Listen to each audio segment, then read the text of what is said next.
Down by 4. Hey, you think this is a game? Hey, D-Way, I heard your prediction too. Yeah, I'm coming for that victory. Well, you know, what a season for the Bucs last year. Weaknesses and a game plan that works for them. The first half. Time out, man. He gets too many easy buckets, man. He's great freaking it all game, huh? Oh, take that to the rack. That's run. Intentional. 2 shots to the ball, bro.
Welcome fans to 2K Sports Tuesday night presentation of NBA basketball.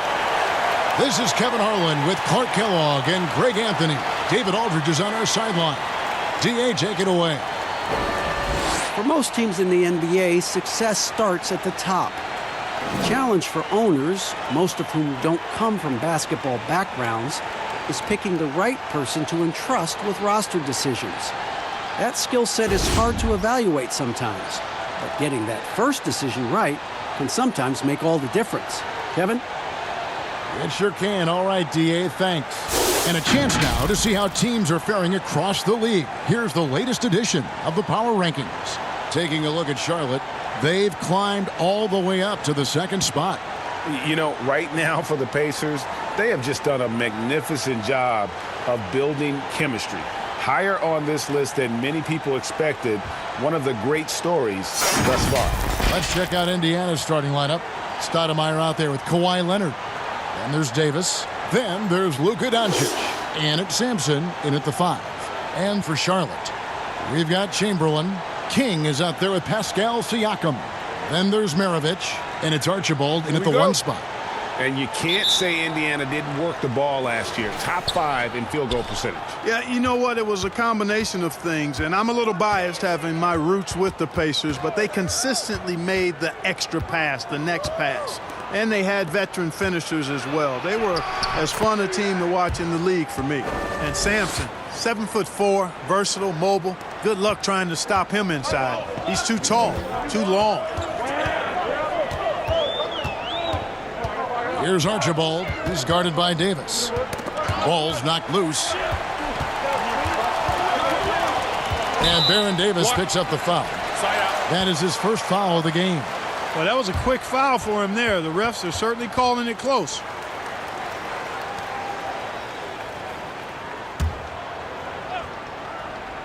Here's Chamberlain. He really played well in that last game against Golden State. Shot clock at 6. Here's King. Off to a good start as he hits his first shot attempt. Tell you what, the mid-range game of King, exquisite. You got to respect that. Very creative at getting space to shoot from here. Now, here's Doncic. He's coming off a 10-point game against Chicago. And don't forget about the work he did on the boards. His rebounding was a huge help in that game. So it's the Hornets now. Kawhi Leonard getting his 3 to go. Archibald passes to Siakam.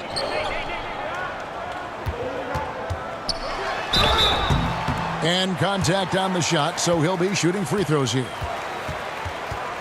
And the most improved player in the league last season, Pascal Siakam, got better in every statistical category.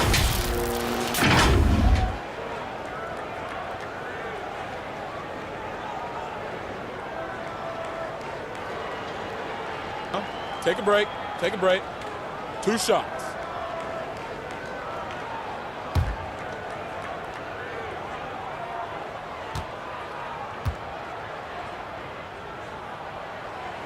And the first one drops.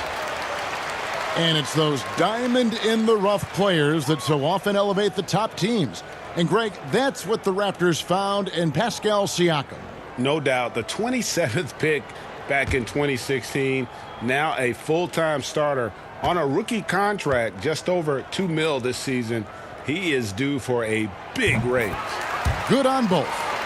Where you start in the standings could be very different, Clark, from where you finish. As a team, what do you do to continue to improve as the season goes on? I think it's a combination of little things and guys getting more familiar and more accepting of their roles.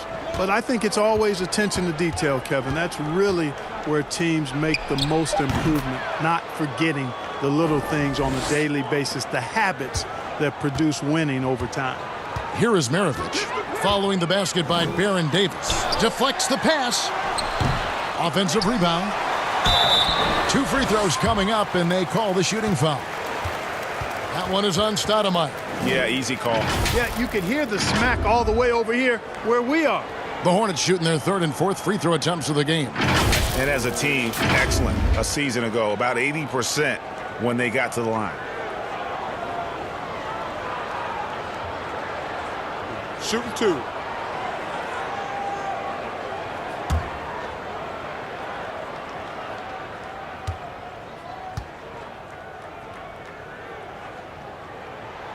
Free throw good. Siakam.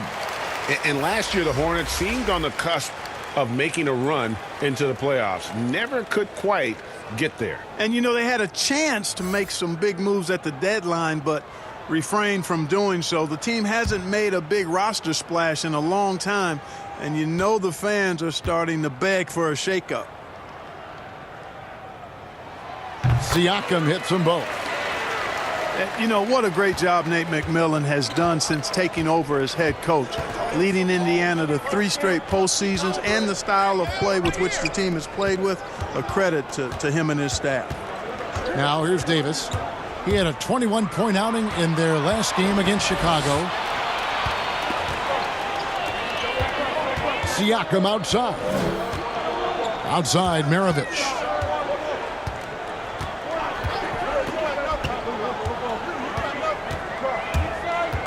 Back to Siakam. It's deflected. And Sampson literally takes away a part of the floor when he's out there. Don't even try to get shots off in his area, or that's what's going to happen. And what an alley-oop. Those two read each other so well. It's a play I'm sure they love to run. And as the receiver, he doesn't feel the need to go for the monster finish that time. I mean, laying it up for the 2 points worked out just fine. Takes it out to Siakam.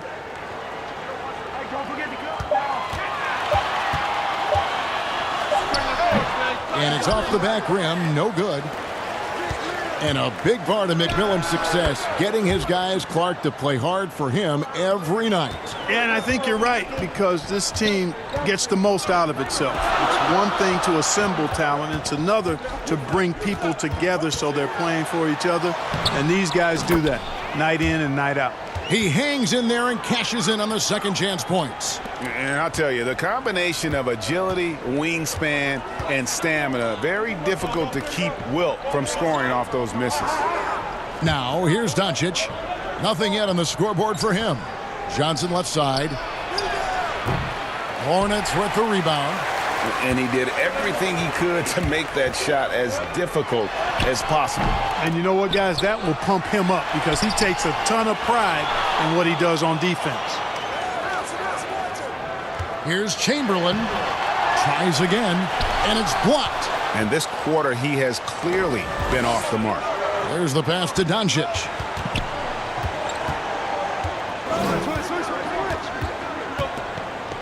Pass to Johnson. He dishes it to Leonard. And it's King with the rebound. That's not the type of opportunity he fails to convert very often. Throws it up high. Oh! Where did that come from? Oh! That was beautiful. What a punch. Now here is Davis. Pass to Sampson. Doncic against Maravich. There's the triple. And Doncic gets it to go. Boy, shots like this prove Doncic has the ability to be a major threat from there, expanding his game.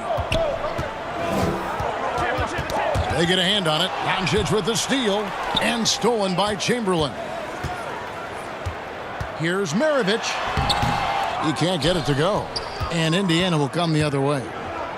This their first chance this season playing Charlotte. And looking back to last season, they won this season series as you'd expect. Yeah, there's a reason they were a playoff team. I mean, they beat the teams they were supposed to. We'll see if they can do it again tonight. Passes it to King. Doncic against Maravich. The pass to Archibald. Charlotte again missing. Just doing the job on the backboard. They sure are. I mean, they've done a terrific job carving out space under the basket and then pursuing the ball. You know, it's one thing to box out, but you've got to pursue the ball if you're going to get rebounds. And they look strong here in the early going. Here is Maravich. Kawhi Leonard making his last shot. Pass to Archibald. Pass to King. And the call is going to be, yes, it is, an illegal screen. Clark, here's kind of an interesting perspective question for you. How much of making it to the NBA is talent? How much of it is the work you put into it? Kevin, if I were to give this a ratio, I would probably say 65% talent, 35% work ethic, because you have to have a level of unique giftedness to be an NBA player. Many can work really hard and not be NBA caliber. So I think there's, I tilt that 65-35 talent to work ethic. They've wasted no time settling into their offense. Yeah, they're lasered in. I mean, really making the most of their possessions. So Charlotte calls timeout. They're first. And they just can't seem to get going offensively. And I think this timeout, guys, is where you draw up some plays that are guaranteed to create some high percentage shots.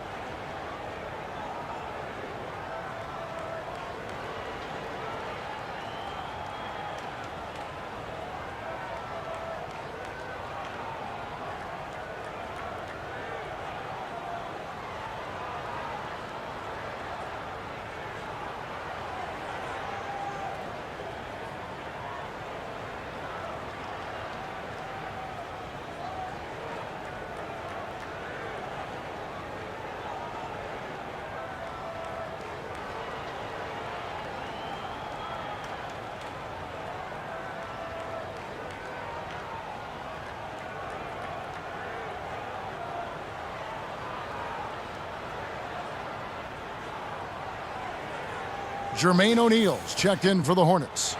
And so far, the story on Luka Doncic. Coming off a terrific season, 17th in assists and amongst the league's top-tier scorers, top 20 in points per game. And really a good season for him distributing the basketball. Whether it was the drive and dish, pick and roll, fast break, he was money all year long. Now, here's Siakam. A 14-point game for him in the win against Golden State. When you watch the Hornets play, you can expect a very controlled game. Yeah, you know, they don't push too much and make silly mistakes. Fantastic when it comes to minimizing turnovers, controlling the pace. They've been one of the best teams at keeping turnovers down since 2014. Take a break. Take a break. 2 shots.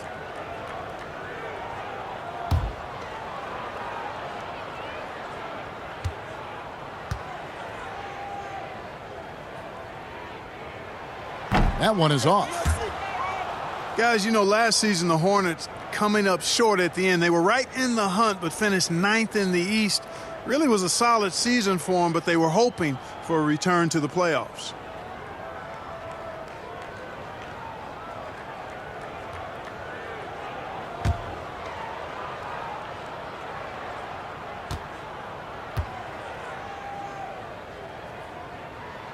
And he sinks the second.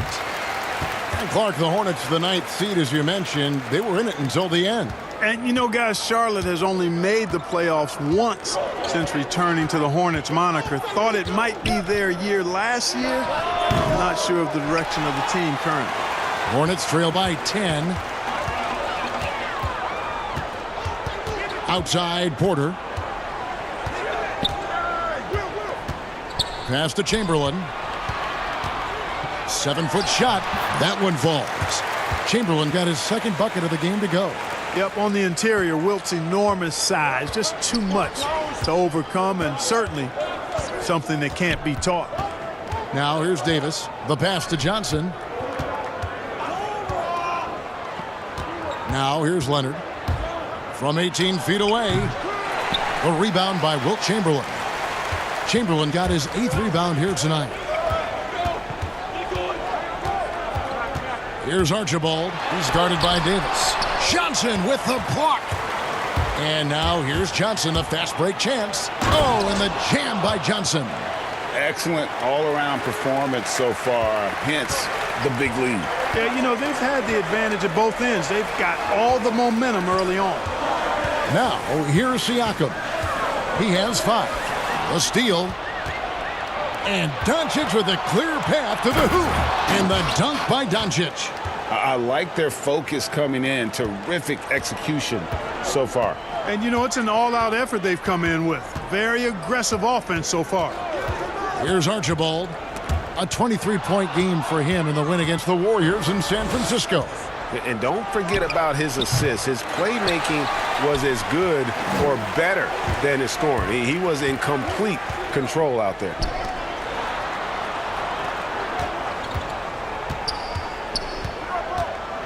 Pass to Chamberlain. They double-team Chamberlain. 6 to shoot. Doncic with the steal. Fast break. Here comes Indiana. And the dunk by Doncic. Boy, for a young player, it's so good to see Doncic make an effort on both ends like we saw there. And the Hornets call time here. Clark, we're seeing more and more young coaches in the NBA. You think this is a trend? Is it completely circumstantial? What's your view on that? Well, I think you've got more younger coaches that are capable and able to coach. And the league is quite young, too. I think it's a current trend. But we've seen that before in decades past when it seems the wave of coaches are younger. I think it's more or less kind of the cycle of life that we see across a lot of different industries.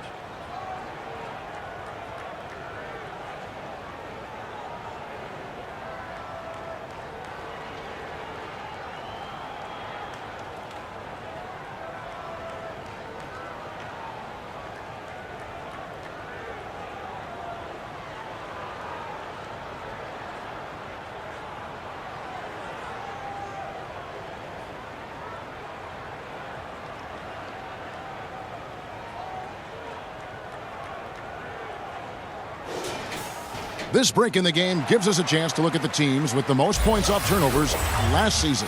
In third, the Pacers. And this team, in terms of scoring off of turnovers, that became the identity. I mean, they really look to disrupt and cause problems defensively. And, boy, do they take advantage on the other end. Pass to O'Neal. Shoots over Leonard. Here's Smits. And he drops in the layup off the glass. And really, it's been a major aspect of their offense in the early stages here. Their success working the ball inside and getting points from close range. Here's Dandridge. Back to Stoudemire. Kicks to Hamilton. 6 on the shot clock. Tries again. And he gets the whistle. 2 free throws coming up. And this spot has always been Jordan's biggest drawback. He's never been able to make his free throws at even a modest rate, and teams are never afraid to put him on the line.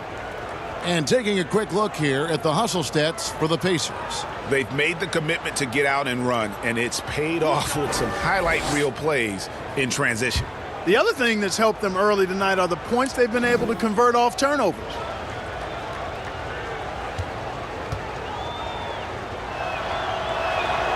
Free throw good, Jordan. And though they've made the playoffs 4 straight years, Indiana can't seem to get past the first round. And it's not for a lack of effort, guys. The effort is there. The chemistry and continuity is there. They suffered a big, untimely injury, the one to Victor Oladipo, and it's been hard for them to attract top free agents as well. And so Jordan nails both of them. Over the last decade or so, the Hornets haven't had a lot of success, Clark, in the draft. Well, you take a look at it, guys, and they've traded away a multitude of picks, and picks that have turned into guys like Shai Gilgeous-Alexander, Tobias Harris, 2 outstanding young players. They've missed on the picks they've kept. I think they've got to do a better job of building from within. Now here's Leonard. Jermaine O'Neal missing his last shot. Stoudemire outside. Passes to Hamilton. Lets it go from deep. Drains it from beyond the arc. And the Pacers lead by 17. Defensively, they've got to pick up the intensity. Hard to win surrendering this high a field goal percentage. Yeah, you've got to turn up the dial on the intensity at the defensive end if you're them. I mean, it's still early, but I agree with you. Yeah, they got that one, but early on, it's really been a struggle for them to secure that defensive backboard. And because it's still early, I wouldn't read too much into it. There's still a lot of game left. And so it's Porter bringing it up now for the Charlotte Hornets. They come in fresh off a win against the Warriors. And the bench turned up in that one. Whatever they couldn't get from their starters, they got from the reserves. Well, you know, you hear about the importance of having depth all the time, bench players that contribute. In last game, their bench came alive. A three-pointer is right on target. Porter and the 3-ball. That's a lethal combination now because he's consistent from outside the arc. Stoudemire outside. Here's Dandridge. A shot missing. And it's the Hornets taking it the other way. Elliott passes to Peterson. Here's Smits, guarded by Stoudemire. And there's the pass to Peterson. Here's Smits. Fires top of the key. It's rebounded by Leonard. Well, you know he wants that one back. I mean, more often than not, he'll sink that mid-range jumper. It's 9 seconds separating the shot clock and game clock. Stoudemire finds Jordan. Score the basket, his second of 2 attempts. Pretty much all of their buckets coming from inside the paint now. Porter against Stoudemire. Now the feed to O'Neal. Over Stoudemire. And O'Neal gets it to go. Yeah, that was a really good look there. Porter's court vision sometimes I think is underrated. Here's Stoudemire. And that shot was up in time but doesn't go in. And so it's the Indiana Pacers in command with a 16-point lead as the buzzer sounds. And if they keep draining the threes like they've been so far, their lead is safe. We've got more NBA basketball coming your way in just a minute.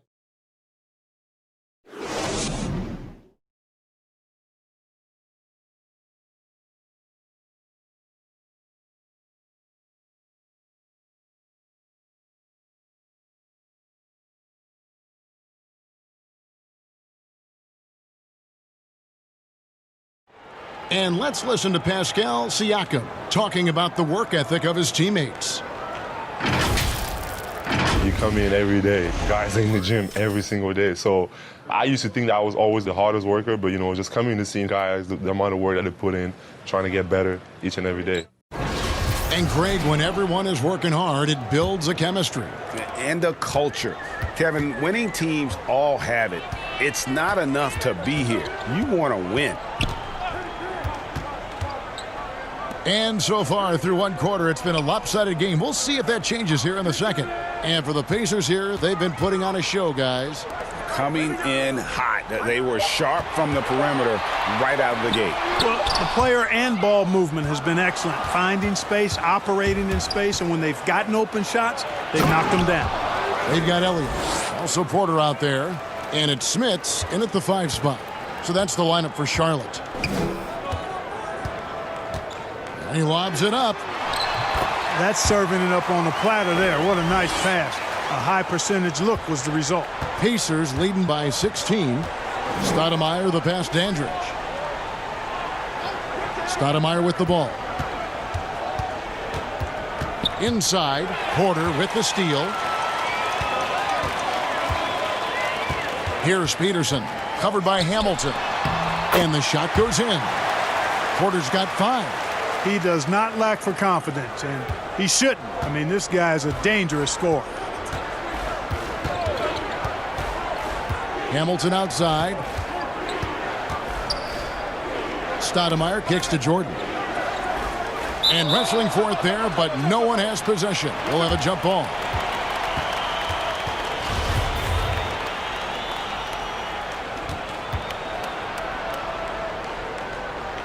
So it's the Pacers now. Stoudemire dishes to Stoudemire. Back to Stoudemire. 5 on the clock. Here's Stoudemire. That one misses. Now Charlotte takes it the other way. And a finalist for Coach of the Year in 2019, Nate McMillan passing 600 wins last season. Well, you think about that. That's an impressive milestone for an outstanding coach in Nate McMillan. He moved into the top 25 all-time in wins. He's had 2 other stops as a head coach, Portland and Seattle, and I think he's doing some of his best work with the Pacers. And it's the Pacers with the ball. After the basket by Charlotte.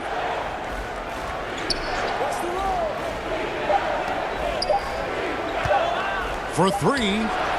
And they force the shot clock violation. Great D. And a look now at the Hornets' upcoming schedule. On Thursday, they'll host the Boston Celtics. And then on Saturday, the New Orleans Pelicans will come into town. Hornets trail by 12. Porter looking it over. Here's O'Neal. The shot off that time, and Indiana will go the other way with it. Earlier in the game, they had a 19-point lead. Pass to Stoudemire. Over O'Neal. Here's Jordan, and DeAndre Jordan throws it down. Yeah, you got to respect the athletic reach of Jordan now. Throw it up, and he will bash in the alley-oop. Porter passes to O'Neal. It drops for his second made shot of this game. An unimpressive 2 of 7, though. And it's coming easy for them right now. 5 baskets in a row in the paint. And I say, hey, if it keeps working, go to it. Stay with it. I mean, until the defense responds and provides more resistance, keep making them pay. Stoudemire. And foul on the shot, so he'll get a chance at the line. Mark, a lot of coaches like to run their offense through centers. Any names you can think of who you'd be comfortable running your offense through at that position? Well, just because I've watched him and loved his game since locking into him, Jokic. Yes. Man, can he pass it. He can shoot it. He can score it inside. He's got such excellent hands and touch. He's at the top of the list. DeMarcus Cousins, big guy that can shoot it and pass it as well. And Marcus Hall is also in that list. Yeah, you'd feel comfortable with any of those guys holding the ball, distributing the ball, wouldn't you? No doubt. Kings checked in for the Hornets. Maravich comes in for Elliott. Doncic is checked in for the Pacers.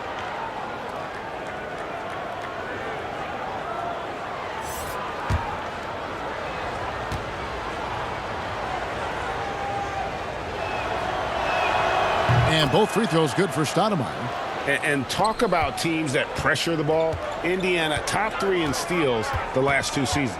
Yeah, and I think that's attributable to the coach's mentality. Nate McMillan was aggressive as a player. He's aggressive as a coach. And, you know, McMillan averaged 3 steals a game one season in 1993-94. Count it, and the Pacer lead has been cut down now to just 12 points with the basket from Jermaine O'Neal. Indiana's gone 4-6 from outside the arc tonight. Pass to Jordan. Stoudemire outside. And the slam dunk by Stoudemire. And for a big man, Stoudemire is an incredible dunker. Glides to the rim effortlessly, and the D really at his mercy. Now here's King. His last outing, he had 8 points. Here's Smits. The kick out to Porter. O'Neal inside, guarded by Stoudemire, and good that time. O'Neal's got 6 in the quarter. That was big because they dug a big hole in the first quarter, but starting to show signs of life. Sometimes, for whatever reason, a lot of times you don't know why. It takes a little while to work the knots out, but it looks like they're putting it together right now. That is some tough defense there against one of the better finishers in our game. Here's Porter. King outside. Shoots over Doncic. King's shot is off. And so it's Doncic with it. He brings it up for the Indiana Pacers. Leading by 12. And DeAndre Jordan throws it down. Hey, you know, Kevin, there's a reason why Jordan's a high percentage shooter. Shooting percentage a function of the kind of shots you get. He opts mainly for dunks. Charlotte calls timeout. Greg, you look at the young Luka Doncic. What impresses you the most right now about his game? Well, Kevin, you just don't see many players his height who can handle and make step-back threes. Also, his confidence. He came into the league never doubting that he could dominate a game, and don't forget about his brilliance as a passer.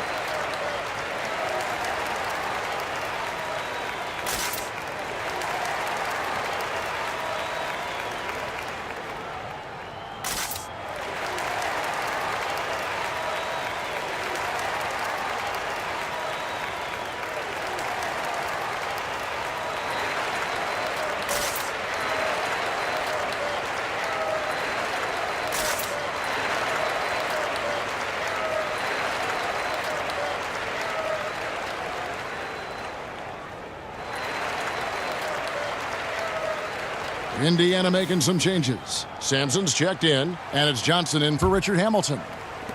Hornets trail by 14. Outside, Maravich.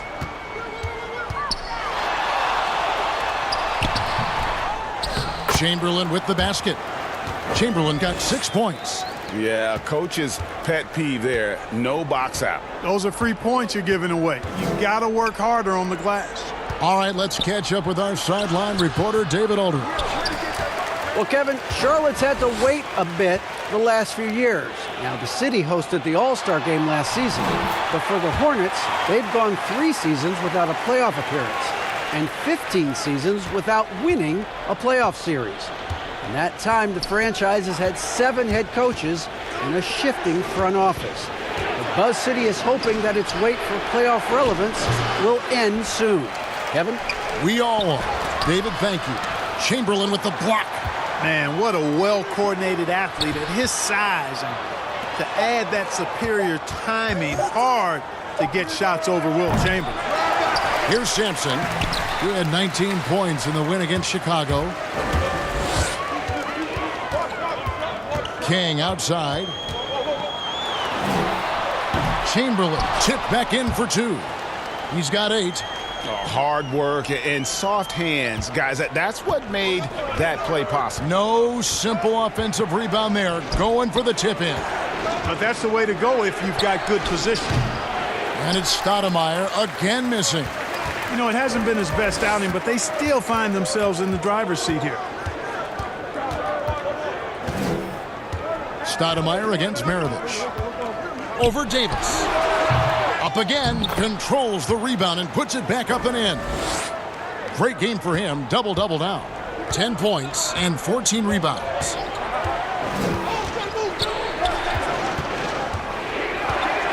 With some arc, and again, unable to change momentum here. Hornets trail by 6. Here's Archibald.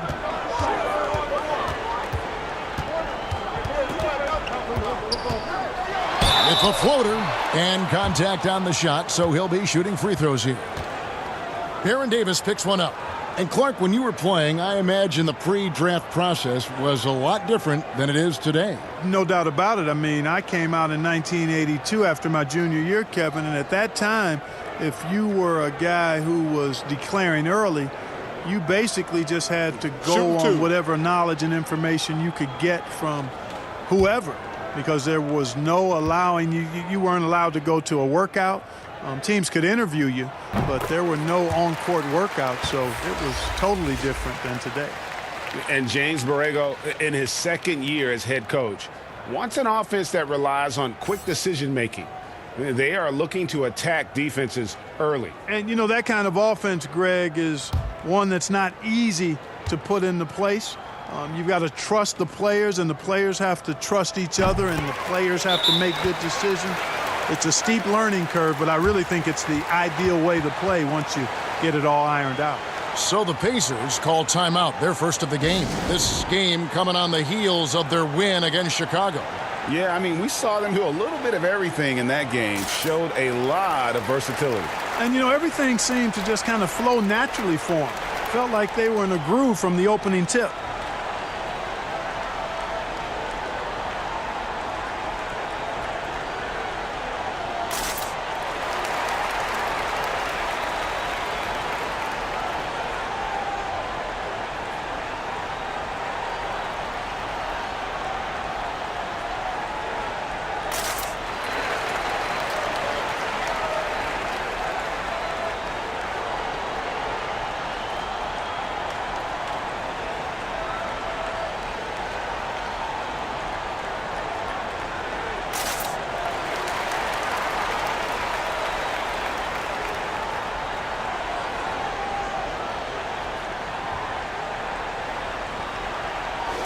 Courtesy of the 2K leaderboard, here's a peek at the league's top scorers from a season ago.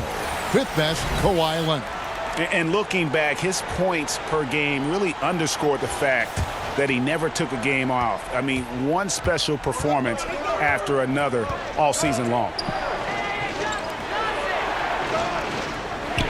Outside, Davis. Leonard draws the double. No good, and they can't put an end to this drought. The game has been very close in a lot of areas, but rebounding has been the one differentiator thus far. And, Greg, we've seen it time and time again in games. Effort and determination on the glass can make up for a lot of other weaknesses. Now here is Davis.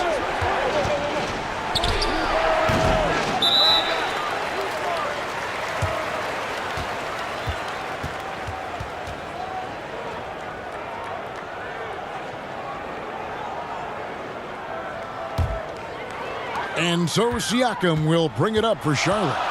Trailing by 2. Here's Archibald. And he's fouled pretty hard on that shot, but he's got the chance to pick up the points at the line. It's on Kawhi Leonard.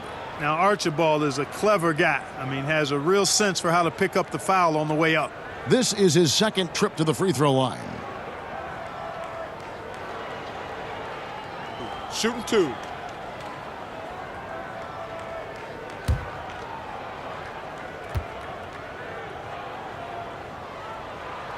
And he knocks down the first one. Yeah, and nobody represents the little guy in the NBA better than Nate Tiny Archibald. But forget about the nickname and understand that Tiny plays a big role on any team he's a part of.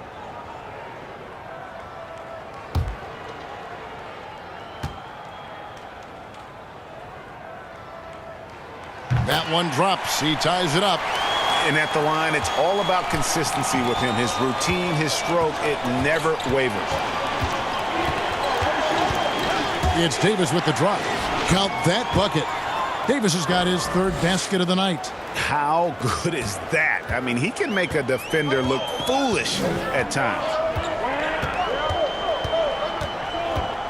Here's Archibald. He's guarded by Davis. Yes, that goes in. Archibald's got the game tied up here for Charlotte. Yep, you know, after a scoreless first period, he's really turned it up a notch, building some momentum. Here's Doncic. And that one goes long. Charlotte shooting here about 46% for the game. King against Leonard. Chamberlain, the pass to Archibald.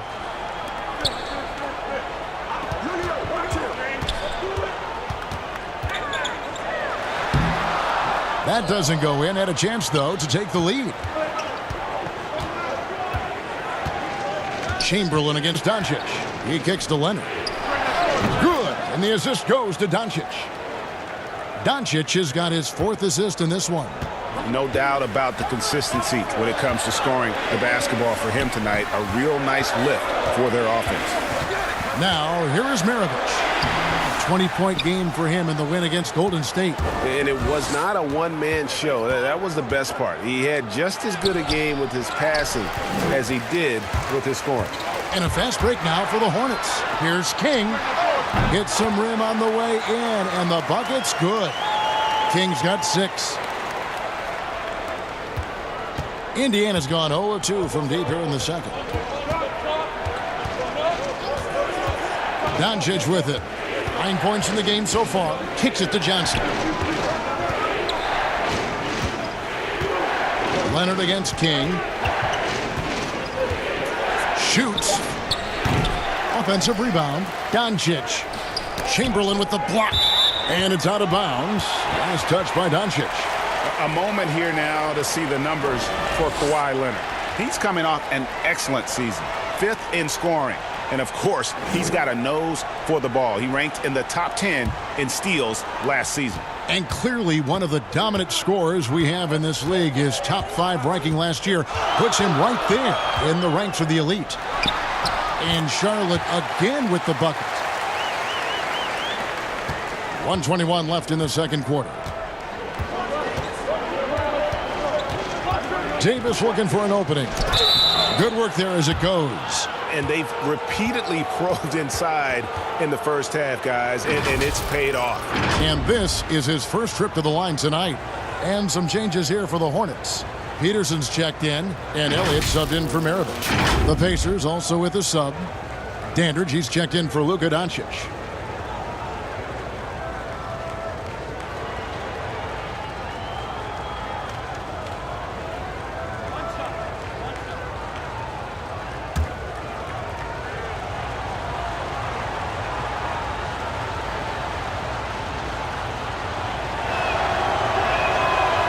Davis, all energy, big physical point guard with that shoot-first mentality.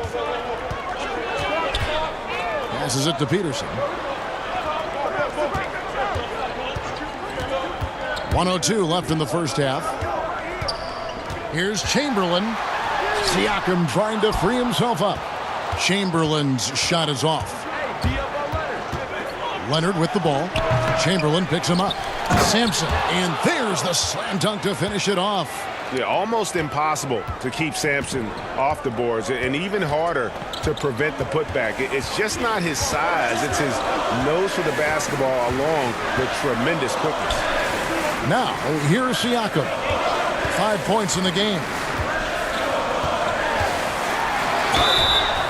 And foul on the shot. He'll shoot 2 at the free throw line. It's on Kawhi Leonard. Really the right play defensively. If you can't block, force him to the line. Yeah, exactly. Prevent the layup, give them a little bump, and then maybe they'll think twice about coming into the lane next time. And if they don't think about it, at least they might be distracted by your presence.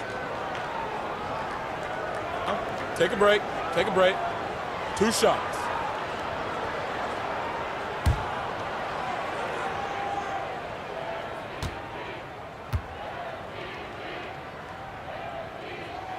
And the first one at the line is good. And getting to the line and hitting your free throws, a good way to get back into the game. It stops the clock and extends the game and allows you the opportunity to set your defense. They've been perfect from the line so far here in the second quarter. Charlotte making a switch here. O'Neal's checked in.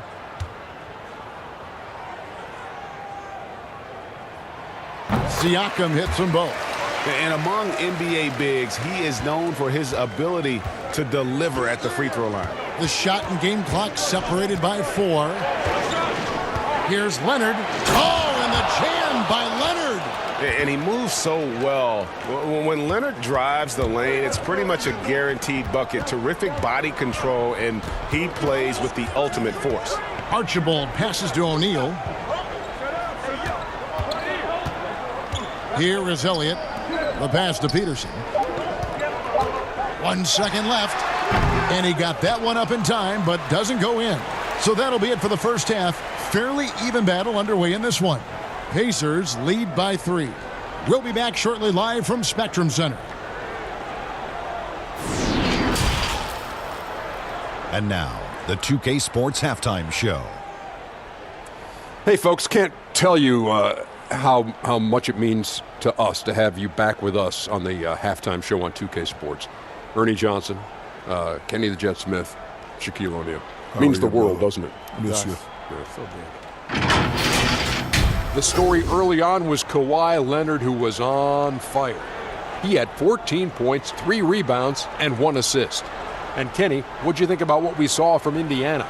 They obviously came in wanting to push the action. And so far, so good. They're looking to get easy transition baskets because the other team is not getting back on defense. And big fella, your thoughts on the Hornets? Well, one thing happened that really helped them out. Their bench came in and played absolutely beautiful. Gave them a huge boost. Not just trying to hold court, but actually putting points on the scoreboard. These guys should be starting, Ernie. And that's going to do it for our halftime show, sadly. Third quarter about to start. See you again after the final. Horn. Oh, buzzer.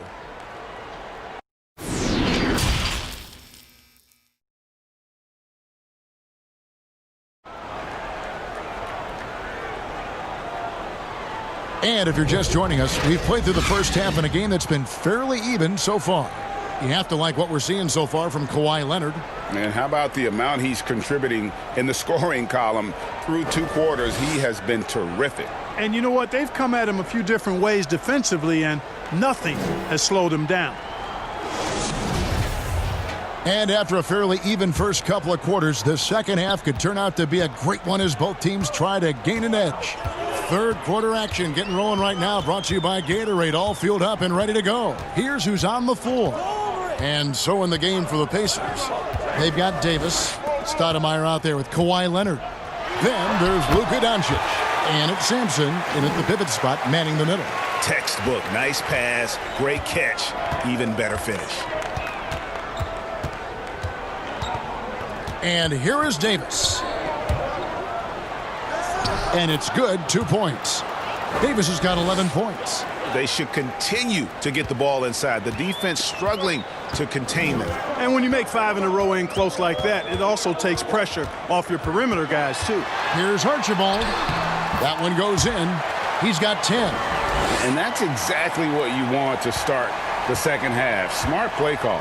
Yeah, they want to get the half off to a quick start, and they know who to go to. Down low. Oh, and they get in the way of the alley-oop. Not to be. Good play defensively. Siakam with it. Now Stoudemire defending. Here's Archibald. Back to Chamberlain. They double-team Chamberlain. And too much time in the lane. They get called for the 3-second violation. And you can tolerate gaffes like that sometimes, but in a close game, man, I tell you what, that really hurts. Outside, Davis. A floater. It's rebounded by Charlotte. And a fast break now for the Hornets. Siakam's running. And the rejection by Leonard. And a sensational individual defender. Leonard will lock you down. Rejections are just part of the package he brings on the defensive end. Now here's Stoudemire. Good, and the assist goes to Doncic. Stoudemire's got his third basket of the night right there. Just a late reaction there from the defense, and he is always going to finish that one. And when you see that step back three, Clark, for Doncic, shades of James Harden, the way he gets that shot off. And you know what? They say Luka's deceleration, hitting the brakes and stopping suddenly, is top-notch. And just like James Harden's. So that's quite a compliment. A lot of that is footwork and balance. But I think his quickness, too, guys, has been a little bit underrated. This guy is a little better athlete than he gets credit for. Okay, well, let's check in with David Aldridge, who's reporting from the sidelines. Well, Kevin, one of the reasons Toronto was able to win the NBA championship was the astronomical improvement from Pascal Siakam, who was recognized as the league's most improved player. It was the dream of Pascal's late father that he'd reach this level, and his determination to make that reality has brought him a long way from home. Kevin? It has indeed, D.A. Great story, and thank you. Now, here's Leonard, following the miss by Pascal Siakam. And you can learn a lot about rebounding by watching this guy. Look at the fundamentals there on the box out. Outside, Maravich. To the inside, Archibald. A miss that time would have put him up. And so it's Doncic with it. He brings it up for the Indiana Pacers. Their defense has only allowed 6 points in the second half. The Hornets have gone 3 of 7 on field goal attempts here in the second half. King against Leonard. The putback. It's good on the putback. And the Hornets lead by 1. And one of the most prolific scorers you'll find. Will keeps finding ways to raise the bar, as evidenced by his output here tonight. Now, here's Doncic. 9 points in the game so far. Second chance shot. That one, no good. Some solid defense from Chamberlain. Some nice pass in here by Charlotte. Takes the alley-oop pass and dunks it down. And you've got to give them a lot of credit for just battling back into this game. Extremely impressive was the rally they made. I mean, we'll see how much their comeback might have taken out of them, and we'll see if they can keep that foot on the pedal now. Chamberlain with the block. And so it looks like the Pacers will retain possession here. The Pacers making a switch here. Jordan's checked in.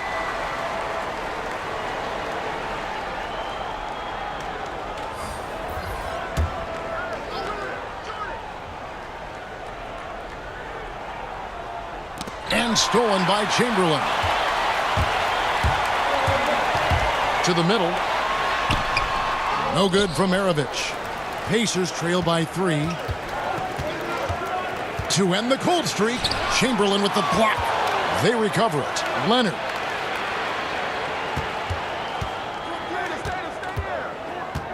Outside, Davis. Just 5 on the clock. Pass to Doncic. This one for 3. And the foul on Amari Stoudemire. That's his third foul of the game.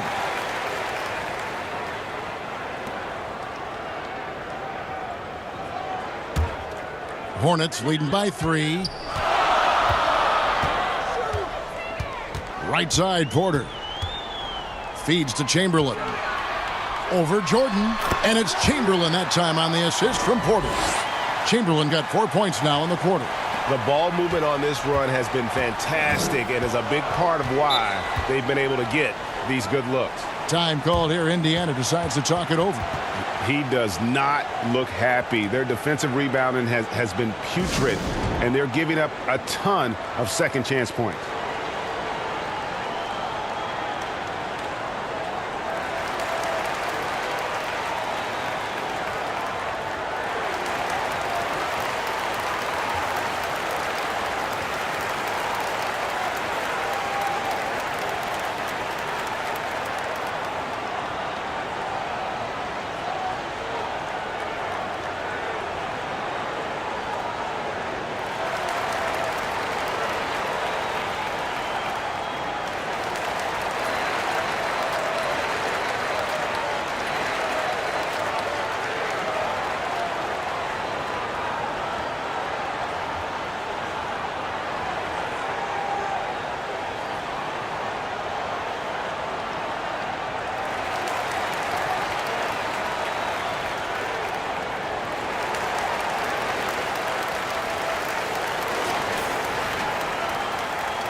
Davis against Porter.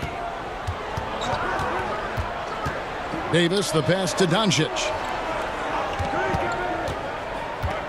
To end the run. And once again off the mark by Indiana. Boy, they dodged one there, guys. I mean, he got the wide open look that he wanted, just didn't knock it down. Porter kicks to Maravich. King outside. The kick out to Porter. Clock at 6. Over Stoudemire. It's rebounded by Indiana. Jordan's got 5 rebounds tonight. Porter against Davis. The dish to Jordan. Now Doncic. 9 points in the game so far. Inside. Good on the shot. And with that, the Charlotte lead is cut down to just 3 in the basket from DeAndre Jordan. Jordan very efficient in the paint because of his length. Close to the bucket, he's hard to deal with. Now here's Porter. 5 points in the game. And Jordan sends it back. Always going up for the alley-oop here. And Stoudemire slams it in. You know, the connection Stoudemire has with his teammates on these alley-oops, really special and simpatico. Here's Maravich. Uses the glass to finish the layup. Maravich has got 4 points now in the quarter. Just good, aggressive drive from him that time. Found a hole in the D and went straight to the rim. Pass to Leonard. And here is Doncic over Maravich. Doncic, no good. And he's been way off the mark this quarter. It's been ugly. Maravich, good. And you know what? He's shaking off the cold shooting performance from the first half. And it's Davis with the ball for the Indiana Pacers. It's a 5-point game. Passes it to Leonard. No good on the 3. Defense better watch out. They better be alert because this guy can make threes, as we saw in the first half. Maravich, good. It all started with the pass. That's what coaches love to see, ball movement. Here's Davis. Following the basket by Pete Maravich. He blocks it again. A defensive stalwart so far. That's 6 blocked. Greg protecting the rim. Love the hustle. Charlotte making a switch here. O'Neal's checked in. And Indiana with a change here too. Hamilton's checked in for Baron Davis.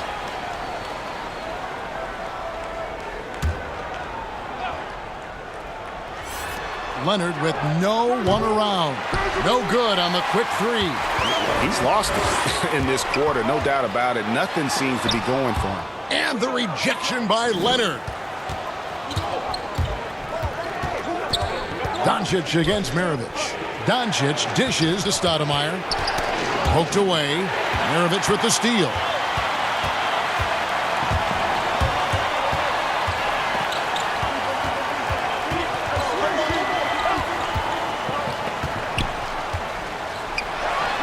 From 16 feet away, he cans it. Maravich has got the lead up to 9 now for Charlotte. And guys, what do you think about the hustle stats for Charlotte? Their high-energy defensive effort has paid off for them, guys, with more than a few steals over the course of the ballgame. And also, their second chance points have been a story all night as well. But that's just pure effort and hustle. Hornets leading by 7. Outside Porter. Doncic with the steal. And Doncic with a clear path to the hoop. And it's in there. Doncic has got 11. Fellas, he just is struggling to get anything going. Right now, his shooting percentage in the quarter, 20%. Porter against Doncic. Up top Maravich. 12 points for him. High post shot. And it's wide right. Hits off the rim. Pacers trail by 5. Outside Leonard. He kicks it to Doncic. Dishes to Stoudemire. Shot clock at 5. Back to Doncic. A 3-pointer off the mark. One made 3 for him for the game. Does he focus closer in? Let's see. Porter passes to O'Neal.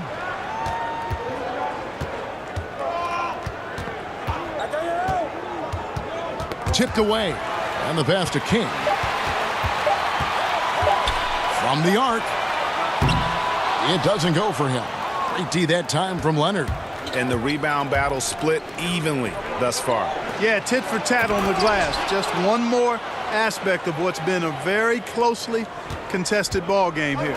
And can you always depend on him or what to lead you to the right place with that pass? Money. And the whistle blows. It's going to be on Luka Doncic. That is his first foul of the game. And some changes here for the Hornets. Peterson's checked in, and Elliott subbed in for Maravich.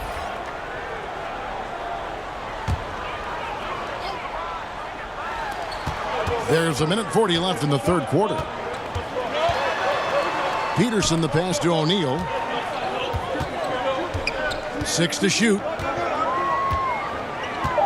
The Hornets need to get a shot off here. Drills it from outside. Elliott's got his second bucket tonight. And this is why Elliott is a valuable player for them. A lengthy small forward with a lethal perimeter shot. Pass to Dandridge. Launches it. The Hornets pull it in. Smits has got his 5th rebound in this one. Peterson the pass to O'Neal. Count the bucket coming off a perfectly placed assist. And it's an 8-point Hornets lead. You make your teammates better by giving them good passes. That one was perfect. Here's Dandridge. Peterson grabs the miss.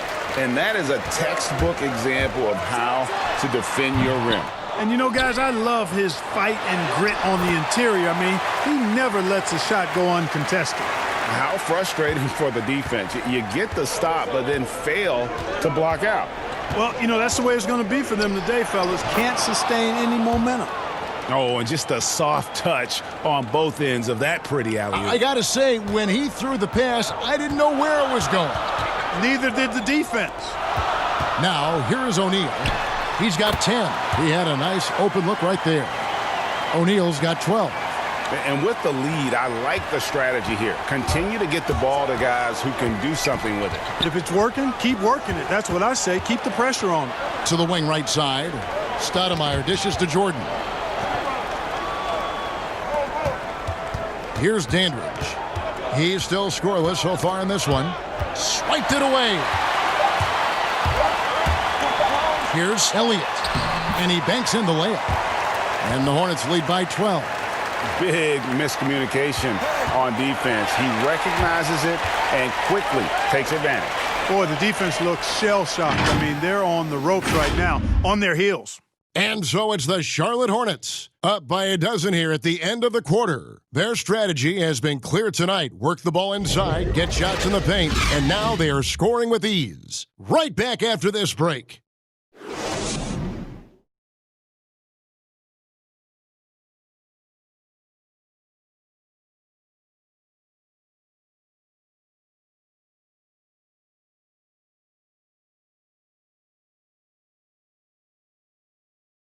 And it's time to bring up the State Farm assist of the game. Yeah, a terrific, unselfish play right here. Set up his teammate, and how about the setup this was? Yeah, and as a two-guard, he's typically not a reluctant shooter, so it was really nice to see him orchestrating for a teammate instead.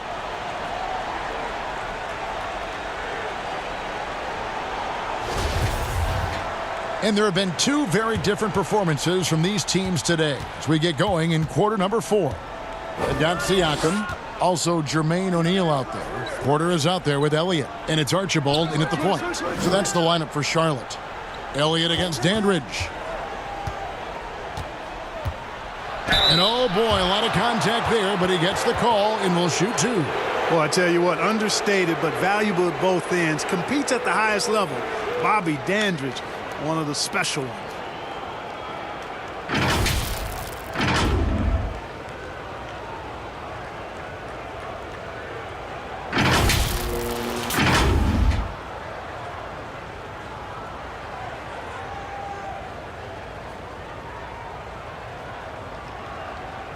Shooting 2.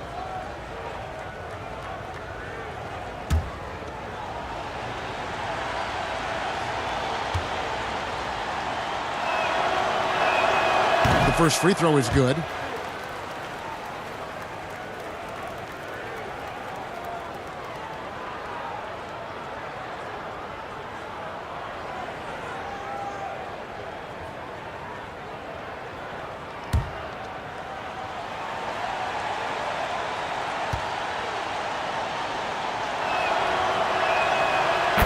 Both free throws good from Dandridge. And so it's Porter bringing it up now for the Charlotte Hornets. Pass to O'Neal. Here's Archibald. Charlotte moving the ball around. Elliott the bucket. The man has no heart, and that's poor defense for a team that has a long way to catch up. They look pretty demoralized to me, and that always shows through at the defensive end first. And the Pacers with possession here. Following the three by Charlotte. Here's Sampson.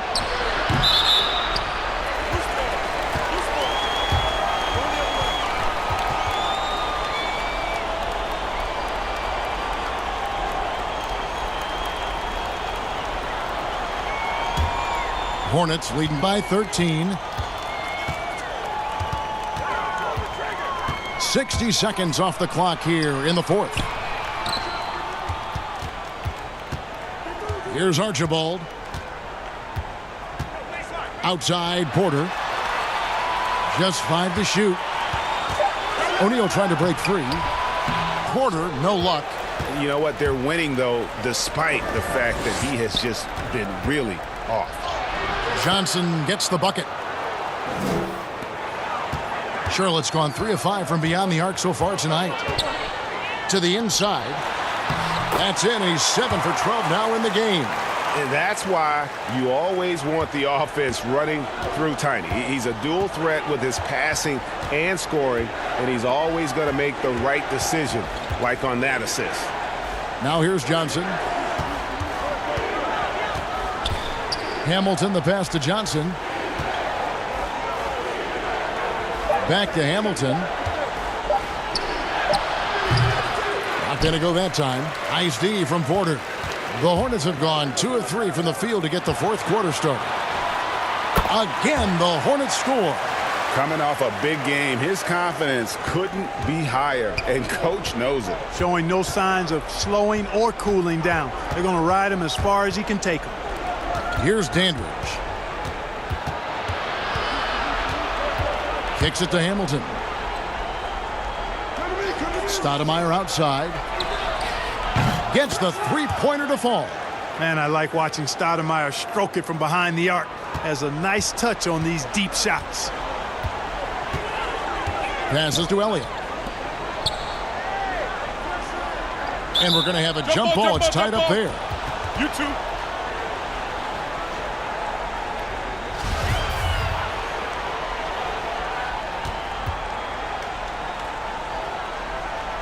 And so it's Charlotte with it. Siakam passes to Porter. Out to the right wing. Archibald. And it's the Hornets, another 3. Not shy from outside. There's no doubt about that. Spreading the floor and getting them up. Love the mentality there, I tell you. I know I've never coached, but, man, playing to win and being aggressive even with the lead as opposed to being safe and going into prevent offense, I'll take the former all day long. Play to win. It's a +5 advantage for them in rebounding after that one. And this is how you want to come out of the half. Prolific and efficient. Boy, I like the disposition and attitude since halftime. They're patiently looking for good shots. Now here's Stoudemire. Back to Hamilton. And again, it's the Pacers from deep. It's nice seeing Hamilton knock down the 3 ball. Not just a threat from the mid-range. That's his strength. But he can shoot it from anywhere. Archibald passes to O'Neal. Here's Archibald. He's guarded by Johnson. Goes back up. O'Neal misses. And he did everything he could to make that shot as difficult as possible. And you know what, guys? That will pump him up because he takes a ton of pride in what he does on defense. Now here's Johnson. Over Archibald. Good on that shot, and with that, the Hornet lead is cut down now to just 12 points with the basket from Larry Johnson. And the Hornets call time here. And team strategies closely guarded. One aspect of the game the fans aren't always privy to. Yeah, typically there's some type of adjustment made out of a timeout. It might be major or it could be just a slight tweak.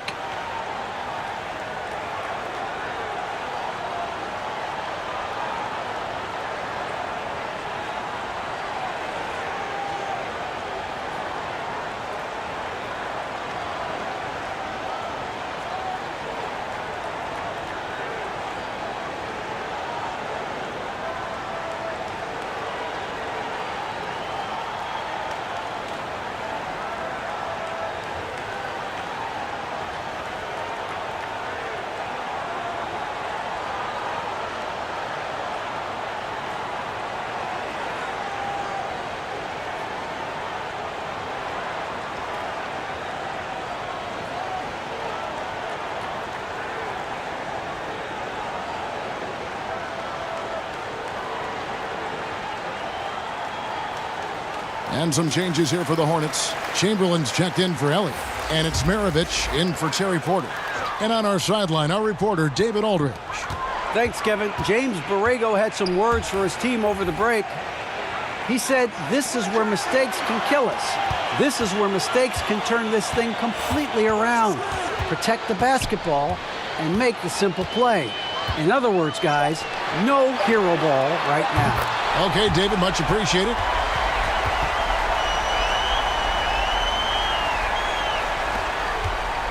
Pacers trail by 15. Outside, Davis. The pass to Stoudemire.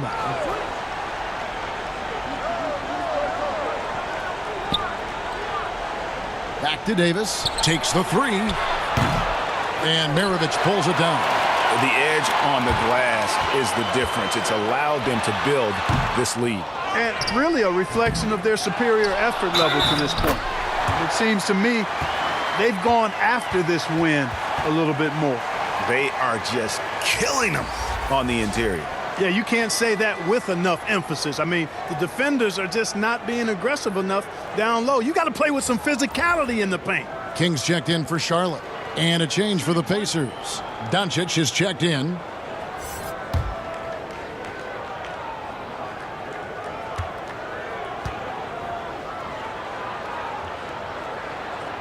That's good from O'Neal. And O'Neal is simply a beast. Jermaine O'Neal, a long, athletic, big guy with a nice shooting touch from mid-range. Now here is Davis. Stoudemire with the ball. Here's the floater. Chamberlain with the block. And so it looks like the Pacers will retain possession here.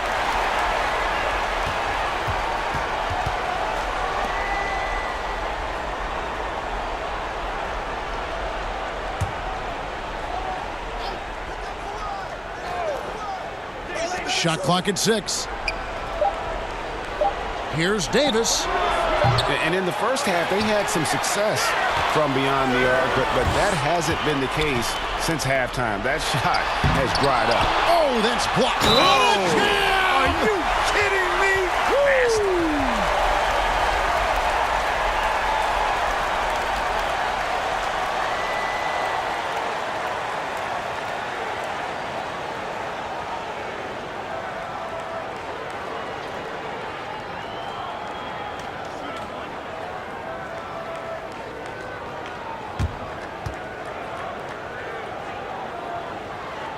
Clark, take us inside the halftime locker room in the NBA. Well, players typically just regroup individually. There may be some conversation between the players as a group, but then the coaches will huddle, evaluate what transpired in the first half, what adjustments need to be made, and then they'll communicate that to the team. And it's basically a time to rest and regroup for the players to adjust and strategize for the coaches. Clark, do you think there's any videotape review in there, maybe showing players certain sets, certain schemes? In this day and age, for sure, with the use of iPads and technology. If you go back to my time, there was no quick turnaround of video in the halftime locker room. Right. I do know officials do that, too, in their locker room at halftime. Timeout called the Pacers. Well, it's been an express lane to the rim. Coach can't be happy about that. And, I think he's going to tell them simply, we have to show more fight on the interior. That's the top priority right now.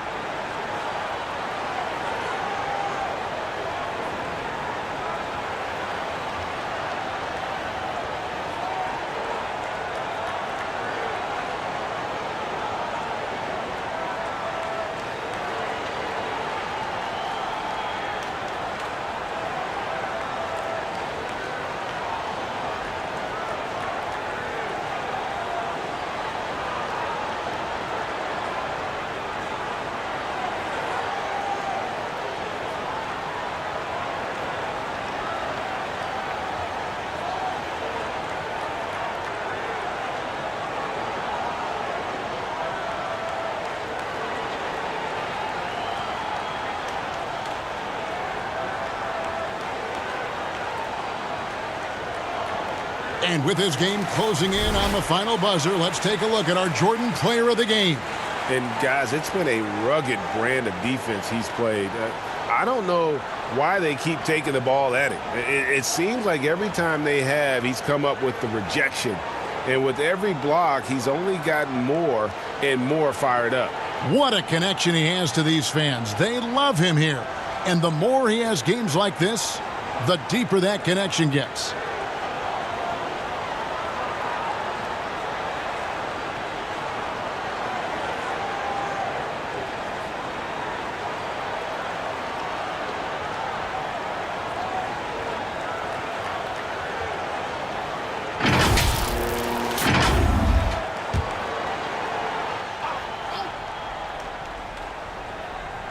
And it's the Pacers with the ball.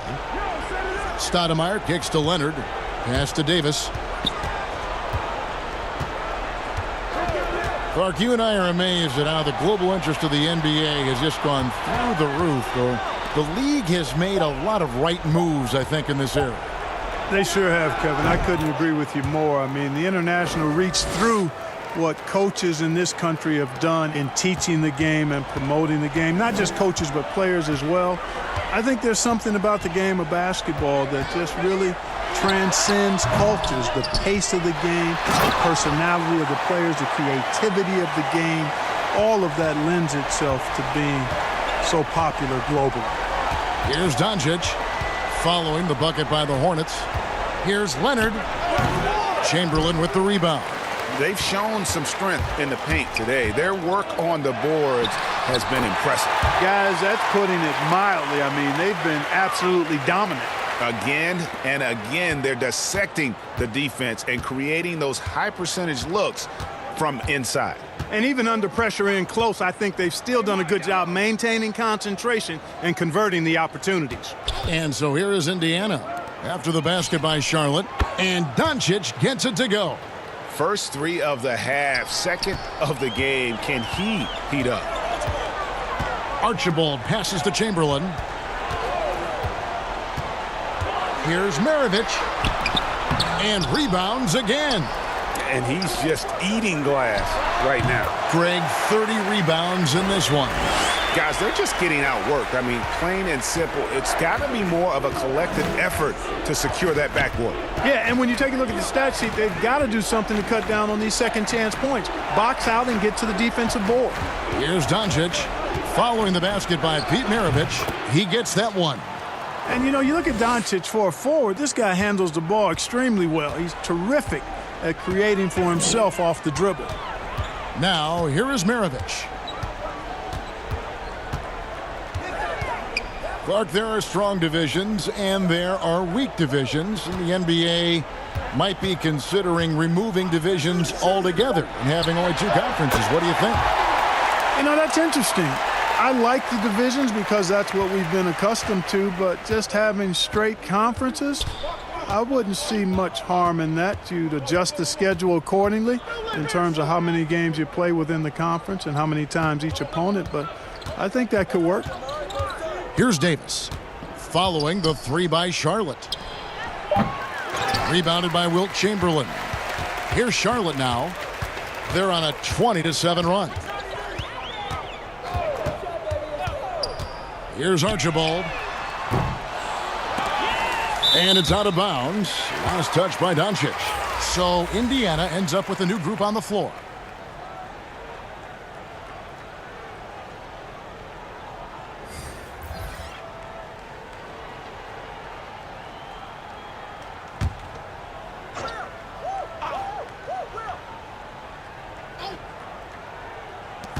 Pacers on defense.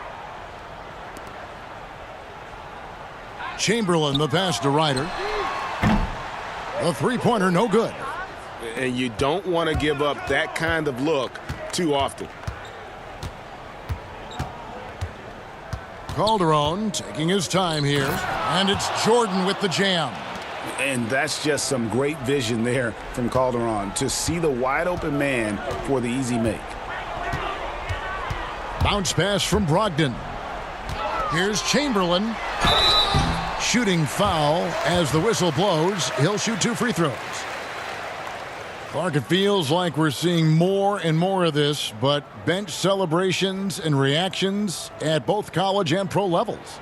Yeah, you know what, Kevin? I think it's a outgrowth of the social media platform. You're right. I agree. I think there's no question because anything that can be done that's creative and fun is going to find a life on social media and maybe go viral. And guys know that. They're aware. I mean, this generation has grown up with social media. So they understand that they could be seen beyond just the arena if they do something pretty clever. And you and I are sitting over here watching it. We're laughing as much as anybody else, aren't we? Oh, I'm not denying that it's fun. I love seeing it, actually. But on occasion, it does get a little carried away. So Indiana ends up with a new group on the floor. Good on the second free throw. Hey, Kevin, we all know this. It's no secret. I mean, one of the areas of Wilt's game that's below average is free throw shooting. Now here's Davis. High post, Stoudemire. Chamberlain on him. Stoudemire finds Doncic. And he makes the bucket, gets the whistle, and now a three-point play chance here for him. Boy, this is why me and so many others are high on Doncic. I mean, he's got the ability to fight through challenges that defenses present. Jermaine O'Neal is checked in for Chamberlain.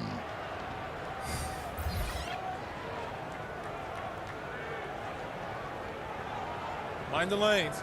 Mind the lanes. One shot.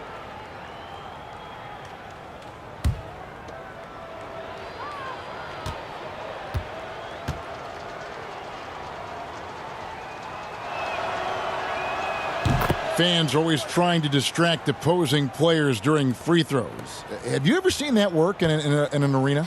No, I think it's just a nice workout for the fans, Kevin, quite honestly. I mean, if a guy misses, it's not because the fans have gone crazy behind the basket. It's because he shot it left or right or short or long. It's not because of the fans being on top of him, at least in my opinion. Right. And one team is just completely outclassing the other tonight. Spirited performance, and it really ignited what is turning out to be a monster win here for the Hornets. It didn't look like a game that was going to work out for them, but man, how things changed in a hurry. Man, I'd say it was gutsy, Kevin, in terms of what they were able to do in that comeback. An incredible amount of fortitude when facing all of that adversity, and not just to come back, but how about to come back and win going away? And now, for the year, this is going to take him to 7 wins. And, guys, when you're going head-to-head against someone 4 times over the course of a season, it's a great feeling to snatch that first one. Good in-game adjustments tonight against the Pacers. Here's Brogdon after the basket by Jusuf Nurkic. Here's Ryder. Pass to Smits. Out to Kukoc. Now, here's Brogdon. 5 to shoot. Smits passes to Brogdon. Connects on the foul line jumper. And the Hornets lead by 21. And it's just competing, you know, giving your best when it matters most. Yeah, you know, once they got victory in their view, a huge injection of energy and a great run to finish it off. Nurkic can't hit. And he did everything he could to make that shot as difficult as possible. And you know what, guys? That will pump him up because he takes a ton of pride in what he does on defense.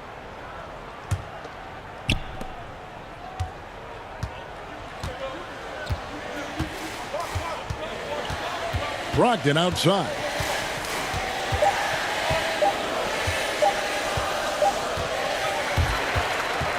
So no problem for Charlotte as they get the win. They poured it on tonight. Dominant showing in front of a crowd that loved every minute of it. And, you know, this game could really be a defining one for what they can do when they are playing at their best. I mean, being here at home no doubt helps, and the execution was flawless. And that'll do it, folks. For Clark Kellogg, Greg Anthony, and David Aldridge, this is Kevin Harlan along with our terrific 2K Sports crew, thanking you for tuning in.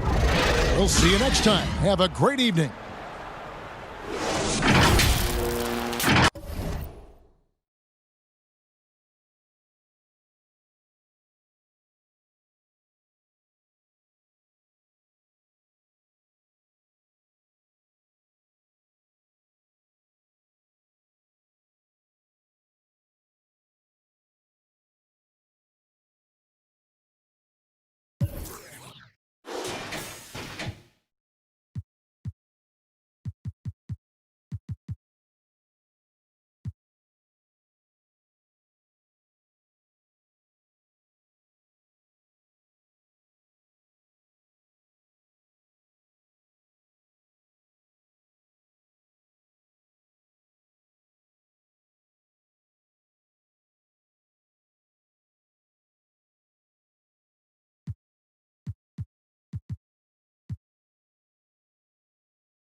And here is Howard. A jump hook. There's no way he's stopping him down there. Baby food. That was impressive. Yeah. No, I told you ain't gonna be no cakewalk, brother. Like they say in the fourth quarter, hey, see where when you come to that bench and they clapping up and they say, win the quarter, win the game. Let's go. Oh, pull that. Take the lead. Wait. Oh, good shot. I live. I like that as a coach. I need that shot right there. Aggressive. Oh my God. Let's do something. Please don't make that. And the third on target. Come on, get it, do it. Oh, intentional. Get him out the game, Brett. Oh, come on, Brian. He ain't did nothing. And getting mentally prepared to compete. You see the focus. You feel the energy. These guys are ready to go. The always busy and popular East 4th Street here in Cleveland. Our setting today is just at the end of that block. Thanks for joining our Tuesday night broadcast of the NBA on 2K Sports. This is Kevin Harlan alongside Greg Anthony as well as Brent Barry. And we'll be catching up a bit from the sideline with David Aldridge. And here's what the Cleveland Cavaliers schedule looks like. On Friday, they'll tip off a road trip in Washington where they'll take on the Wizards. Then on Sunday, they're off to New York to face the Knicks. And, you know, nobody loves playing on the road, but it does offer a good chance to see exactly what your team is made of. This team is going to find out a lot about itself over the next stretch of games. And as things get ready to roll, let's catch up with David Aldridge, who's on the sideline. David? Guys, Celtics coach Brad Stevens is known for his play calling. LeBron James said he has so many different wrinkles. You've got to keep your head on a swivel. He'll run something you've never seen before. But Stevens said, honest to God, I've stolen everything we've ever done from somebody else. Kevin? I love his honesty. All right, thank you, D.A. And tonight, Brent, classic battle of pivot men. Talk about some of your favorite center matchups historically. Well, we hear a lot and we see a lot in terms of the nostalgia of Wilt Chamberlain going up against Bill Russell. I remember years watching in front of the television Akeem Olajuwon playing against David Robinson in some Western Conference battles. I don't know that we're going to see that much in the next 4 or 5 years, Kevin. We know where the game is going, and those post matchups end up becoming somewhere near the three-point line nowadays. So let's take a look at the Boston Celtics starting lineup. They've got Ewing. Davis is out there with Nowitzki, and it's Murphy in at the 1 spot. And for Cleveland, they've got Jones, also Duncan out there, and it's Parker in at the point. And so it's Davis. He'll bring the ball up for the Celtics. Goes up on the wing.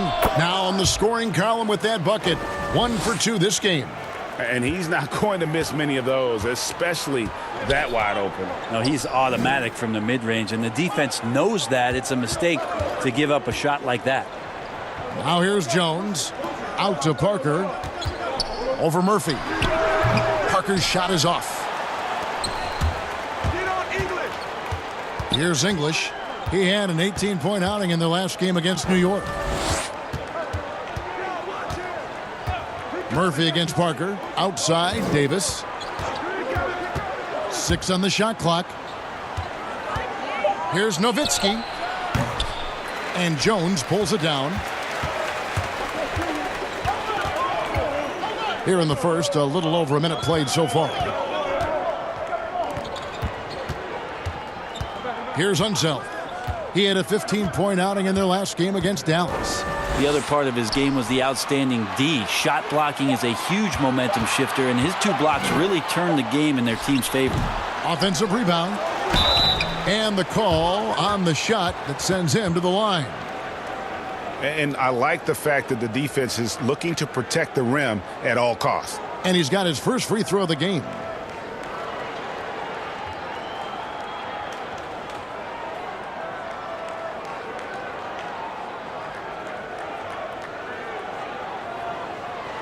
Take a break. Take a break. 2 shots.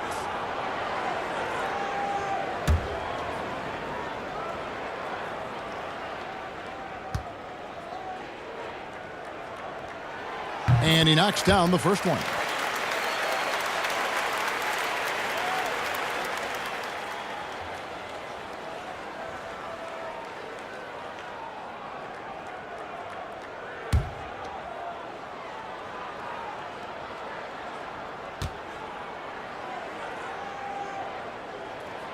He hits both from the stripe. And for the Cavs, their #1 goal is to identify a young superstar to build around. Yeah, they've had a nice collection here of guys that they hope step up and step out. Cleveland's only 2 Rookie of the Year award winners have been LeBron James and Kyrie Irving.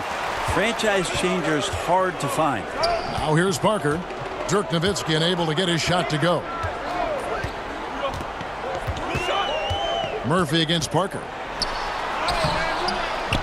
The shot, no good. Now the Celtics take it the other way. Kev, I know it's early, but going 0 for 4 to start a game can make a team get a little bit tight. Man, he's got that touch working tonight, shooting the ball very well to start this one. There's the pass to Chenier. Back to Parker. And Ewing sends it back. Here's Davis. The second chance effort. It's blocked. Here's Unseld. He's guarded by Murphy. Unseld, the pass to Parker. The putback. Great positioning on the putback. Yeah, he's just relentless on the glass. Unseld turning the miss into points because of his activity down low. That's what you love to see from your big guy. Now here is Davis. He had 31 points in the win against New York. He also did a masterful job in that game of drawing a lot of fouls, so he's creating havoc for the defense. And how about the anticipation and imagination there from Unseld? Sees the play developing and delivers the pass on time and on target. So the Celtics called timeout, their first. They are coming into this having notched a win against the Knicks in their last game. I thought they had a solid game plan coming into that one, and then they made good adjustments along the way.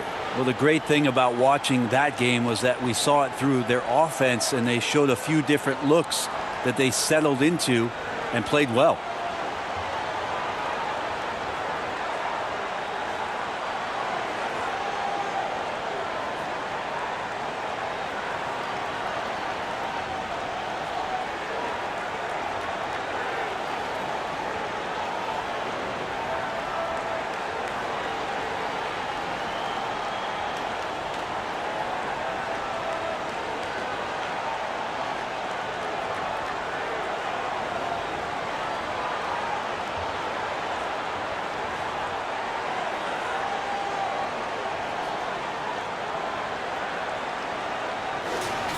And while we've got this moment here, now let's take a look at last season's leaders in converting turnovers into points. 5th on the list, the Celtics.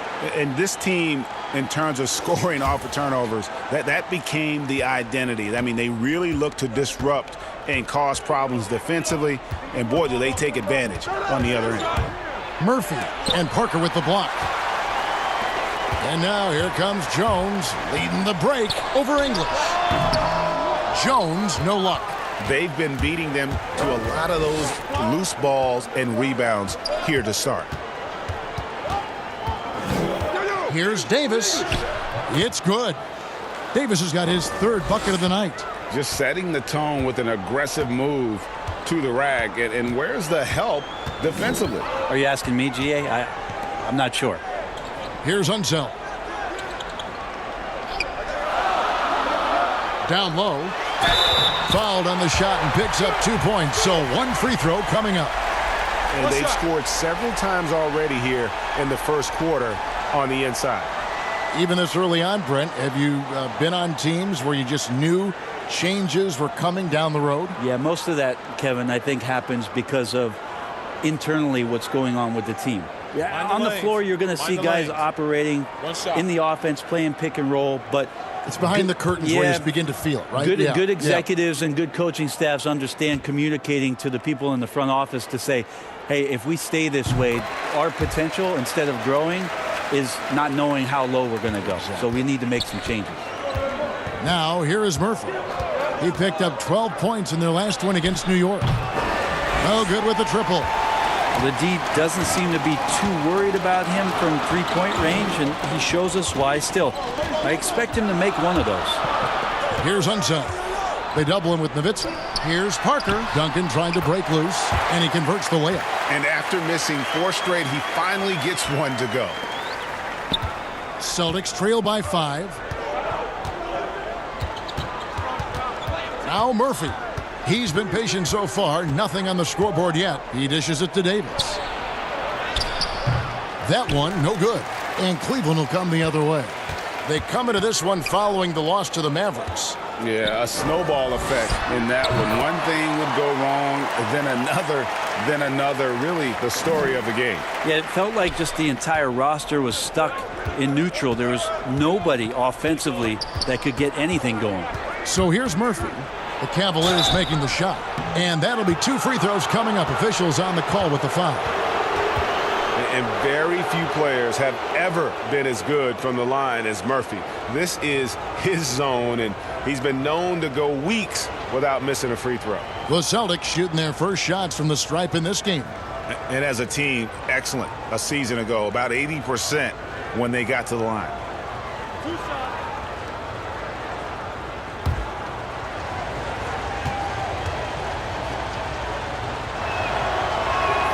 The first one falls.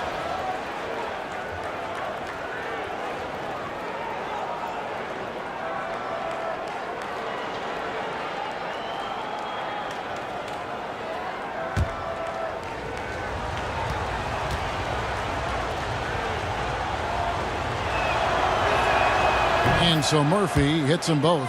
At this point, you might as well go ahead and chalk up the points when he's at the free throw line. Pretty much automatic. Pass to Unseld. Parker looking over the floor. Murphy with the steal. And Parker with the block. Here's Unseld. Out to Parker. Pass to Duncan. That drops, and it comes off an assist from Parker. The ball movement on this run has been fantastic and is a big part of why they've been able to get these good looks. Here's English. 1 up, 1 down. 2 points with his first shot this game. And that's not nearly the kind of defense that's going to prevent a player of his ability from scoring. Parker against Murphy. Passes it to Chenier. Again, the Cavaliers score. The chemistry has been terrific. Really impressed with their offensive execution. Outside, Davis. It's rebounded by Unseld. Unseld's got his 7th rebound here tonight. Yeah, this has not been a good quarter right here. Shot has been off the mark, and now it looks, Kevin, like he's pressing a bit. Here's Chenier. He has 6.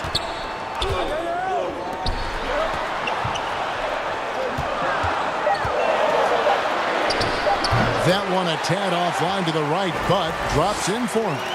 Chenier's got 8 points. Impressive, really, from that short 17 area. They are not missing many. Nowitzki for 3.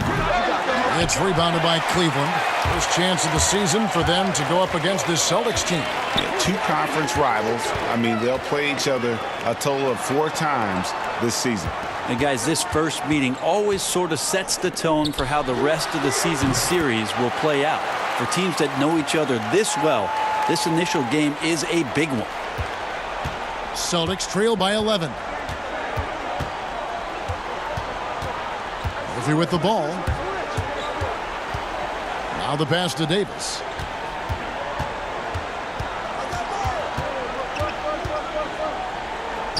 Pass to Murphy.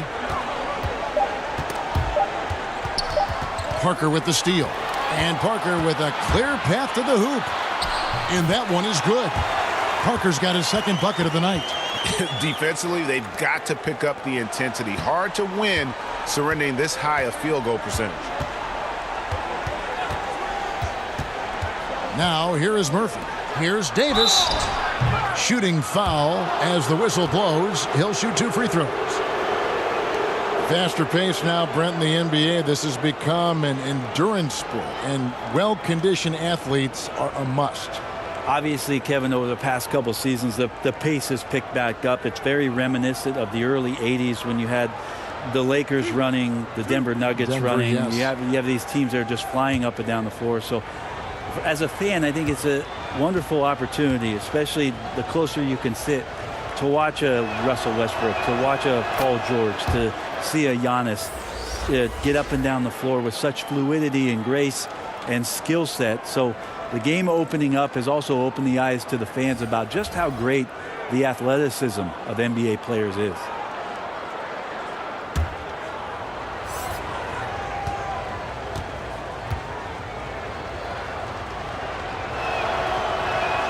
And both free throws good for Davis.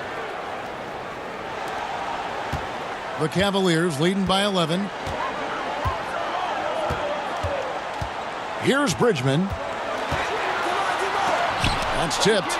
They've been sensational on the backboard to start this game. Here's Scott. Feeds it to Davis. And the rebound goes to Duncan.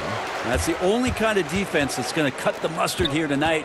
You got to stay on top of a guy like that who can play at such a high level offensively. And the pressure he put on that shot forced the miscue. Those are all the little things about effort there. He just gets out there and contests, and that's just enough. Now, here's Scott. The Cavaliers pull it in. Unzeld's got 9 rebounds in the game, getting it done. How many times have we seen a possession like that from them today? Ending with a basket, coming off a pretty pass. The Cavaliers have gone 3 for 3 at the line tonight. And last season, as a team, they knocked down 79% of their free throws, so those are numbers you'll be happy with. Hedo Turkoglu's checked in for Davis. Mind the lanes. Mind the lanes. One shot.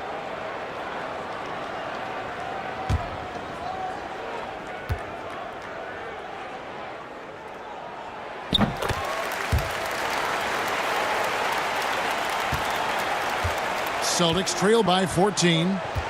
They could use a big shot here to get this offense going. Too many empty possessions. Right now, they need a basket.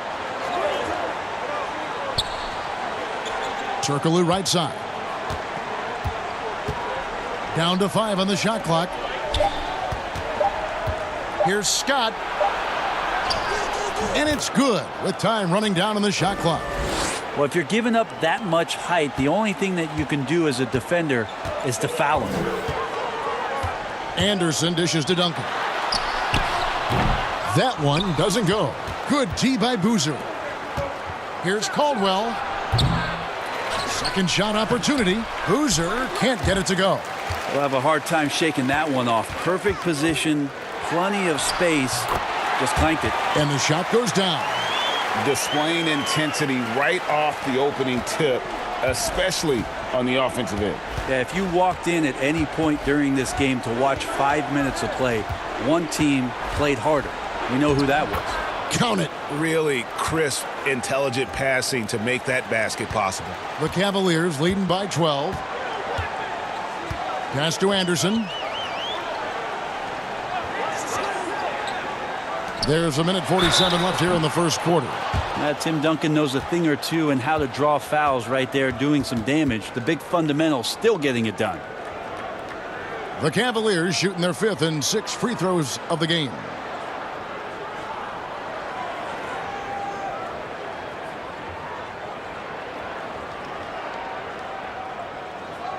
Shooting 2.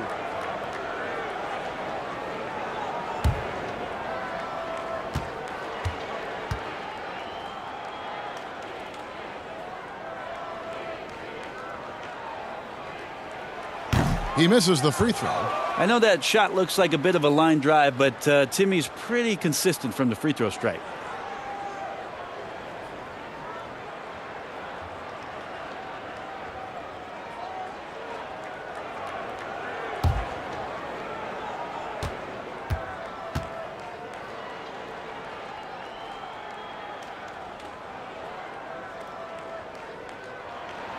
And he's good on the second.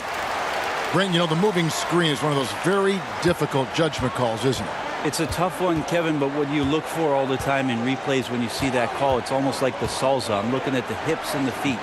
If the feet are too wide, and Kevin Garnett was the biggest problematic moving screen setter that I ever saw, being 6'11" and spreading out those sticks of his. But if the feet go wider than the shoulder, impossible. And then the hip move as the defender is moving around the screener, just enough of a nudge for him not to be able to catch up. Yes. Those are the ones where the referees, I think, are most in tune to in order to blow the whistle.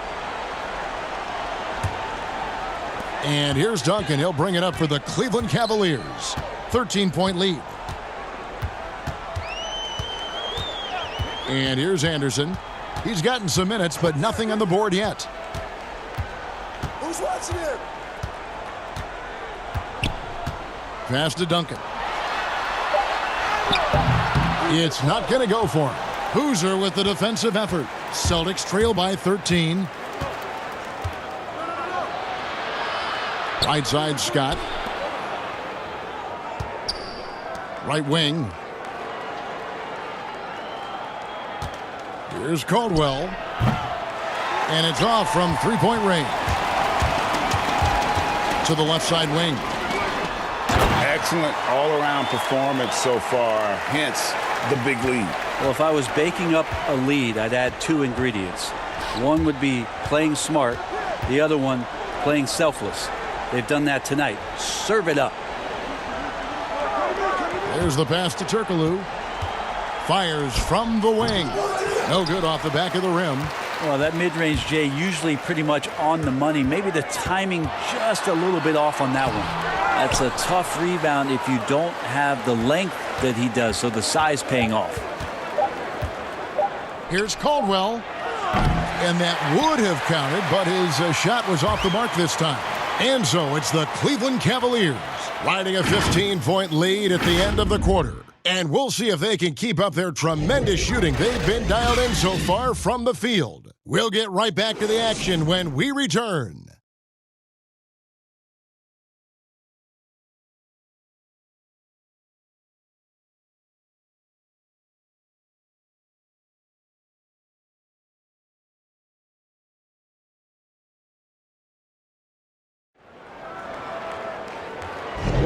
And glad to have you with us, folks. Second quarter of basketball. This game has not exactly been neck and neck, but plenty of time left in this one. And for the Cavaliers, this has been the game they wanted to have. Well, their effort on the defensive end has set the tone for this game. Yeah, defense has been infectious here as everybody stepping up aggressively on that end. Here is Anderson. And now, brought to you by Gatorade, all fueled up and ready to go. Let's reset our lineups. On the floor for Boston, we've got Carlos Boozer, also Hedo Turkoglu out there. Scott is out there with Chandler, and it's Caldwell in its shooting guard. And the Celtics with possession here. The Cavaliers making the shot. Pass to Turkoglu. Over Blackman, and Turkoglu gets it to go. The assist by Scott. Turkoglu's got his second basket of the night. Cleveland leading by 15. Anderson outside. Chandler with the defensive effort. How about the timing he shows there to challenge that shot? Yeah, not easy to do there, and that's a guy that you can tell takes every possession defensively very seriously. Now here's Turkoglu. The dish to Boozer. Shot clock at 6. Chandler trying to free himself up. And Boozer gets it to go. And those are the kind of nice inside looks they've gotten here in the first half. To the paint. Here's Bridgman. Defended by Turkoglu. Pass to Bridgman.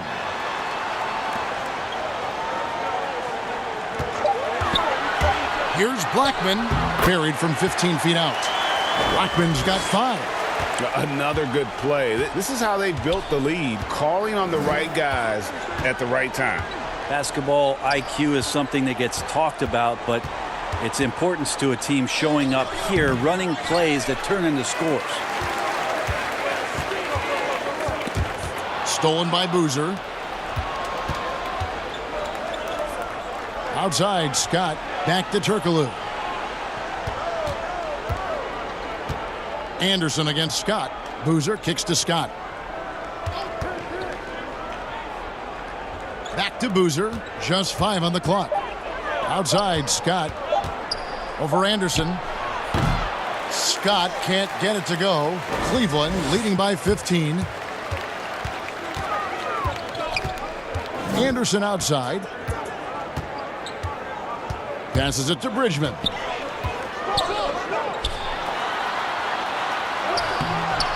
And the rebound goes to Boozer. Boozer's got his 4th rebound in this one. They've been struggling here on offense. Yeah, a bit of a dry spell for sure. Left side, Scott. The pass to Caldwell. From the top of the key. Boston again missing. Just a solid performance on the interior. The rebounding has been off the charts. And a coaching hire by the Cavaliers that caught most off guard. John Beilein had led the Michigan Wolverines for 12 seasons, their all-time leader in coaching wins. Well, there was also talk the year prior about John Beilein joining the Detroit Pistons organization, so finally making the jump to the NBA, where it's a much different challenge. It's going to be very interesting to see how it is that Coach Beilein implements a lot of his offensive schemes that were so successful in college. From 15 feet away, and he nails the jumper. Anderson's got 4 points in the quarter. And they are earning points with the jump shot now. Turkoglu passes to Caldwell. Now here's Scott. The teardrop falls in. Scott's got his 2nd bucket of the night. And defensively, they are on their heels every time the ball comes inside. And let's catch up with our sideline reporter, David Aldridge. Well, Kevin, last season the G League tested out an expansion of the clear path rule. And now that expansion is making its way to the NBA. It should discourage those intentional fouls that slow up teams on the fast break. Fans wanted it, and analysts clamored for it. And that will allow the amazing athletes in this league more opportunities to show what they can do in the fast break. You're right, David. A welcome change. Thank you. Here's Unseld, and he stuffs it. What a pass to set him up. And he's now got the double-double. 10 points and 11 rebounds. And guys, I'm starting to be concerned that the rim ain't going to survive some of these Unseld jams. There's just so much power to his game. Now a timeout called by Boston. And they just can't seem to get going offensively. Yeah, they're like a 4-day-old soda right now, just flat, Greg. They're missing shots left and right and just not playing their best.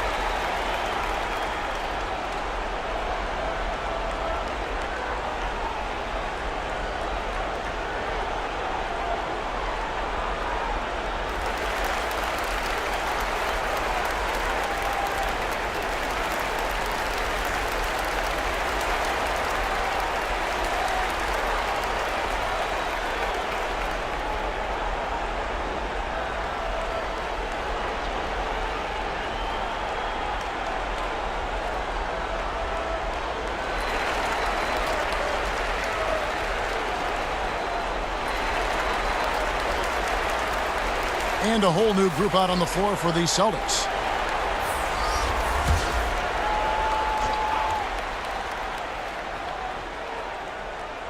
So here's Murphy. He kicks it to Davis. Pass to English. Back to Davis.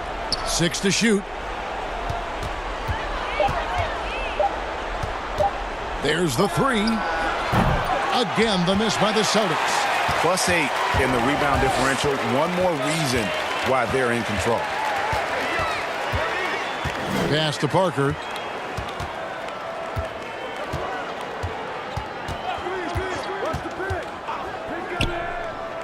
Passes it to Chenier.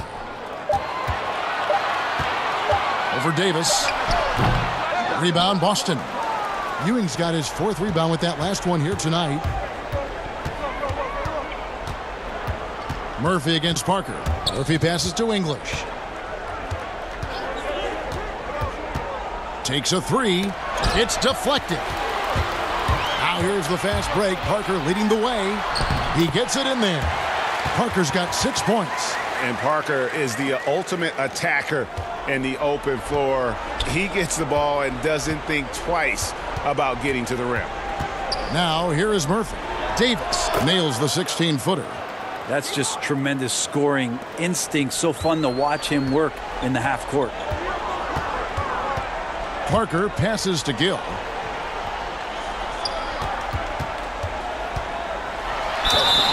Two free throws coming up, and they call the shooting foul. And when it comes to choosing, Brent, the MVP, the Coach of the Year, the Rookie of the Year, all these different great awards, do you like the current voting structure for these big awards right now? I don't mind the current voting structure. I don't know how you get away from what it is that, in terms of handing people ballots to figure out who it is that they think have earned those awards throughout the year, Kevin. What I don't like about the structure is that you have media members who are voting on things that have huge financial ramifications for organizations. And when that stuff happens with a player who's going to earn a supermax contract because he made an all-NBA team, what you're going to start doing is restricting smaller market teams from being able to afford the ability to keep their star player with the team. And so that needs to be fixed, and fixed immediately. I do not like the media. Wait a minute. Wait. I am the media. You are the media, Kevin. Strike that. Let's rewind. Can we delete that? Here's Murphy. Got a piece of it. Here's Gill. Parker outside. The pass to Chenier. That shot, no good. Now the Celtics take it the other way. Here's Davis. And a rebound goes to the Cavaliers. And that was almost a block. Still did enough to alter the shot. Yeah, altering the shot just as long as there's a miss, that kind of energy not wasted. And it's all about the release when you shoot the floater. Now a timeout called by Boston. Yeah, his shot is just not there tonight, guys. And instead of trying to shoot himself out of the slump, maybe he needs to start moving the ball around and creating for his teammates.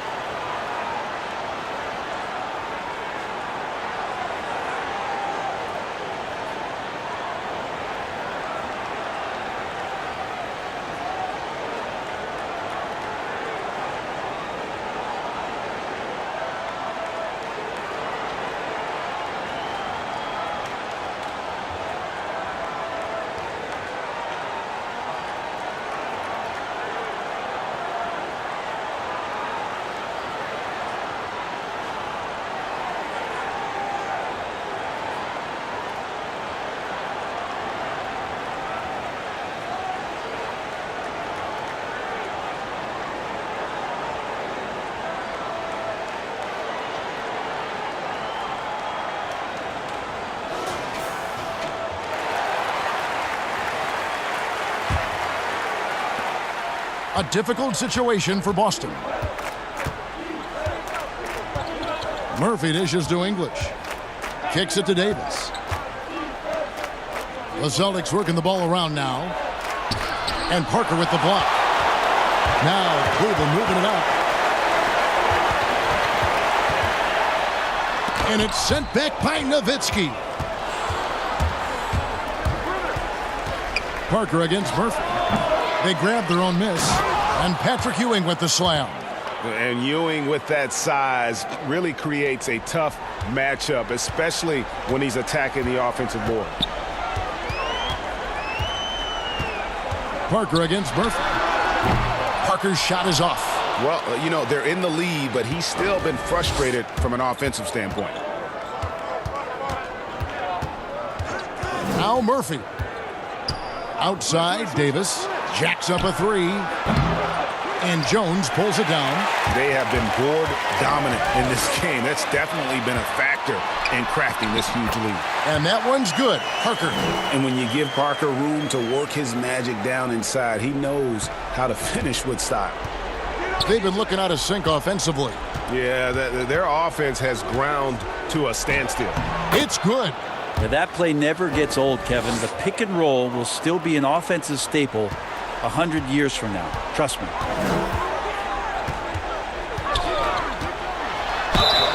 And foul on the shot, so he'll get a chance at the line. That's on Patrick Ewing. And Parker's just extremely clever at getting fouls off those kinds of shots. The Cavaliers have been good at the free throw line. This one, 7 of 8. Shooting 2.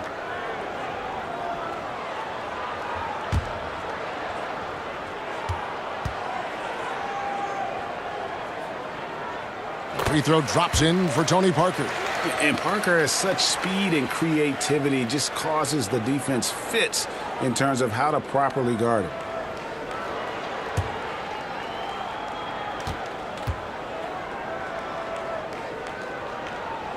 And Parker drops them both.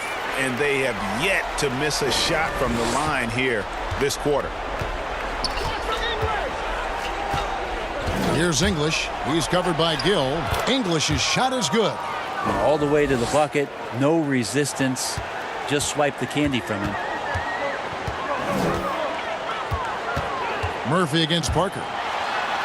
Count it. Number 5 from the floor this game. He's now 5 of 11. Yeah, that first quarter was a bit shaky. Good to see a player who doesn't let a slow start get to him. Outside, Davis. To the wing right side. Pass to Murphy. Clock at 6. Fires for 3. It's rebounded by Unseld. Unseld. Well, if he's going to keep shooting, they've got to run some plays for him. Screens, pick and rolls, anything they can do to get him started. Parker passes to Chenier. Here's Unseld. Launches a 3. A nice shot by Chenier. Chenier's got 11. What a performance on the offensive end. He's making the defenders pay right now for all of the mistakes they're making. Here's Murphy. Chalk up 2 there. We've got 1:48 left in the first half of basketball. Here's Parker. The shot comes out. Good D by Ewing. Boston's gone 0 of 3 from beyond the arc to start the second quarter. It's stolen by Jones. To the wing on the left. Here's Chenier.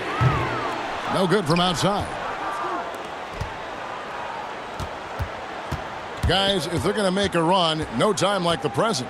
Yeah, and it's certainly, we had to expect a better game than this. Been very ugly thus far. He's been off the mark, and that hasn't helped them chip away at the lead. It's been a theme here this quarter. Clearly a foul. Foul. 2.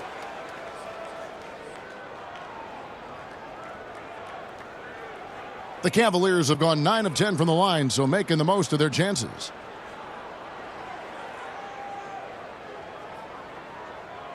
Take a break.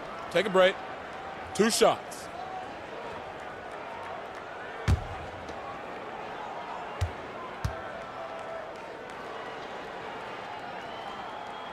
And he makes the first. Well, his body control is phenomenal, and his ability to get to the line has always been impressive.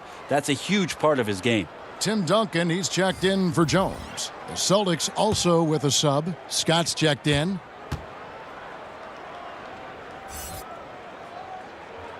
And that one goes in. 2 from the line that time. 1:10 left to play here in the half. Celtics shooting a low 30% mark from the field. Ewing trying to get open. Scott, good. Scott's got 6. And they're beginning to just flat out fall apart defensively right now, especially on the interior. Parker passes to Chenier. 46 seconds left here in the second. 4 on the shot clock. They get it again. Second chance shot. Rejected by Nowitzki. And Duncan gets it to go in. Well, they've been better than good on the glass today, and there is a glaring discrepancy between these two teams in that area. Now, here's Scott. He's coming off a 10-point game against New York. And what opened things up for him was his passing. He was making so many plays that the D had to play off him. Unseld. Boom, he jams it straight down. And the one-hand slam just looks so pretty when it's in his hand and he's the one doing the slam. Agreed. He is smooth as silk, even on a power finish. Here's English.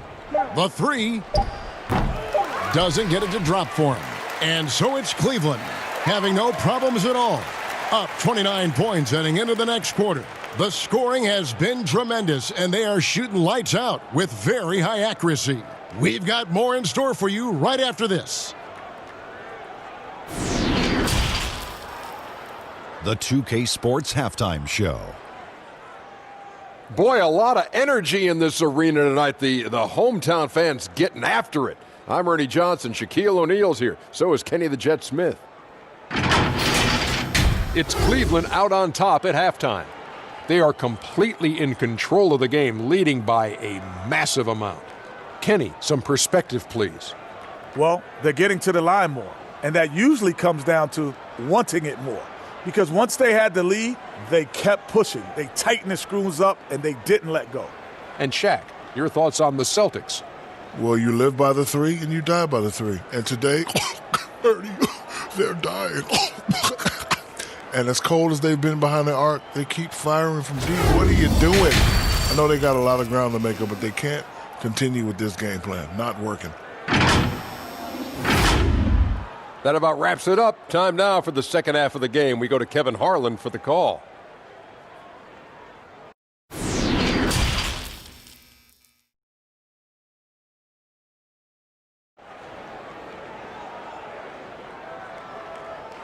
And there wasn't too much drama in the first half, but maybe things will tighten up here in the second. It's been a clinic from Tony Parker. Definitely been challenging the defense here early on, not settling for anything outside. Now, you want these kind of nights where you can start to see those openings before they happen. Well, we've got a second half of basketball for you. We think it's going to be pretty good. A big comeback, though, is needed for this game to be competitive, and it probably has to happen quickly. Duncan is out there with Jones. Then it's Tony Parker, and it's Unseld in at the 5, down low. That's the 5 for Cleveland right now. And pro move there. Finds a way to gain some separation against the much taller defender. Yeah, I don't think he even sees a taller defender out there, just a gifted scorer. Here's Davis. Duncan with the block.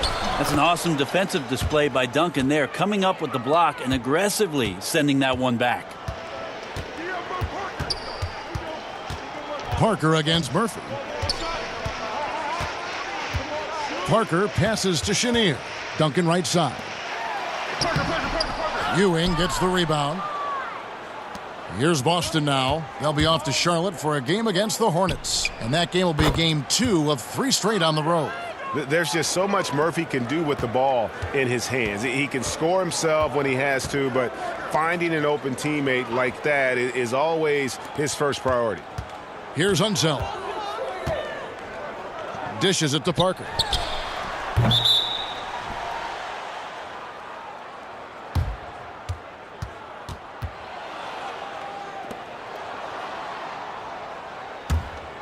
For Boston, they've gone 2 of 3 from the field to start the second half. Ewing with it. On the wing, Davis. Nowitzki outside. Nice ball movement by Boston. Here's Murphy. That shot is off. Good D by Parker. Jones kicks to Parker. Pass to Chenier. He dishes it to Jones.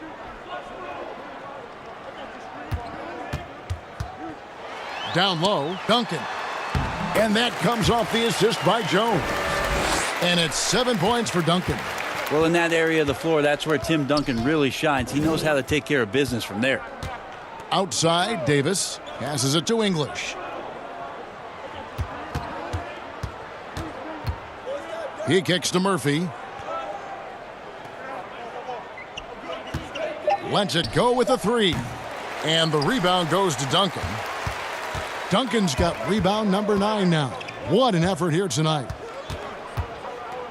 Unseld, the pass to Chenier. Here's Parker. And Boston with the rebound. Nowitzki's got his 4th rebound with that last one here tonight. Here's English. Good D by Jones. How about the timing he shows there to challenge that shot? Yeah, not easy to do there, and that's a guy that you can tell takes every possession defensively very seriously. Now here's Parker. He's got 14. And the pass to Chenier. To the middle. Here's Duncan. And no good that time. Now the Celtics take it the other way. They need a bucket in a big way here to regain some confidence. Now here is Murphy. Back to Nowitzki. Here's Ewing. And he lays it straight in. Ewing's got his 3rd basket of the night. And how about the muscle inside from Ewing? Easily getting to wherever he wants to on that low block. Parker kicks to Jones. Over to the wing. Here's Duncan. The offensive rebound. Yep, it counts. Duncan's got 9. Well, great hustle from Tim Duncan, but great positioning as well. So skilled at using his long arms to haul rebounds in. Here's Murphy.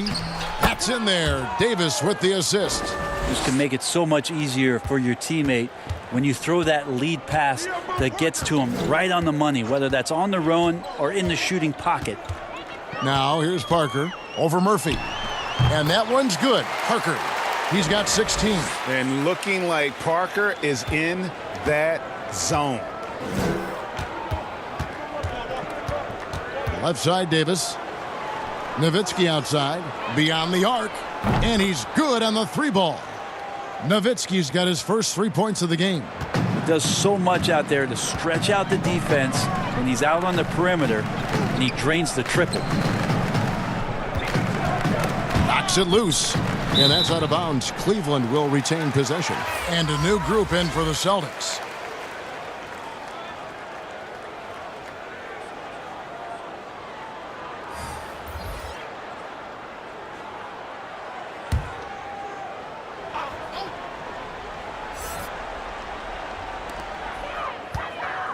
Over to the left wing. 5 on the clock. Tries from 16. Here's Duncan. And there's the bucket. Stay with it on the offensive glass, getting it done. That gives him a double-double in this one. 11 points and 12 rebounds. Time called here. The Celtics decide to talk it over. Trying to snap them out of this little slump.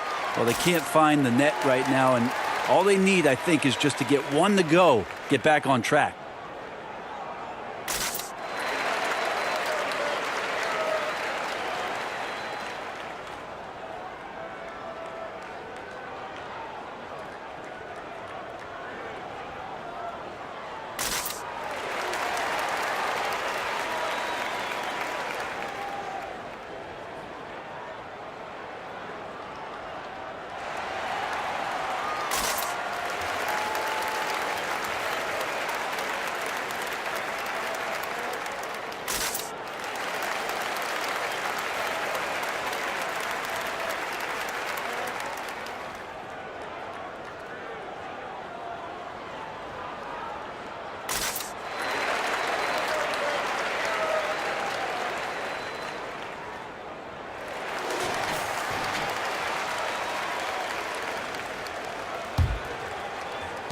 Boston's gone 1 of 2 from beyond the arc since coming out of the break.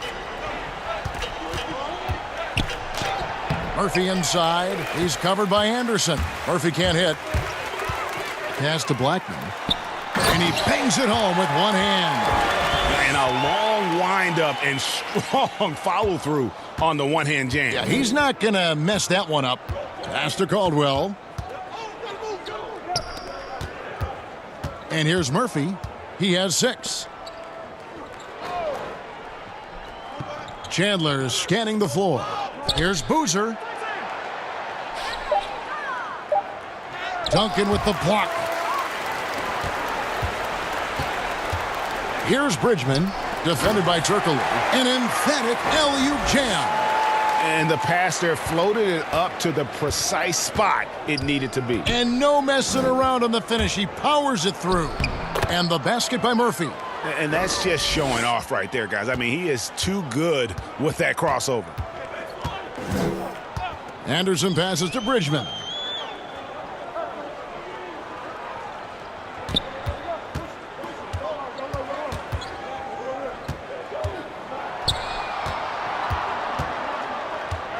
Pass to Unseld. Here's Blackman. They get it back. Duncan. Good for basket number 6 from him in the contest. He's shooting 6 for 12. They should continue to get the ball inside. The defense struggling to contain them. The pass to Turkoglu. With the fadeaway. It's rebounded by Cleveland. Here's Unseld. 14 points for him. Duncan can't hit. And the effort never stops with him. No easy shots when he's on the floor. Well, it's about the defensive end, and that's what guys feed off. He gives the effort down there at all times. Mid-range, plenty of room for that release. He's going to take those all day long. Murphy against Anderson.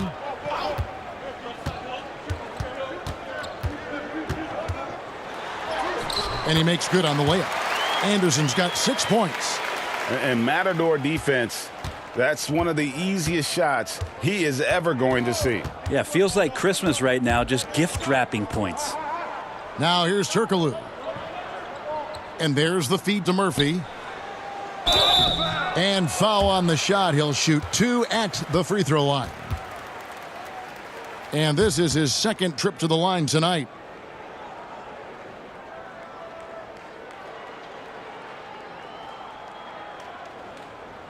Shooting 2.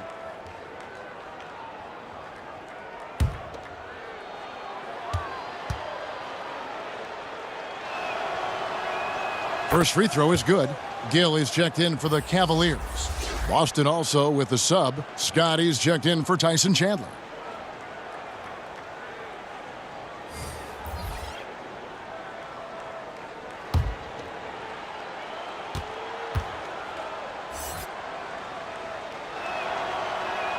And so Murphy hits them both.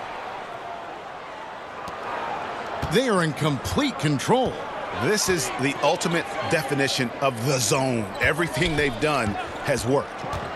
Now here's Anderson. He has 6. No good from Duncan.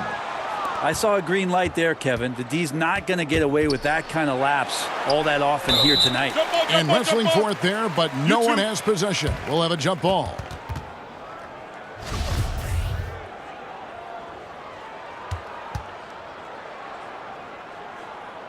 And the Celtics with possession here. The Cavaliers shooting it well here in the third, about 50%. Here's Gill.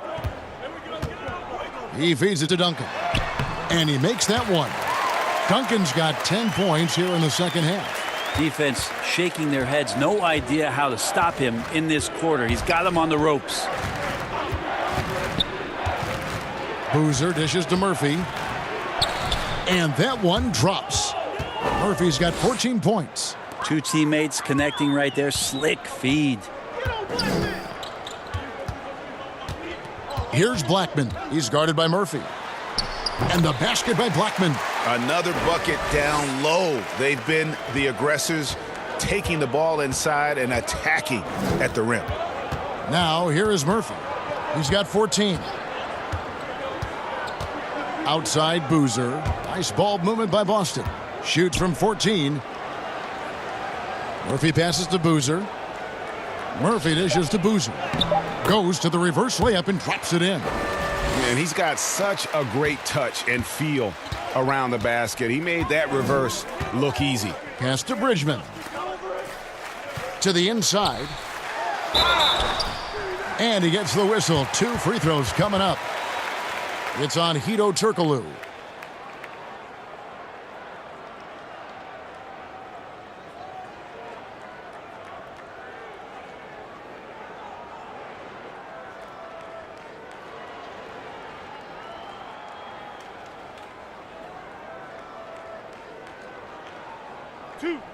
Two.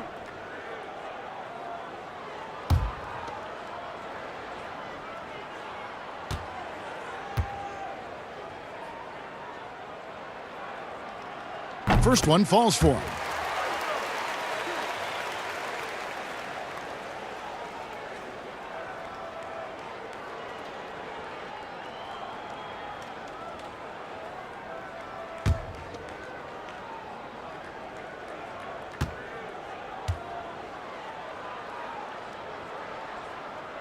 So he gets them both. Boston's gone 1 of 2 from beyond the arc since coming out of the break. Pass to Caldwell. Tim Duncan with the rebound. Duncan's got his 16th rebound on the night. And he caps off the fast break with a monster slam. Traditionally, that's how you want to finish the break, right at the rim. Yeah, anything other than a layup in that situation, probably disappointing. Had numbers, took advantage. Well, his poor shooting is a big reason that they're staring at this deficit right now. He needs to get on track if they're going to find a way to win. I'm sorry, that's poor defense down low again. It's been a mismatch thus far in the paint. There's 1:54 left to play here in the third. Murphy passes to Boozer, and there's the defensive 3-second call. For Boston, they have been excellent at the free throw line here today, a flawless 6 for 6. One shot.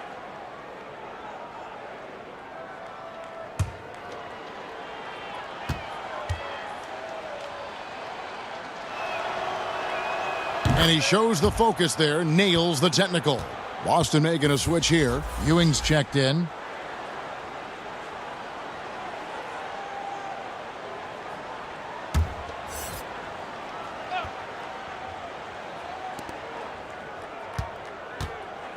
Scott against Anderson. Passes to Ewing. 6 on the shot clock. And here's Boozer.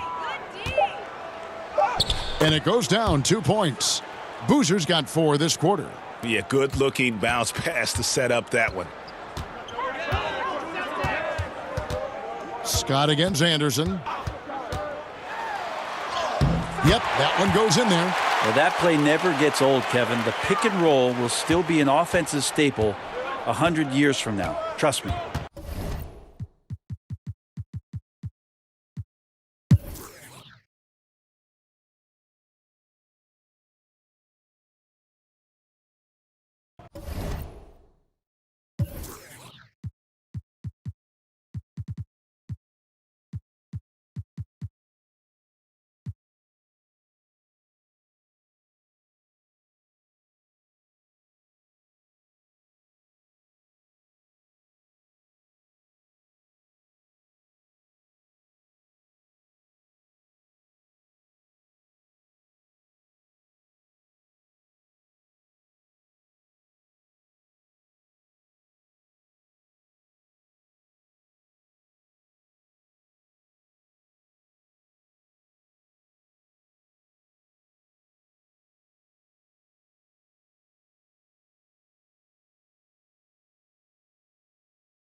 at the free throw line.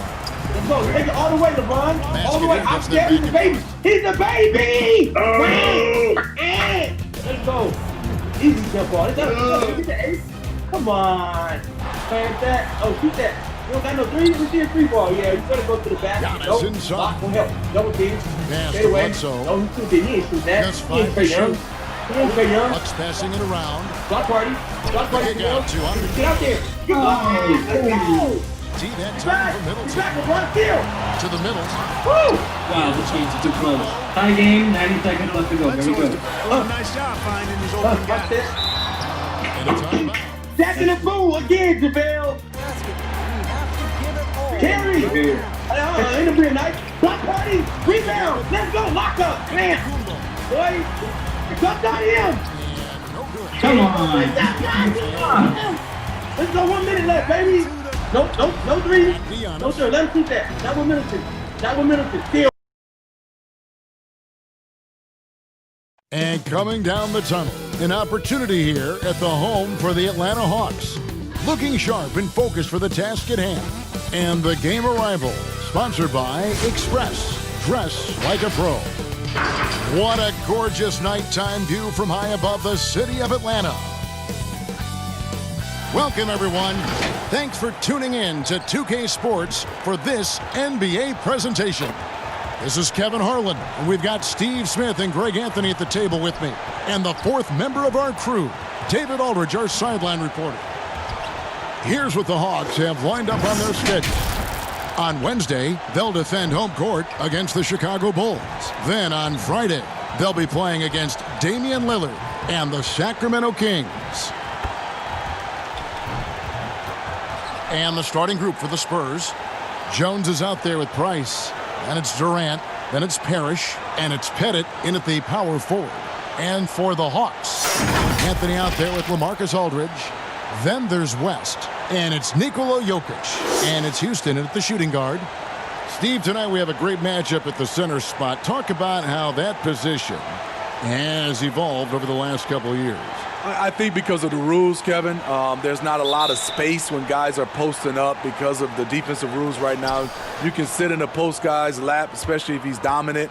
So I think guys, as a post player now, saying I got to go out to the three-point line, I got to go out to the free throw line to be able to have some spacing to make shots. Now here's Durant. He's definitely not pleased how he played against the Lakers. And there's the pass to Pettit. Shot clock at 5. It's stolen by West. Inside, Anthony gets to the rim for 2 with the D all over him. Anthony's got the first points up on the board tonight here for the Hawks. Outside, Jones. Pass to Pettit, down low. And it's Parrish missing. Here's the Hawks with the ball. They're moving on after the tough loss they took at the hands of Miami. Yeah, I mean, in that one, you really saw a difference in aggression between the two teams, particularly on the boards. You know, you can't allow that many second chance opportunities and then get almost none yourself. Rarely that works out for you. He's just such a well-rounded offensive player. He's got a little bit of everything. West. And the call on the shot that sends him to the line. And you look at all the things this man brings to the game, the focus, the resolve, a winner's mindset. I mean, there's a reason why they call him the logo.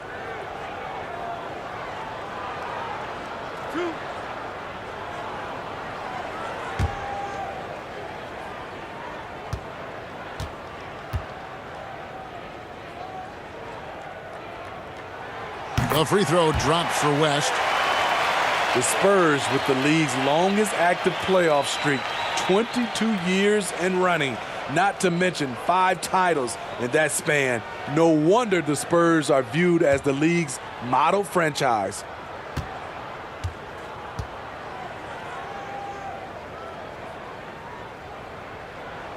And both free throws good for West.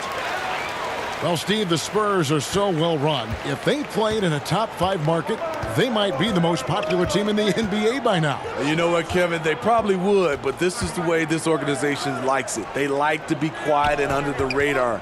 They like to sustain success, and they like to build a great culture. At the same time, the small market is really a part of their culture. Missing that one helps out all the analytical guys from the mid-range. And it's Anthony with the jam. Beautiful location on the pass, as usual.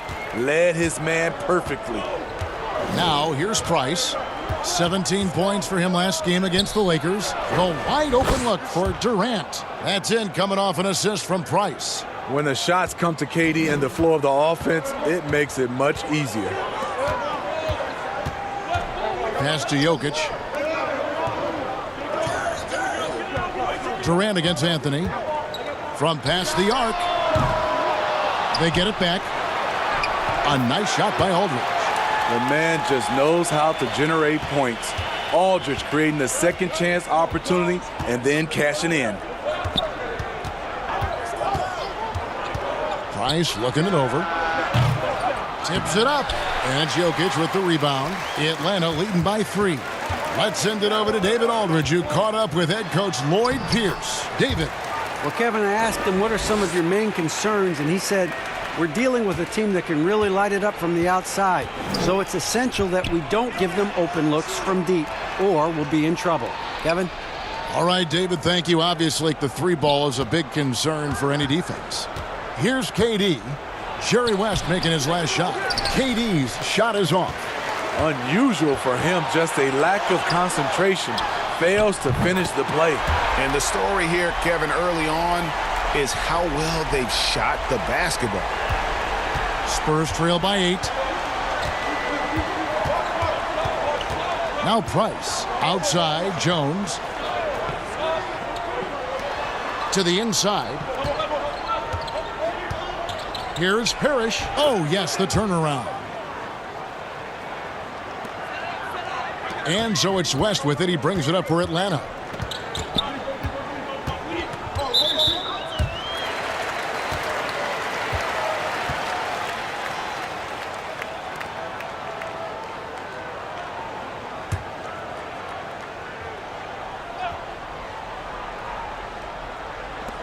And we're just over 3.5 minutes into the first quarter.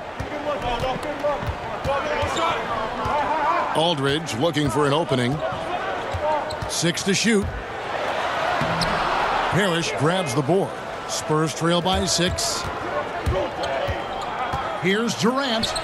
Count that one. Durant's got 7 points. Could have easily been an and one. Durant finishing through the bump. West against Price. No good from West. The Spurs have gone 4 for 9 from the field to start this game off. And Jones has it in the corner. He kicks it to Parrish. The dish to KD. He can't get that one to fall. Good defense by Jokic. Here's Houston. That one falls, coming off Anthony's feet.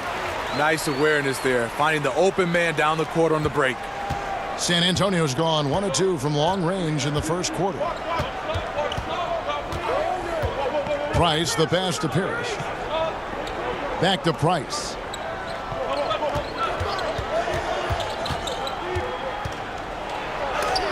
And it's sent back by Aldridge. I mean, showing great anticipation. Aldridge was all over that shot. Terrific assist, a nice finish. Solid play all around.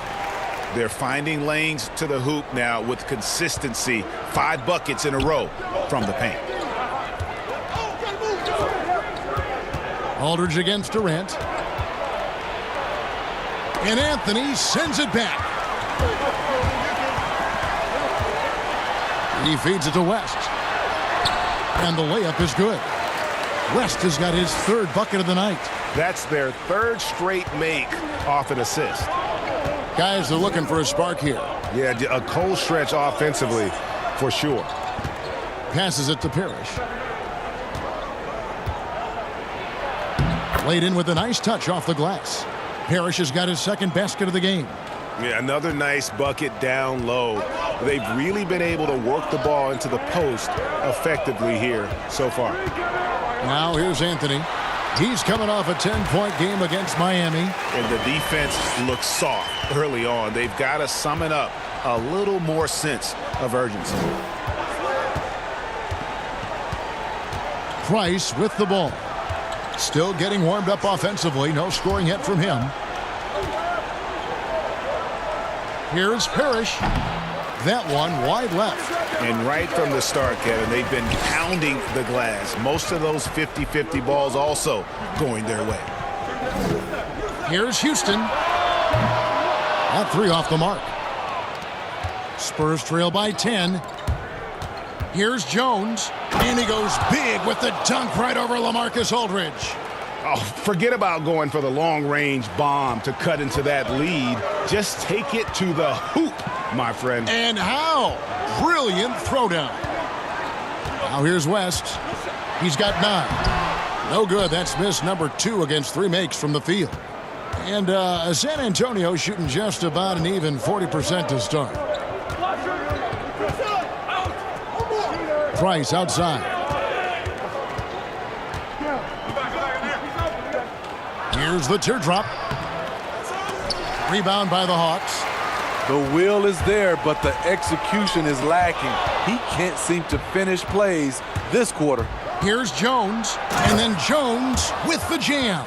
Excellent on both ends of that play. Yeah, the steal was sharp, but the slam topped it off. Turning defense into offense. Every coach talks about it. Perfect example right there. Now here's Anthony. The pass to Jokic. Lets the 3 fly. That's in there. Anthony with the assist. Anthony's got 4 assists in the game. You know, you watch Nikola Jokic out there, and he just moves like a guard. The way he approaches the game, sees the court, and shoots just aren't found in that center position. And San Antonio calls the first timeout of the game. Greg Jokic has so many tools at his disposal. He's a walking triple-double threat.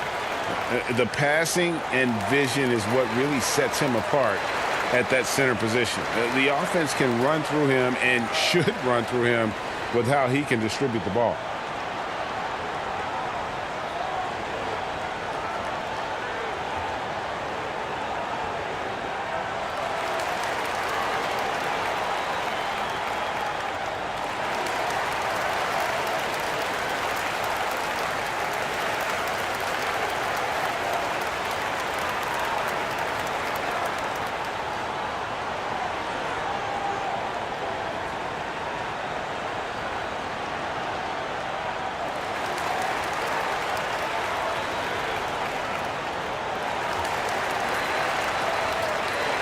So San Antonio goes with a fresh 5 on the floor. And now the stats on Joakim Noah. How he did last season. Last season, put up about 7 points a game, 5 rebounds, and 2 assists. Not bad numbers, but for a player of his talent, you have to think he can do more. Well, sometimes even the best hit a little flat spot. It's natural. He'll get on a roll, and I think he'll be fine. Here's Dumars after the basket by San Antonio. Dishes it to Carmelo.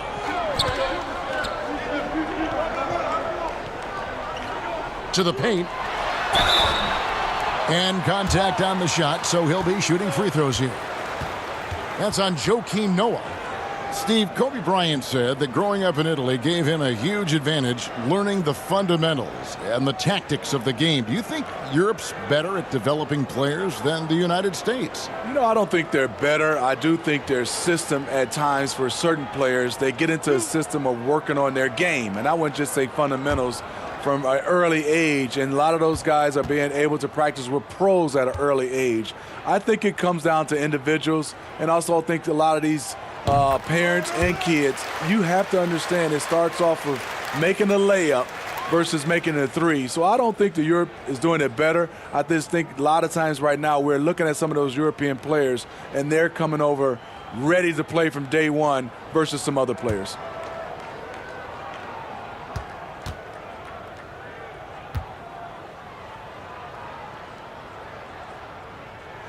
So Horford gets 2. The one thing you can say about the Hawks, they have drafted well over the past few seasons. Stole John Collins at pick 19, traded back for Trae Young, and the Herter selection. The rebuild may not be long in Atlanta. Count it. Nothing went right on that offensive possession except the result. Atlanta leading by 7. Now here's Anthony. Great D that time from Middleton. And Steve, the Hawks not only identify talent, they identify guys who will excel in their established system. And that system is finding value with shooters. They also look for guys who bring the energy and also bring the effort. The size of the player isn't as important as the heart. San Antonio shooting their first free throws of the game.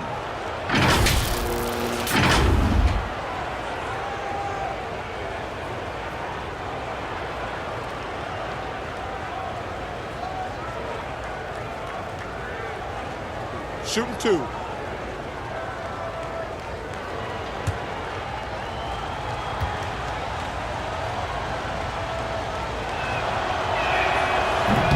That free throw, no good.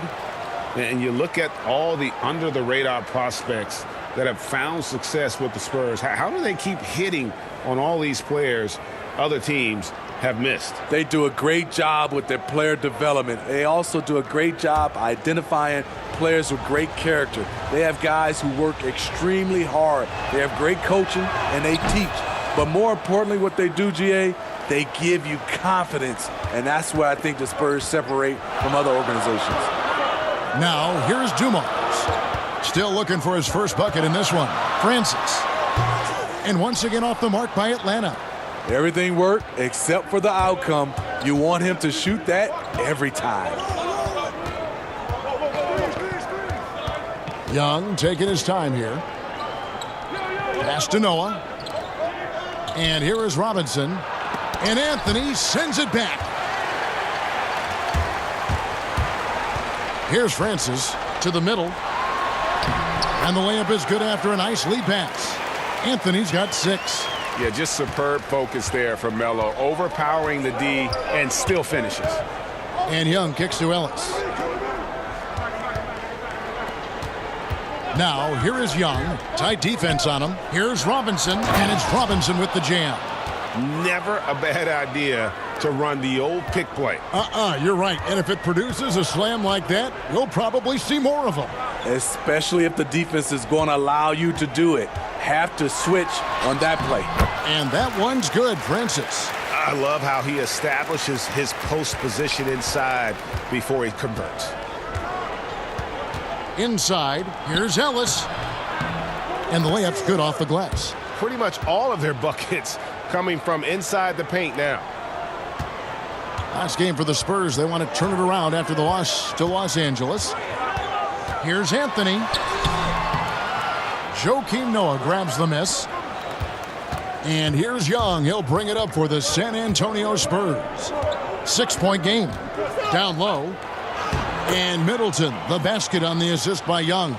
And there's a pattern starting to take shape here. They're working it inside and getting good shots from close range. Dumars, the pass to Horford.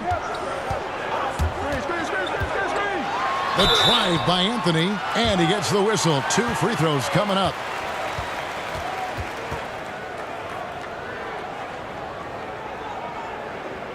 The Hawks have looked good at the line tonight. They're perfect in 4 attempts. And they were 75% from the line a season ago.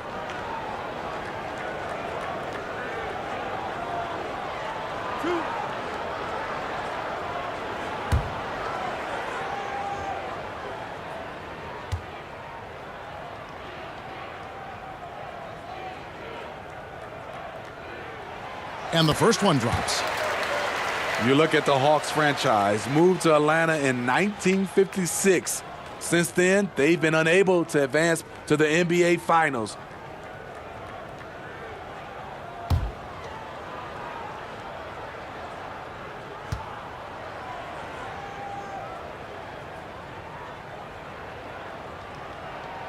And both free throws good for Anthony. Yeah, and early on doing a really nice job at the free throw line. And Young kicks to Robinson. Ellis against Dumars. Young. Well-timed pass, and he goes straight to the bucket for the layup. Yeah, the chemistry has been terrific. Really impressed with their offensive execution. Pass to Horford.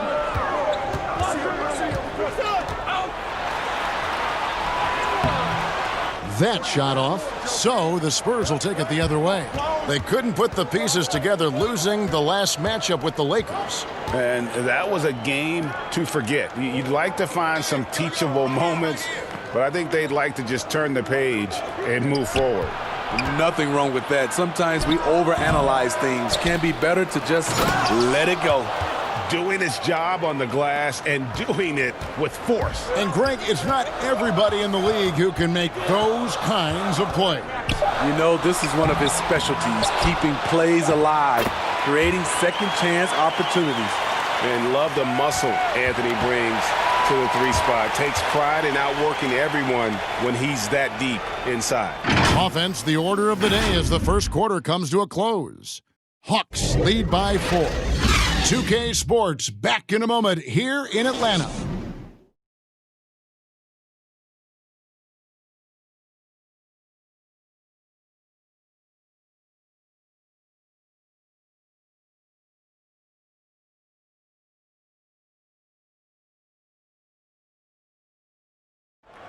Nikola Jokic, a former second-round pick, turned star in the league, talks about what the game means to him. Basketball, like passion, love. Like that is the thing I play. Like when I know 4, 6, 7 years old, I don't know. Like basketball is always in my life. That like I think it's passion. I think it's passion. In basketball, Greg, a big deal in Jokic's native land of Serbia. And I love his creativity. There's an artistry and a freedom in how he plays the game. And hope you've enjoyed the broadcast so far. Halfway through the first half in this one. And when you consider how Atlanta is doing, your thoughts? Well, they use the fast break to generate some easy buckets before the defense could get set. You know this, the team that dictates the pace typically rules the roost. We see that here early on. They've got Horford. Anthony is out there with Schrempf. Then there's Dumars, and it's Francis in at the point guard position. That's the group starting the second quarter for the Hawks. Okay, well, let's go down to David Aldridge for a report from the sideline. Well, Kevin, tampering is a touchy subject, but it's a word we're hearing more often. Teams want to retain their star players, but they know that there's always talk during a season. Now, teams can only express interest in a player when he hits free agency, but players can talk amongst each other freely all season. Star players like LeBron James are tied into their front offices. And some people wonder if there's much of a difference between what the player says and what his team is thinking. Kevin? Good point, David. Thank you. And he makes both free throws. You know, Smitty, every team at some point faces some locker room turmoil. How tough is it to balance team chemistry? You know, it's very tough. Sometimes you have those 1 or 2 player additions that it just changes the dynamic of your team. Sometimes you lose a leader. He might not be the best player. Then a lot of times guys are playing for contracts, and some guys get a little bit upset because they figure they're playing for their individual success versus team. But when you have that right chemistry, it is beautiful. And that's definitely a shot that he has in his arsenal. The Hawks shooting at 52% from the field. They're clicking. Anthony looking it over. Out to Schrempf.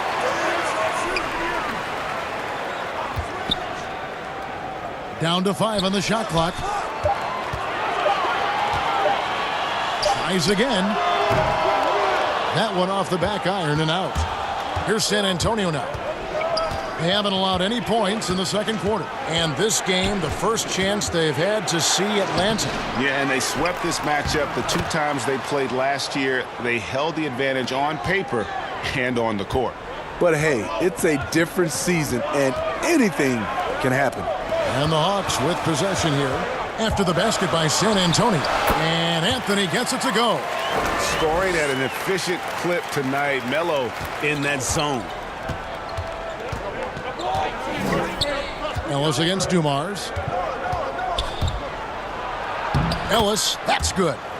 Ellis has got the lead up to 2 now for the Spurs. And they keep hammering away at him inside, forcing the ball into the paint.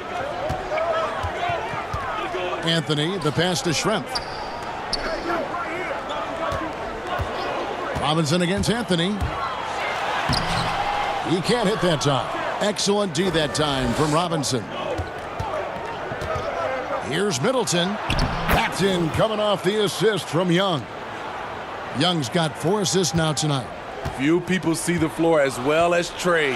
If you're open, he'll find you. The shot by Anthony, no good. He goes up strong, but he is met with resistance. I think that surprised him a little bit. They get the rebound.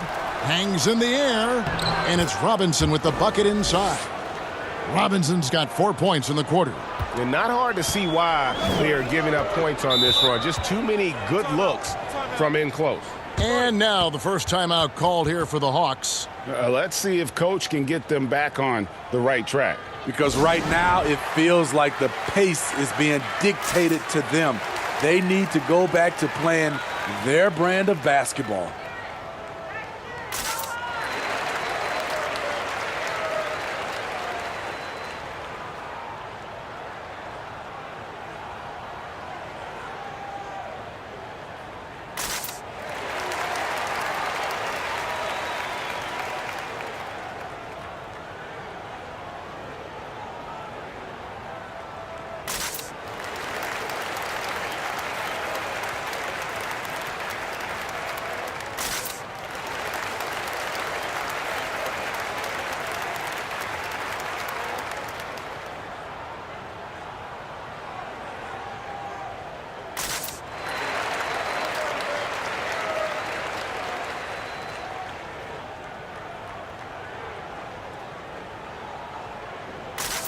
So it's both teams making substitutions here. And checking out the stats for Jokic. Last season, he played outstanding. 9th in assists. And he also finished the season in the top 10 in rebounding. It's just a terrific year on the glass. And his floor awareness was impeccable last season. As you mentioned, top 10 in assists. Just does a great job of getting everyone involved. Young against Armstrong. Here's Schrempf. And he takes that one up and powers it through. Going to the rack with energy, and the D afraid to cut him off. Yeah, gotta chalk that one up to some shaky defending. In a close game like this, everything has to be challenged, and everything has to be earned. And it's out of bounds. Last touch by Ellis.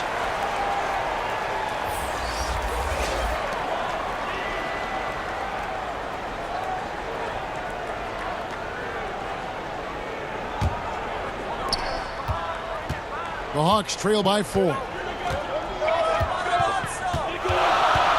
And here's Armstrong. Here's West. Excellent D there from Parrish. And gotta like what they've been doing down low in the post. We call it off the bus range. Trae Young can shoot from the half-court logo with confidence.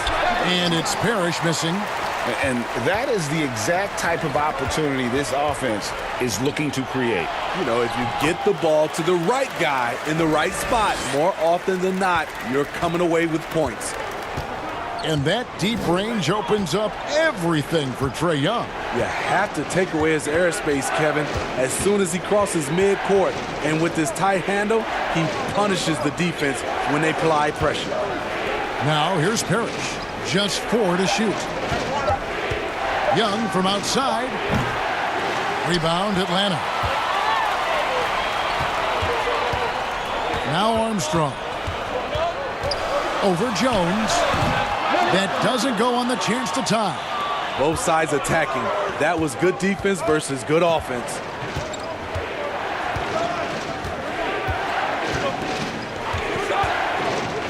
Lets it go. Down it goes for his 3rd basket in as many tries. And so it's West with it. He brings it up for the Atlanta Hawks, trailing by 4.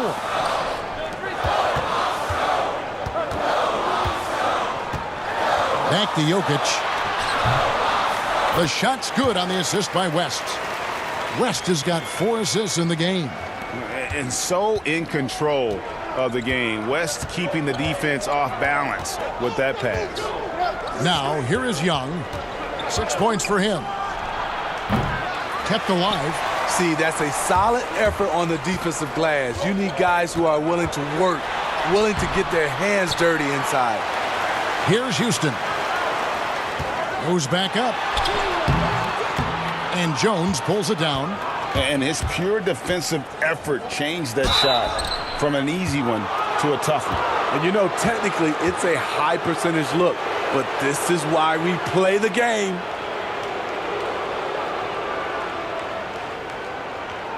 The Spurs shooting their 5th and 6th free throws of the game. And just last season, they were at about 82% from the free throw line. So those numbers are always going to be positive. Shooting 2.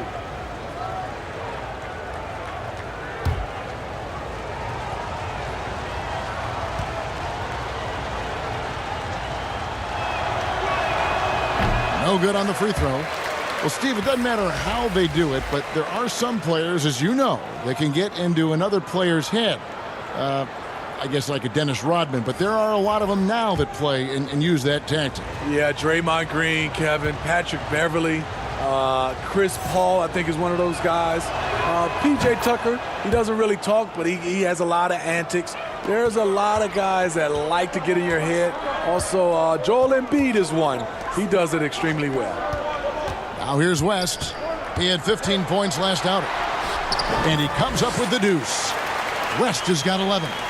Resourceful move there. That was not an easy one to convert. Especially given the height disadvantage. I love the way he created space for his shot. Here's Jones. He has 6. KD on the wing. Rebound by the Hawks. Jokic has got his 7th rebound here tonight. Here's West. Shooting foul as the whistle blows. He'll shoot 2 free throws. It's going to go on Eddie Jones. And you don't ever want to get into the habit of letting the offense get to the rim.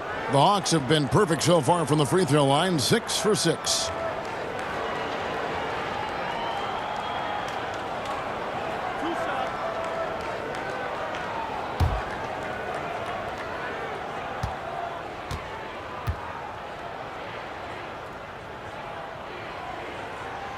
And it's tied up with that one.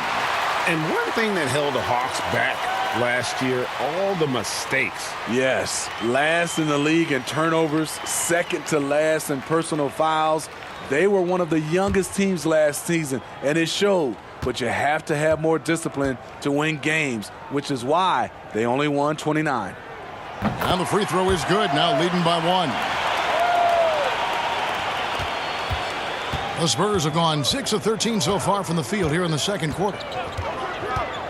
Passes it to Pettit. Out of bounds. It'll go to the Hawks.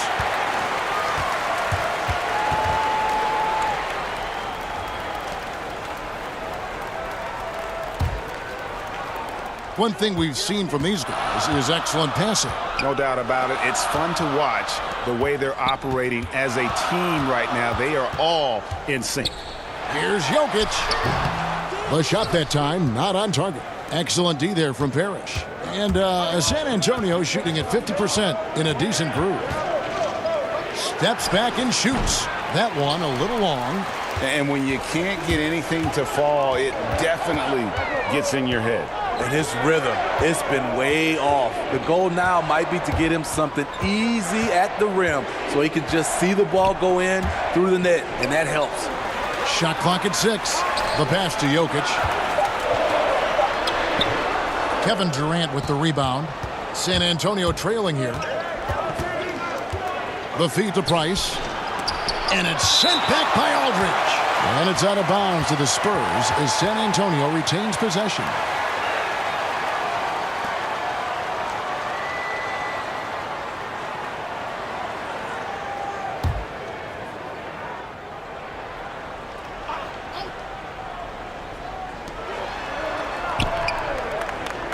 Outside Durant. Busts the J after the KG pass fake. Durant's got 10 points. Armstrong with it. 8 points his last outing. Here's West. Good, and Aldridge gets the assist. And the Hawks lead by 1. He's given a great lift to this offense tonight. Very, very efficient. Durant down low. Aldridge is there. KD can't get it to go. Jones against Armstrong. Pass to Jokic for the 3. Cans it from downtown. Timeout. Now it's a 4-point Hawks lead. Aside from the rim runners in this league, most bigs are now asked to help stretch the floor. San Antonio calls timeout. As the teams head into this timeout, a chance for the coaches now to map out some plays for the next few minutes and a chance for the players to rehydrate with some Gatorade. That's important if they want to make sure they don't wear down later in the game. Absolutely. Over the course of a game, you have to stay hydrated.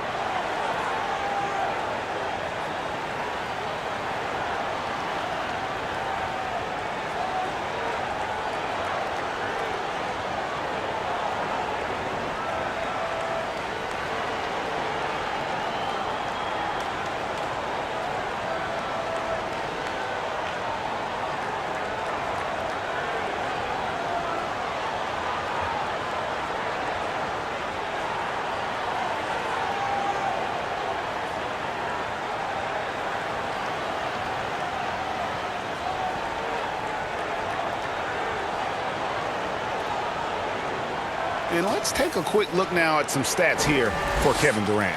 Coming off a terrific season, putting up about 26 points per, 6 assists and 6 rebounds. And no secret, he can score the ball. #1 on the team last year. He loves being the go-to guy. You can see it in his swagger. And boy, he sure lit it up last season. It's good. And the Hawks lead is cut down to 2 on the bucket from Price. That's a well-timed, well-coordinated play. Comes right off the pick for the lay-in. To the inside. And there's Jerry West on the assist by Jokic. West has got 17 now. Wow, the obsessive quest for perfection. West truly believes every shot he takes is going in. And I tell you what, on a night like this, he may be right. Here's Pettit. He's been quiet so far. Still no points in the game. They double him with Jokic. 5 on the clock. On the basket by Jones. Great job executing the offense. That pass on time and on point. It's West with the drive. Slides through for his 7th basket in 11 tries. Riding the hot hand, and why not? If something's working, keep going to it. Price, the pass to Jones. Back to Price. Fires from deep. Marcus Aldridge grabs the miss. Aldridge has got 6 rebounds now in the game. The struggle is real. He's been way off with his shot all evening long. Assists like that have typified their effort today. Terrific ball movement. Knocked away. Here's West. Count the basket. And it's an 8-point Hawks lead. Defensively, they've had no answer for him this period. And he continues to stay aggressive. Price, the pass to Parrish. The shot misses. Good defense by Jokic. And so it's West with it. He brings it up for the Hawks. Over Price. Again, the Hawks good for 2. Building off a solid first quarter, he's been lights out here in the second. Outside, KD. Back to Price.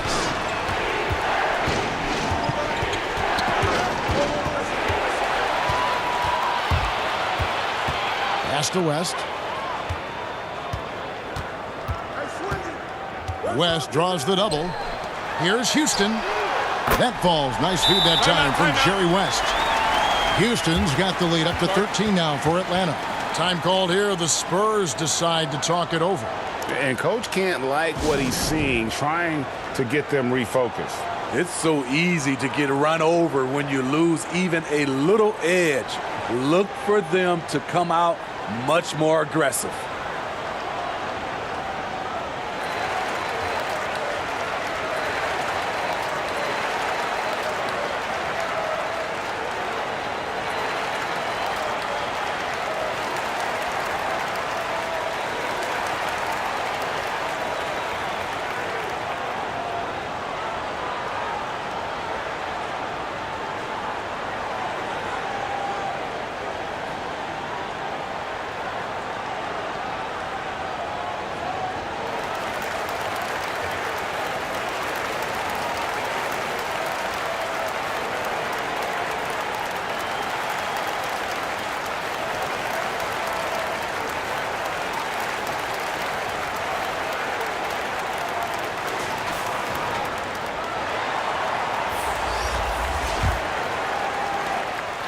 We've got 1:23 left to play in the first half. West against Price. Will it go? Happy to see that one drop, shooting a paltry 2 for 9. This is year 2 for Lloyd Pierce as an NBA head coach. Still in his early 40s, the Hawks, the perfect opportunity for him to grow and develop alongside his players. Wow, he got whacked on that one. Shouldn't be much debate there. The Hawks have been a perfect 8 of 8 at the line.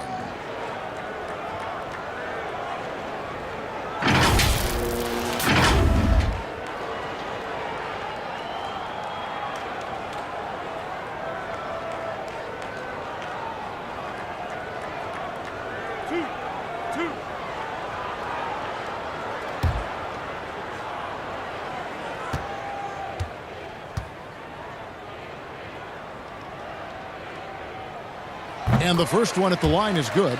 No wasted trips at all. They're taking care of business at the line.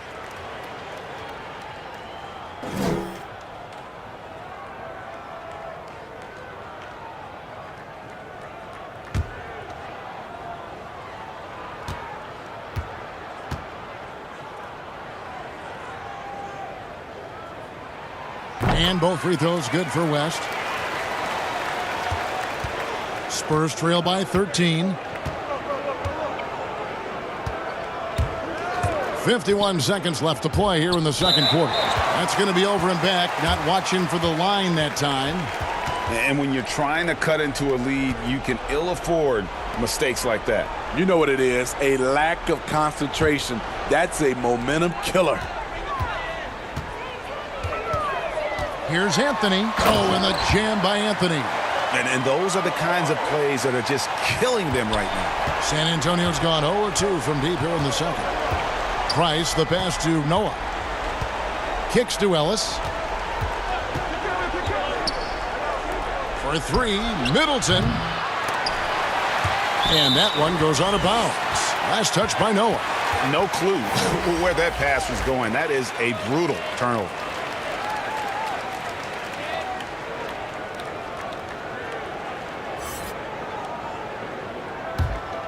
The Hawks leading by 15. 3 seconds separate the shot clock and game clock. Here's Anthony. Makes it off the glass. Anthony's got 16 points. And defensively, they are on their heels every time the ball comes inside. Left side, Price. Lets it go from the wing. Basket counts. Price has got 6 in the quarter.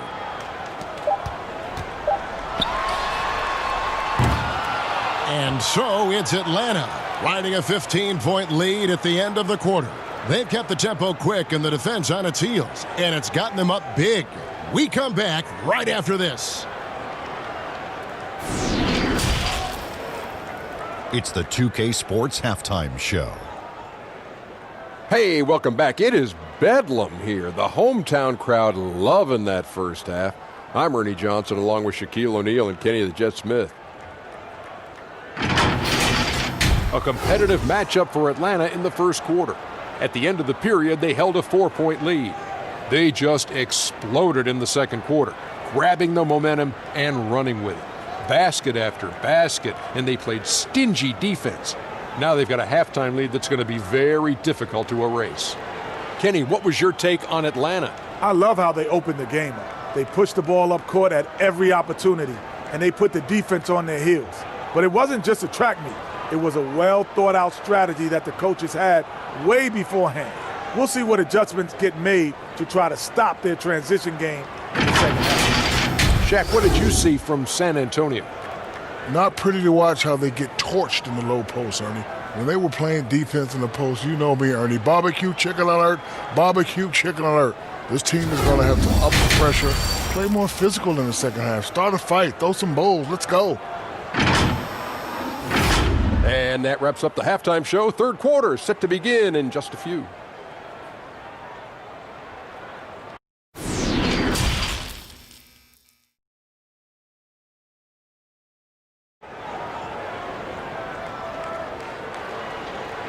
And as we dive into the second half, we'll find out if the next two quarters are any different from the first two. So far, it has been a runaway. Jerry West really has his fingerprints all over this one. Well, he left his mark on that first half with his quick hands. Great sense of timing to pile up the steals. Well, if you want to get into your offense quickly before the defense can set up, creating turnovers is a great way to do it. And with a big gap on the scoreboard, the second half begins with very different goals for these teams. One side trying to mount a comeback, one side trying to protect their lead. Here's who Greg Popovich is starting in the second half. They've got Price. He's out there with Jones. Durant is out there with Parrish. And it's Pettit in at the 4. Spurs trail by 15. Durant down low. Covered by Anthony. A shot's good from Parrish. Knows where everybody is. If there's an open man, Durant's going to find him. Passes it to Aldridge. West against Price. West misses. Spurs shooting at 50% in a decent groove. Okay, well, let's check in with David Aldridge, who's reporting from the sideline. Kevin, when Trae Young was in college, he was known for his long-range shooting. But Young says, the people who know me best know that I'd rather get an assist than any other stat. I pride myself on making the right play. Knowing your teammates get joy and excitement from playing with you is all I care about. Kevin? That's great to see. Thank you, D.A. For Atlanta, they haven't made a mistake at the line yet. 10 of 10.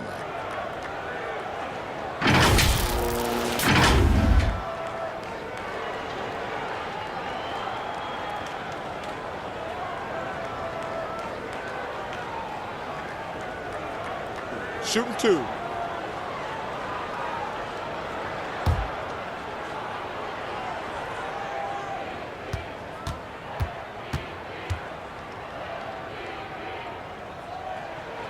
The first free throw is good. In 2006, when Aldridge was drafted, he went second overall. Judging from the multiple All-Star appearances, that's justified.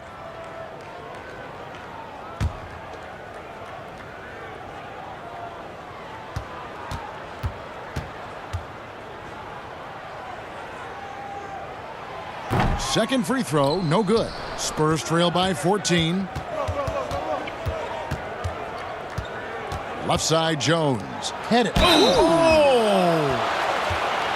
And I gotta say, sort of surprising he goes for a slam that difficult when they're trailing. But still a magnificent move to the rim. And he's got his first chance at the line here.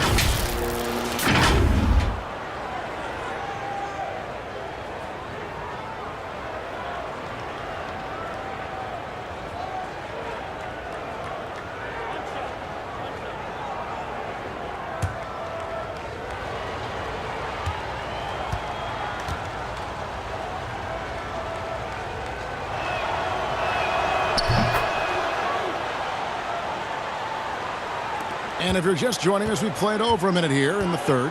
The pass to Houston. The shot's good on the assist by West.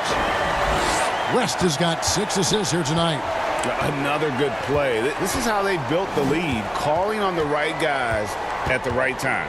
The reason why they've stayed aggressive, and they have not let up this entire night. And at this point, I wouldn't expect them to. Never a bad idea to run the old pick play. You're right. And if it produces a slam like that, we'll probably see more of them. Especially if the defense is going to allow you to do it. Have to switch on that play. Man, just adding insult to injury. He just waltzes inside and extends this lead. A uncontested shot at the rim, you have to compete at all times. Here's Pettit. 6 on the shot clock. Parrish, the pass to Pettit. Durant trying to break free. And it's Pettit missing. Not quite enough defense that time around. Just lucky he was off. Anthony drives in. The rebound by the Spurs. Parrish has got his 5th rebound in this one. Price against West. Price outside.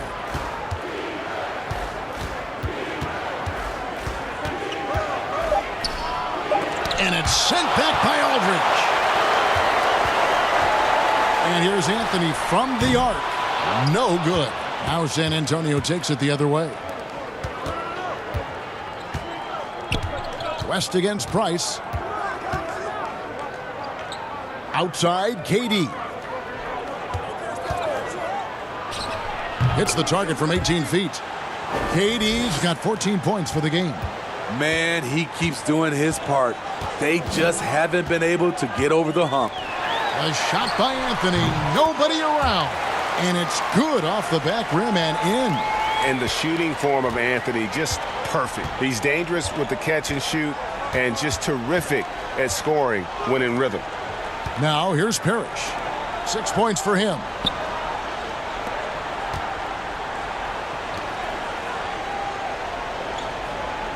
Durant against Anthony. Price outside. Fires the three. It's rebounded by Aldridge. Aldridge has got his 8th rebound here tonight. I can see he's pressing a little now, trying desperately to help them shrink this deficit. Yeah, exceptional play there to take the bump and still get it to fall. The Spurs making a switch here. Young's checked in.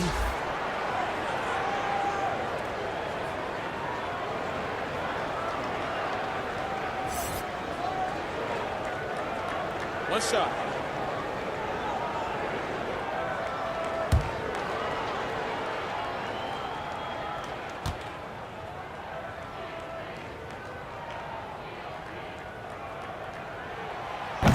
Smitty, with players like Curry and Lillard taking such high difficulty shots from deep range. I mean, these are just amazing. Some have said that it's hurting the game and that kids will try to emulate it.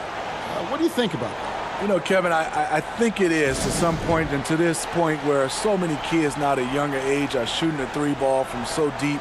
I would love for a lot of these guys to be able to show the work they put in, and then those kids try to emulate that. Well, it's a players' league, but certainly coaching has its place. Yeah, if that weren't the case, you wouldn't see so many coaching changes in the offseason.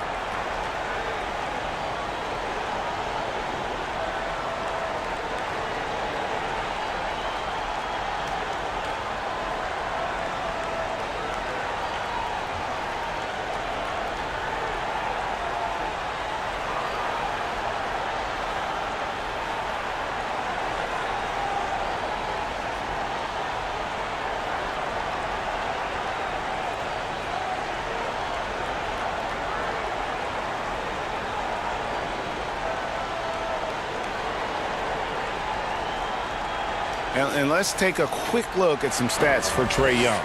Good season for him last year. Last season put up about 19 points per, 8 assists, and 3 rebounds. To have a scorer like him consistently deliver you points makes such a big difference for a team. Because he gives you someone to build your offense around. You can count on his nightly production. Now here's Anthony. He's got 21.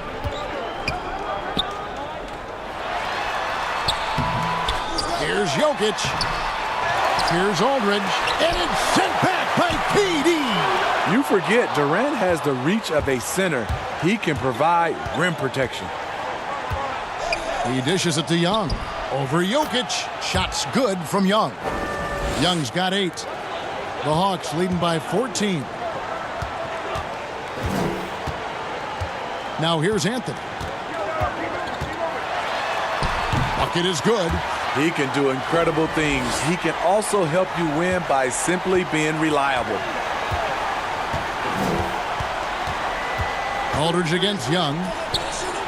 Pass to Parrish. And it's good for 2. Parrish has got 4 points in the quarter. High percentage look. This is what your offense is designed to do. Anthony finds Jokic. Back to Anthony.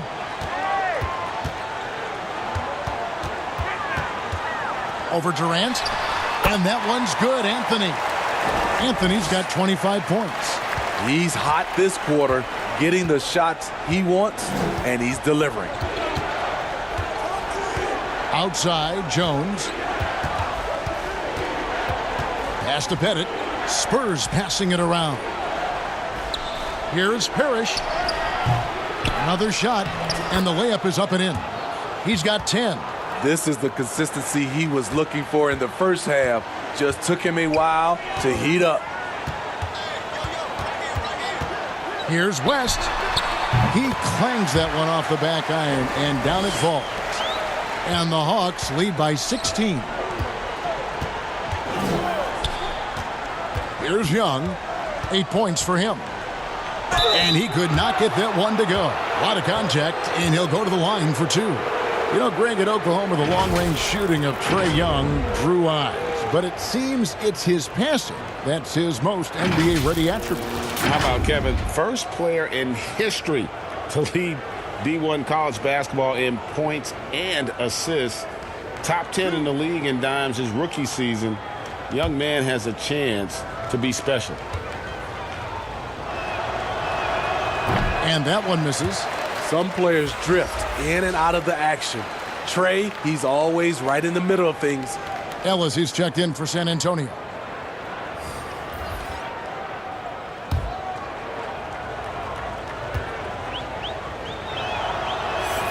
He hits the second from the line. The Hawks leading by 15.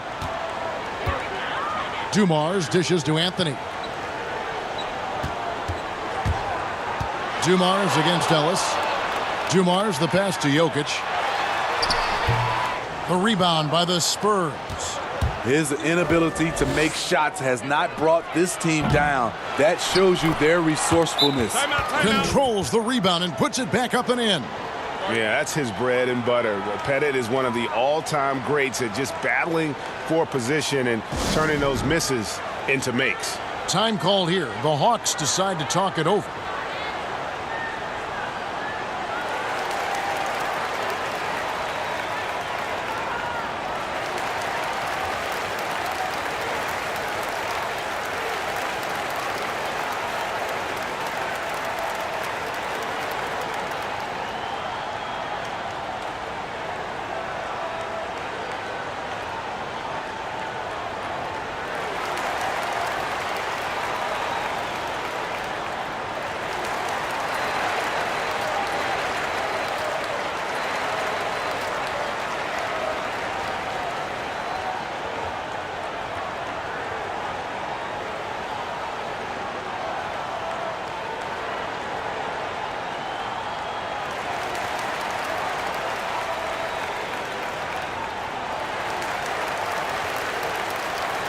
Chris Middleton's checked in for Durant.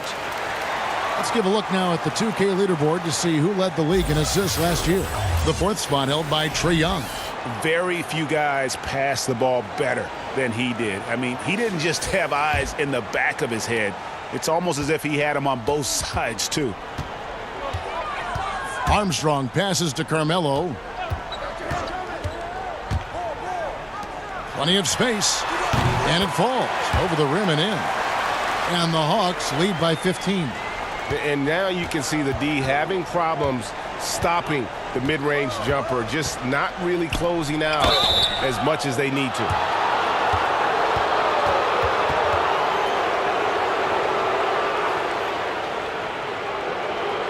For San Antonio, they have made 2/3 of their free throws tonight, 6 of 9 to be exact.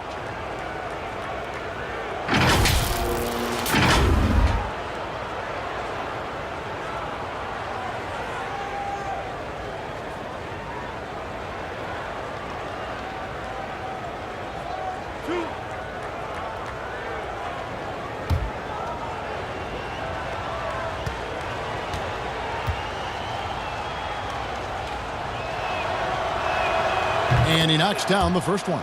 Al Horford's checked in for Atlanta.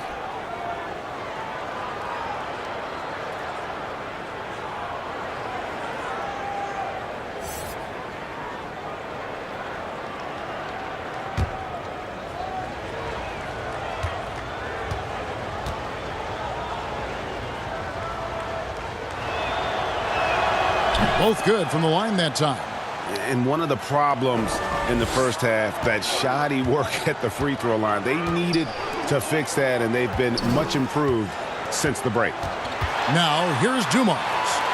No points in the game yet for him. A decent amount of time left as they try to find a way back into it. Yeah, but it will be soon if they don't start cutting into this deficit. Middleton against Schrempf. Middleton dishes to Parrish. He kicks it to Young. Shoots over Dumars. Shots good from Young. Young's got 5 points now this quarter. The Hawks leading by 11. Armstrong passes to Carmelo. Now the dish to Armstrong. Over Young. Armstrong gets the bucket. Armstrong's got 6 points. San Antonio's gotten blank from three-point land so far in the third. Still 0 for 3. Parrish the pass to Ellis. Here's the floater. And good that time. He's got 8. The Hawks shooting 47% from the field in the third. Pass to Schrempf. To the paint. Here's Horford. And foul on the shot. He'll shoot 2 at the free throw line.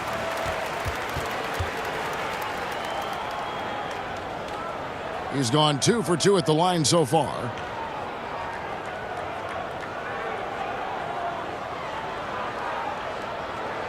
Shooting 2.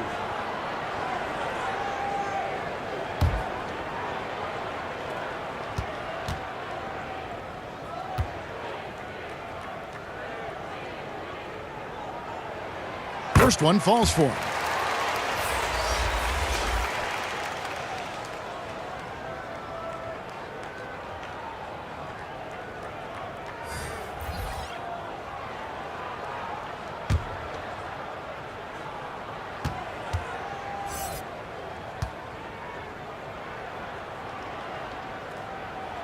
And so he hits both. When your bigs can make free throws, it's a huge advantage. Love his approach to getting to the line.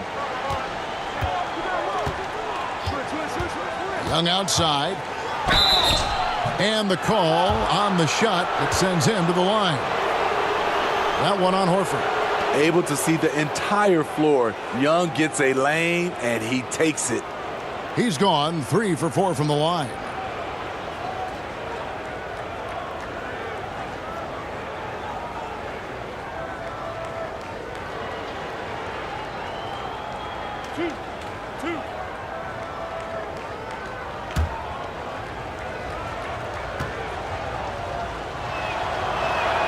And he makes the first.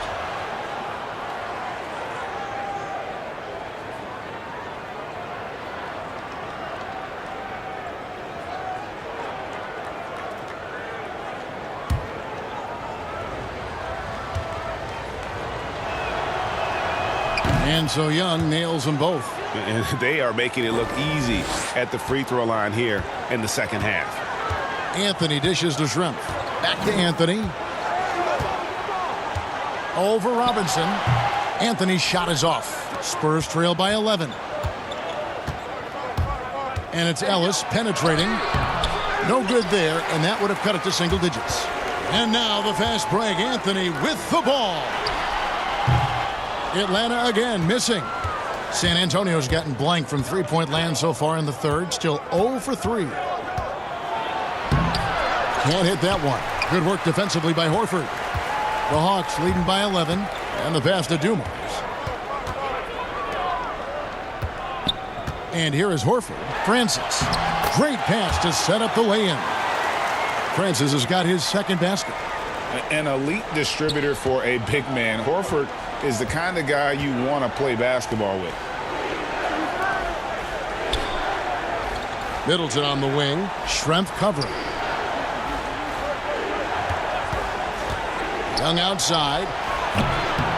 Here's Noah. 2 free throws coming up, and they call the shooting foul.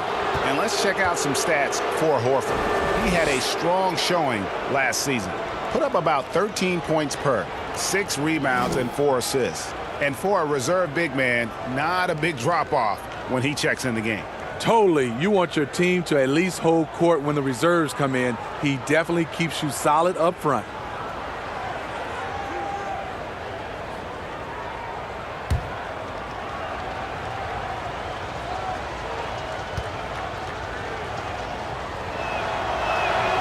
That free throw missing. Guys, you know what I like about Noah? His entire career, it's been about defense. Defense, defense, defense.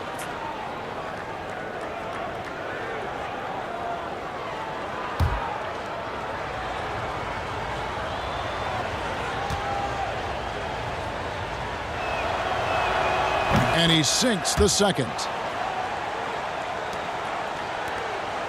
Now Dumars. He's gotten some minutes, but nothing on the board yet. Pass to Horford. Outside Anthony. Back to Horford. A rebound by the Spurs. Noah's got his 7th rebound here tonight. That's good, and the Atlanta lead is cut down now to just 10 on the basket from Young. So it's the Hawks now. They'll be playing host to Chicago for their next game. And that's the 3rd of 4 straight played at home. Oh, and the jam by Anthony. Yeah, I mean, maybe could have tried for a more memorable dunk than that one. And we know he's capable of those memorable ones. Here's Ellis after the basket by Atlanta. Kicks to Noah. Young outside. Had a chance there to cut it to single digits, but it's off target. And so it's Anthony bringing it up for the Atlanta Hawks, leading by 12. Noah with the block. Nice job by Noah, elevating for that block. Anthony against Ellis. Banked in off the glass. Ellis has got 10. Allowing any room to operate, you know he's going to be aggressive. To the middle, here's Anthony, and blocked the ball with his palm. What a defensive play. Young against Horford. Young's shot is off. Atlanta leading by 10 on the wing. Dumars. And there's a nice one-handed slam. Not the kind of aggressive defense they need to cut into the lead. Yeah, you have to protect the rim, Greg, a little better. Also, if you can't get stops at this point, it really doesn't matter what you do at the offensive end. Tries again, and foul on the shot, so he'll get a chance at the line. Let's look at Trae Young's shot chart. He goes inside more than people mention. This will make 4 trips to the line so far in the game. And last season's numbers show him at about an 83% clip, which is far better than most.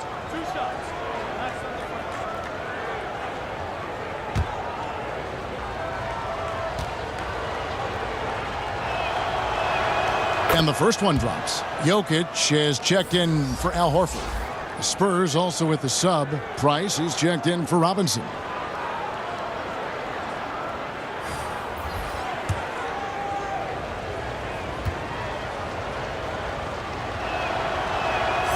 So 1 for 2 that time at the stripe.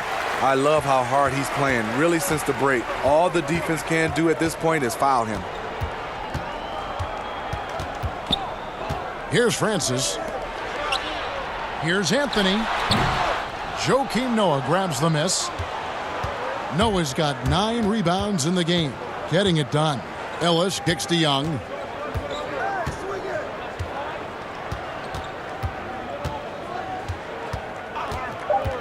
Three-pointer. No good on that one. And so it's Atlanta holding on to an 11-point cushion as we get ready to take a break. They're playing a bruising game inside, and it's working for them. And we'll be back with you shortly.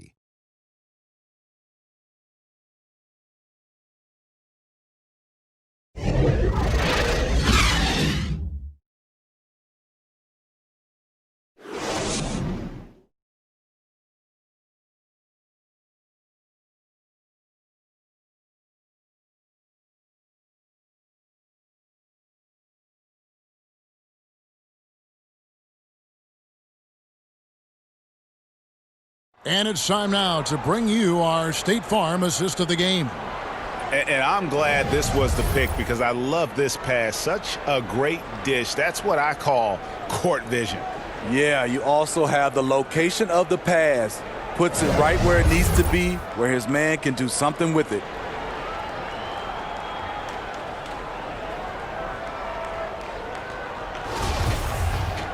And we reach the 4th quarter in a game that may be already out of hand. Our fourth quarter action underway, presented by Gatorade. All fueled up and ready to go. Let's reset the lineups. And so in the game for the Hawks, Anthony out there with Schrempf. Then there's Dumars, and it's Nikola Jokic. And it's Francis in at the 1 spot. He always goes strong to the basket when he gets great inside looks. Dishes it to Carmelo. A 3-ball. Rebounded by Ellis. Not in rhythm. He had the 2 triples in the first half, none so far in the second. No good from Price. At some point, when you recognize someone's this out of rhythm, you have to shift to something else. And no good, but he tries to maintain control. He was fouled, and he'll shoot 2 at the line.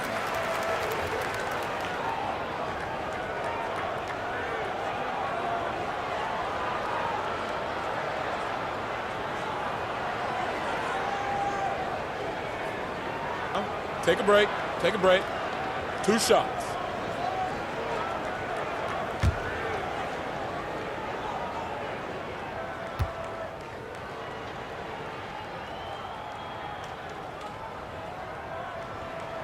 That free throw good from Anthony.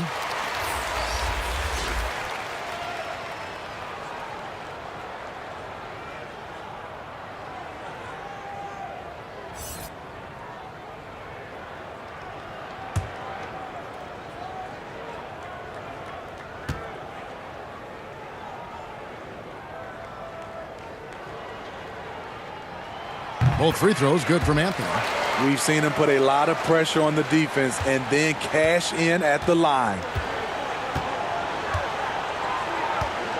Price outside. Floats one up, and Anthony sends it back.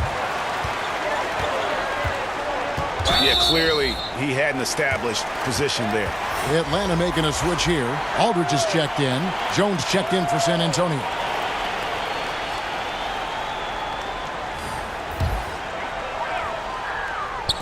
One minute now into this fourth quarter. Anthony's shot is off. Spurs trail by 11. Outside Durant. Pass to Price. 5 to shoot. Lays it up and banks it in. I mean, that's a good job working the ball inside and getting a quality shot. Anthony drives in. 2 points. That one goes. Anthony's got 31. Down the stretch. This is when they need him the most, and he is delivering. Here's KD. Atlanta with the rebound. Aldridge has got double-digit rebounds now in the game. Anthony, the pass to Jokic. Noah with the block. And so it looks like the Hawks will retain possession here. West is checked in for Atlanta.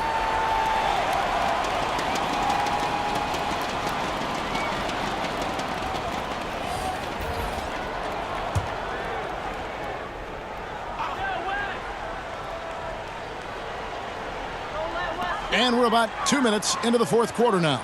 West draws the double. Goes back up. And that'll be 2 free throws coming up. Officials on the call with the foul. The crafty vet, Aldridge, positioning himself well to score, get fouled, or both.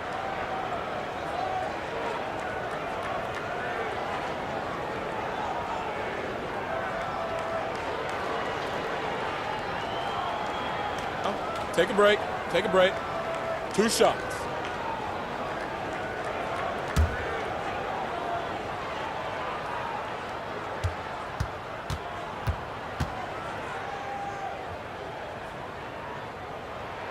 He's off on the first.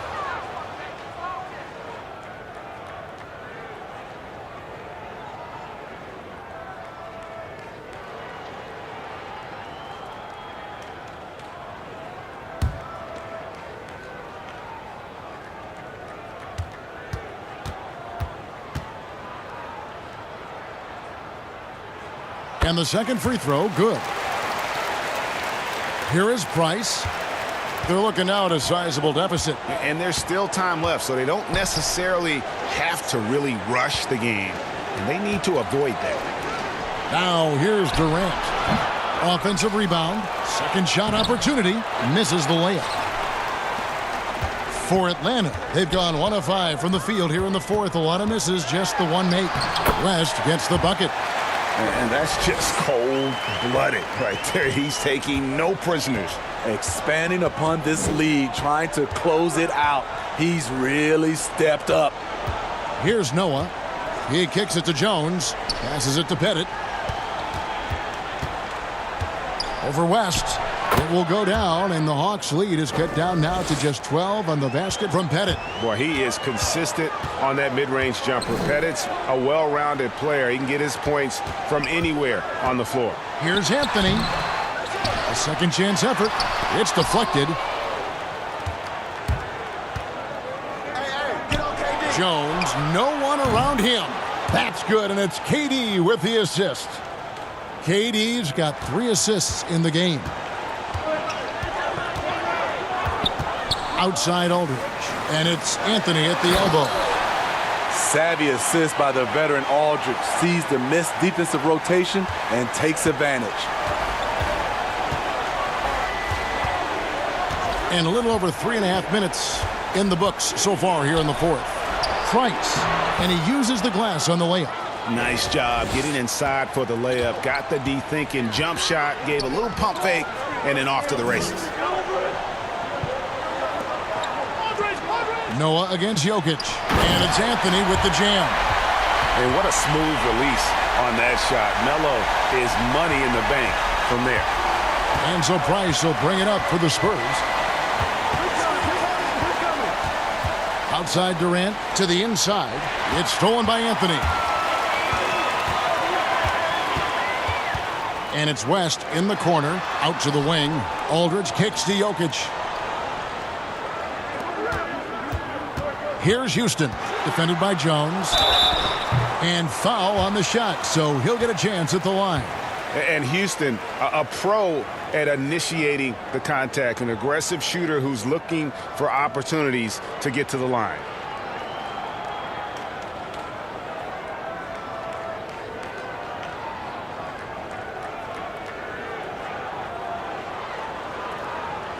Shooting 2.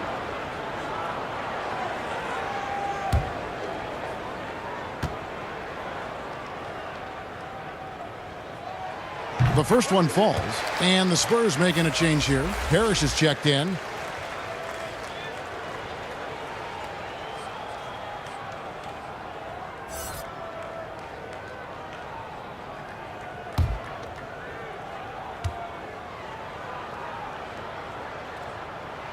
That's also good, so he hits both free throws.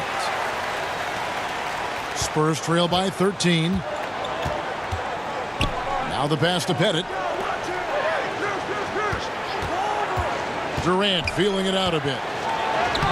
Lays it up off the glass. What a play. Durant attacking and finishing with the defender draped all over him. Pass to West.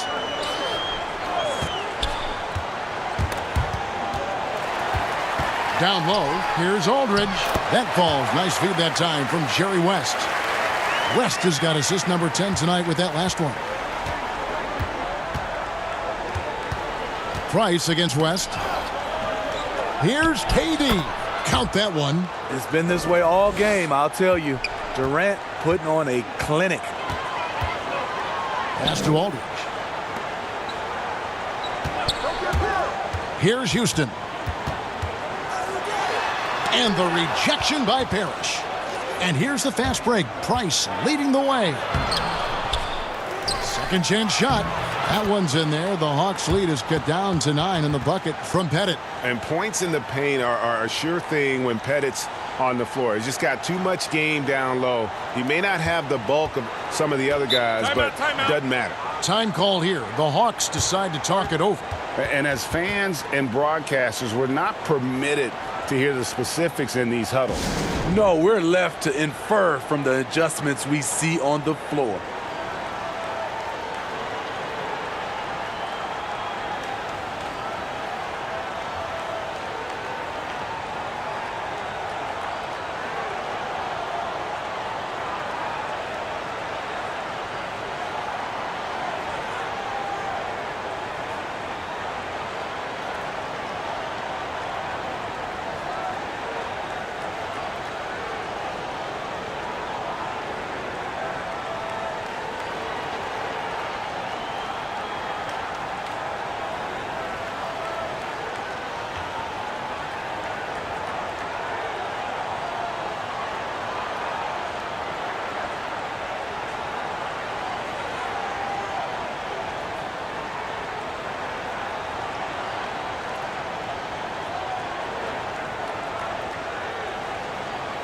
And we've got an update here, so let's catch up with David Aldridge. Hey guys, Lloyd Pierce talked with his team during that last time out.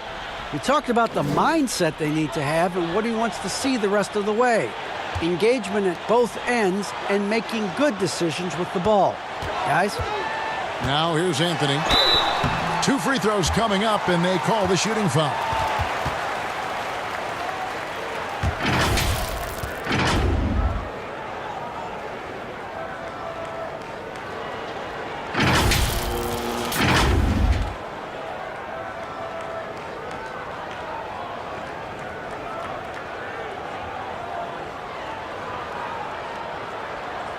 Shooting 2.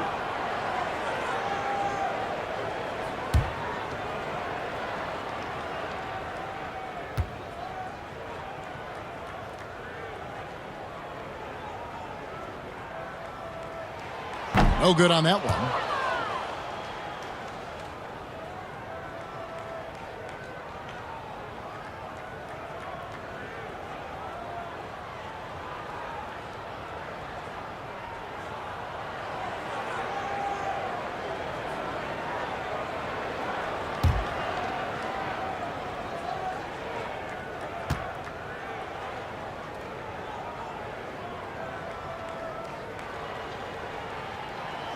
And he ends up missing both free throws. I can't believe he missed those shots. Wow, he is usually lights out from there. And then Durant with the jam. And you see the improved strength of Kevin Durant, able to convert through contact now.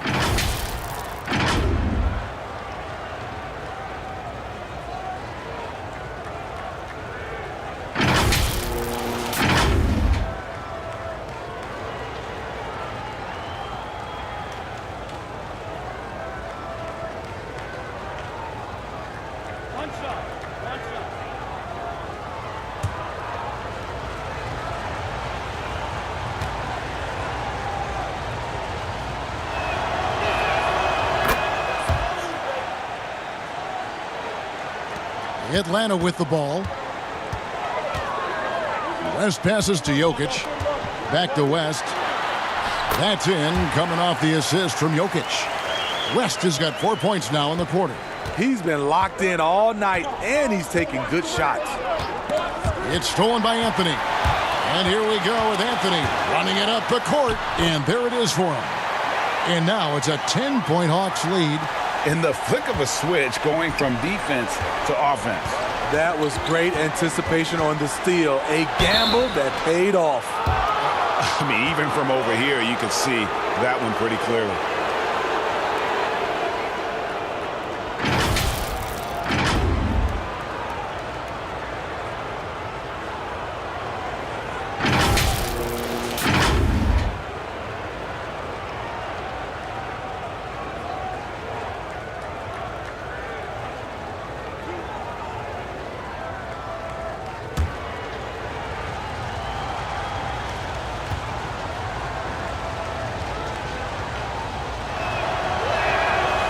That free throw, no good. In terms of height, Durant was not a late bloomer, already a 6-footer in middle school.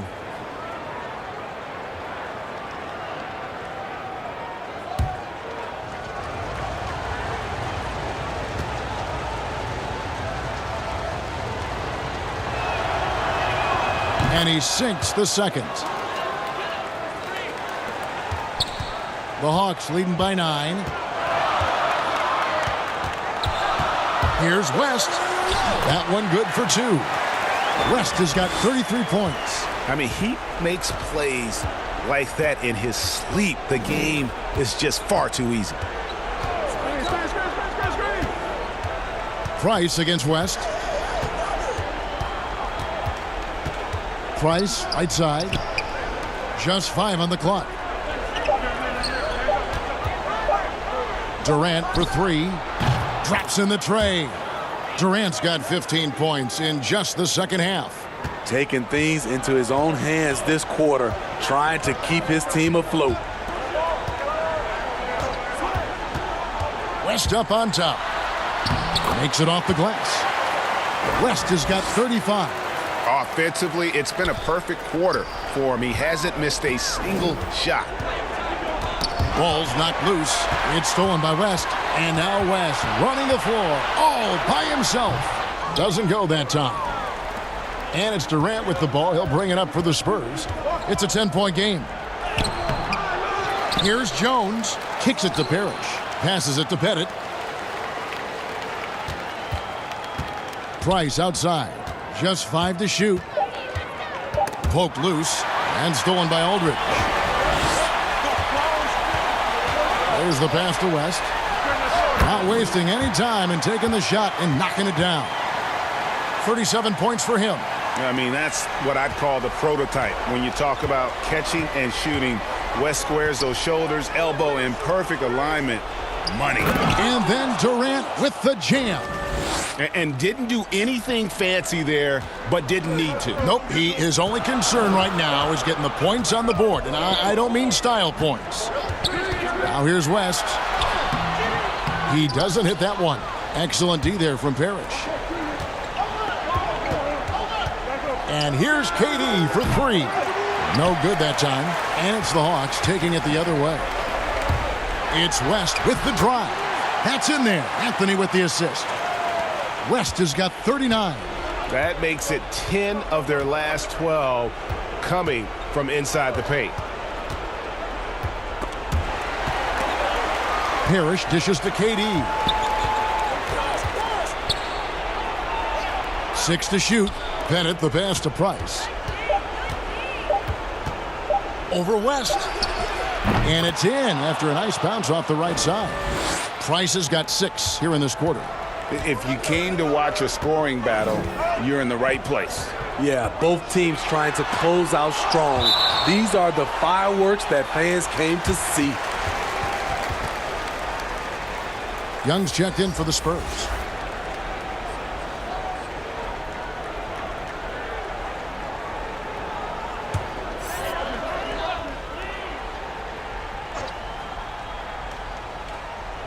On defense, San Antonio. Aldridge can't get it to go. And the pressure he put on that shot forced the miscue. The rim protection at its finest. The result is the same whether you block the shot or simply change it. You know he's pulling his weight, but they still find themselves behind. Out left to the wing. Fades and shoots. Gets that one to fall. That's his 6th field goal. He has shot the ball 12 times. Man, that jumper is lights out and very difficult to contest because of Aldridge's height and his release point. Now here's Durant. Here's Pettit. Rebounded by the Hawks. Jokic has got rebound number 17, if you can believe that. Here's Anthony. And the call on the shot that sends him to the line. It's going to be on Trae Young.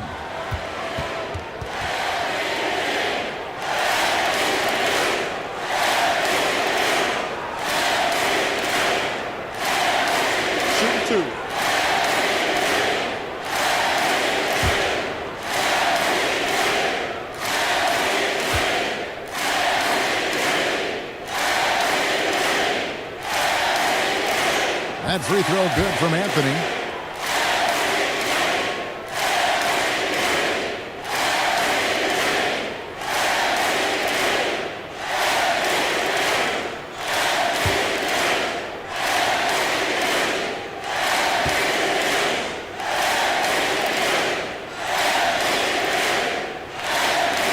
Both free throws good from Anthony.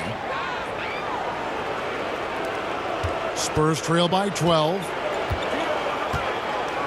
Here's KD, and that one drops for him. Durant's got 31 points. Phenomenal concentration by Durant. Physical play is not going to throw him off. West passes to Jokic. He dishes it to Aldridge. Pass to Anthony. That one doesn't drop. Good work defensively by KD. Lays it up and banks it in. Durant's got 33 points. With his long strides, Durant can gather at the three-point line and still get all the way to the rim. Houston, the pass to West. And the rejection by Parrish. It's Durant on the wing. And he gets the whistle. 2 free throws coming up. I mean, with his height, it is almost impossible to affect KD's shot without fouling.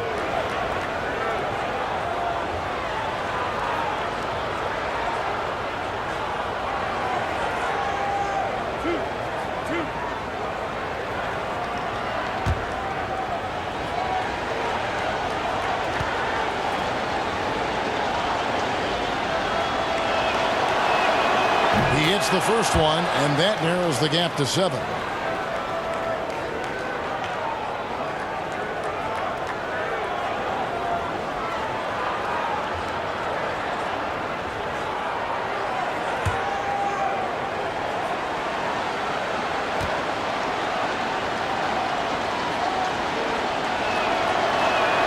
And both free throws good for Durant. And good aggressive basketball on that trip, drawing the foul, converting the free throws, and then also narrowing the gap. Here's West, and it's blocked. And as it goes out of bounds, Atlanta able to keep the ball here.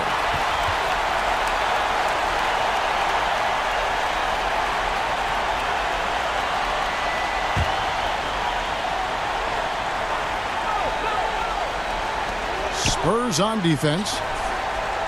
And Anthony gets double-teamed. Here's Aldridge. Down to 5 on the shot clock. Rebounded by the Spurs. And his pure defensive effort changed that shot from an easy one to a tough one. And you know, technically, it's a high percentage look. But this is why we play the game. And so they foul intentionally.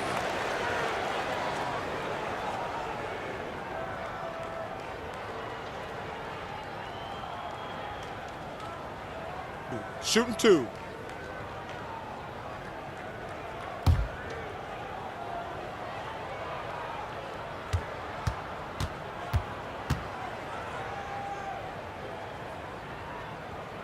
First free throw is good, and that makes it a 7-point lead.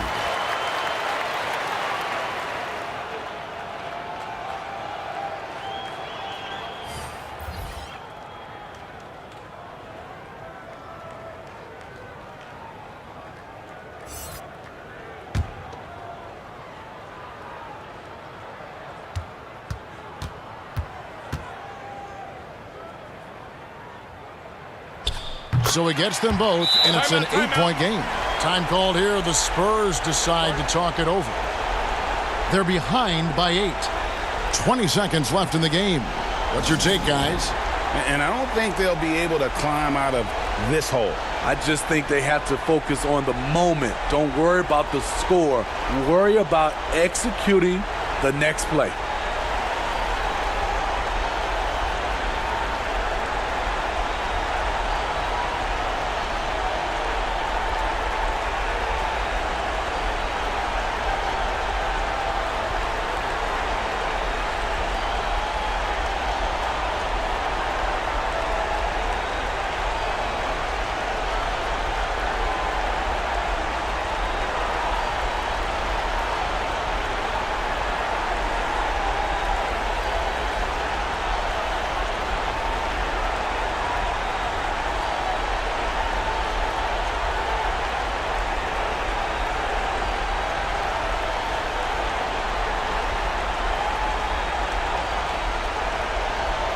Now the presentation of our Jordan Player of the Game, Jerry West.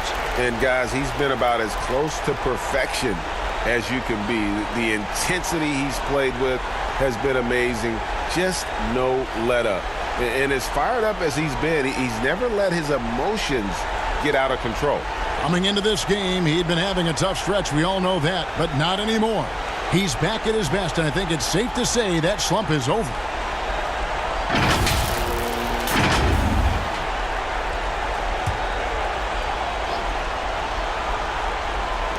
And here's Korver from the arc. Rebounded by Valanciunas.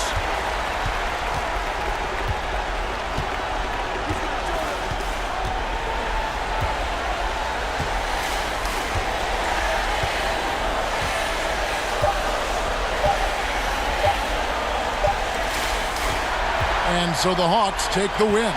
some good competition, but the hometown advantage and their ability to stay focused, I think, made the difference. Yeah, and the first step in becoming a good team is your ability to win at home. And they really seem to revel in that opportunity, and this is what they came out to do. And that'll wrap it up, folks. For Steve Smith, Greg Anthony, and David Aldridge, this is Kevin Harlan thanking you for being with us. We'll see you next time.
Yeah,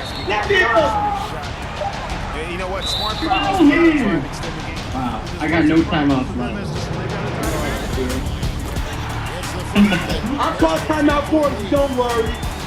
It's expected that you're going to slow. And taking a technical. I got a text for calling timeout. I know somebody who knows about calling text and they don't got no timeout.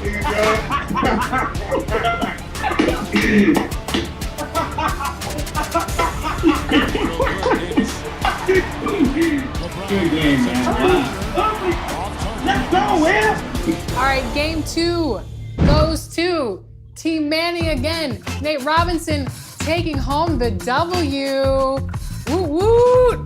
Man, I love your talk through the game. Is that one of your strategies? This is what I used to do in the games, at the park, with my kids, talking trash every day. That's what I do. Sub, did that rattle you a bit? Because C-Web told us early on, like, don't let Nate's talk mess you up in the game. He told me that, but I guess today is one of the first times I realized how big the mental factor plays in a video game. And he caught me by surprise. I knew Chris mentioned that, but I didn't expect what I saw, and it worked. So.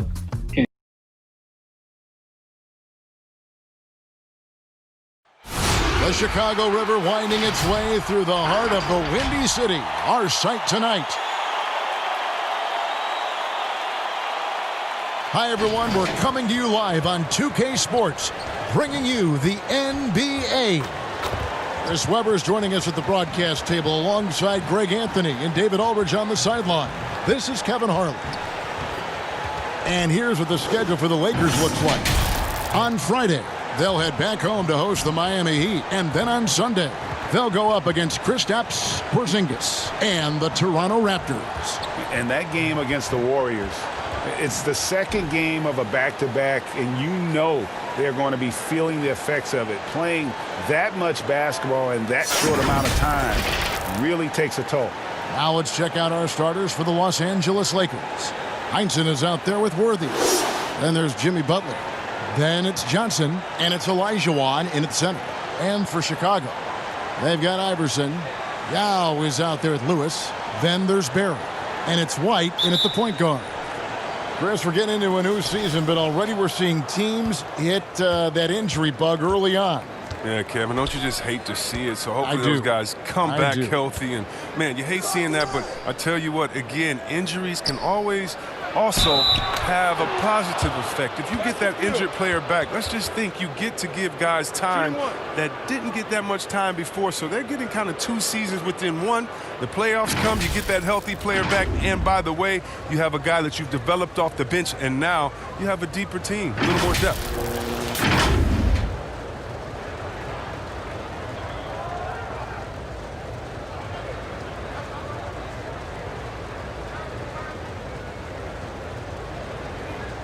Mind the lanes.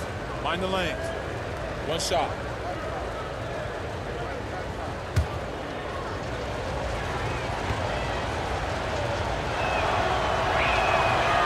And that one misses.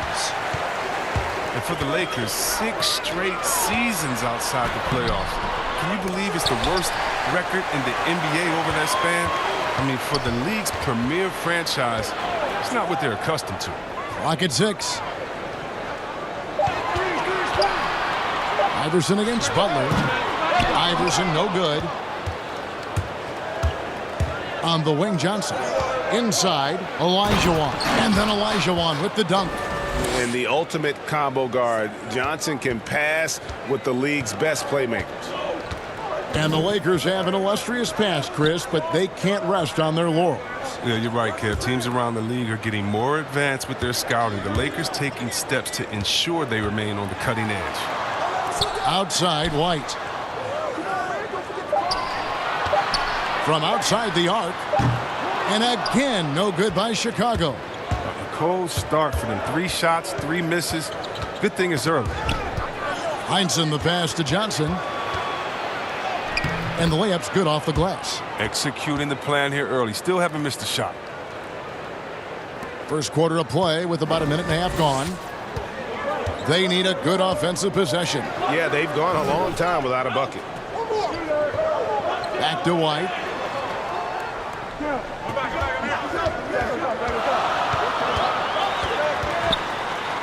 Five on the clock. Unloads. And again, no good by Chicago. Right thing there to stay that tight on him and really try to keep him out of his comfort zone. Whistle blows, bucket is good, and he'll have a chance at the line to make it a three-point play. So it'll be Jimmy Butler shooting. That's on Allen Iverson. For Los Angeles, they have shot just one free throw, missing that one earlier.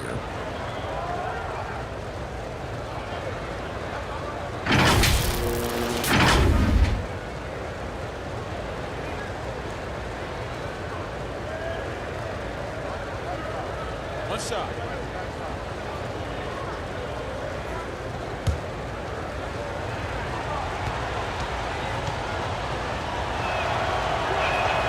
Free throw, good Butler.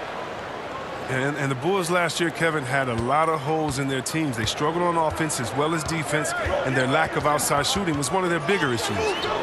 Here's Barry. Back to Iverson.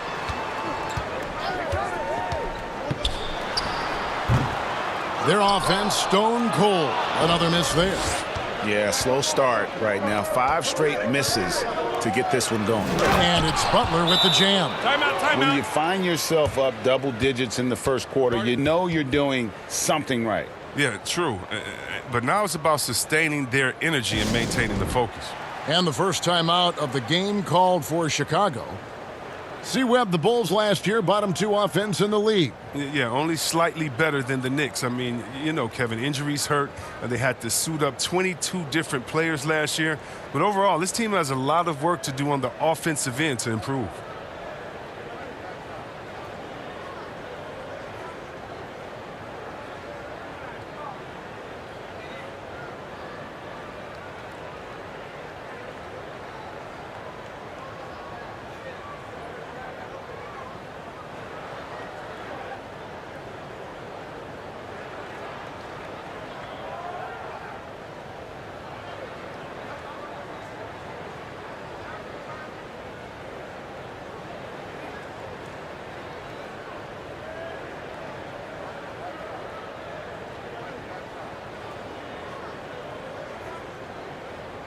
A moment here to see the stats for Butler. He's coming off an excellent season. Averaged 18 points per, 5 rebounds, and 4 assists. To have a scorer like him consistently deliver you points makes such a big difference for a team. Yeah, it gives you something you really can rely on going into every game. And you can also work off of him to look to create for others. Still, plenty of time for him to contribute in this game, but it's a tough stretch he's going through. Heinsohn the pass to Johnson.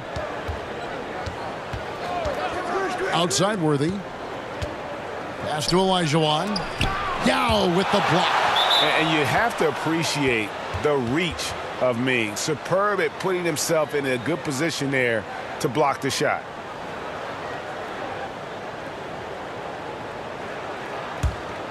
Here's Johnson. An 11-point game for him in the win against the Spurs in San Antonio. We're about 3 minutes into this first quarter. White dishes to Iverson. And the Bulls with another miss. It's been a really tough quarter for him. I mean, he cannot get his shots to drop. And it's Butler missing. Some very aggressive defense to prevent the easy lay-in. There's the feed to Iverson. Beautiful dish, and the layup goes down. And how about that exhale there? Finally gets one to fall through 6 attempts. And there's the pass to Olajuwon. Good work defensively by Yao. And he did everything he could to make that shot as difficult as possible. Excellent D, avoiding fouling and gotten the perfect position to alter the shot. Now here's Yao. Still looking for his first bucket in this one. Here's Worthy. They get it again. Heinsohn, good. Yeah, they're going to have a nice little run here.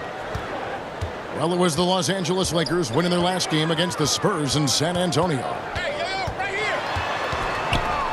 Iverson kicks to White. Here's Barry. Olajuwon with the block.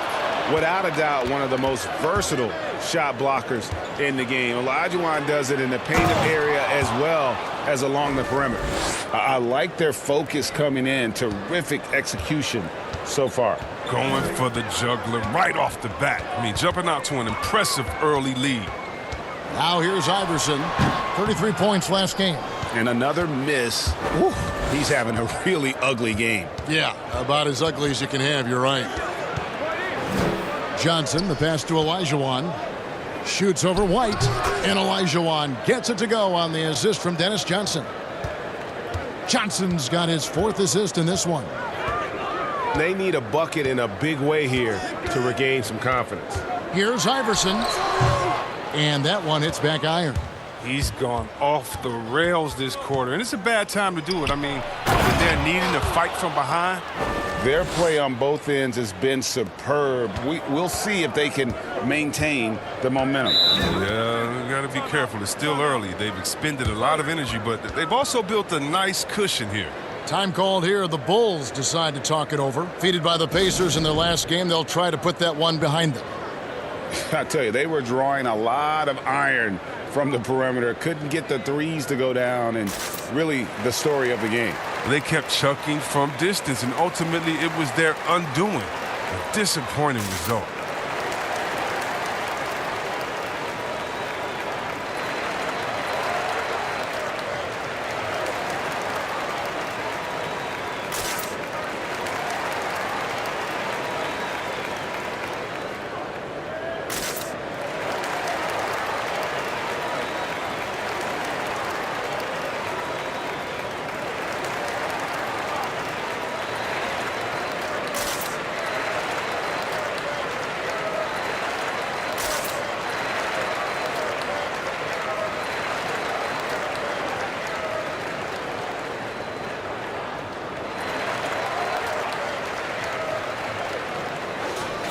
Let's use this break for a quick look at the squads that really made it happen on the fast break last season. The Lakers second. Yeah, I mean, it's a crowd-pleasing style, right? I mean, this club just got out and ran at every possible chance. On defense, the Lakers. And White kicks to Lewis. To stop the run. And that one clearly a foul. Gets the whistle, and 2 shots coming up. It's on Jimmy Butler. Well, Jim Boylen, he won the Chicago head coaching job after his interim stint. The fans were unsure of the hire, but the front office believes in him moving forward. The Bulls shooting their first shots of the night from the charity stripe. And at the line last season, about 78% as a team. Pretty solid numbers.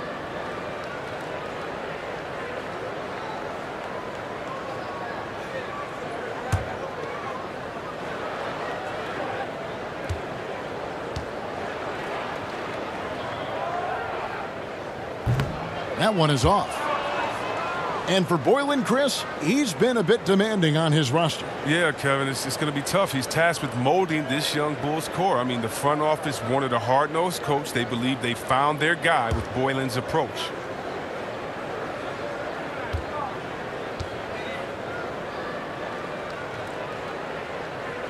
Good on the second free throw.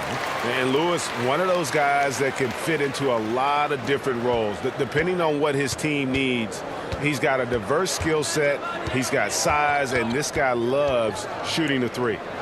Here's Heinsohn. He picked up 12 points in their last win against the Spurs in San Antonio. Pass to Olajuwon.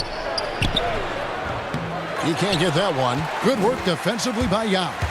And that one gives them a +5 rebound advantage, Kevin. Olajuwon with the block. Here's Heinsohn. Stolen.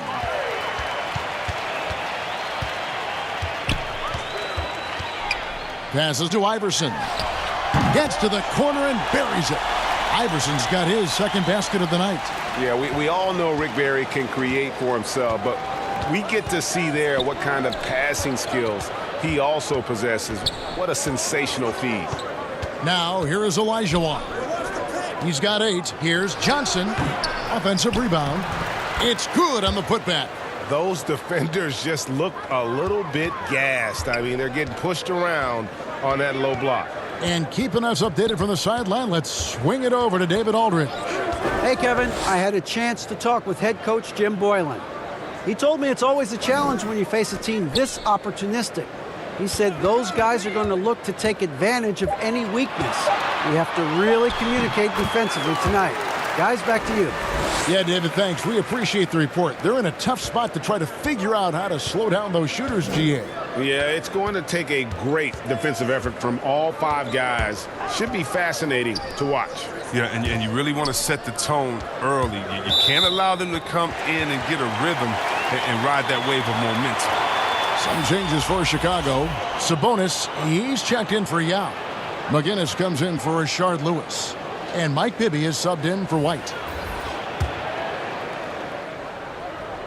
Bulls trail by 14. Now Iverson. Pass to Barry. Here's McGinnis. And here is Iverson. And he drops in the layup off the glass. Iverson's got 6 points. And despite the size disadvantage, attacking the heart of that defense. Yeah, very aggressive. I mean, he takes on the challenge with no hesitation. Now here's Nance, 16 feet away. Sabonis grabs the board. And on the glass so far, it hadn't even been close. Iverson against Marley. Iverson passes to McGinnis. The shot, no good. Los Angeles leading by 12. Marley with it. The pass to Nixon. Looking for Nance, and he gets it there. Hammers the alley-oop through.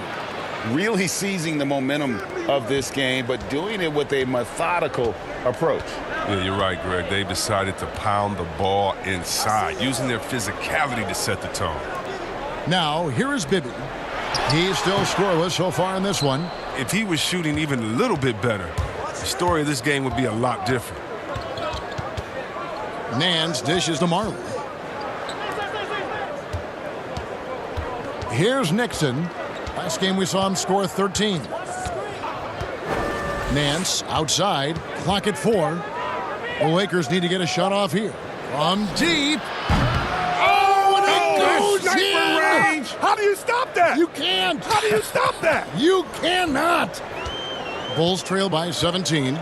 They've been looking out of sync offensively. Yeah, their offense has ground to a standstill. McGinnis' shot is off. Man, when the ball's in his hands, that's as high percentage as it gets. It's just a fluke miss.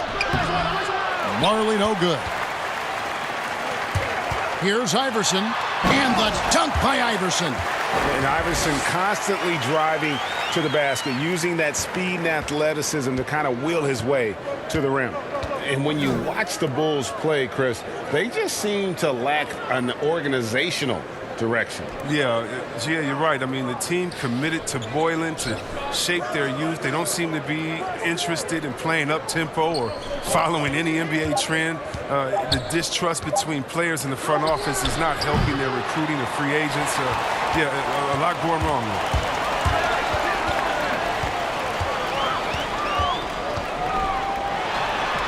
Nice jump shot from the top of the key. Iverson's got 10. Taking things into his own hands. He's been a beast this quarter. Nixon, the pass to Olajuwon.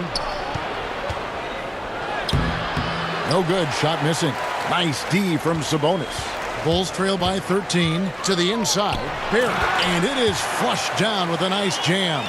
Yeah, and Bibby does a great job within their offense, especially when it comes to spotting the open man. Pass to Olajuwon. 1:15 left in the first. Got a hand on it. Here's Iverson. It's blocked. Fast break, the Lakers. Here's Nixon. Chicago grabs the miss. And this matchup with the Lakers, it's their first meeting of the season. Yeah, and a pair of losses for them in their meetings last season. And the cold, hard truth about it, they just had a hard time beating anybody last year. Now, here is Bibby. Nothing yet on the scoreboard for him. And I think that one could have easily have fallen for him. Nance against McGinnis. Passes it to Nixon. Now here's Marley. Pass to Nance. Olajuwon kicks to Nance. Stripped away. 4-on-3 as they bring it up. Here's Iverson. Sabonis, the pass to Iverson. Here's McGinnis. He feeds it to Iverson. He gets it to fall. That makes it just a single-digit lead. He's got 12. Well, he doesn't play around. If the buck is there for him, he's going to get it. And the last second attempt does not go in for him. And we reach the end of the first quarter. Lakers lead by 9. From the United Center in Chicago, back in a moment.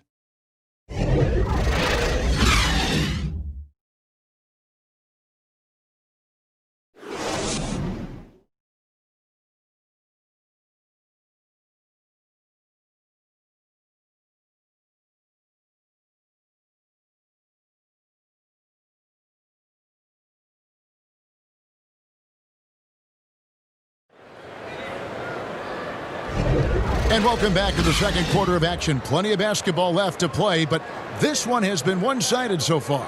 And taking a look at Los Angeles' performance here, what have they been doing or not doing? You got to credit their defense, communicating, rotating, making plays on the ball. Well, no question. It's been stifling thus far, preventing that offense from establishing any kind of rhythm. Bulls trail by 9. So for the Lakers right now, we've got Nance, Bill Laimbeer out there with Olajuwon.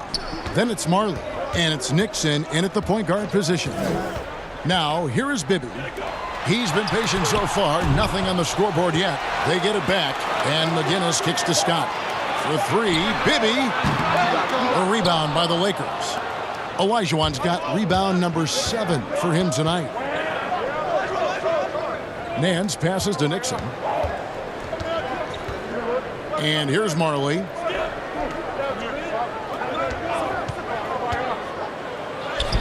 And that one's good. His second basket of 4, shooting 50%. Unwilling to let up, even for a moment. That's his killer instinct, just fanning the flames. Oh, yeah, and that's what you love about him. He shows no mercy, even with a comfortable lead. McGinnis' shot is off. That's the only way to hold him in check. When he's got it inside, you got to have a body on him right away.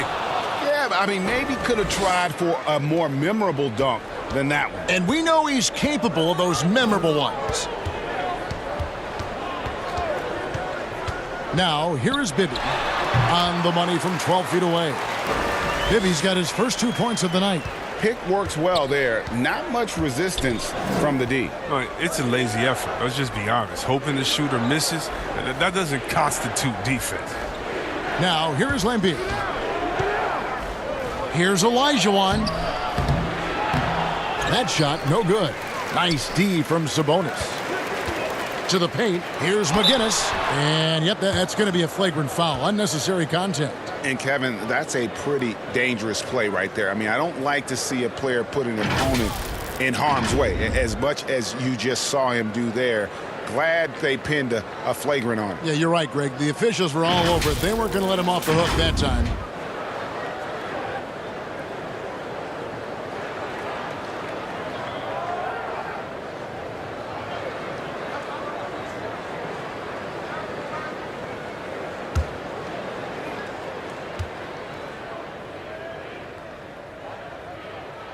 First free throw is good. Good shot selection, largely dependent on getting open. Which players do the best job of moving, you think, right now without the ball? Period. Klay Thompson, 60 points, 11 dribbles. Did you hear me? I got it. 60 points, Shocking. 11 dribbles. It almost looks like a He's misprint, sick. doesn't it? Yeah, it is. Lewis checked in for Chicago.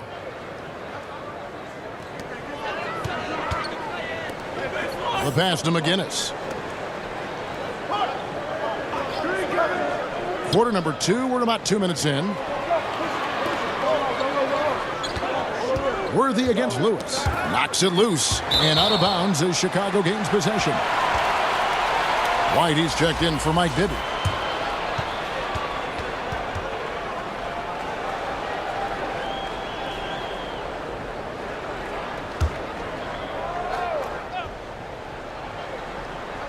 Last game for the Lakers, they picked up the W against the Spurs.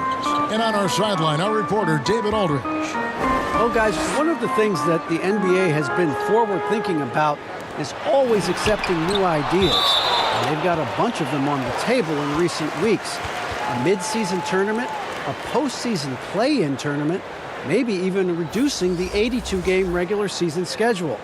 Now, all of these would be very bold moves, but Commissioner Adam Silver has always demonstrated a willingness to think outside the box. Kevin? DA, great assessment, good report. Thank you so much. Bulls making a switch here. Yau's checked back in. Shot clock at 6. Lewis kicks to White from downtown. Wow, drew the contact, and that three almost went in, so he'll go to the line for 3 free throws. It goes on Dennis Johnson. For Chicago, they have been successful on 3 of their 4 free throw attempts up to this point.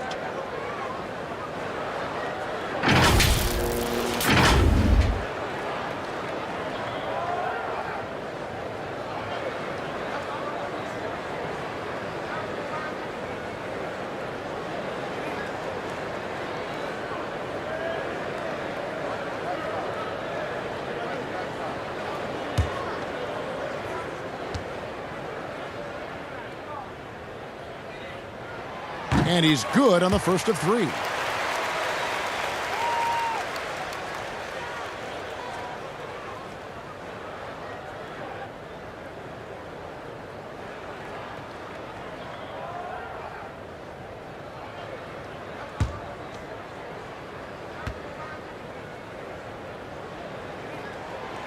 That one misses. And working, Kevin, themselves to the line here in the second. A nice way to get your offense going.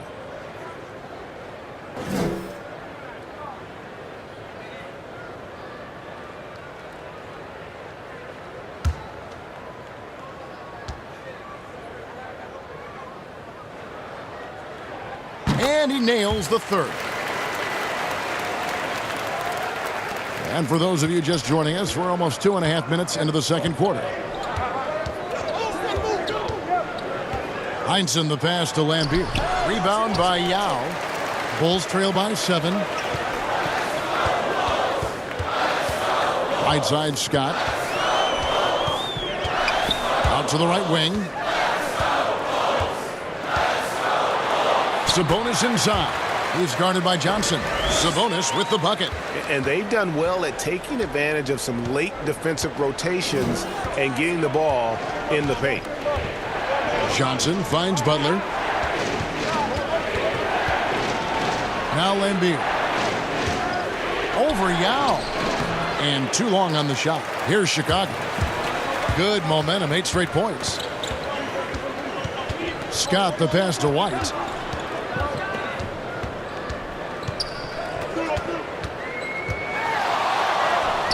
And that one is off. Good D by Johnson. And pushing it up. Here's Los Angeles. And it's blocked by Lewis. Outside, Scott. Pass to Sabonis. Dishes to White. And there's the whistle. 3-second violation. Here's the list of players who had the most steals in the NBA last season. 5th, Jimmy Butler. He showed such tremendous defensive instincts. Trust me, nobody wanted him guarding them last year. Lakers leading by 5. Now Johnson. James Worthy on the wing. Johnson kicks to Butler. 5 to shoot. Down low.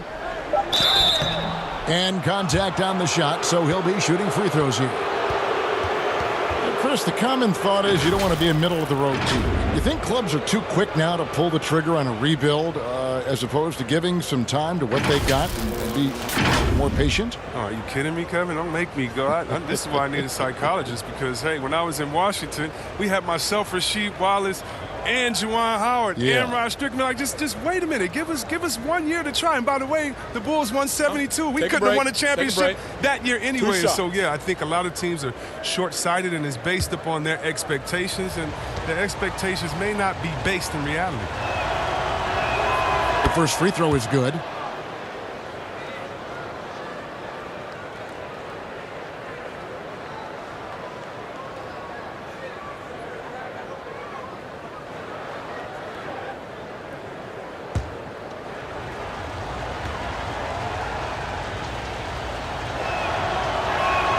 And so Laimbeer nails both of them. Boy, he's got a great stroke from the line. That's not something we can say about all the league's big guys. To the left wing. White against Johnson. Yao trying to break free. And it's White missing. And the activity he shows around the rim is why he is such a respected defender. Yeah, you can see why he's established that reputation. Strong understanding of how to defend at the rim. Now, here's Scott. He's been quiet so far. Still no points in the game. And he gets the whistle for the 3-second call.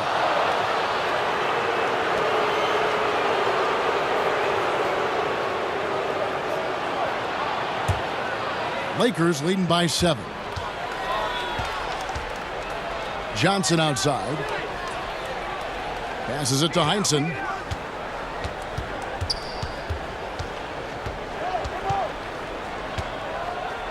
The kick outside to Butler.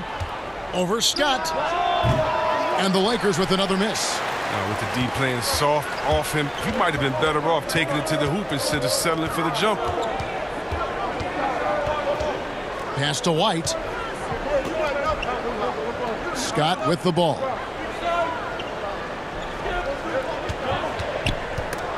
It's stolen. To the middle. Here's Johnson. The lead pass was put in just the right spot. And the Lakers lead by 9. I mean, the number of points they've scored in the paint already here is eye-opening. Time called here. The Bulls decide to talk it over. And guys, aggressive in creating his own shots, but thus far they have not been falling. Probably a good time to try and devote some of that energy to getting others involved.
Lewis outside. And here's White. 11 points for him in that last game against the Pacers in Indianapolis. 6 to shoot. It's deflected. And pushing it up. Here's Los Angeles. Johnson wide open. He fires. Got it. And he's now 3 for 5 from the field. Bulls trail by 11. The pass to Sabonis. Shooting foul as the whistle blows. He'll shoot 2 free throws. No question, he got bumped on that shot. This is his first trip to the line tonight.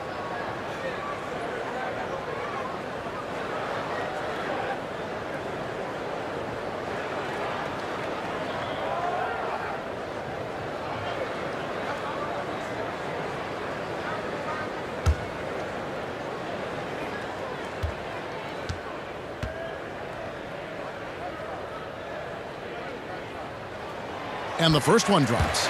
Chris, at that free throw line, there's a lot of chirping, isn't there, among the players around the lane. It just seems like their mouths are always moving. A lot of chirping. Oh, yeah. I mean, yeah. I mean, for the ones that aren't sucking there and are tired, they're talking to each other. It's the only real break in action, and there's times, too, you get to see what has happened a few of the plays before, so you get to bust the guy up on some jokes or just flat out talking trash. And sometimes guys are saying, I hate to tell you this, but sometimes the guys are going, man, listen, I'm so tired. He's going to make this free throw. Don't push me too hard on this. I got to give this for a couple seconds. They say that, huh? Oh, yeah. Especially to the guys. I remember saying that to Ben Wallace one time. He was my rookie, and I was like, listen, man, you know Legs is going to make this free throw, man. Come on, don't push me all the way into the basket. You'd have a good What was night. the response? He pushed me into the basket. Butler. And there's another one for the Lakers. A confident spot-up shooter. Butler's what I call instant offense. Outside, White. Kicks it out to Iverson. Pass to Sabonis. Fader on the way and misses it off the right side of the rim. Lakers leading by 11. Worthy dishes to Lambeer.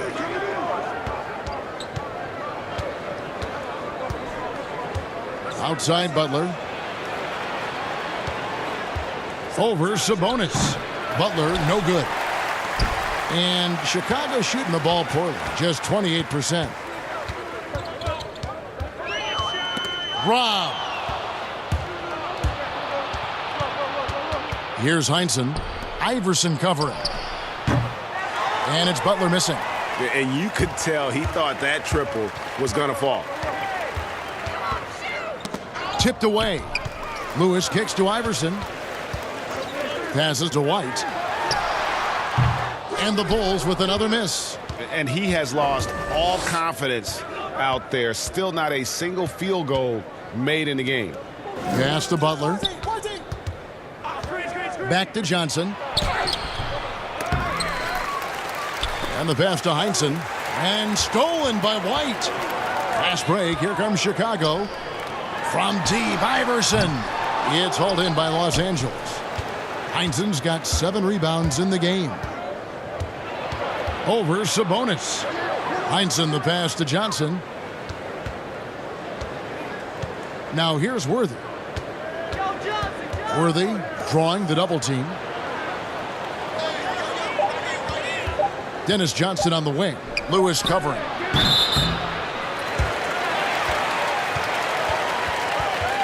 So for the Bulls, Barry's checked in for Lewis, and Mike Bibby is subbed in for White. Nancy's checked in for the Lakers. Bulls trail by 11. Bibby with it. Too long in the paint, and he's hit with a 3-second violation. The Bulls have gone 7 of 9 from the free throw line tonight.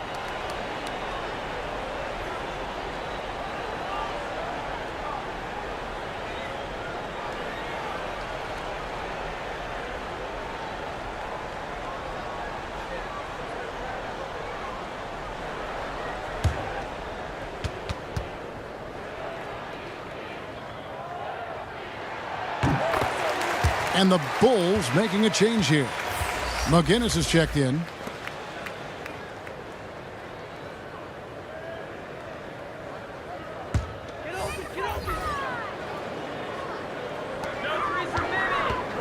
Iverson outside. Here's Sabonis. Just 5 on the clock. Here's McGinnis. Shoots over Worthy. And a miss there with a chance to cut the lead to single digits. Lakers leading by 10. Pass to Nixon. Nance outside. Wants to get it to Olajuwon and does. Over Sabonis. And Olajuwon with the basket on the assist by Nance. Olajuwon's got 12 in the game. And that's the rub. I mean, as good as Olajuwon is on the blocks, he can be equally as effective from mid-range. Iverson with the ball. He's picked up by Nance. Oh, just incredible, that spin. Shook him loose from the defender, but he just couldn't gather his balance there to follow through with the shot. And it just seems that every pass they make is leading to a score. Just great ball movement. Pass to McGinnis. Back to Bibby. From deep, Iverson drills the three-pointer. He's got 15. And it's encouraging seeing Iverson just bury the three ball. When he's got that shot going, he is basically unguardable. Now here's Nance. Pass to Nixon. Back to Nance. It's a nice passing here by Los Angeles. It's tipped. 1:22 left in the first half of the game. Bibby dishes to Iverson. And he's fouled pretty hard on that shot, but he's got the chance to pick up the points at the line. First trip to the free throw line for him in this one.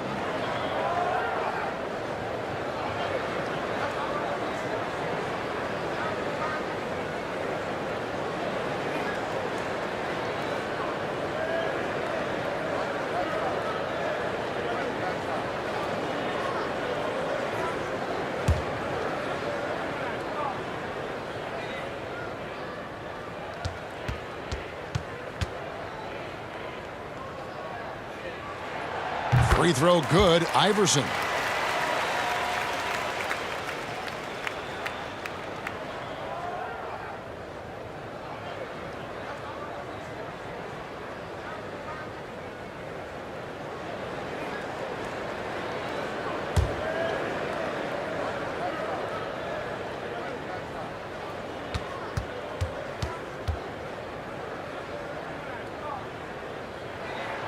And both free throws good for Iverson.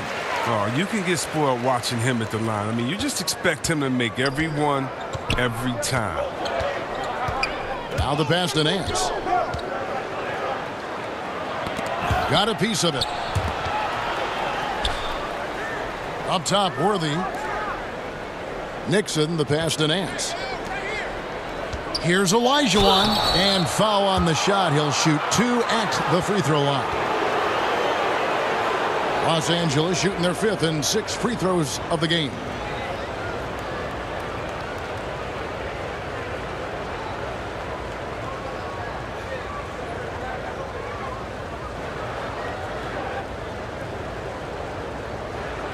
Shooting 2.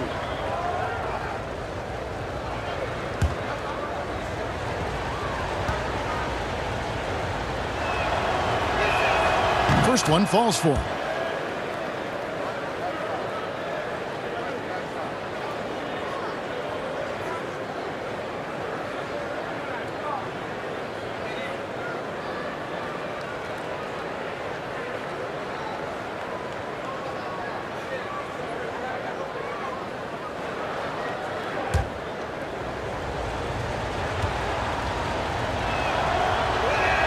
And Olajuwon drops them both.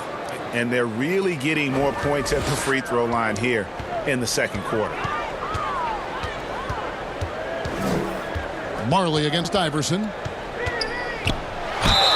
Count the bucket, and he's got a free throw coming up as well. And Iverson, the master of the and-one, just a rugged, undersized guard who plays well through contact. The Bulls have been getting it done at the line, 10 for 12.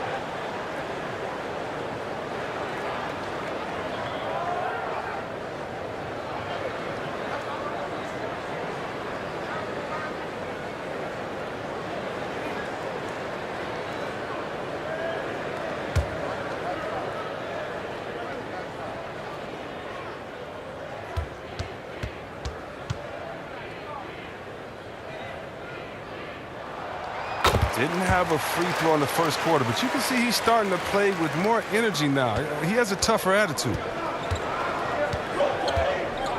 Nixon, the pass to Worthy. To the paint. With the floater, Nixon gets the bucket. Nixon's got 4 this quarter. That's just great touch. The teardrop, well, that's all about feel. Pass to Barry. 7-second difference, shot and game clock. Back to Bibby. Iverson left side. Three-pointer. Here's McGinnis. Good D by Olajuwon. And that is a textbook example of how to defend your rim. Well, that's why he's out there right now. In situations like this, he stands tall to prevent points. And that one goes out of bounds. Last touch by Sabonis.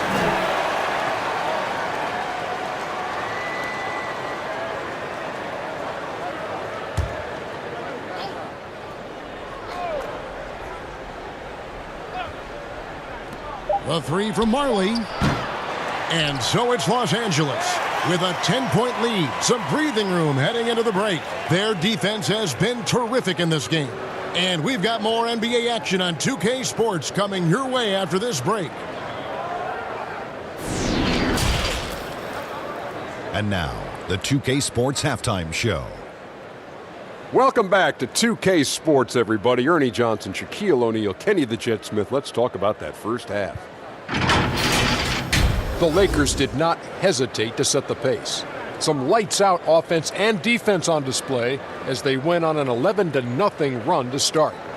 They did not slow down much, as by the end of the quarter they were still up 11. In the second quarter they faced a much tougher challenge, but they intensified their efforts and pulled further ahead, finishing 10 points up at the half. And taking a look at the Lakers, Shaq, what'd you think? Well, Kenny should appreciate this. I love the ball movement. They were in sync as a unit, and their assist numbers were impressive. Anytime you get 5 players working together like that instead of one guy doing it alone, it's always going to be a boost. That's the primary reason they're in control of the game. And now, Kenny, let's get your opinion on the Bulls.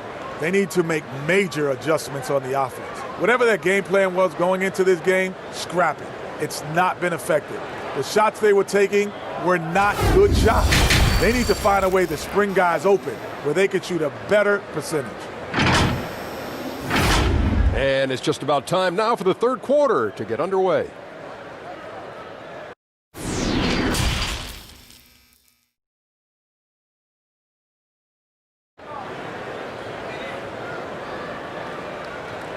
And we've got third quarter of basketball for you. 2 quarters in the books.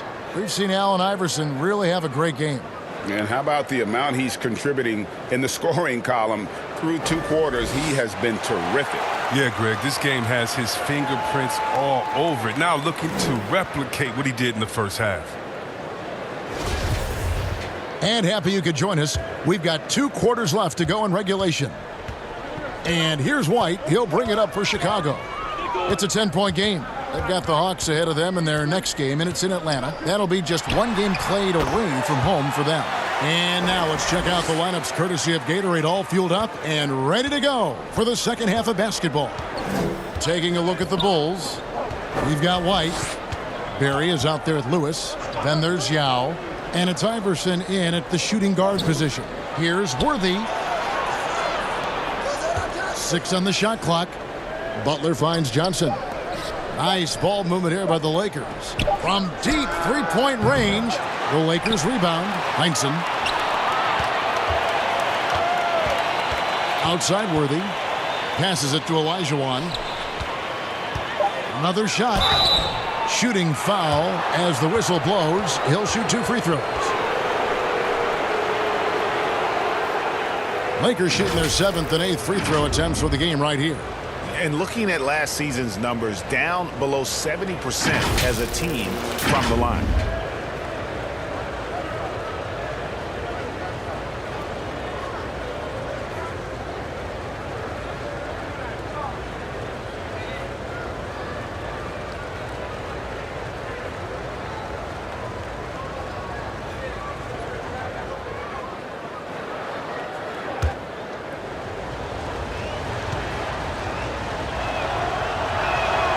He misses the free throw.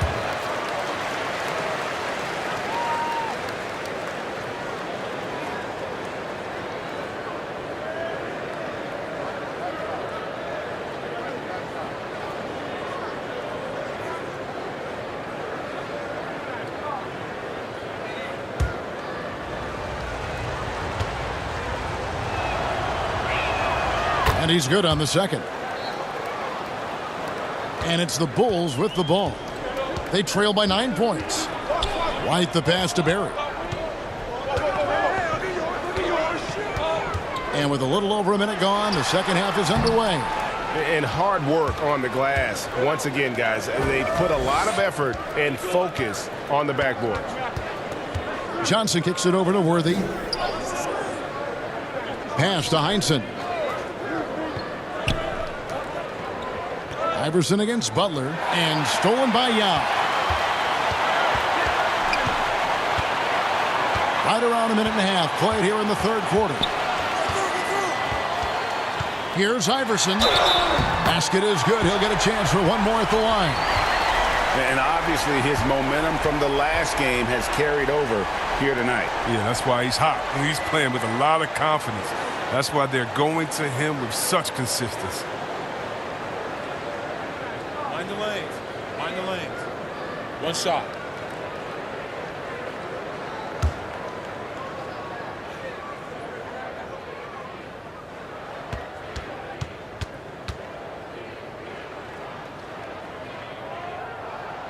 Free throw good. Iverson.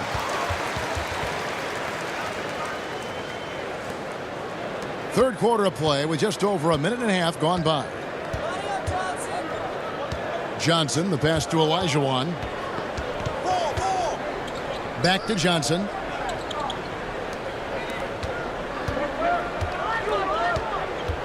Shot clock at 6. Butler kicks to Olajuwon. Here's Worthy.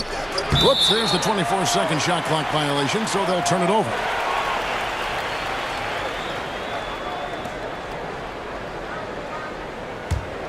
Bulls trail by 6.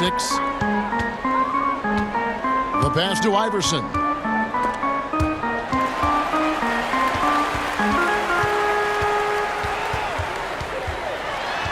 Shoots from 12. And Hakeem Olajuwon pulls it down. Olajuwon's got 10 rebounds here tonight. So active. Yao with the block.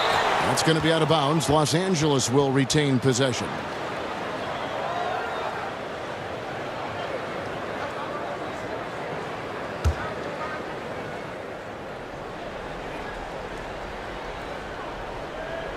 Second half of play with just under 2.5 minutes gone. Pass to Butler. Shot clock at 5. Johnson outside. Passes it to Heinsohn. Shoots. That's a big donut, folks, here to start the second half. 4 straight they've missed.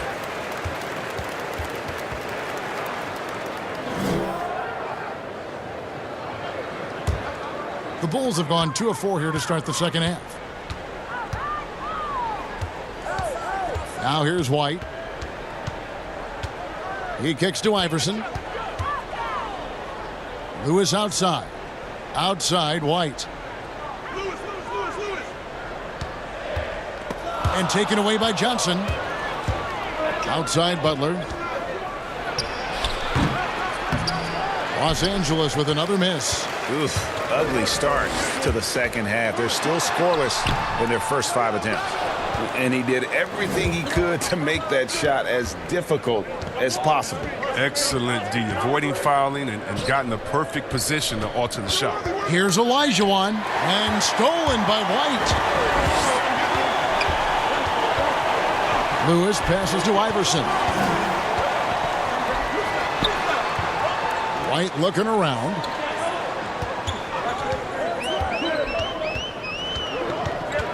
Clock at 6. Teardrop shot. Yep, that one goes. White's got 4 points now in the quarter. How about that move? You'll see very few players able to pull off just sensational stuff. And it's Heinsohn missing. Bulls trail by 4. Inside, it's tipped. The shot's good from Barry. Barry's got 7 points. I'll tell you, they're right in this. We'll see if they can maintain momentum. It would be a shame to make all this progress and let them off the hook. You got to keep the pressure on. Now here's Lewis. Following the miss by Hakeem. And he makes the bucket, gets the whistle, and now a 3-point play chance here for him. That'll put Allen Iverson on the line. It's going to go on James Worthy. Byron Scott, he's checked in for Chicago. And the Lakers also making a switch. Bill Laimbeer's checked in for Elijah Wan. Mind the lanes. Mind the lanes. One shot.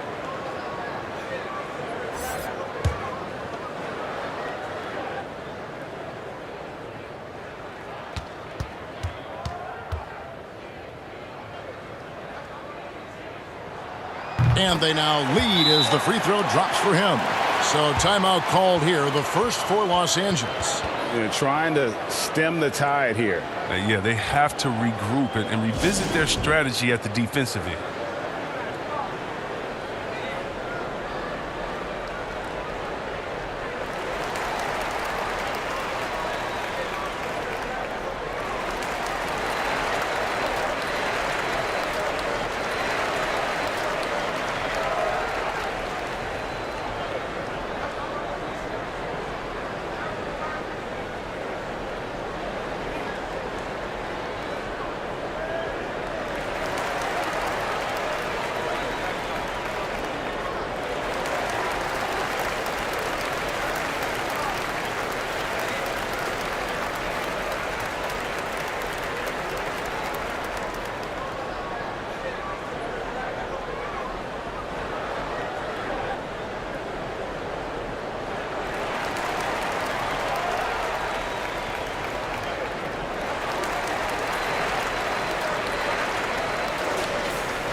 And it's Butler with the ball. He'll bring it up for Los Angeles.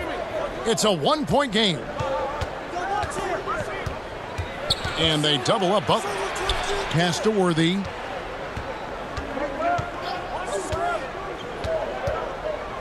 Just 5 to shoot. Johnson outside. Over White. And the Lakers with another miss. Bulls have gotten 5 of 8 shots to fall for them in the third quarter. A nice 62% from the field. And defensively, they've gotten a little careless, not playing with the same focus we saw in the first. Now here's Johnson. He's got 6. Can they get it? And that's 2 points on the layup. Johnson's got 8 points. Man, this guy is a scoring machine. I mean, I know I'm not the only one to describe him that way. White the pass to Lewis. Iverson up top.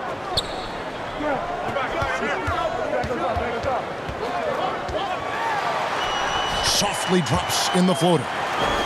Iverson's got the lead back up to 3 now for the Bulls. Los Angeles has gotten blank from three-point land so far in the third. Still 0 for 3. Johnson. And foul on the shot, so he'll get a chance at the line. Rashard Lewis picks one up. Hey, you know, for a guy who sat on the bench his senior year of high school and was barely noticed by college recruiters, boy, DJ's proved a lot of people wrong. For Los Angeles, they have scored 6 points from their 8 attempts at the line so far.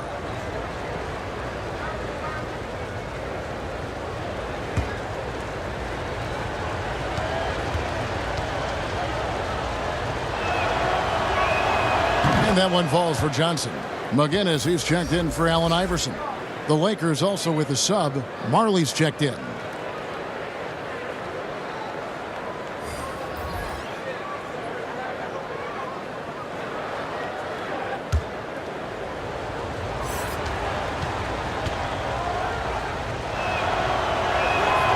And Johnson drops them both.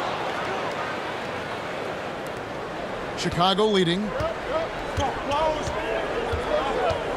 Outside, White. Fires from 14. Yao, the pass to McGinnis. Throws back up. Yao inside. Laimbeer on him. They get it back. Yao, good. Yao's got the lead up to 3 now for Chicago. And Ming is mammoth in terms of his size, exceptional at using it to snare those offensive rebounds. Now Laimbeer. Here's Heinsohn. Kicks to Marley. Poked away. Stolen by Lewis. And now White pushing it up and no one back to stop him. Well, that's why they're in front. Aggressive play at both ends. Nicely done. Lakers trail by 5. Outside Butler. Goes up at the stripe. Buries it down low. Heinzen's got 6 points. Well, I think Jimmy Buckets has underrated vision. He's more than capable of spotting open teammates and distributing accordingly. Outside White. He dishes it to Young. Lays it up and in off the pretty assist. And the Bulls lead by 5. They are just killing them on the interior. Los Angeles calls timeout.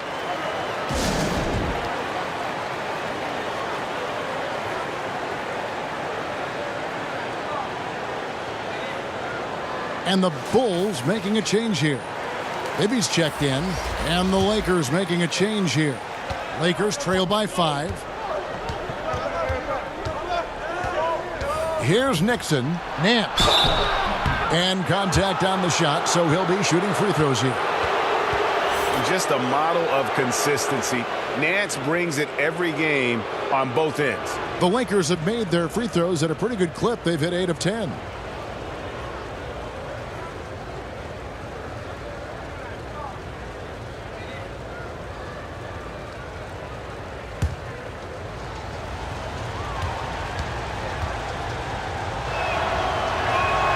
And he makes the first.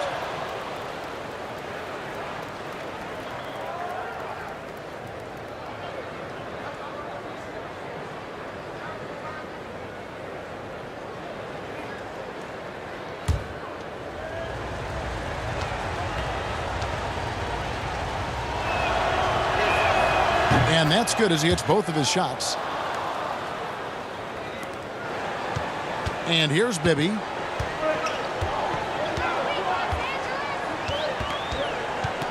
And the pass to McGinnis. Over Nance. Up again. He hangs in there and cashes in on the second chance points. 6 points for Yao. Something that's kept this game close is the fact that the rebound stats for both teams are almost identical. Here's Butler. 2 free throws coming up, and they call the shooting foul. Rashard Lewis picks one up. But just so competitive. I mean, Jimmy Butler brings attitude, not only to the games, but practices as well. Kevin, you remember that infamous Minnesota practice before he got traded in 2018? Yeah, that's going down in NBA lore.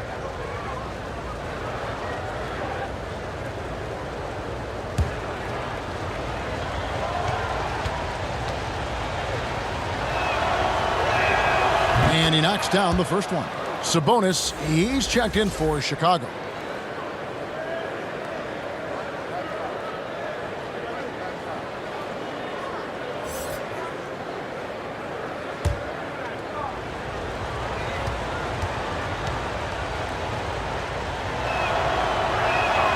And so Butler nails both of them.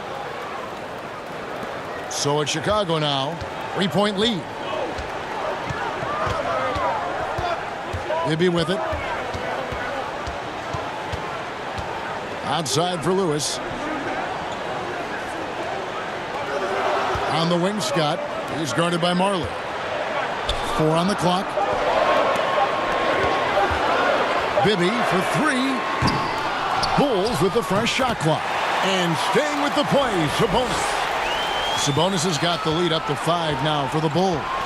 And that huge frame of Sabonis is a problem for the defense. Excels at getting perfect position on that offensive glass. Stolen by Bibby. Fast break. Here comes Chicago. Bibby with the ball. The dish now to Scott.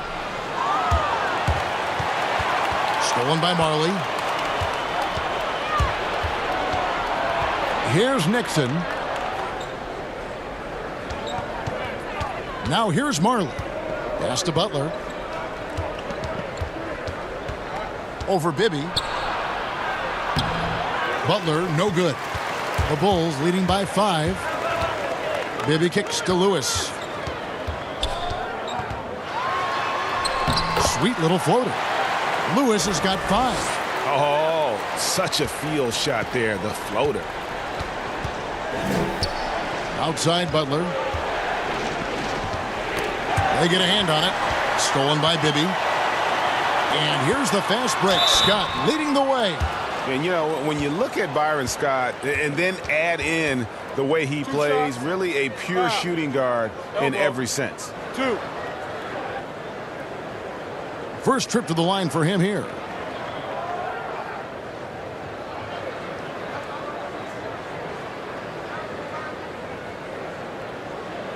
Shooting 2.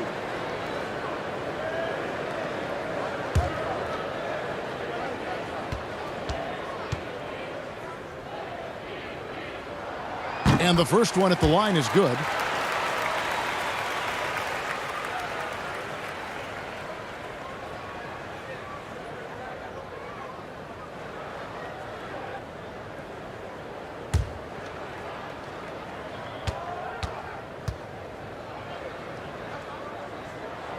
Scott hits them both. Impeccable from the line since halftime. Lakers trail by 9. Here's Butler. Oh, and the jam by Butler. Oh, look at the elevation on that drive and the strong dunk. Flight Butler is clear for takeoff. Now, here is Bibby.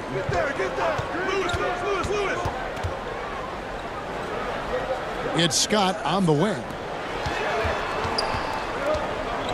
Just 5 on the clock. Here's McGinnis, and they force the shot clock violation. Great D.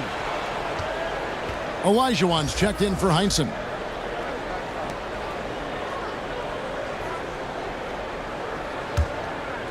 And so it's Butler with it. He'll bring it up for the Lakers. Passes to Nixon. We've got 1:48 left to play in the third. And that'll be 2 free throws coming up. Officials on the call with the foul. This is his first free throw of the game.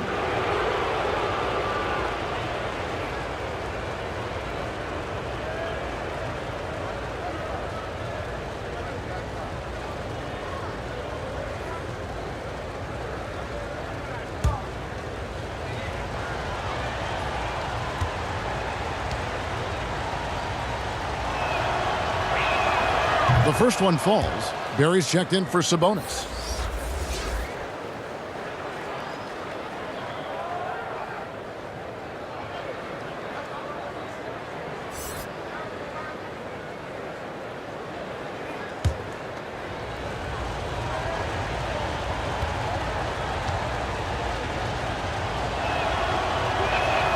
He hits both from the stripe.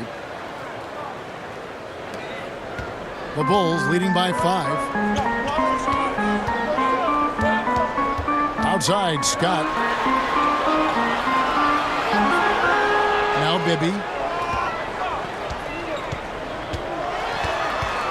The kick out to Scott. And some nice ball movement here by Chicago. Here's Barry. And again, Chicago. No good. Lakers trail by 5.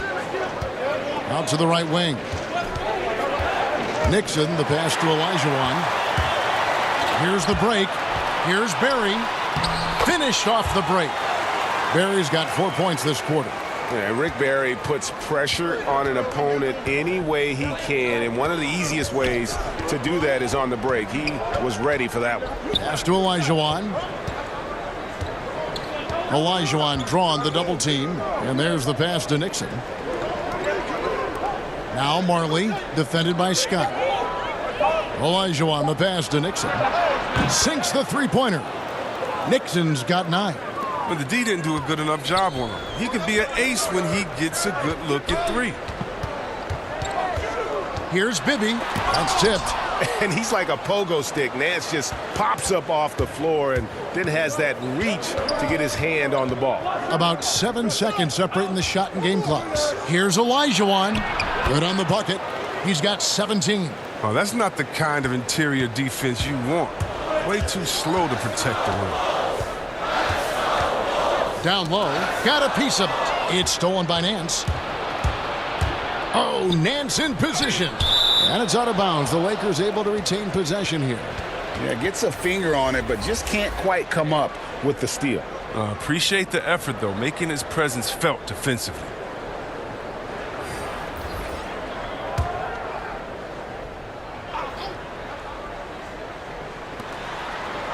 Worthy, the pass to Nixon. And trying for the go-ahead basket. It doesn't go in. It's still anybody's game as we've reached the end of 3. Bulls out front, leading by just 2. And coming up as soon as we return from break, the 4th quarter gets underway.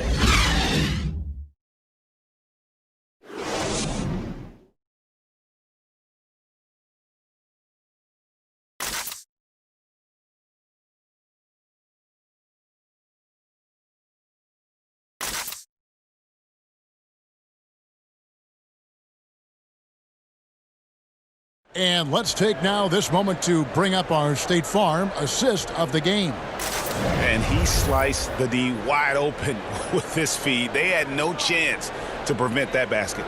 No, it's quick decision making. You see a guy open, you can't hesitate. That's an outstanding play.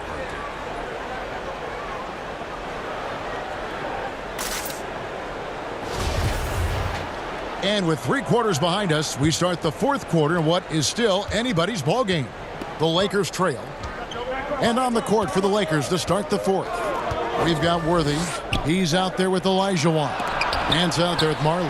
And it's Nixon in at the point. Iverson against Marley. Iverson kicks to Bibby. Here's McGinnis to the inside. Iverson with the bucket. Iverson's got 30 points. And with the game he's having, there's no doubt he'll be the guy they lean on to protect the lead. Offensive rebound. The Bulls leading by 4. That's tipped. Bibby for 3. Gets it to go from beyond the arc. And how about the shooting stroke of Bibby? His 3-point shot is as money as it gets. Pass to Olajuwon. And he gets the whistle. 2 free throws coming up.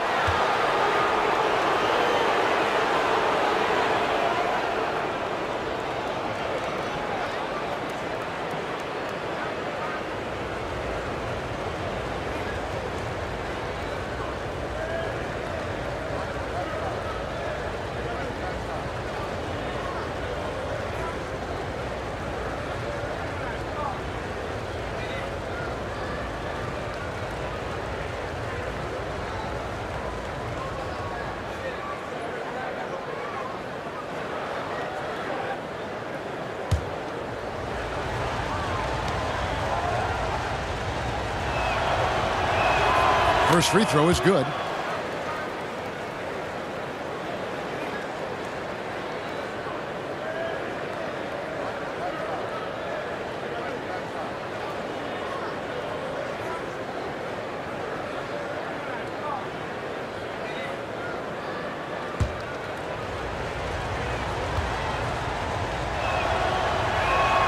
And Olajuwon drops them both.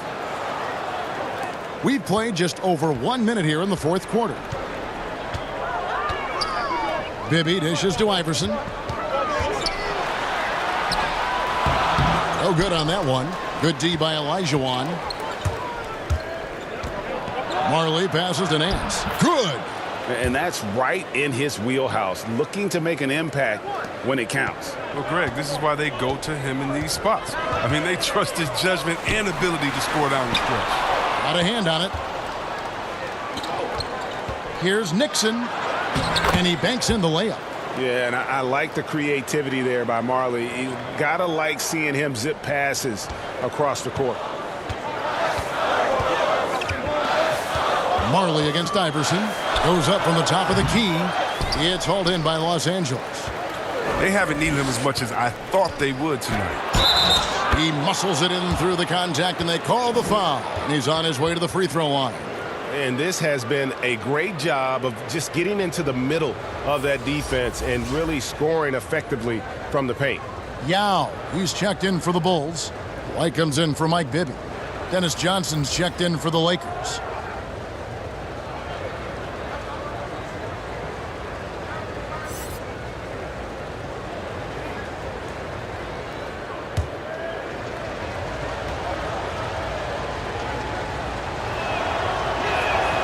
Free throw drops for Worthy. One of the most feared, versatile scorers at that forward position. Big game James always seems to make the most out of any situation. Now here's Iverson. Over Nance. And there's the call on Yao. That will be foul number 5 on him.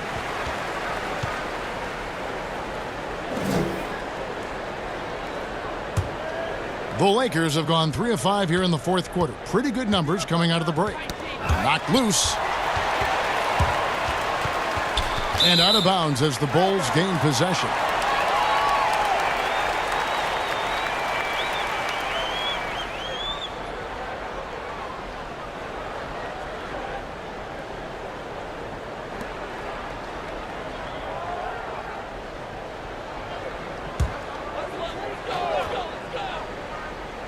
Just a little under 2.5 minutes have passed now here in the fourth.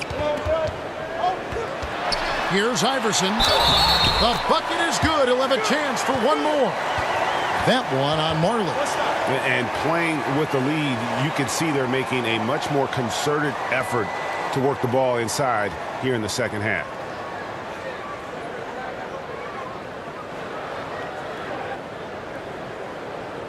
One shot.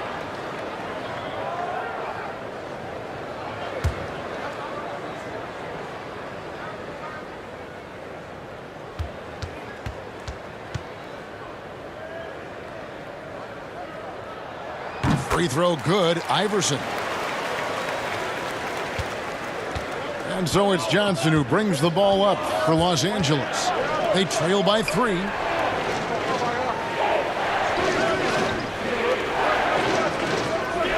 Pass to Marley.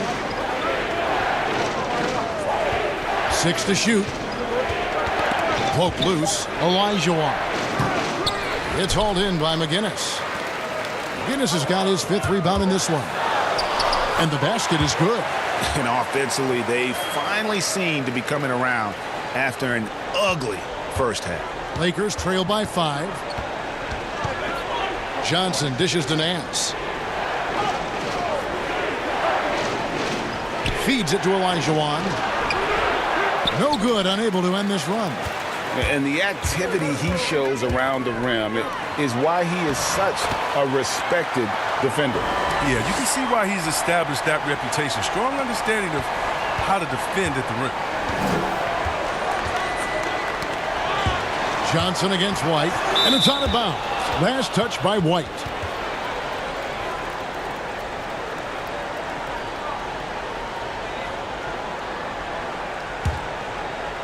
We've played just over 3.5 minutes now in the fourth quarter.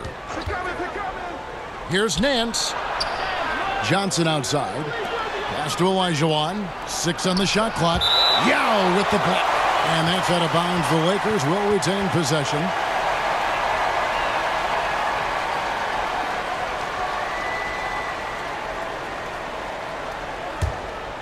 And it's going to be out of bounds. The Bulls will take it. Not a great play on either end. Bad delivery and way too late to react on the catch. And the Lakers making a change here. Heinsohn's checked in.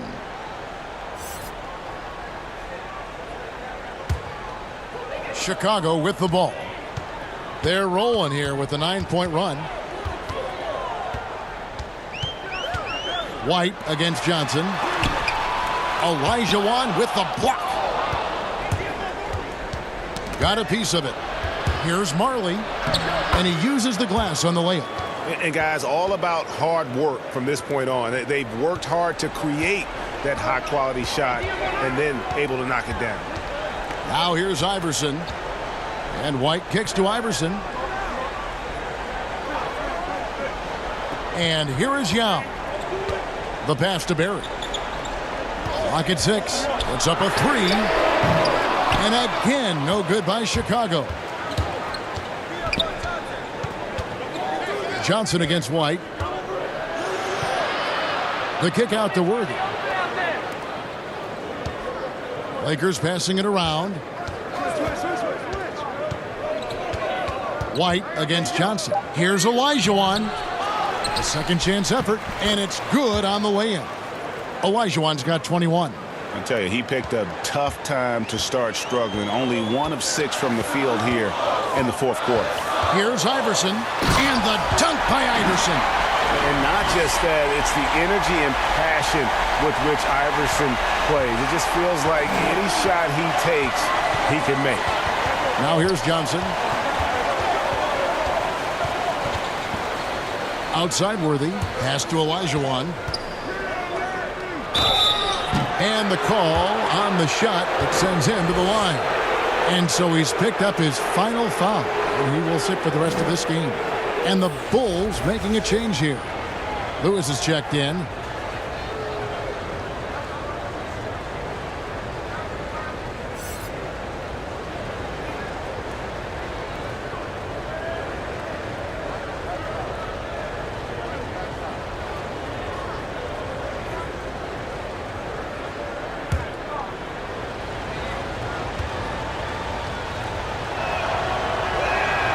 First free throw is good.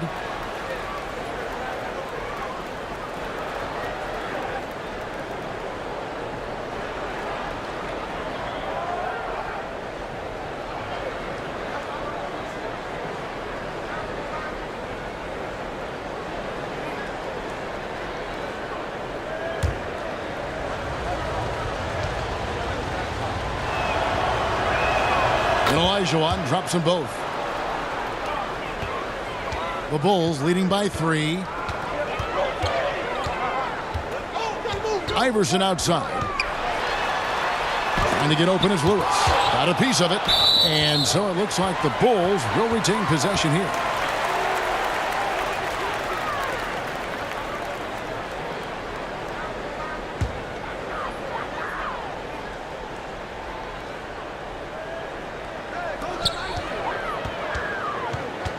Iverson against Marley. Shot clock at 6. Shoots it up. Iverson, no luck. Lakers trail by 3. Unloads from 13. Johnson, good. Nice play call there. Down the stretch, getting him the open look. Yeah, and when the game is tight, you can see why they go to him. And by the way, where was the defense on that play? It's stolen by Olajuwon. James Worthy on the wing. To the paint to take the lead. Olajuwon tries again. He takes it up and lays it in. Timeout. Olajuwon's got 8 points in the quarter. Such a graceful player. Hakeem is light off the ground there for that rebound, and then the skill to send that one home. Time called here. The Bulls decide to talk it over. Hakeem Olajuwon with a strong contribution so far in this one. Now, he's been a force inside. If they don't commit more bodies down low, he's going to keep destroying them in the paint.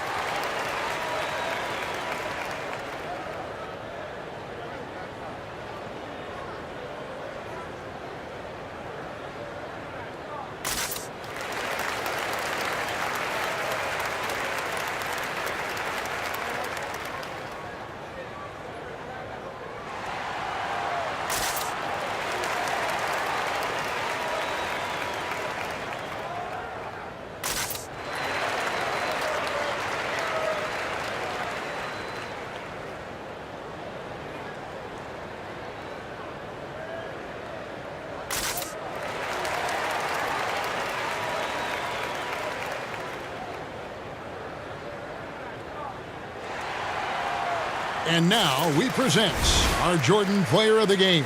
And it's been a ridiculous performance in the best sense possible. I mean, everything about his game has been working. And no matter what they've thrown at him, he's had the answer. Let's go now to the sideline and catch up with David Aldridge. Hey, Kevin, during that last break, I heard Jim Boylan talking with his team. He told them, don't look at the scoreboard. It's 0-0. One play at a time. Execute the game plan. That's how we're going to win this game. Kevin is trying to keep them focused. Thanks so much, David. And they haven't been able to turn it into a big lead, but their rebounding advantage is starting to add up. And at the offensive end, he's done about as much as they could have hoped for today. White against Johnson. Outside for Lewis. And it's off the back rim. No good. Oh, the defense with no impact at all. Just didn't have the feel for his jump shot. Here's Marley. It falls for his 5th field goal of the night. Now shooting 5 for 8. Oh, good anticipation on the feed. He knows exactly where to go with that ball. White against Johnson. And contact on the shot, so he'll be shooting free throws here. Wow, they've made every free throw here in the second half.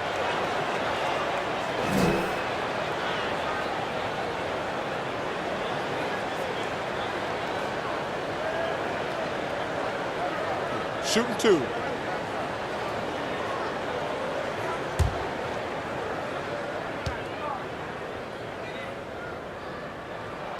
And he knocks down the first one.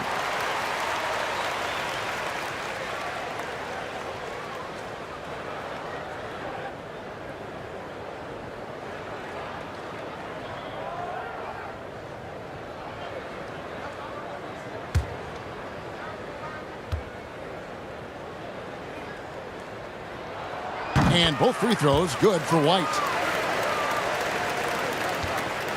The Lakers on offense. They're on a 14-4 run. And the Lakers call time here. The short rest, very important, and one of the benefits of this part of the game is getting on the same page with your team while having the chance to hydrate with Gatorade and replenish your energy for the late game push.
White against Johnson.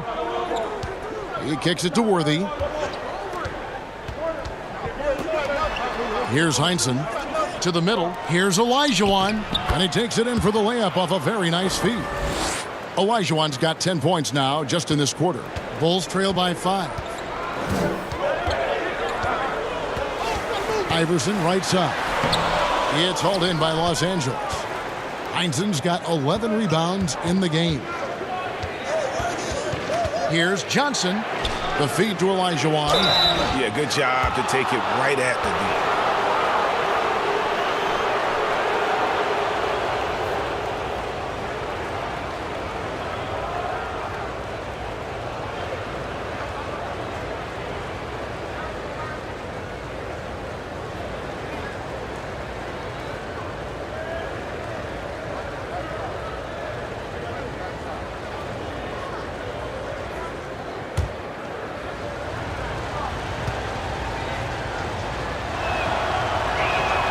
And that one falls for Olajuwon. A good sign that he's getting to the line a lot here in the second half, putting pressure on the D.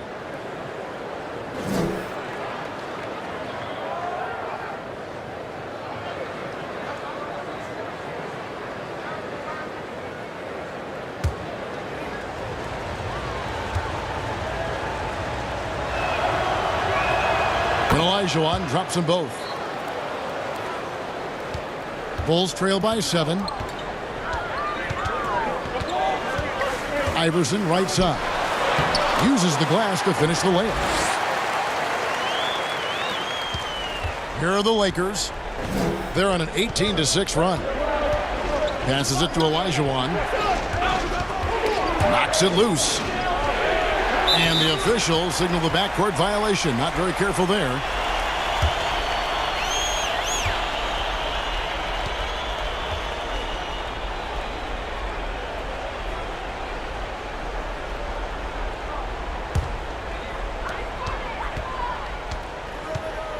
White with it.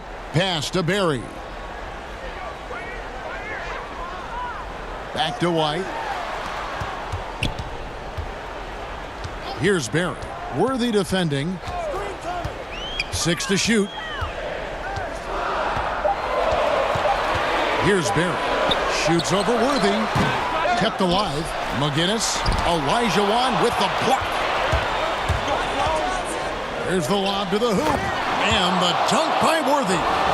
Oh, and the lead gets bigger on a ridiculous offensive sequence. That dunk alone would have been spectacular. Never mind it coming at the end of an alley-oop. And the dunk by Iverson. And he just elevates and powers in the one-hander. Textbook. Timeout called the Lakers. And Kevin, they've been committing a lot of turnovers here. Taking care of the basketball is the #1 priority right now in that huddle. They've got to tighten it up.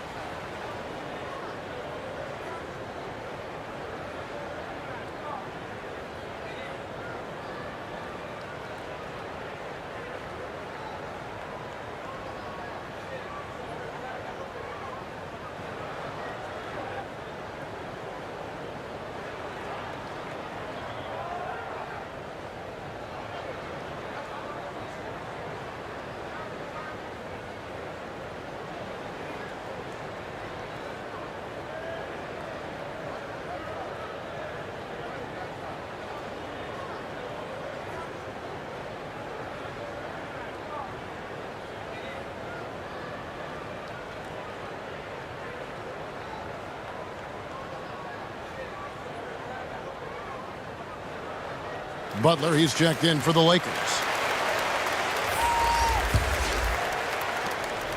Lakers leading by 5. Now here's Johnson. There's the pass to Heinsohn. Kicks it out to Johnson. Johnson draws the double. Just 4 to shoot. Olajuwon, no good. Chicago has gone 1 of 3 from outside the arc since we've reached the 4th quarter. Great teamwork punctuated by a strong finish. Perfect example of how to run the break the right way and get a great look. Now here's Worthy. Back to Johnson. Outside Butler. Wants to get it to Olajuwon and does. 2 free throws coming up, and they call the shooting foul. Rashard Lewis picks one up. Way to attack there and then create the contact.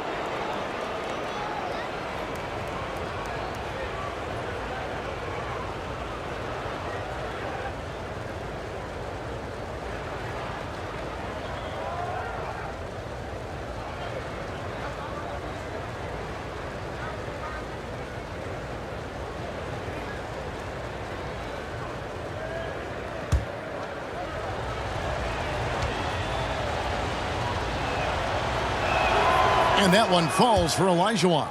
Williams, he's checked in for Chicago.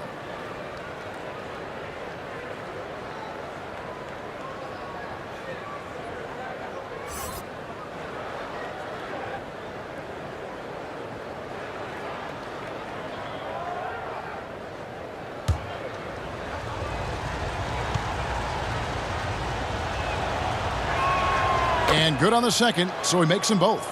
As confident as it gets at the line. He wants to be up there in the tight ball game. Here's Iverson. Second shot opportunity. Good on that shot. And with that, the Los Angeles leads cut to just 3 points on the basket from Williams. And he's going up for the alley-oop.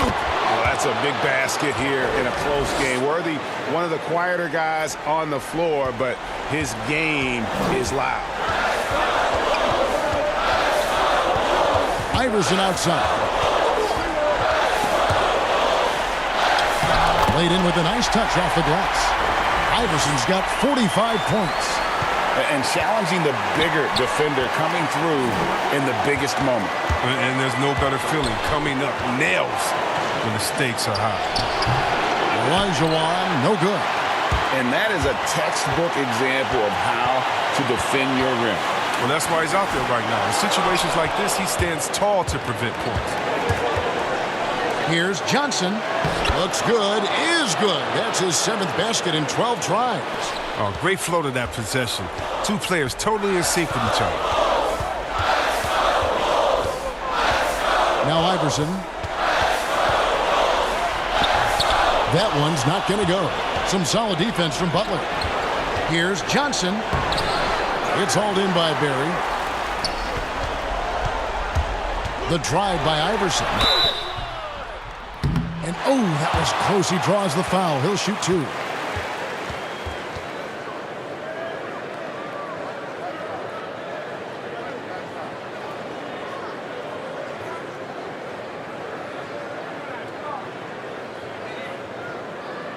Take a break. Take a break. 2 shots.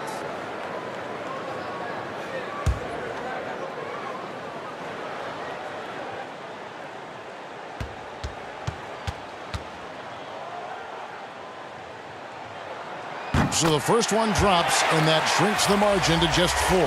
McGinnis, who's checked in for Williams.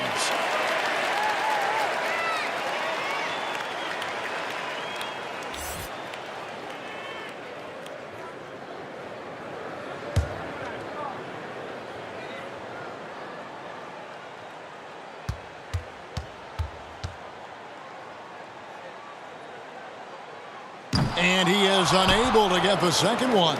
Listen, they're still right in this thing. Missing that free throw, though, keeps this a 2-possession deficit. Time called here. The Bulls decide to talk it over.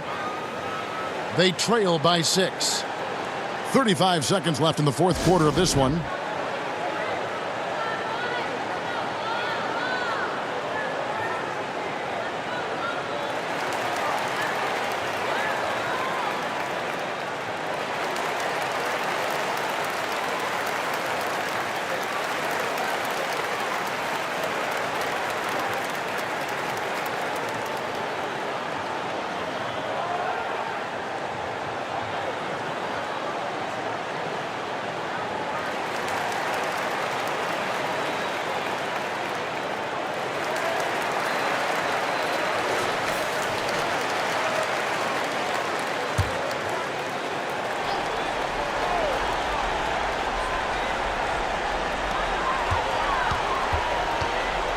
Iverson against Butler. And they double up Iverson. And a bit of a battle here for the ball. The official signals a jump ball here.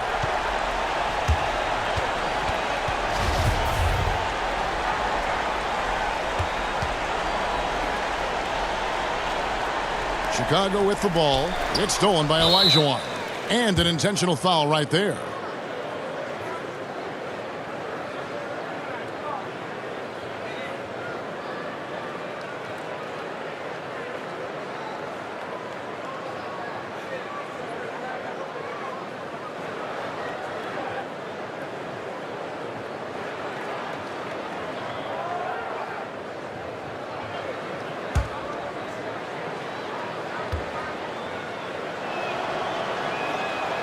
It's the first, and that makes it a 7-point lead.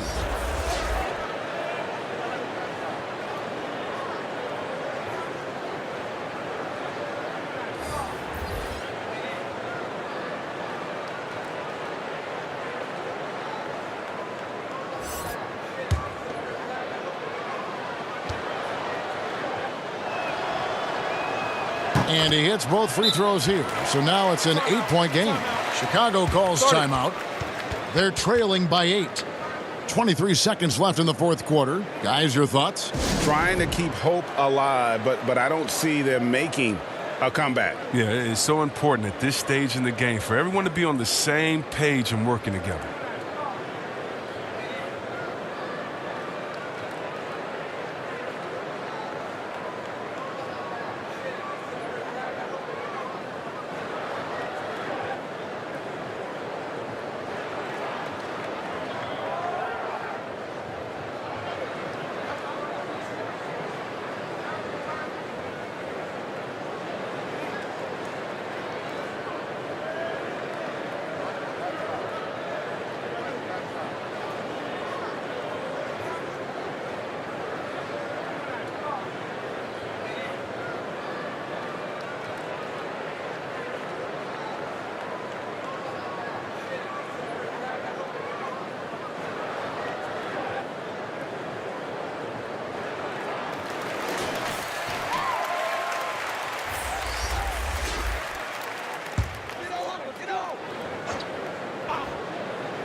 Here's Silas. He's guarded by Johnson.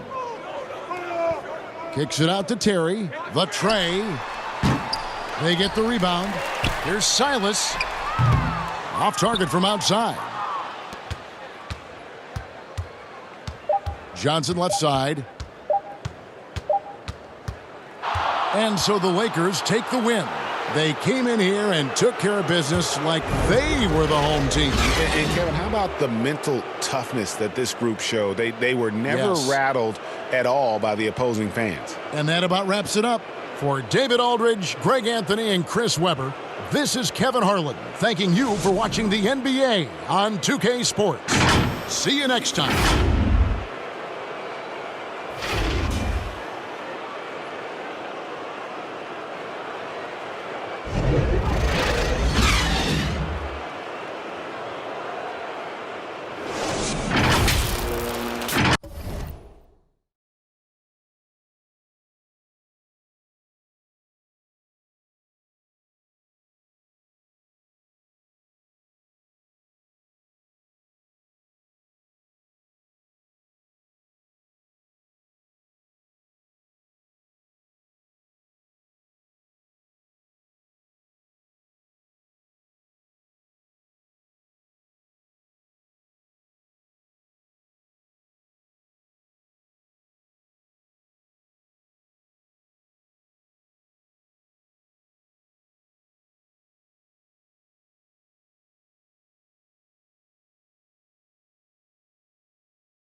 2K20's My Player Nation has provided us with a ton of competition and entertainment all season long.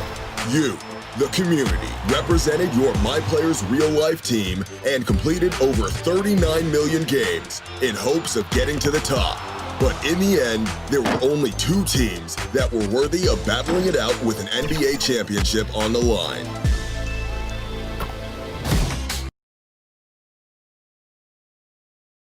And the player introductions are wrapped up. The starting 5s for both teams, as we're just about ready to get this one started. The 2K Sports pregame show. Tonight we'll see the Oklahoma City Thunder playing against the Orlando Magic. Well, for Orlando, they haven't forgotten the fact that this team swept them last year in the regular season. This is a game they had circled going in. And you look at Ben Simmons. A lot has been made about the jump shot, or lack thereof. But even without it, he remains a major factor. Jump shot, shmump shot. Listen, the guy's a 6'10" point guard, nightly triple-double threat. And keep in mind he went to LSU. And he's best when he's surrounded by shooters who can space the floor and widen those driving lanes. Jump shot, shmump shot. Don't ever shoot it. Pass it. Well, his passing is probably his best asset and unbelievable on the move. That vision, you can't teach. You can teach shooting, but you can't teach instincts. Did you see that? What's that? See, that's my vision. Oh. Saw things you guys didn't. Yep. Gotcha, big fella. You sure did.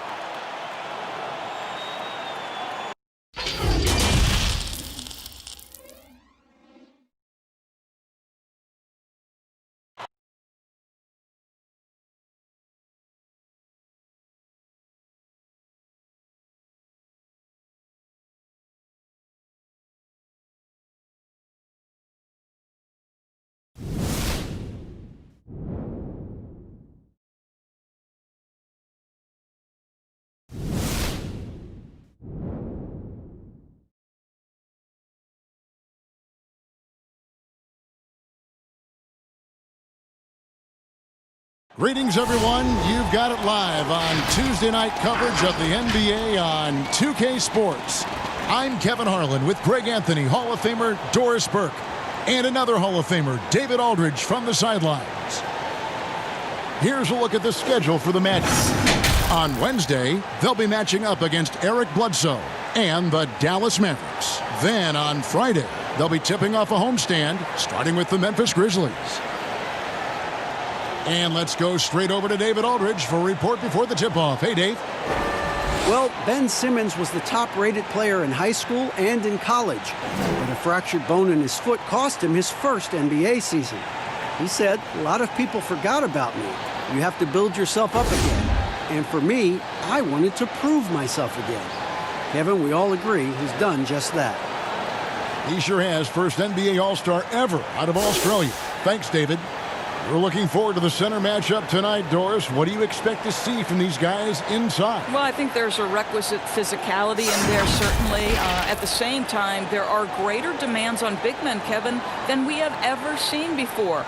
Yes, they have to be rim protectors. Yes, they have to control the paint. But now those bigs are asked to defend in space, to guard on the perimeter.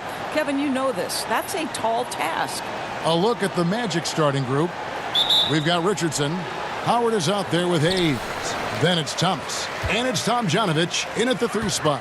And for Oklahoma City, Roy out there with Derrick Rose. Then there's Hill. Then it's Russell. And it's Haywood in at the 4 slot.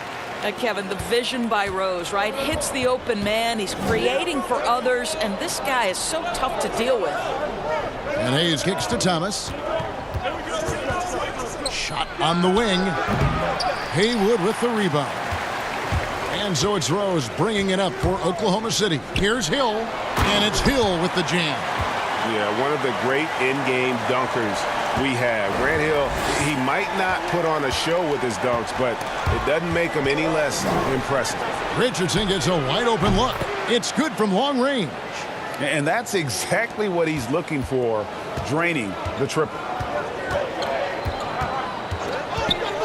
Outside Rose. First quarter, just over a minute played. Russell dishes to Rose. And Hill has it in the corner. 6 on the shot clock. Three-pointer on the way. And they'll turn it over. Could not get off a shot. 24-second violation.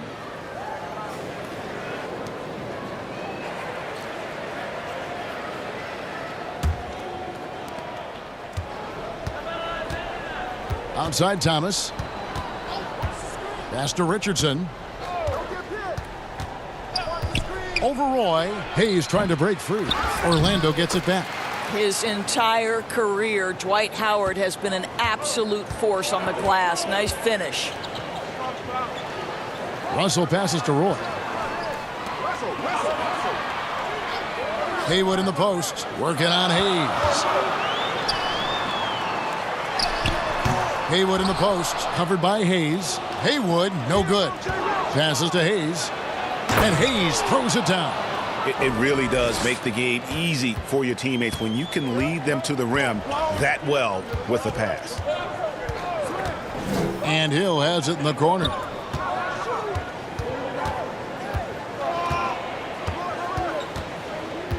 The pass to Haywood. And nothing is falling for him right now. The Magic have gone 3 of 5 shooting the ball so far. Richardson, no luck. I'll tell you, most of the time this guy's going to finish that, but that was tremendous defense that prohibits him from completing the play. And the definition of teamwork right there on that alley-oop. And Greg, what about the finish? Bringing it down with some thunder. Yeah. Here's Richardson. Grant Hill making his last shot. Pass to Howard. And foul on the shot. He'll shoot 2 at the free throw line. At this point for Dwight Howard in his career, it's about being efficient. I mean, we know he can grab rebounds, play defense. He's just got to stay aggressive and efficient on the offensive end. Orlando shooting their first free throws of the game right now. And just to mention, a season ago, they were very comfortable at the line, hitting about 78% of their free throws.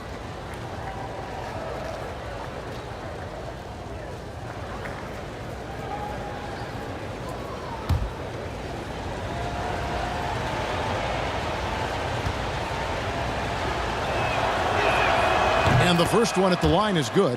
And you look at this Magic roster, so much potential. I think, Greg, they have done a great job of drafting to the style of play they want to play.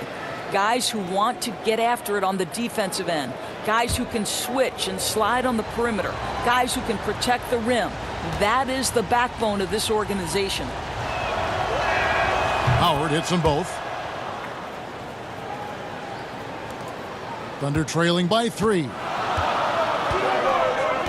Rose dishes to Russell. Haywood in the post. Hayes on him. Haywood in the post. Covered by Hayes. There's a reason Dwight Howard has so many all-defensive teams to his credit. Good night with the block.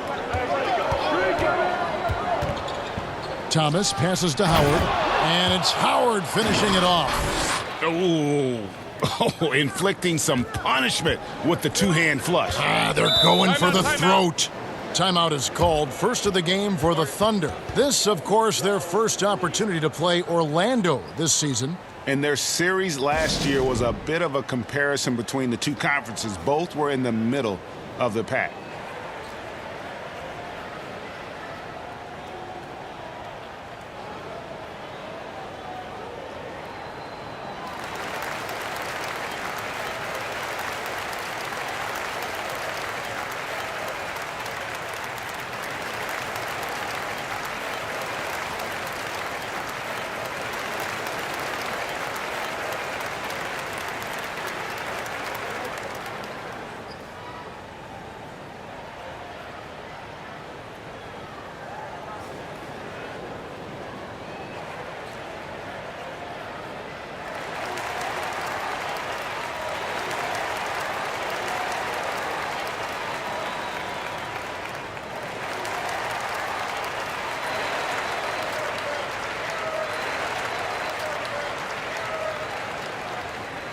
And taking a look here at some numbers for Rose.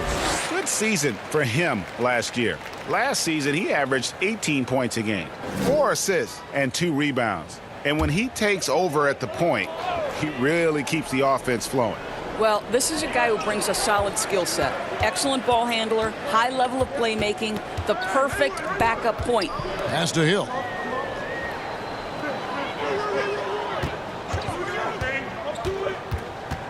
Five to shoot, and it's sent back by Howard. Here's Tomjanovich. Haywood covering. Tomjanovich passes to Hayes. Here's Tomjanovich. He's guarded by Hill. Here's Tomjanovich. Still getting warmed up offensively. No scoring yet from him. And the activity he shows around the rim is why he is such a respected defender. And what you love about his work defensively, the ability to challenge and change shots without fouling. Now, here is Haywood. A 14-point game for him in the win against New Orleans. Rose, good. It helps to have the basketball on a string, right? Derrick Rose handles the ball so well he can get anywhere he wants. Here is Howard. He's coming off a 28-point game against Denver. Here's Thomas. Oh, and that one had the right spin on it, and it is good. There's no quitting this guy. He just gives you great effort, and he continues to give you great production. Rose looking around.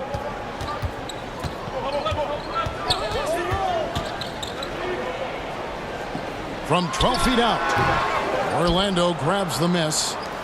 Howard's got 5 rebounds tonight.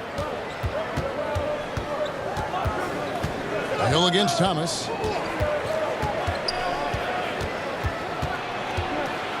With the teardrop, and it's sent back by Russell. Wow. Look at the extension Russell gets there. That comes from great positioning, plus the quick jump with the wingspan. Here's Thomas, following the score by Derrick Rose. And that one's good. His second basket of 4, shooting 50%. Yeah, another nice bucket down low. They've really been able to work the ball into the post effectively here so far. Russell kicks to Roy. Haywood with the ball. Working on Hayes. Haywood, no good. Boy, what a nightmare quarter for this guy. He's playing right into the hands of the defense at this point. That one goes. Count it. Well, you think about the solid first year Steve Clifford had coaching the Orlando Magic. This team had a solid season with a great leap on the defensive end of the floor. Clifford once again showing he is a great defensive mind in the NBA coaching ranks. Here's Tomjanovich over Hill. Again, the Magic score. They've wasted no time settling into their offense. Thunder trailing by 9. Outside Rose, releases, and it's Tomjanovich with the rebound. And with Clifford and the defense, he's excelled in that area his whole career. Well, think back at both stops in Charlotte and Orlando. His teams have been really solid on the defensive end of the floor. They limit turnovers and second chance points, get back in transition, build the wall. It's becoming his calling card as a coach, guys. Here's Roy. Isaiah Thomas picking up that last basket. Roy dishes to Haywood. Clock at 6. They need this. Russell trying to free himself up. That's a miss. He's made one and missed one. Lobbed up there for Howard. Trying to go for an alley-oop, but excellent defense and anticipation there to stop it. Here's Hill. It's deflected. You know, some might say Hayes plays the game angry, and there was definitely something angry about his defense there. What an emphatic rejection. Now here's Thomas. 6 points for him. And there are the Magic with another bucket. Just a great hustle play there. Energy and passion. This is what you play the game for. Guys are looking for a spark here. Yeah, a cold stretch offensively for sure. Time called here. The Thunder decide to talk it over. You know, Doris, I know your style of play at Providence was one of aggressiveness, a lot of instinct, a lot of smarts, great skill. but I think you also have an appreciation for the players that are real scrappy on the floor. What I love, Kevin, are guys who can influence the game without having incredible offensive skill. So a guy like Patrick Beverley, so a little bit undersized, but would you like to have that guy pick you up at 94 feet, be in your grill and in your face like he gives no quarter, he gives no concessions? If he were checking Kevin Harlan, my goodness, you'd have a long night. That would be a torture chamber. I agree with you.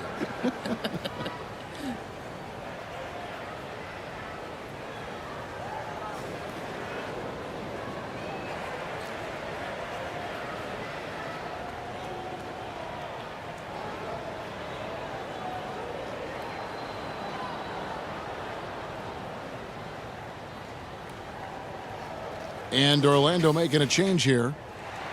While we have the time, let's take a look at last season's best transition team.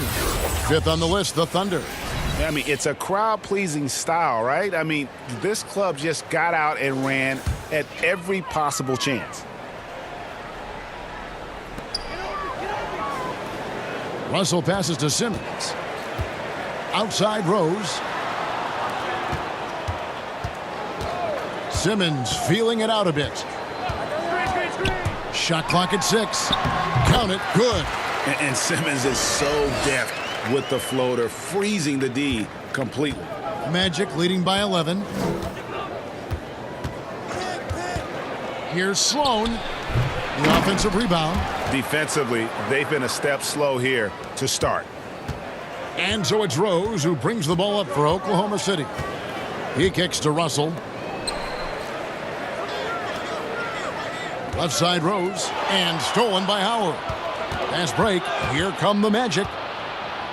Here's Hayes, and blocked. That one goes careening off the glass. A team's rebounding is a great measure of its energy, and theirs has been terrific here in the first quarter. And maybe that'll trigger them. Impossible not to get pumped up after that. Yeah, well, you could see the immediate reaction of the guys on the bench. They are pumped up. Sloan. The shot, no good. Good D by Mitchell.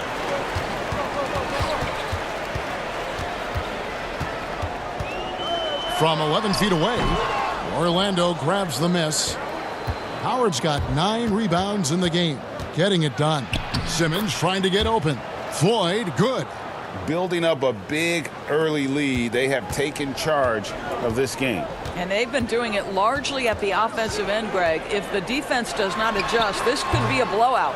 Well, being aggressive and assertive, the big man snatching the rebound.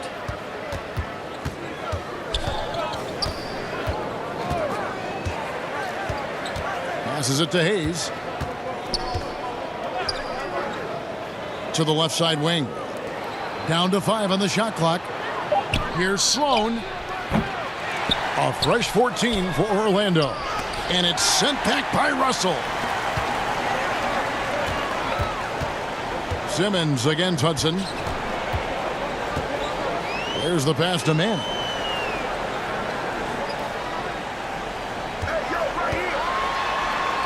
He dishes it to Russell.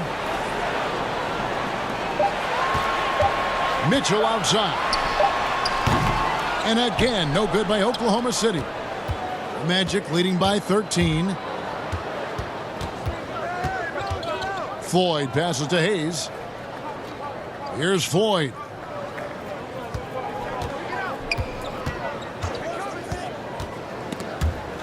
They swipe it. And now here comes Simmons leading the break. Here's Mitchell. And he gets the whistle. 2 free throws coming up. Looking at some numbers for Simmons. Last season, he played outstanding. 6th in assists, 15th in field goal percentage. And he was among the top 20 rebounders in the league. Never shy about throwing his weight around in the paint. And his floor awareness was impeccable last season. As you mentioned, top 10 in assists. Just does a great job of getting everyone involved.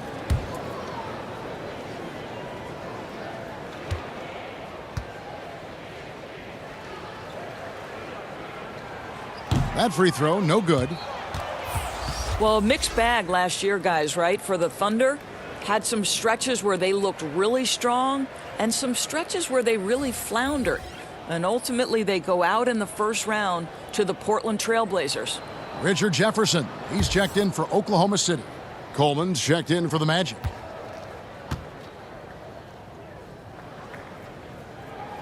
He hits the second from the line.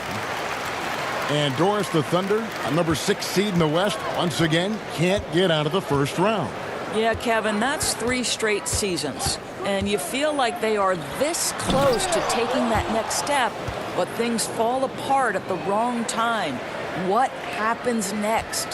That's about communication between teammates. Dwight Howard, high flying as ever. Simmons passes to Manning. Over Coleman. Manning with the bucket. Manning's got his second bucket tonight. And knocking down shots in the mid-range area really forces teams to have to adjust their defense. Well, truth is, though, he's tall enough to get that off against anyone. Here's Sloan. No points in the game yet for him. They've been excellent so far, coming in with a well-balanced attack. No doubt, Greg. On the offensive end, it feels like they're getting the shots they want, and defensively, they are connected and on a string. Oh, and there's the alley-oop. Well, to me, this is what great point guards do. Donovan Mitchell demonstrating just how skilled he is at connecting with open teammates. 16 seconds left to play here in the first. Here's Hudson. His last outing, 16 points for him. 4 on the shot clock. From deep. And they force the shot clock violation. Great team.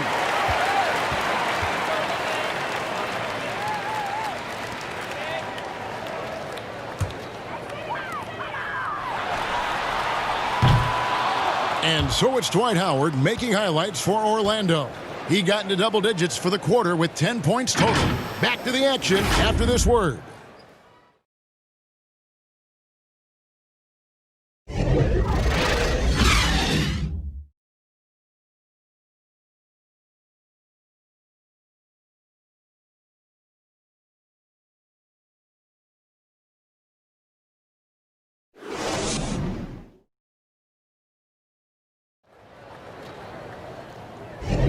And if you're just tuning in, we've got a wide margin on the scoreboard, but plenty of time left for a comeback. And for the Magic here, they've been putting on a show, guys. Just cashing in on second chance opportunities. That's how they built this early lead. Yeah, the defense hasn't been there. They are getting hammered on second chance opportunities.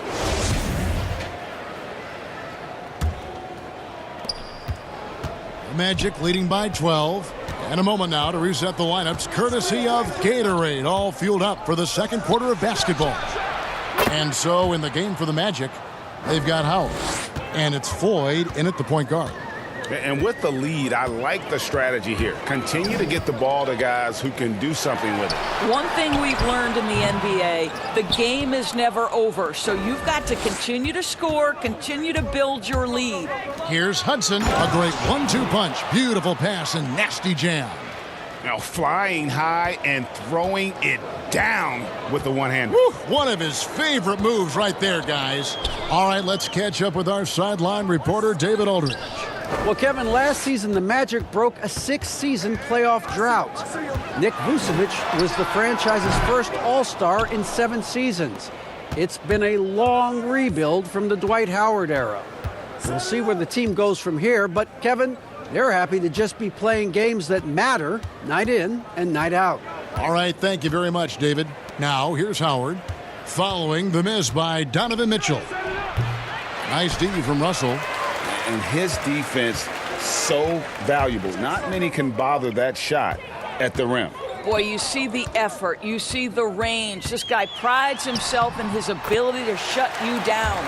What breathtaking quickness by Simmons. So good at blowing by whoever is brave enough to try to take him on. Here's Floyd. He had a 12-point outing in their last game against Denver. And let's not forget about the assist. This guy as a playmaker was a driving force for that offense. Thunder trailing by 15. They need a good offensive possession. Yeah, they've gone a long time without a bucket.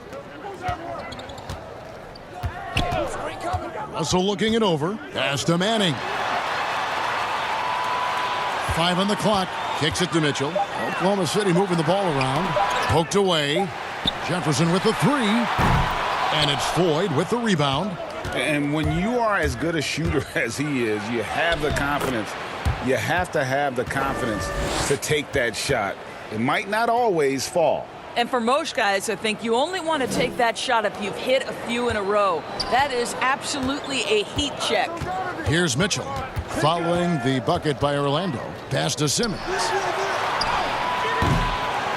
The shot, no good. So Orlando will take it the other way. They're moving on after the tough loss they took at the hands of the Nuggets. Scoring efficiency was an issue in that one. Took them too many shots to get their points. I think, Greg, it was a lot of bad decisions leading to a lot of poor looks. Patience was not their best quality in that basketball game. He is single-handedly dropping the temperature in here with that cold streak. He is trying to shoot his way out of it, and it might be better for him to pass the basketball at this point. And, guys, they continue to put a lot of pressure on the interior defenders with their work down low. Pulls it from the elbow. No good off the back of the rim. They've shown some strength in the paint today. Their work on the boards has been impressive. And that'll be Oklahoma City's ball as it goes out of bounds. Let's take this chance to see which of last season's teams had the most second chance points in the league. Second, the Thunder. That's an effort stat for me. I mean, it shows you how hard this team works in the paint. They continue to pound the backboard. Pass to Manning. Back to Simmons. And Jefferson wide open. He shoots. Misses the 3. Magic leading by 19. Shoots the 3. They grab their own miss. Howard's shot is good. This is a lethal combination of size and skill. Dwight Howard doing work. Simmons passes to Manning. And here is Jefferson. He kicks it to Mitchell.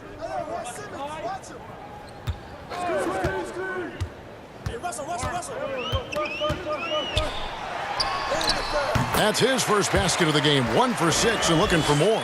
Well, it's a level of concentration that has to happen for you to finish through contact. Donovan Mitchell doing work.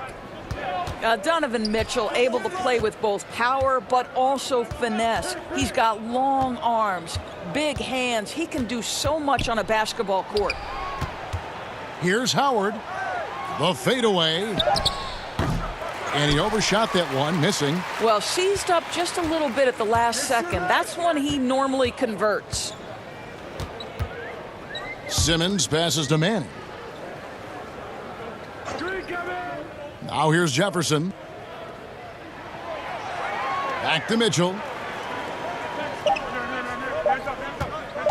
From deep three-point range, Orlando grabs the miss. And before every game, you see Mitchell working on those skill finishes. You have to be able to elevate off 1 foot in traffic, something he could not do in college. Now you think about what this guy uses in his toolbox. Floaters, scoop shots, wrong-footed quick releases, and he's absolutely fearless attacking the rim. Time called here. The Thunder decide to talk it over. And the lack of rim protection, top of the list. And the question they're going to have to answer to me is it a problem with the scheme or is it a problem with matchups?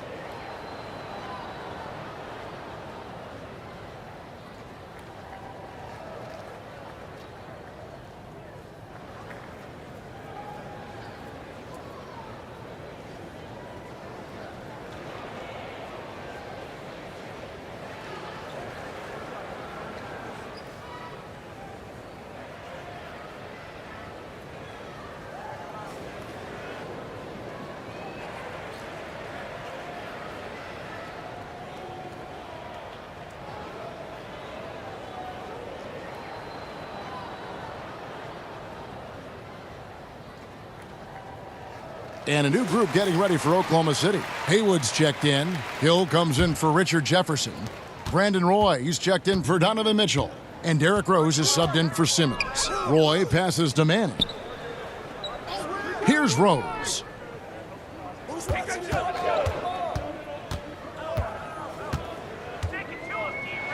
Lets a floater go, and that'll be 2 free throws coming up. Officials on the call with the foul. And the Magic, one of those franchises that's still looking for its first title. And Greg, they've been to the NBA Finals twice, but boy, did they run up against 2 of the all-time great individual closers in history. 1995, Hakeem Olajuwon says no to the Magic.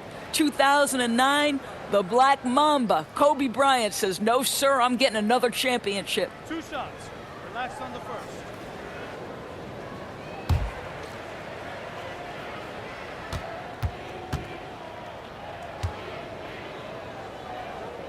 And the first one drops. Well, Doris, early on, every team trying to establish a winning attitude. And now you find out if that can carry through the rigors of an entire regular season. No doubt, Kevin. I think if you can establish some winning early, that can go a long way toward building momentum, building confidence, especially if you have a young team or if you're a veteran team who has aspirations to be champions. So much at stake early. Good point. Well, the Thunder begin on the defensive end of the floor.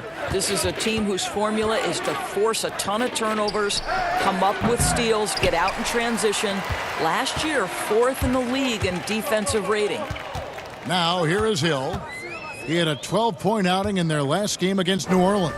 And the other thing, guys, he really got after it on the backboards. What a complete game for this guy.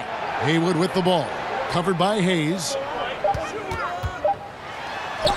It's deflected, and they get it back. Manning with the bucket. Orlando leading by 17.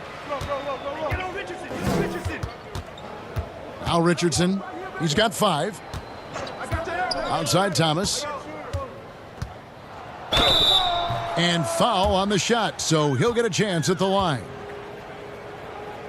And for the Thunder defense, Doris, it starts with their rebounding. Well, you have to begin with their strong interior defense. That lets their wings get out and pressure and take some chances.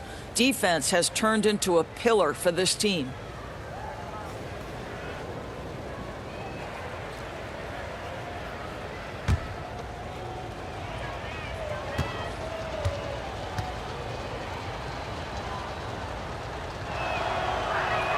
That's good from Thomas. And for the Thunder, a lot of the assistant coaches leaving this past summer.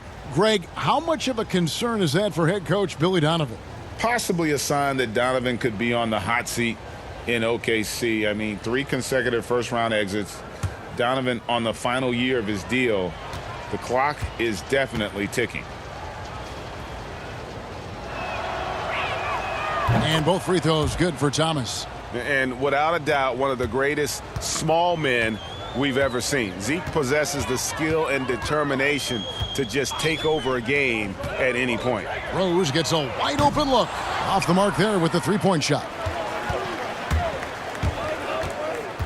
Down low, here's Hayes, and Hayes throws it down. And really just unselfish basketball on the interior. That's the kind of pass a coach loves to see.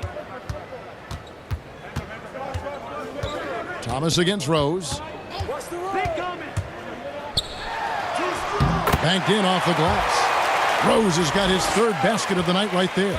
Well, Kevin, that's simply about feel, right? Derrick Rose in pick-and-roll situations has such a good feel for the right decision. Here's Coleman. Left side, Thomas. That's another one for him. His 5th in just 7 shots. Big miscommunication on defense. He recognizes it and quickly takes advantage. And that's typical of this guy. He's always reading the situation, reacting quickly, and capitalizing. Now here's Rose. He's coming off a 19-point game against New Orleans. And slam dunk by Haywood. And so much attention drawn by Rose, he knows how to exploit that to create for his guys. Here's Hayes. Richardson left side. Feeds to Thomas. It's stolen by Hill. The pass to Rose.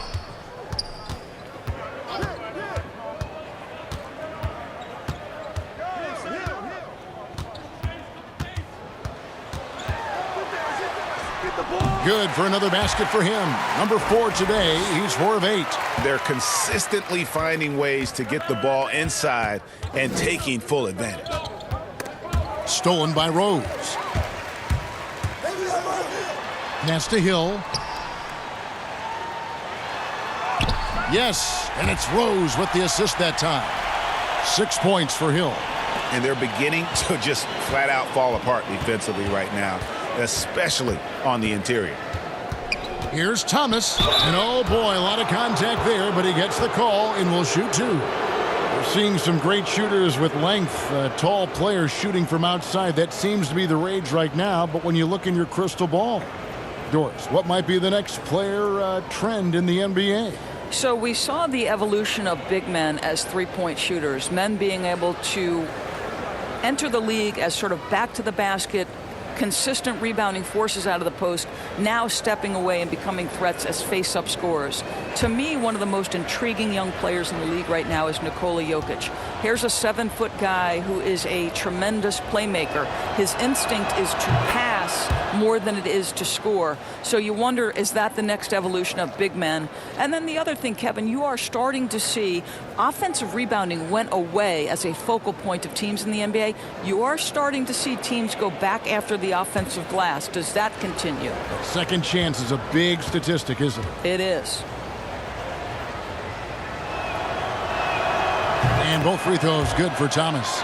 And the coaching carousel in Orlando for a few years has now become a point of stability. Greg, there is no doubt Steve Clifford has done an amazing job in such a very short window of time. And that's after overcoming his own individual health concerns that forced him to take a 21-game leave of absence. What an incredible turnaround for the team and for Cliff himself. Now, here is Haywood. Pass to Roy. 6 to shoot.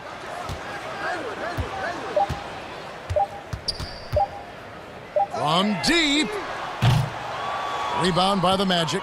Their biggest lead of the game was 21. Here's Thomas. Connects on the 17-footer. Thomas got 8 points in the quarter. Slow rotation there defensively, and he gets a wide open look from mid-range. And I'll tell you, you look up at the scoreboard, that's correct. They have a big lead for a reason. Rose passes to Hill, and it's Hill with the jam. You know, didn't need 2 hands for that slam. One will do just fine. You're right. He can save the other hand for the next time. Passes it to Tomjanovich. On the wing, Jason Richardson. Now the pass to Coleman, and Hayes kicks to Thomas. Over Rose. Again, the Magic score. Boy, has he put his foot on the pedal here this quarter. He's doing a terrific job in terms of leading their offense. Double team on Rose. Well, that's his second foul. Does he take a more cautious approach here the rest of the half?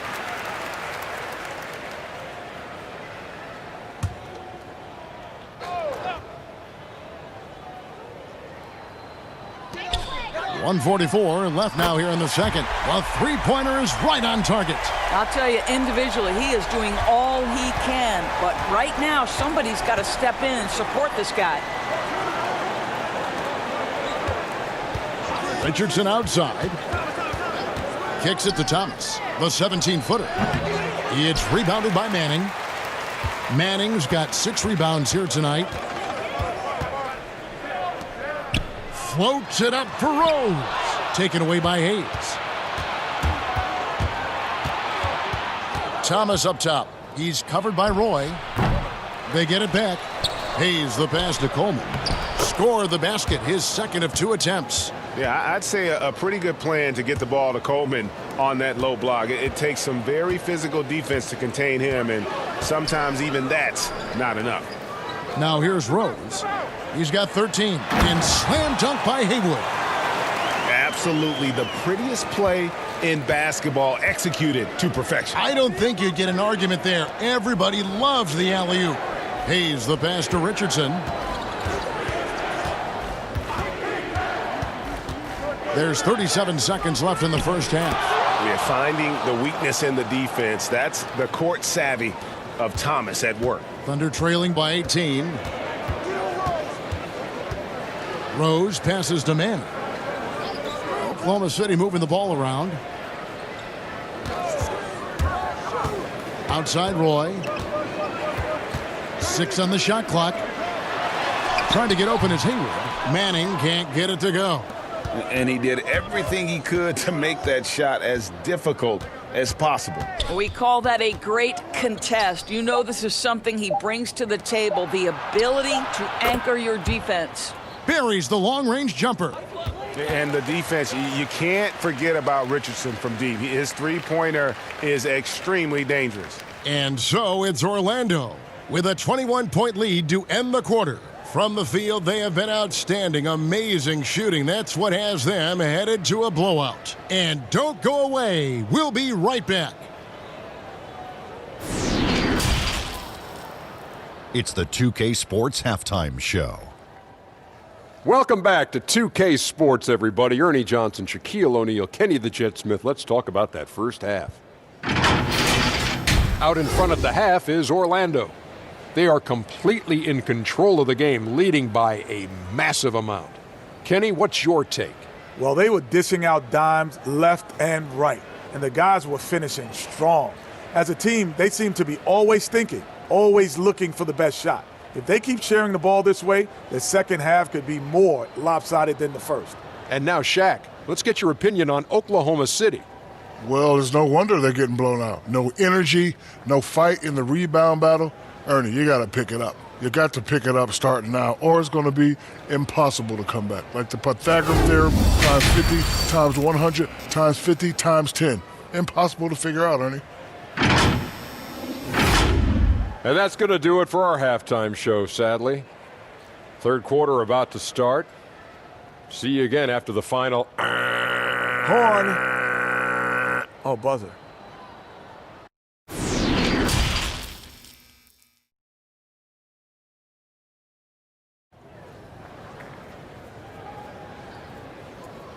And with the second half upon us, we'll find out if this game becomes the route that it's threatening to be. Isaiah Thomas having a dominant impact in this game. And the way he goes at defenders, he is bound to get to the line just like he did there in that first half. I have to love his tenacity. This guy stays in attack mode, makes defenders work, tries to keep them off balance. Well, we've got a second half of basketball for you. We think it's going to be pretty good. A big comeback, though, is needed for this game to be competitive, and it probably has to happen quickly. We've got Rose. He's out there with Brandon Roy. Russell is out there with Hill. And it's Haywood in at the power forwards position. That's Billy Donovan's 5 as we get going here in the second half. Roy passes to Rose. Trying to get open is Haywood. Rose, no good. Well, that's a blown defensive coverage, but it doesn't matter. He cannot answer the bell. On the wing, Jason Richardson. He's covered by Roy. Out of bounds as Orlando keeps possession. Now we'd like to take this moment to show you the teams that a year ago made a trademark of scoring points off turnovers.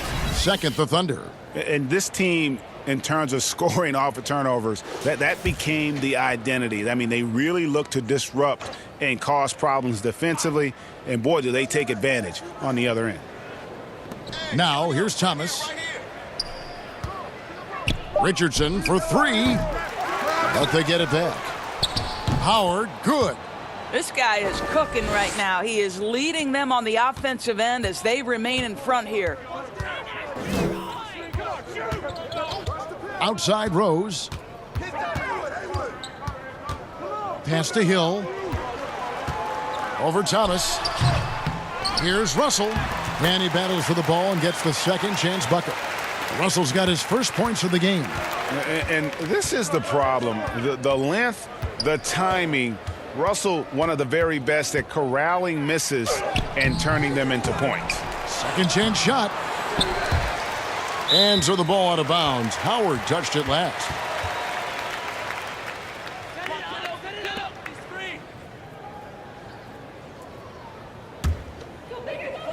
And we're about a minute and a half here into the second half. Roy with it to the right side. Here's Rose. And it's Tomjanovich with the rebound. Tomjanovich has got 4 rebounds in this game. Here's Thomas. That counts. He's put up 13 shots, and he's had 8 of those go in. And of the last 6 baskets, 5 have come on the interior. This is just smash-mouth, physical basketball, guys. Now, here's Roy. Russell inside, working on Howard, and it's sent back by Howard. And he's able to get it back. Clock is at 3. Tries yet again. Hill, no good. Magic leading by 23. A little under 2.5 minutes gone by here in the third. Left side, Thomas. Here's Howard. Hayes trying to break free. And there's Howard. That's good on the assist by Thomas. The assist totals, Kevin, just continue to grow. They're way ahead in that category. Ball movement has been flawless. Now here is Hill, and it's blocked. No doubt it's been a bit of a struggle for him here in this quarter in terms of scoring. And they call the foul, so a chance at the line for one more coming up. It's impressive, the level of domination at both ends, and you're seeing the results. And, Greg, you know this. It's not easy building a lead on the road, but this team has been lights out throughout the game.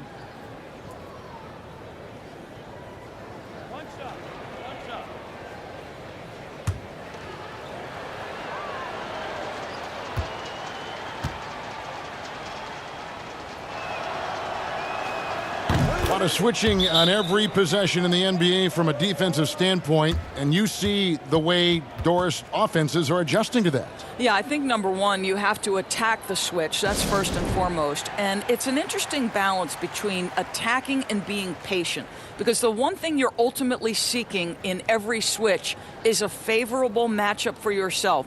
That's where a critical thinking guard who knows where to find and put the ball is so critical to your success. Well, that's a good way to look at it. And Doris, hard to find many arenas that have a better home court advantage than Oklahoma City. Greg, it is the only show in Oklahoma City, and this arena gets loud. The fans come out every game. There is no doubting this is one of the best arenas in the NBA.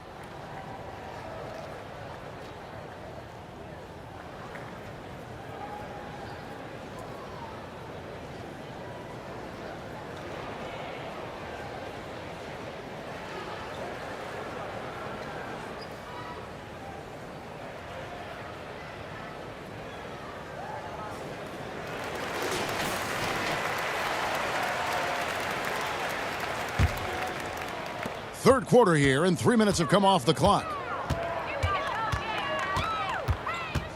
Thomas against Rose.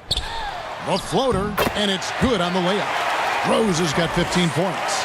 You know, Kev, because of his toughness, Rose does this with regularity. Converts inside against duress. Pass to Richardson.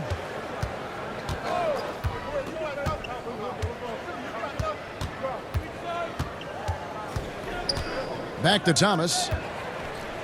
He's looking for Howard and finds him. Let's go. And it's going to be a 24-second shot clock violation. They turn it over. A different look for Oklahoma City. Ben Simmons, he's checked in for Hill. Jefferson comes in for Brandon Roy. And it's Mitchell in for Rose. And it's Russell with the ball. He'll bring it up for Oklahoma City. They're off to San Antonio after this game, bringing their show to the AT&T Center. That will be a getaway game for them, a one-game road trip. Ben Simmons gets the bucket. They can't shake Simmons. He is very used to getting hit. Even with contact, he can finish strong.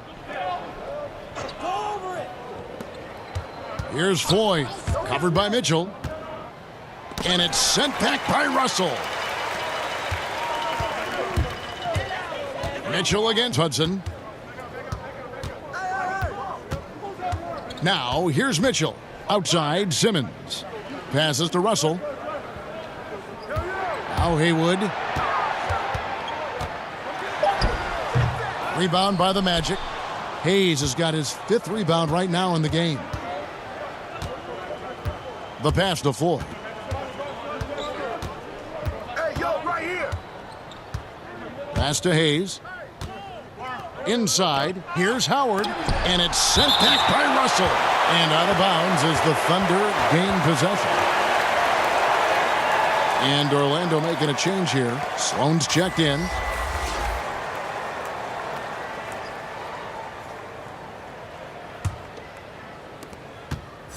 Oklahoma City shooting 39% from the floor. Not their best. Simmons passes to Mitchell.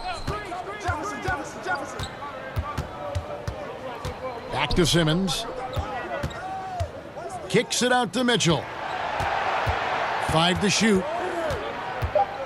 Over Hudson. Keeps it alive, and it's Russell with that extra effort. Russell's got his second bucket of the night. Oh, and a nice job of turning that miss into 2 points on the tip in. Hustle points, I believe they call them. Hustle points right there. Here's Floyd. Here's Hudson. Right wing. To stop the drought. Again with the block. A defensive stalwart so far. That's 6 blocks. Greg protecting the rim. Love the hustle. And Russell gets it to go. Here's Hudson. He's got 9.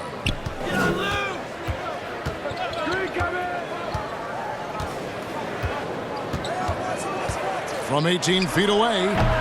No good on the shot. Jefferson with some nice D. Thunder trailing by 20. Down low. Here's Haywood. No good with the layup.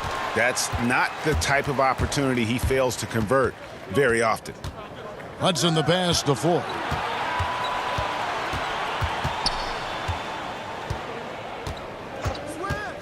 Pass to Hayes.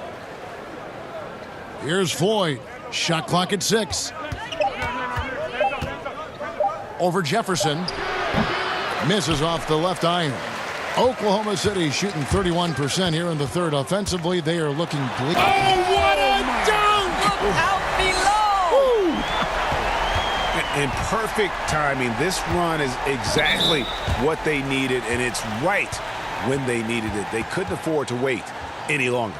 And it'll be Orlando with their first time out of the game right here. Doris, you've accomplished so much in your award-winning career. What was your first experience in broadcasting? Kevin, my first experience was I left coaching and they put Providence College women's basketball on radio. That was the first ever game I got to call. It was so cool. Tell me yours. What was the very first? Did you study this? How did you get into broadcasting? I did. Our high school had a radio station, and the first basketball broadcast was underneath the bleachers, looking through popcorn boxes and legs of the people that were standing in the bleachers so that I could see the court from the baseline. Amazing. Because that's where the telephone cables were to plug in our equipment. And wow. I was 16 years old. Incredible. Remember it very well. Incredible. Very well.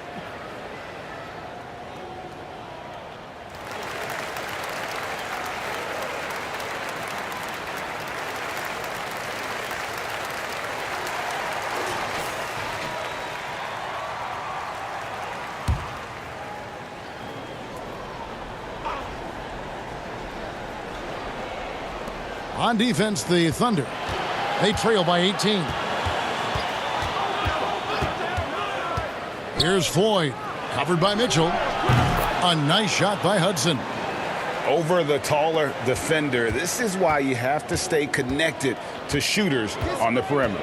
Today's player is not intimidated by size. You even give them a sliver of a window, and they're going to make that shot. And looking a lot better now, but still a long way to go to get back into this one. Yeah, but this run started with tighter execution at both ends, and that'll need to be maintained for them to have a chance to take the lead. Mitchell outside. Passes it to Simmons. Russell with it.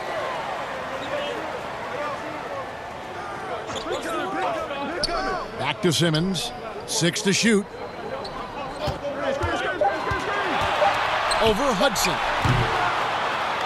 And it hung on the rim, but wouldn't fall for him. Magic leading by 19. He lobs up the alley-oop pass, and Hayes throws it down. He pulls off the Houdini to make that catch and slam it through. Stupendous alley-oop. And here is Simmons. 8 points for him.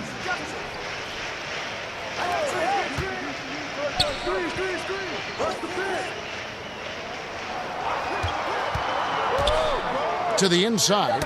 It's tipped. One-on-one fast break. Here's Hudson. It's rebounded by Oklahoma City. Mitchell dishes to Haywood. And slam dunk by Haywood. I'll tell you, that vertical ability he has puts him in select company in NBA power forwards. May not have great size, but boy, he plays bigger than it. Here's Floyd. Over to the left wing. Clock at 6. Hudson the pass to Hayes. Here's Floyd. And the 3 off target. And even against defense as tight as that, you almost expect him to still bury those. Mitchell with the bounce pass. Simmons got it. Good job in the low post. Simmons got 6 in the quarter. And loves to operate around the rim. Simmons' tall frame helps him to beat defenders. Here's Hudson. They grab their own miss. Here's Howard. Shooting foul as the whistle blows. He'll shoot 2 free throws. It's going to be on Bill Russell.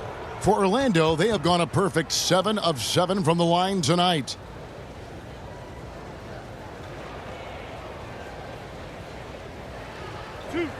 Two.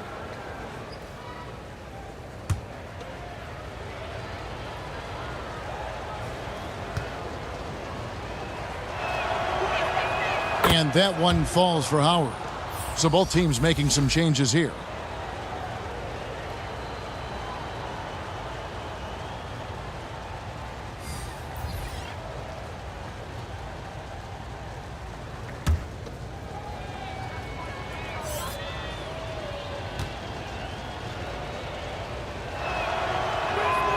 He hits one and misses one, each at the line. And so it's Rose bringing it up for Oklahoma City. It's an 18-point game. They get a hand on it. And up the court come the Magic on the break. Thomas is running.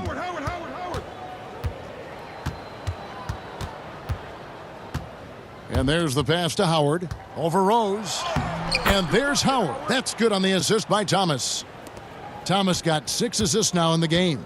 Boy, guys, the powerful physical frame of Dwight Howard, so problematic for a defense. Now here's Rose. He's got 15. Basket made. That gives him 7 field goals in 13 tries. Pass to Coleman. Back to Thomas.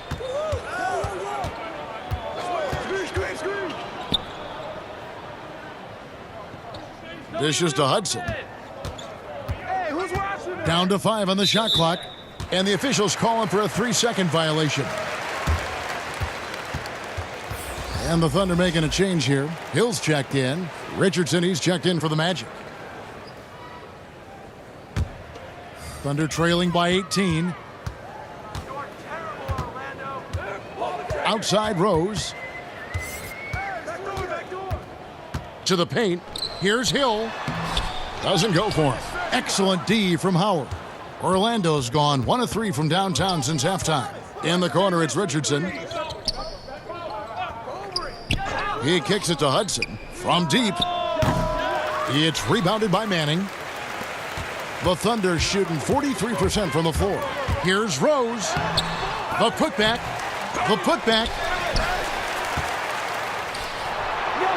Russell inside. He's guarded by Howard. Russell, no luck. And you know, you can't impact a shot that close any better than he did on that possession. Boy, whether he blocks it or simply alters it, the result is pretty much the same. And it's Oklahoma City's ball. They've been struggling here on offense. Yeah, a bit of a dry spell for sure. Hill has the open look. And it's out of bounds. Oklahoma City able to retain possession here. Brandon Roy, he's checked in for Simmons. The Magic making a switch here.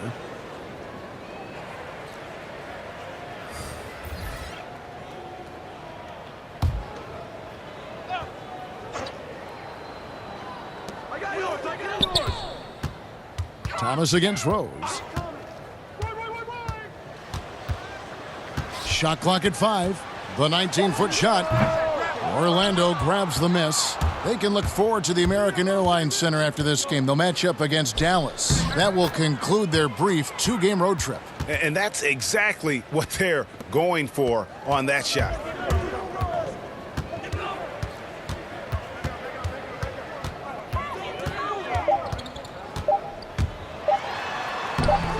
The layup off target. And so it's the Orlando Magic cruising into the quarter break with a 22-point lead. They've been playing some ferocious defense. Back right after this.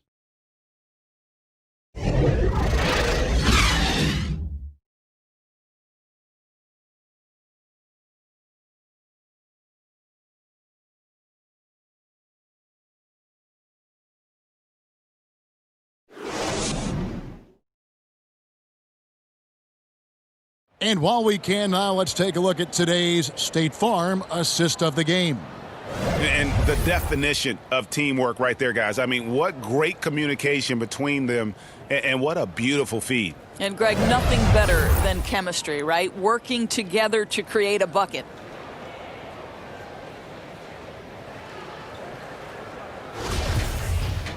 And with the fourth quarter upon us, time is running out for this game to become competitive.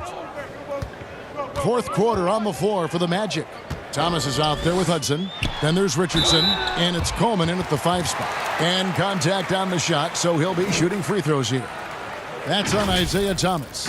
And Derrick Rose, over 80% from the free throw line over his career. He makes you pay for those fouls.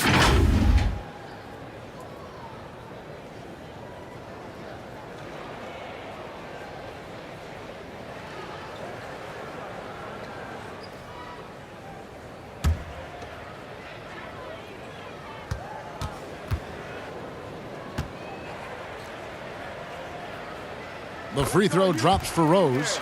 Doris, you and I were just talking about something Commissioner Silver said the other day about a proposed mid-season tournament. What do you think? Well, I certainly think if they do move to a mid-season tournament, it's going to have real value for it to matter. To get the fans engaged, something has to be on the line. So, number one, you're going to have 2 goals. Instead of 1 championship, maybe you want to win that mid-season tournament too. The Magic leading by 20.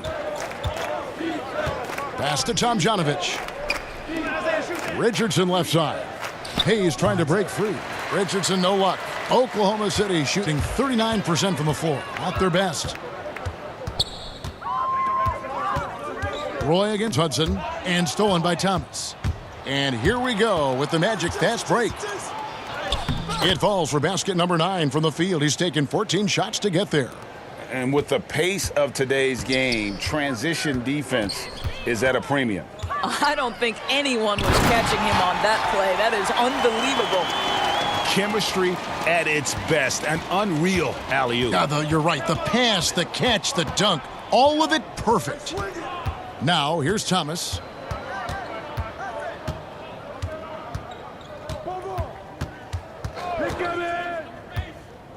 Six to shoot. Here's Tomjanovich. Hayes controls the rebound and puts it back up and in. Well, we've seen that movie a few times, haven't we? An easy bucket in the paint. Hill against Hudson. Hill looking around. Pass to Russell.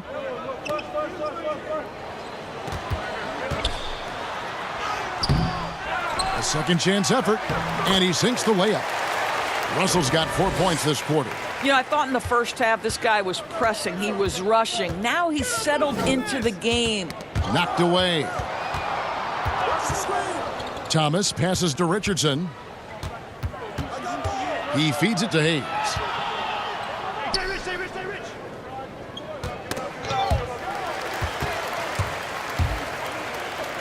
There's Rose with the 3. Oklahoma City the rebound. And the offensive rebounding, really the story here today. Even with the big lead, they're still showing more hustle on the boards. And Hayes throws it down. And he wasn't about to do anything that would get him in trouble there. Nope, up and in with a one-hand finish, the most basic possible. Now here's Rose. Russell passes to Hill. Drops in the layup for two. And guys, there are two types of stars. I mean, the guy who makes himself look better, and then there's the guy who makes his teammates look better. Russell is clearly the latter. With some arc, and it's blocked, and they're able to recover. Hayes down low. Russell's there. Richardson attacking. And foul on the shot, so he'll get a chance at the line. Doris, we know historically the Celtics, the only franchise to ever have a four-peat, 4 straight championships. Do you think at some point we're going to see another? I'm not sure there can be in today's NBA, Kevin, and there are a number of different contributing factors. Number one, the salary cap implications that happen. Number two, look at the Golden State Warriors, who were well positioned for a three-peat. And yet, as you know, luck plays a small part in an NBA championship. Luck relative to injuries. You see Klay Thompson and Kevin Durant both get lost in the midst of an NBA Finals. True. This is it's challenging enough to go back-to-back. Forget about four-peat. And Oklahoma City making a change here. Haywood's checked in. And a switcher also for Orlando. Dwight Howard. He's checked in for Hudson. And he sinks the second.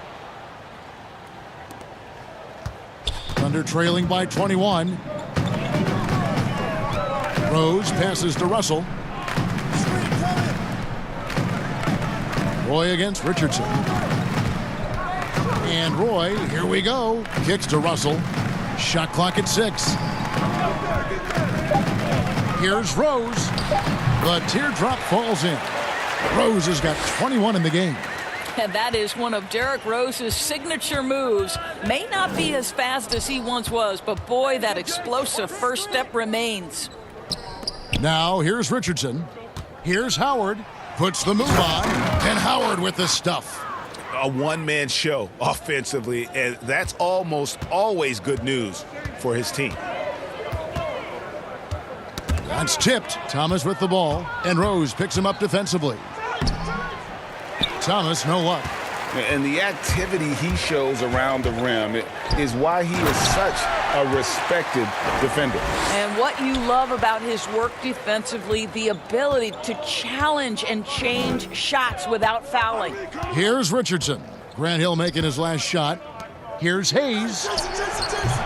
He's off on that one. Some solid defense from Rose. Hill against Thomas. Hill dishes to Roy. And the pass to Haywood. Outside Rose. 6 on the shot clock. That shot off. So Orlando will take it the other way. Thomas against Hill. Lobbed up there for Howard.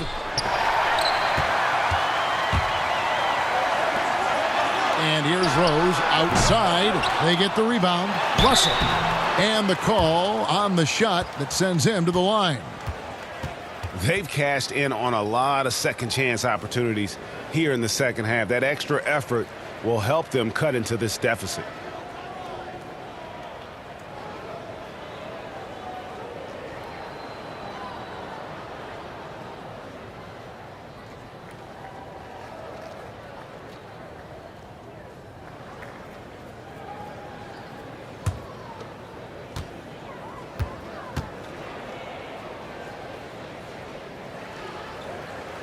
No good on the free throw.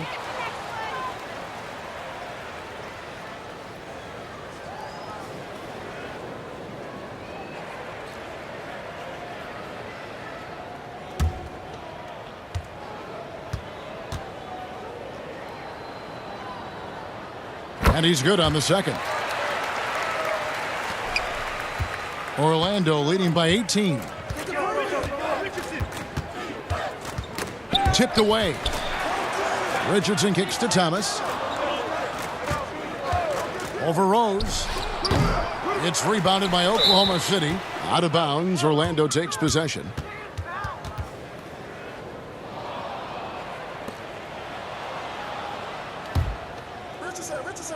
Well, Orlando shooting straight 49% from the field. Now Thomas. Pass to Hayes. Here's Tomjanovich. Pass to Richardson. Just 5 to shoot. Fires it up. The Magic getting another chance here. Here's Tomjanovich. Haywood covering. The 3. Haywood with the rebound. Haywood's got rebound number 7 for him tonight. I'll tell you, even though he's not playing his best basketball, the team has played well and picked it up. I love it. And since halftime, he has just been ice cold. Just can't seem to get anything to go his way. Here's Richardson. Once again off the mark, Orlando. Thunder trailing by 18. Here's Hill. And there's the call on Roy. And that'll be his 3rd foul so far.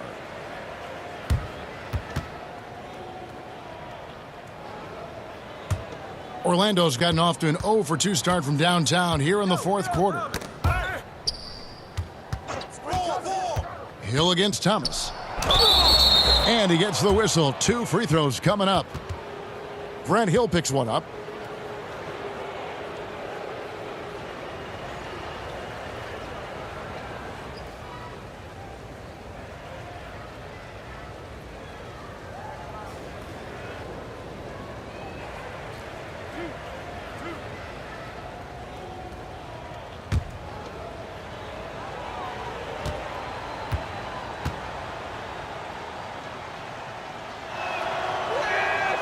And he can't get the first one.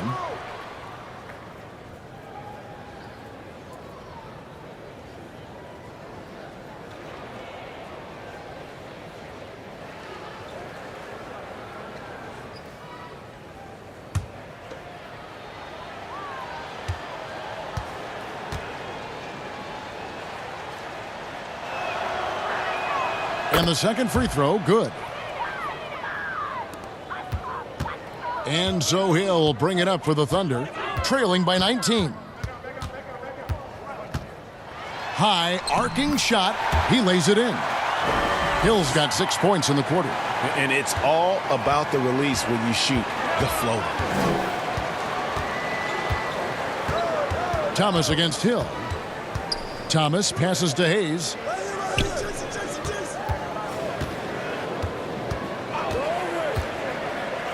Just 5 on the clock. Thomas against Hill. Howard trying to free himself up. And he tries off the glass, but it's no good. Passes it to Rose. It's back to Hill. It's hauled in by Richardson. Richardson's got 4 rebounds in this game. To the middle. And so the ball is out of bounds. Richardson touched it last. Well, when you're careless with the basketball, you can expect that to happen.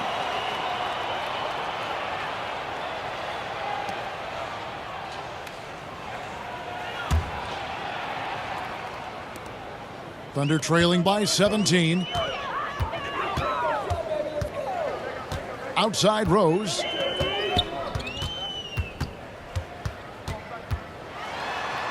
Laid in with a nice touch off the glass. Rose has got 10 points in just the second half. They're finding lanes to the hoop now with consistency. 5 buckets in a row from the paint. It's Richardson on the wing. He's guarded by Hill. Hill against Richardson. Here's Howard. Hits the jump hook. Howard's got 4 this quarter. Well, tremendous touch right there. Dwight Howard being aggressive and wanting to dominate inside. Outside Rose.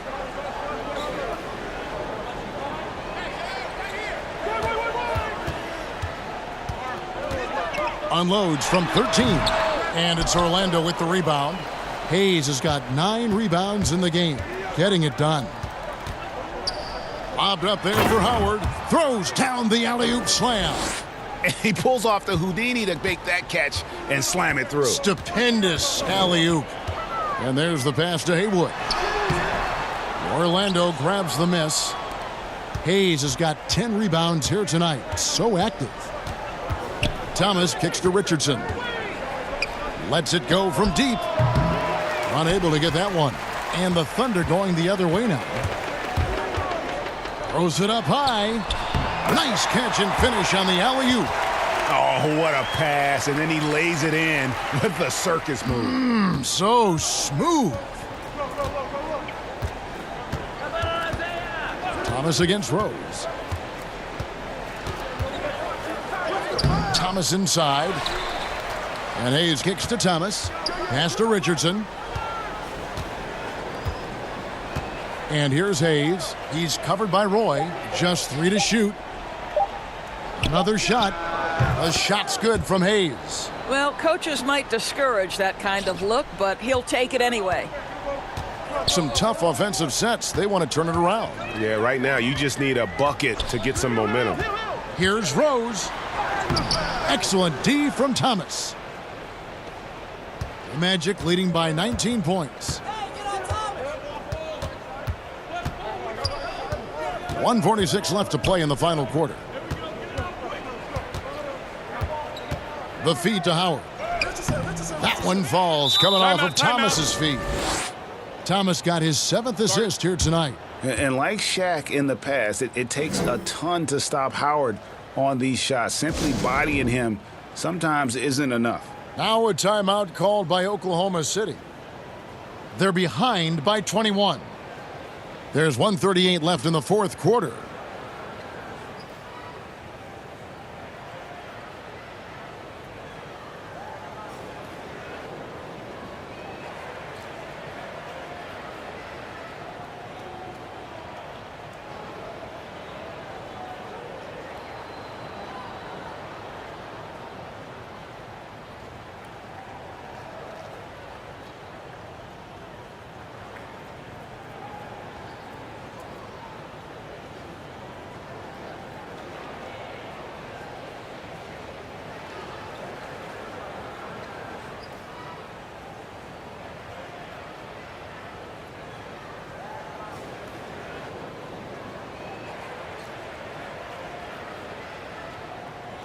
And now we get the chance to present our Jordan Player of the Game, Dwight Howard.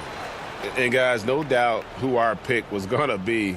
He's made everyone else on the court look like they're playing at half speed. It's been total domination, and you can't help but just sit back and admire that performance. They'd lost 2 straight coming into this one, and he knew he needed to put his foot down. He showed leadership tonight, getting them back on the winning track. There's 1:38 left in the fourth quarter. Oklahoma City moving the ball around. Drummond with it. There's the dish to Mitchell. The floater. It's rebounded by Hayes. And the way he was able to reach out towards that release had an impact. Well, no question. He altered that shot, and most of the time, that's just as good as blocking it. Now here's Hibbert. And that'll be 2 free throws coming up. Officials on the call with the foul. A lot of people look at that general manager position with the team. I think it grows with some organization, maybe shrinks in importance with others. But by and large, it is more stable than coaching, isn't it? That position of being a GM. Yeah, and I think, Kevin, if you were to ask coaches, one of the things I've heard sort of thrown out there as an idea is when you list the head coach's record, why not list the GM's record as well? Because the reality is success in the NBA is contingent on so many things. What's your ownership like? What kind of front office personnel? Have they made great decisions? Do you have the best possible coaching comparative to the talent on your roster? So much contributes to winning, Kevin. Howard's checked in for Hayes. And Hibbert hits them both. 1:07 left here in the fourth quarter. Yes, and with this one winding down, it's obvious to everyone who watched it. Just a total mismatch and a true show of strength for the Magic. As one-sided as it gets today, you know, there were some dominant moments in about every facet of this game for that team. Yeah, I mean, Kevin, it's hard to think of what didn't go right for them. Game planning by the coaches, execution by the players, everything was just on target. And during the long NBA season, each contest important here tonight. Tonight's win will give them 4 on the season. And so they'll take the first game of the season series, a team they'll only see twice. They're certainly happy to start it off with a win. And we watched one guy all night long, guys, and looking at the stats just confirms what a dominant game he had. What a night tonight it was for Dwight Howard. And you have to love the effort he put forth on the glass. He played with the fire no one else could match as he chased down those rebounds.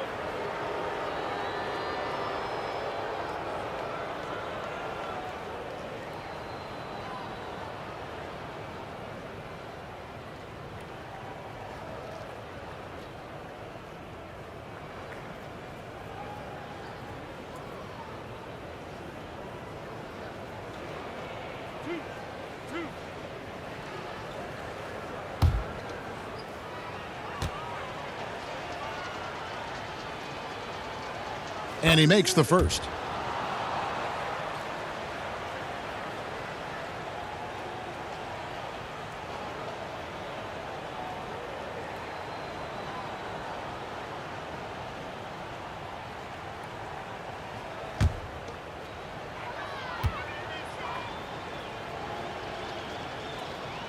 And both free throws good for Armstrong. 24 seconds left to play here in the fourth. West passes to Dawkins. On the wing, Mitchell. He's covered by Armstrong. And Dawkins slams it in. And the pass there floated it up to the precise spot it needed to be. And no messing around on the finish. He powers it through. And here's Armstrong. And so it's Orlando taking this one by a big margin. This one was over well before the final buzzer. The fans were waiting for something to get excited about, Greg, but they never got it. They sure didn't. I mean, they just rolled to this win. They made it look really easy. What an efficient performance at both ends. And that's going to do it tonight, folks, for our broadcast. For Greg Anthony, Doris Burke, and David Aldridge, this is Kevin Harlan saying thanks for tuning in. So long, everyone.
What year did my co-host, Shaquille O'Neal, lose to the Houston Rockets?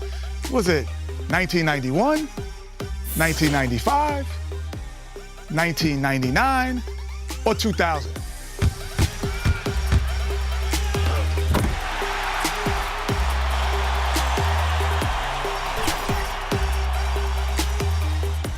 If you answered 1995, see, you should be in the Jet Academy. Shaq is mad at me, so don't tell him I said it.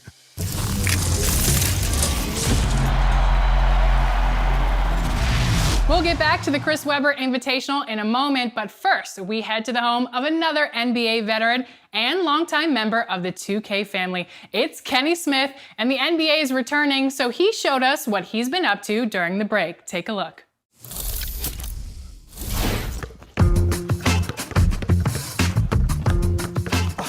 What's up? 2K TV is in LA. It is a beautiful day here, and we are at Kenny the Jet Smith's house.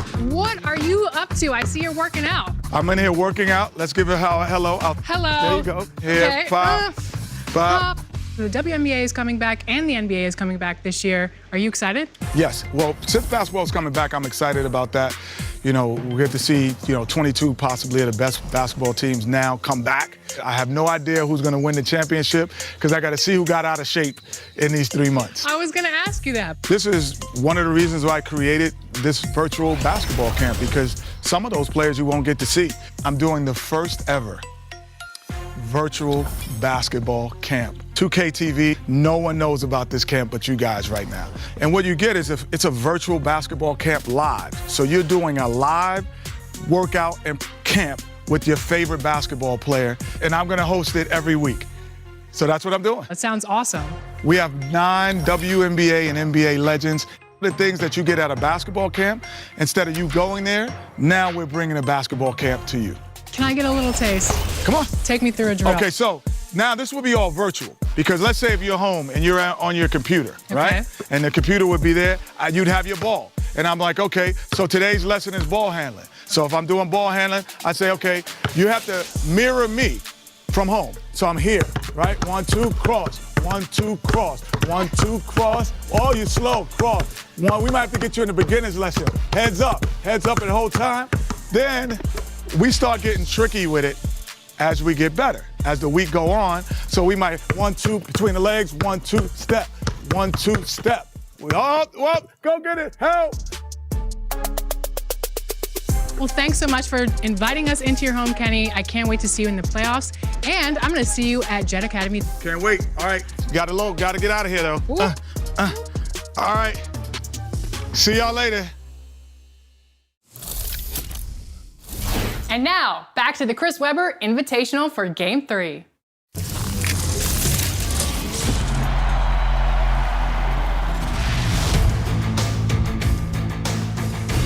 Hey, preacher, have a seat, because Boots is about to school you, bruh. Dave is about to school you, bruh. I'm going Dave Dollar. Don't do that, though. Yeah, it's not loud. Yeah. Nate, if you win this game, Team LD2K sweeps this thing 3-0, baby. Let's go, and we're gonna win it. Don't trip. I got this. If I win, C-Web gotta go on his page and say Nate Robbins the greatest in 2K. Yeah. And vice versa. Yeah. Yeah, bet. Yeah. I ain't got a problem. Let's go. You bringing the Creek Freak too? He's on the Creek Freak bandwagon. I gotta beat you by more than 10. Hike. Oh, let's go, Dave Dollar. Fuck it. Hey, if I go up my jump, game over. I'm gonna put down the stick. Fuck Marty. That's how we do. Oh, that's a foul. On his head. Oh, timeout. You might need a TV timeout. See where? Yeah, fix the controller. Yeah, let me put my sound back in. Hold on. Not every day you get the hoop against Chris Webber in the game. Let's go. I used to watch you as a kid cooking people. Now I get to cook you. There we go. This is going down as a great memory of mine. There we go. Oh, pull up. Give me that. Don't do that. Give me that. Double block party. Hell no. We ain't rolling. No. And you shoot it. They don't believe. Yeah, we gonna leave. We gonna leave him open. Mama. Yeah, just take that. Take that, Matthews. Take that. You know how it is. Take the first one and keep on going. Can I get a foul?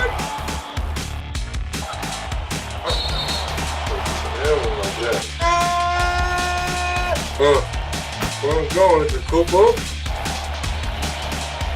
Oh, that's type of player here. Oh, I know type of player here. He's type of player, he don't like shooting his own shot. He like the, okay, I get who you are, dog. Give me that. You know what? I got your whole scout report, Nate. All right, mascot, that's enough dancing, brother. There we go. What the hell? There we go. Hey, what? Give me the steal. That's right there.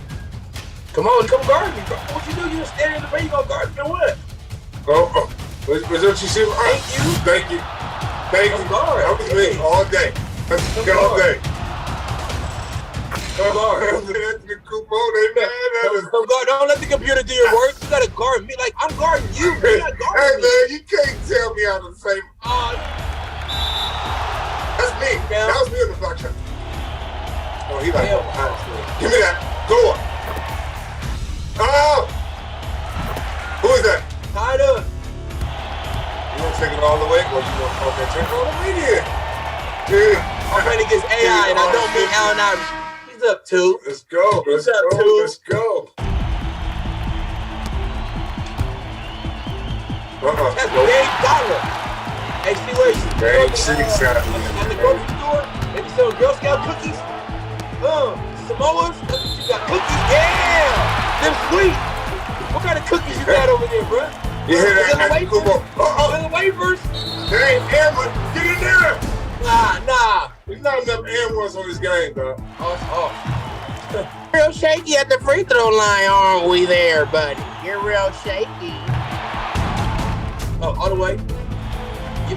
Euro. Hey, see what? Remember the Euro step? No, I don't know what you're talking about. I just showed you how to do it. Wait. 2, 1.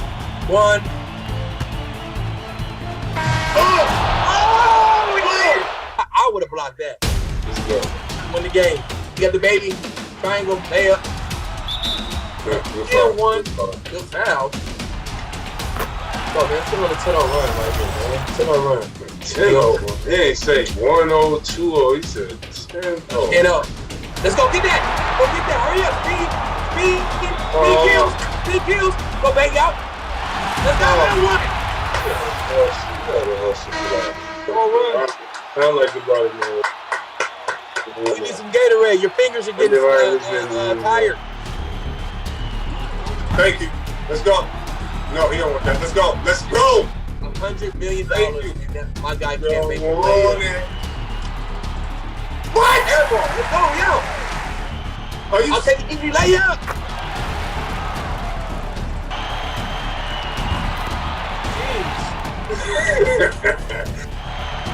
No. Okay, everybody come. Everybody. I asked them earlier what they looked at, the professional gamers. They said they looked at the meter. I said, I don't look at the meter. I look at the release on his wrist. Elbow. I look at that's what look at. Don't play. But let's go. Let's go! No foul! Okay, we get 1 rebound. It's in the free throw, no foul. It's a good game, C-Web. Yeah. Oh! Gingerman patties!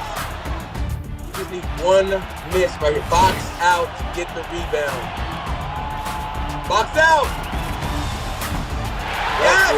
That was everything, dog. That was full. That's all right. That's what we get steals for. That's why we got to practice. Yep, yeah! Get ready to tweet, post, Instagram, TikTok. Let them know who's the greatest. But he's 2 threes.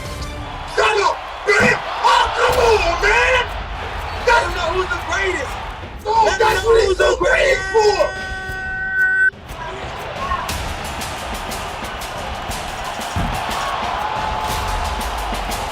Middleton.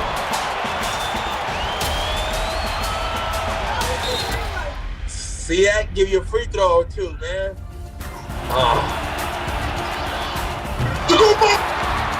My name is Nate Victory. I can do the victory. That is a 3-0 sweep for Team LD2K. LD2K, Thank you very much. let's go. Stick with the little guy, and it will never steal you wrong, baby. 3 games, 3-0. 2 of yours. Congratulations. I mean, thanks to quarantine, that's all I do is play video games now. How's C Webb doing? We haven't heard a peep from him. He gotta go check on the ribs. I got a good Nate. That's my friend, but I hate him right now. But shout out to Hold That Clothing. More Yeah, you know what shout out to his beautiful babies back there. Yeah. I hate your daddy right now. Let's go, kids. It's cool, like being a commentator and I've played at a high level in my game, getting to play against the best in their level. So it was an honor for me today. It was a lot of fun. T-Webb, we're going to be playing a lot, bruh. We're going to be playing. I'm Detroit Weezy. This has been a blast, man. Hey, 2K, thank you for letting me do this. Thank you, 2K. Appreciate it. Yeah, Alexis, Chris, it's been dope, man. Thank y'all so much, man. It's been fun. T-Webb, hey, don't forget that shout out. I don't like you right now because you really smiling and having a good time. And hey, I'm gonna get in the lab. I will see y'all again though. Next time, I'll definitely be rooting for you. But LD2K, what do you have to say? Well, a 3-0 sweep was obviously a great feeling. And I gotta say, listen, C-Webb has some game. I like that he's, stepping his 2K game up. He put a little stress on me in my game, which not a lot of people do. So that was nice. I think the first ever Chris Webber Invitational was a success. Thanks to Nate Robinson and Chris Manning and C. Webber and Stacks and Sub the Gamer. Thank you again for doing this with us on 2K TV.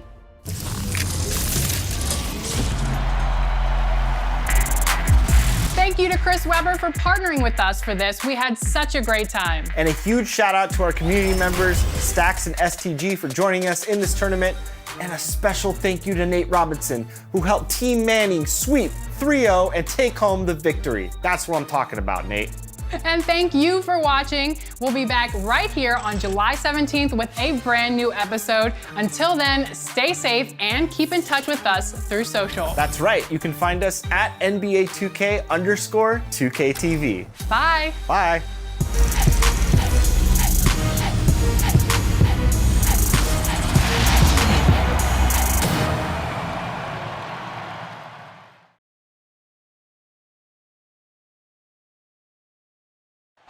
The city of Denver is in full motion tonight as we get set to bring you the action from the Pepsi Center. Welcome, folks, to what promises to be a great Tuesday night of the NBA on 2K Sports. Kevin Harlan here, and I'm joined by Greg Anthony and Clark Kellogg with David Aldridge on our sideline. And here's the upcoming schedule now for the Miami Heat. On Thursday, they continue the road trip, heading out to Phoenix to take on the Suns. Then on Friday, they'll be playing the Lakers in Los Angeles. And Kevin, I think you have to look at this as an opportunity to take a step forward. Sometimes tough road trips can bring the best out of a team and bring you closer together. And before we get going, let's hear from David Aldridge on the sideline. David? Well, guys, since Devin Booker's been in the pros, he's been able to show his ability to create. He said at Kentucky, all I shot was catch and shoot threes. I was fitting in with my team, playing off of others. But my dad always taught me the fundamentals. I don't want to rely on one thing. Being good at everything is how you earn your spot on the floor. Devin? He's doing it all, DA. Thanks. Clark, we have a big-time matchup with the big men down low tonight. Yeah, and I think, Kevin, you're going to see both teams double these guys because they're just too hard to handle. Otherwise, they'll have to do their work and make their decisions quickly. So the opening lineup for the Heat, they've got Wilkins. Draymond Green is out there with Walton. Then it's Goodrich, and it's Johnson in at the 1. And for the Nuggets, they've got Robertson. He's out there with Richmond, and it's Kemp in at the power forward.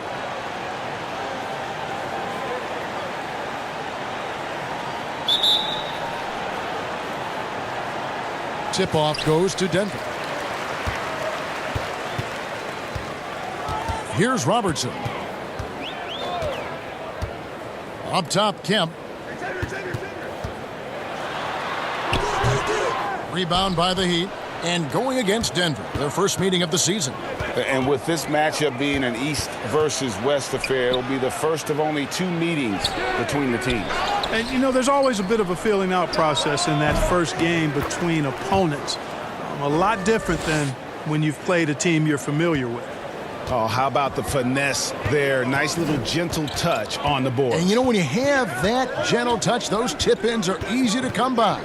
But only if you grind hard enough to get yourself in tight before the shot goes up, guys. You've got to get your work done before the shot is attempted. Well, the Nuggets were a surprise team to many last year, but they look poised to be good for a long time. I could not agree with you more. They were the youngest team in the Western Conference, guys, in terms of the playoffs, and they've got a solid salary cap situation. This could be the start of a golden age for the Nuggets, pun intended. Shooting 2.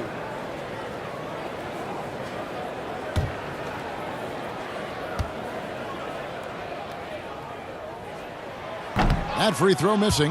And this is a guy, Shawn Kemp, all the talent in the world, could be a perennial double-double machine, just a matter of staying focused.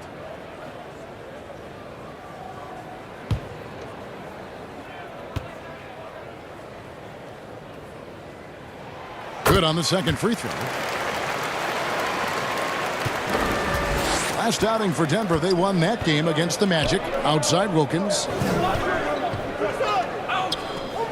Here's Green. Great D that time from Kemp. Robertson outside. The pass to McDaniel.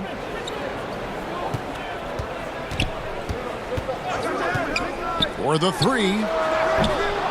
And no good. And it's Miami the other way. Here's Wilkins.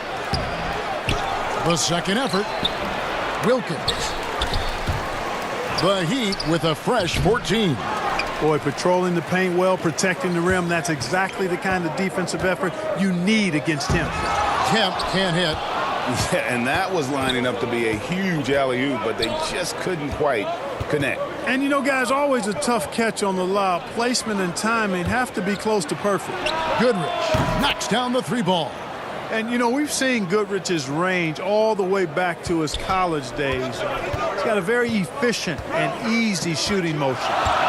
Now here's Robertson. A 14-point game for him in the win against Orlando. Johnson, the pass to Wilkins. Floats one. The shooting numbers just aren't there yet in the quarter. To the paint. Kemp with the bucket.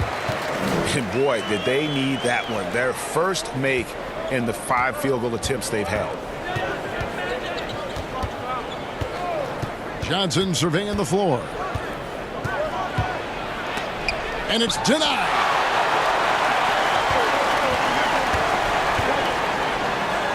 And there's Mitch Richmond on the assist by Kemp. It's all knotted up. And inviting contact, that's something that Richmond does as well as anybody. First quarter of play, we're about 3 minutes in.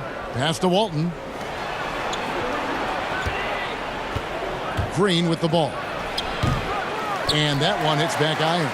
Boy, you've really got to put those away, especially against soft interior defense.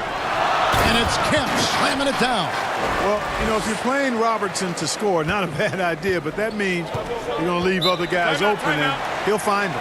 And Miami calls their first time out of the game. And they just can't seem to get going offensively. And I think this timeout, guys, is where you draw up some plays that are guaranteed to create some high percentage shots.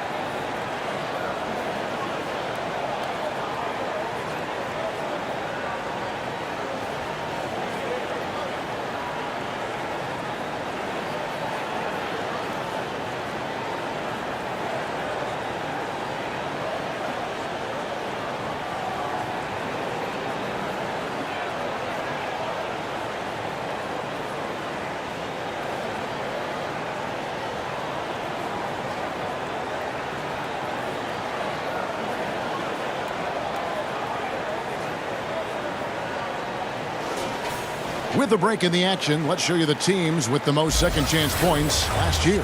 The Nuggets, number 1. Yeah, that was a huge factor for them a season ago. Their ability to attack the offensive glass and then convert those into second-chance buckets. I mean, no one did it better. Johnson against Robertson. It's blocked, but they'll get another chance. It's Wilkins on the wing. He had a 12-point outing in their last game against Houston. And already they've staked out a noticeable advantage in terms of aggression and controlling the backcourt. And the trend they'd love to continue right through the next 3 quarters as well, Greg. Johnson against Robertson. Johnson outside. And it's sent back by Robertson. Here's Goodrich. The Heat get it back at a new 14. And the basket by Walton. Second chance points always hurt. Just not enough effort to block out. Hey, guys standing around spectating. I mean, you got to get in there and get tough. Stolen by Wilkins. It's 3-on-3 on the fast break. Here's Goodrich. That's tipped. The kick out to Wilkins.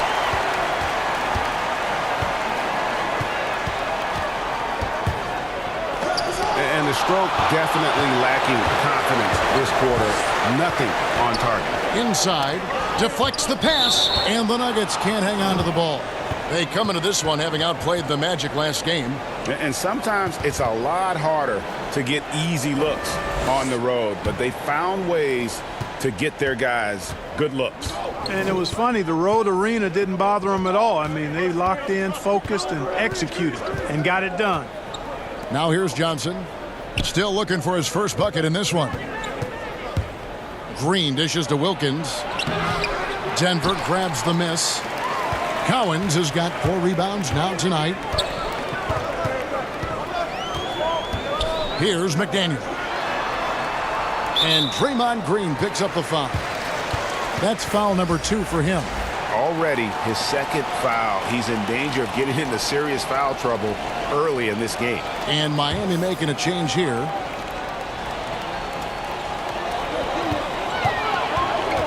Cowens passes to Kemp.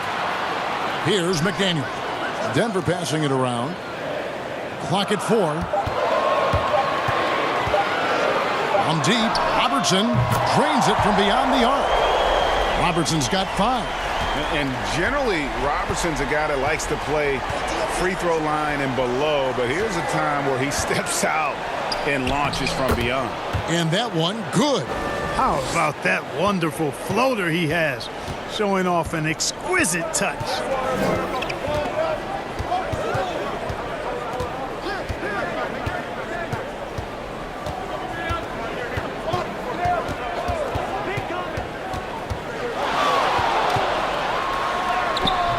Gugliotta grabs the board.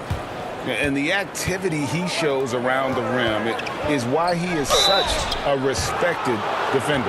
And you know what? He's not going to give up an easy finish at the rim. I mean, that's just against his constitution.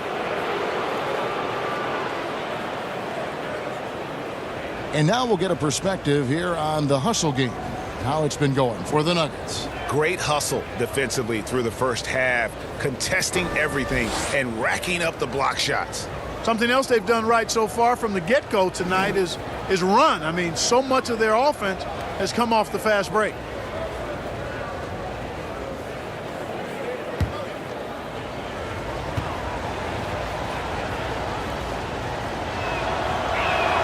That free throw good from Walton. And Clark, when you think back to your playing days in high school, what memories come to mind?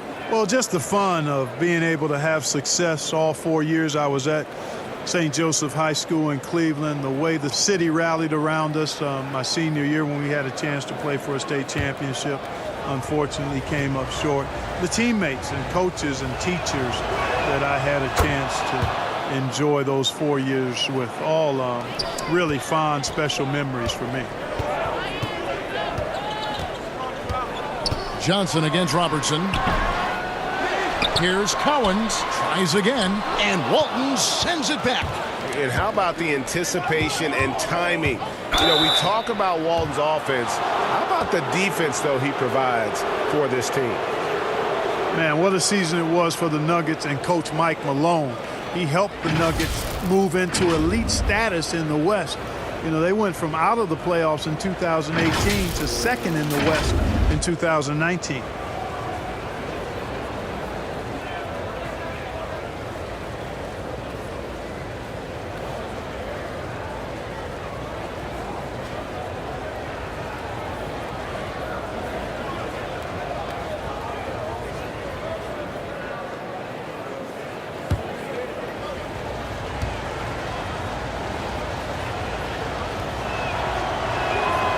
One drops. He ties it up.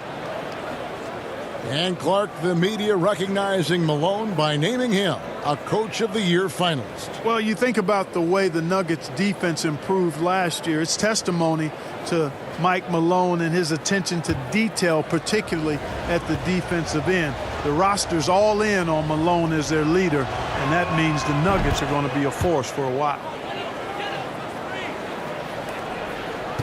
The Nuggets have gone 5 of 12 from the field since the opening tip. Robertson against Johnson. Pass to Kemp. That's good for his third bucket. Now 3 for 6 from the field. Kemp is quite the talent as an interior scorer. Knows where to get it in order to score the ball deep inside. Goodrich against Richmond. Fires from 14, and the shot goes in. Goodrich has got 7 points in the game. Seems like he can't miss right now, guys. I mean, completely in the zone this quarter. Kemp kicks to Richmond. Passes it to Cowens. Johnson against Robertson. Shot clock at 6. And Walton sends it back. And that one gives them a +5 rebound advantage, Kevin. Pretty clear. They're dominating that area. They've come out with a lot more energy and effort so far. And the shot goes in. And it's a 3-point Miami lead. At the offensive end, he's been assertive and efficient, guys. A big reason why they hold this lead right now. Robertson outside. And there's the feed to Richmond. And it's Miami with the rebound. Tough loss coming against the Rockets in the last game they played. Painful to watch, guys. You could see their frustrations mounting, unable to get into any kind of a rhythm whatsoever. Yeah, they had no answer for them. They simply got outplayed and outworked. The pass to McDaniel. He kicks it to Richmond. Denver passing it around. Robertson outside.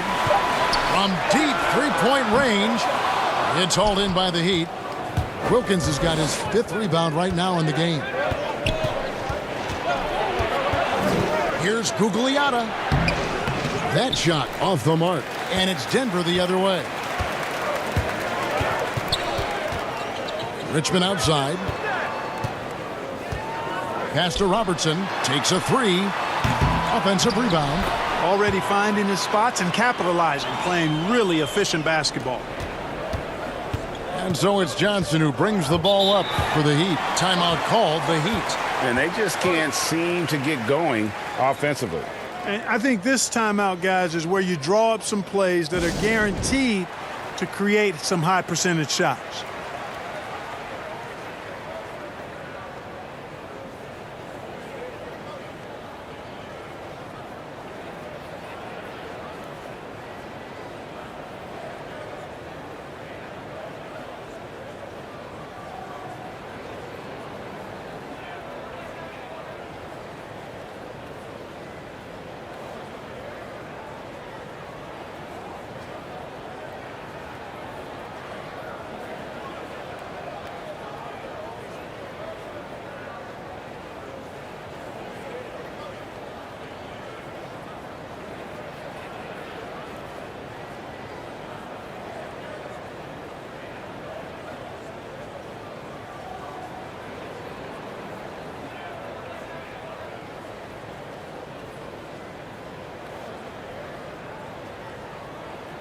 And Miami making a change here. And let's take a look now at some stats for Booker. Coming off a terrific season, he was around 26 points per game, 6 assists and 4 rebounds. And every team in the league needs shooting. That's what he brings coming off the pine. Yeah, there's always a demand for shooters, man. Have jumper, will travel. I'm telling you. Most championship teams, they have a bunch of those guys who can put it in the basket. Now here's Wilkins. Kaman. Good for the basket. Starting off 1 for 1 with that shot. Well, check out that assist. That's a pair of teammates that are clearly on the same page. Lowry passes to Kemp. And no good. Kaman with the defensive effort. Here's Gugliotta. Now recovering. The shot by Gugliotta. No good. The shot. Here's Kemp. And slam dunk by Kemp. Yeah, and Kemp is well known for his dunking ability. I mean, you have to keep him out of the paint or he's going to posterize you. Pass to Paxson. Here's Marbury. Defended by Booker. And here is Wilkins.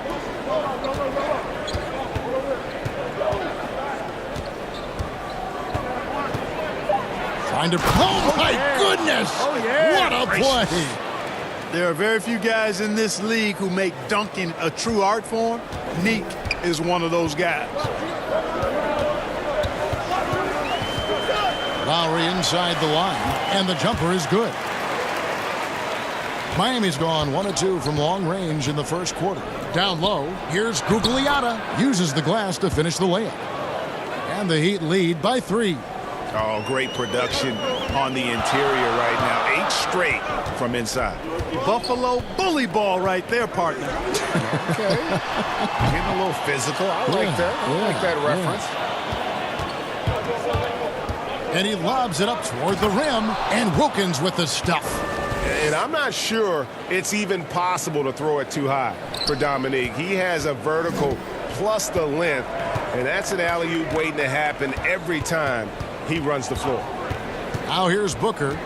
14 points from him the last game against Orlando. And it's the Heat on the break. Here's Paxson. The coast-to-coast dunk.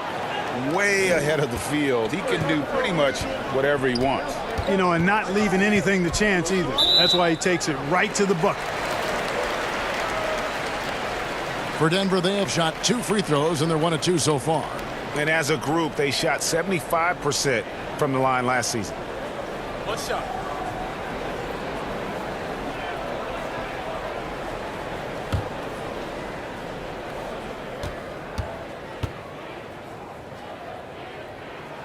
And that one falls for Willis. Yeah, I just love the leadership that Willis brings to this team. He's a guy players look up to, a powerful center who just continues to impress. Here is Kemp. 17 points in his last outing. Lowry kicks to Booker. Clock at 6. The Nuggets with another miss. Usually, guys, he's going to knock that one down from there. Proficient at operating in that medium range area.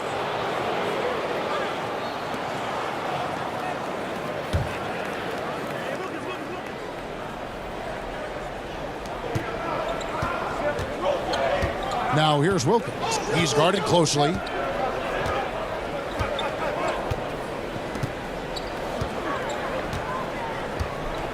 Down to 5 on the shot clock.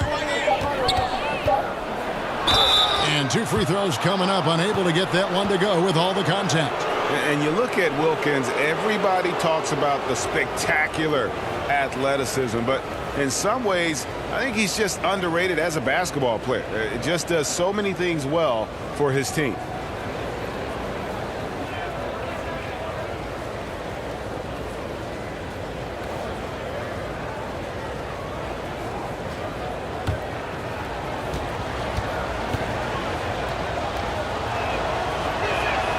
That free throw good from Wilkins.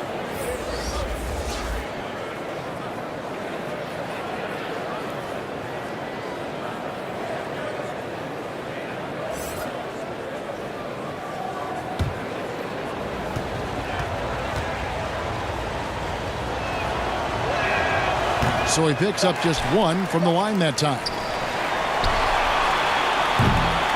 And so it's Miami, bringing the quarter to a close with a 7-point lead.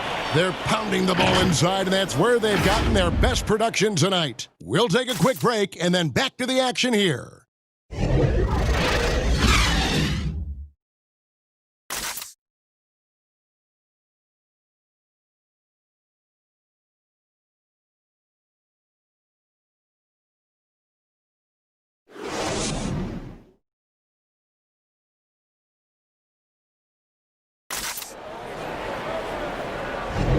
And for those of you just tuning in, the second quarter of action is where we're at right now. And before we move on, what do you guys think about what we've seen so far from the Heat? Aggressive at running guys to the backboard. You could tell it was part of their game plan coming in. Yeah, and you know, when a team establishes an edge on the glass early, it really sets things up for the rest of the game. Cooper is out there with Lowry. Then there's Shawn Kemp. Then there's Devin Booker. And it's Willis in at the 4 slot. That's the group on the floor for Denver. Pass to Keenan. Over to the wing. 6 to shoot. Paxson off the left rim and out. I didn't see that miss coming. I mean, he's usually been money from that range. Out to the right wing. Lowry from outside. Nailed from three-point land. Lowry's got his second basket of the night. That's a nice play, getting the separation he needs for a clean look. And you look at him, he's given up an awful lot of size in that matchup, so he needs to have the ability to create separation. Booker looking around. Up again. It's good on the putback. Kemp's got 13 points. You know, his positioning near the hoop, always to his advantage. Just a terrific job to tip that one back in. Paxson passes to Gugliotta. Here's Marbury. And he gets it to go. And the Heat lead by 4.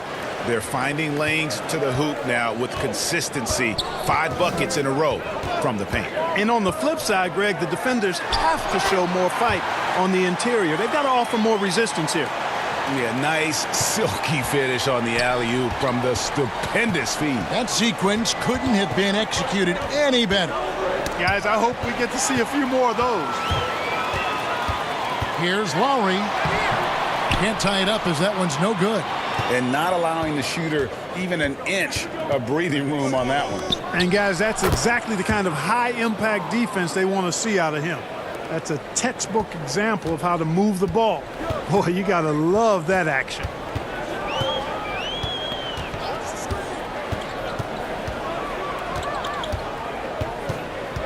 Lets it go from 14. Rebounded by Kaman.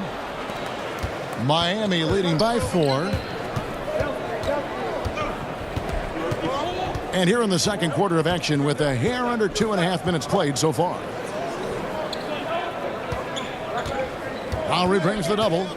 Kaman passes to Marbury. That one drops for him. He's got 6. Really starting to find himself now, guys, after getting shut out in the first quarter. Denver's gone 1 of 2 on 3-pointers here in the second quarter so far. Picked him clean. That's his 4th basket of the game, and he's only taken 4 shots, off to a good start.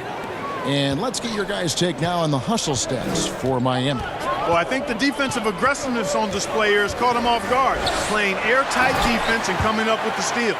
And the other thing they've done well is they've run the shooters off their sweet spots. They've really closed out well and forced them to put the basketball on the floor.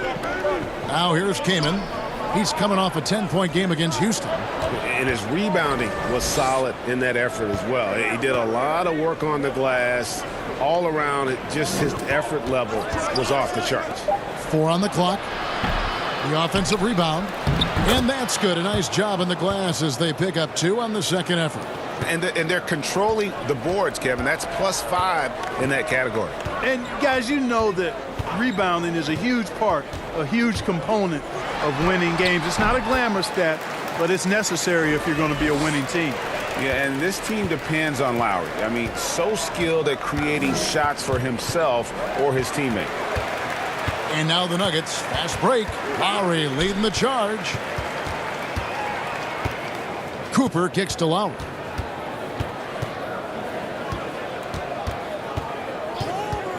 Willis up top. Ball's knocked loose. It's 2-on-1. Marbury passes to Gugliotta. Here's Marbury. He's covered by Willis. They kick it out to Green. Hits the jumper in space. Timeout. Green's got his first bucket of the night. And just a step ahead of the D in that possession there, making the pass. Nice assist. And Denver decides to take their first time out here. Well, Clark, no doubt, and you've been through this many times, the regular season is a grind. I think you said that before. Do the veteran players need to teach the young guys how to handle that schedule? I clearly think, Kevin, that the veterans can be helpful, but there's nothing like firsthand experience, and you really have to experience the length and the grueling nature of the season to understand how you best can weather the schedule, but veterans certainly can be helpful. Is there a rookie wall, Clark? Is that true? Yeah, I think there is one. Clearly, I hit it, and most rookies that I've talked to during my time and beyond find a period in that season when they bump into that wall.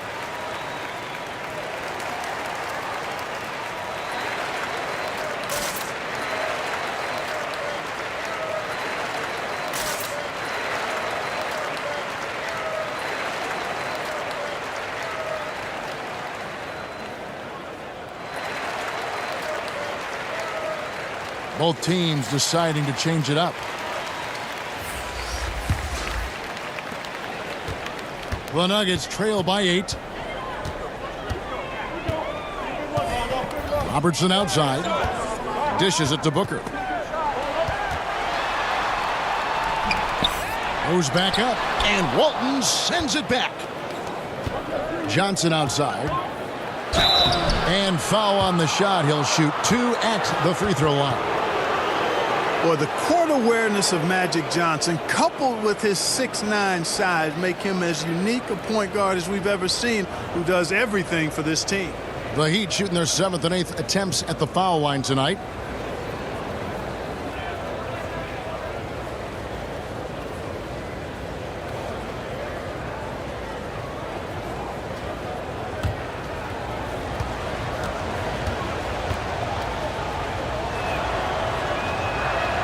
First one falls for him.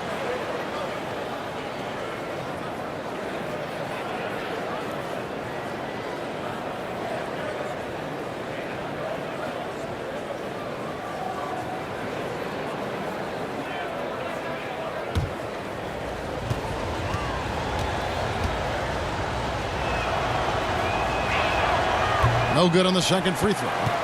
Hey, Clark, the NBA moved the presentation of the MVP award to after the conclusion of the final. You like that? Yes and no. I think you have 2 separate awards. You could have a playoff MVP or a finals MVP, which we have.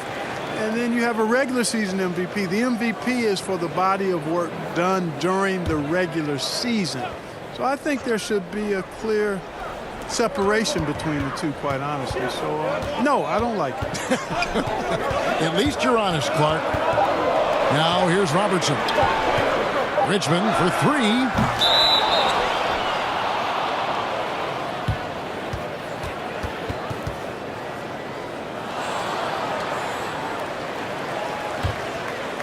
And so Green will bring it up for the Miami Heat. They lead by their biggest margin of the game, 9. And here is Goodrich. 9 points in the game so far.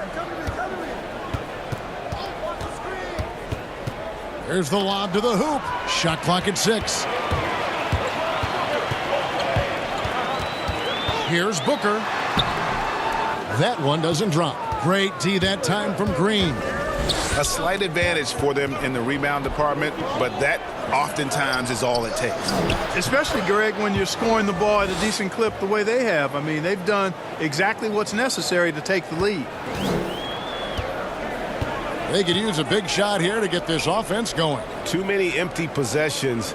Right now, they need a basket. Booker against Goodrich. The pass to Robertson. Booker with it. Tries it from 19. Green with the rebound. Green's got 4 rebounds in this game. He's been ice cold tonight. And, you know, you look at the scoreboard, guys, they really could have used his contributions. There's another block. A defensive stalwart so far. That's 6 blocks. Greg protecting the rim. Love the hustle. Well, we've seen that movie a few times, haven't we? An easy bucket in the paint. Well, listless and lifeless at the defensive end. I mean, especially inside. They've really got to pick up that interior defense. Now here's Goodrich. 9 points last game. Johnson finds Green. The 11-footer. And it's Denver with the rebound. Cowens has got his 6th rebound on the night. You know, it's really surprising that they're up at this point, given that he struggled so mightily. And the activity he shows around the rim is why he is such a respected defender. And you know what? He's not going to give up an easy finish at the rim. I mean, that's just against his constitution.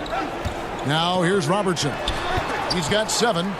Here's Booker. Robertson trying to break free. And Walton sends it back. And offensively, he has been a liability more than he's helped this quarter. And Green gets it to go.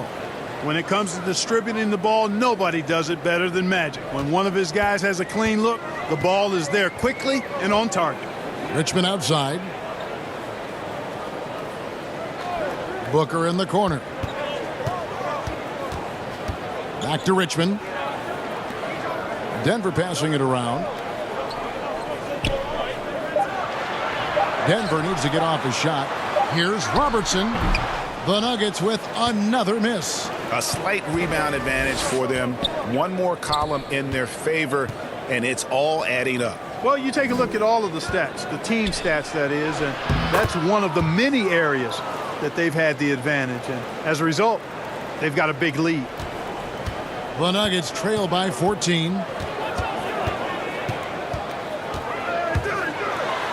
And a lot of contact on that one, so he'll shoot 2 here. It's going to go on Bill Walton.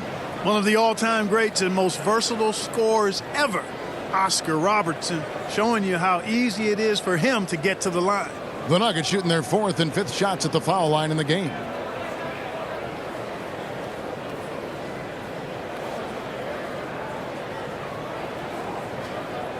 Shooting 2.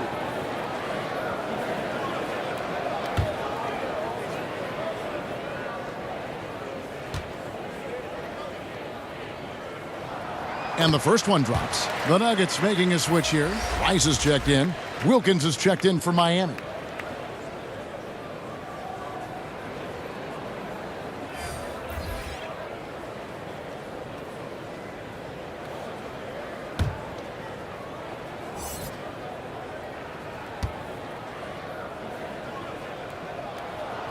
Good on both. A lot of different ways, Clark, to construct a roster. What would be your preference as a general manager? Any direction you might want to go? Well, obviously, if you have an opportunity to get an outstanding franchise-type point guard or versatile wing player in today's game, I think those are the pieces that you really need to start with. Because there's so much spacing and so much switching on defense. Exactly, and I failed to mention a two-way player at that wing spot who can defend multiple positions but also has a pretty strong offensive skill set. And here is Goodrich. Mitch Richmond getting it to go from deep from about 16, and it's Cowens with the rebound. Cowens has got his 8th rebound here tonight.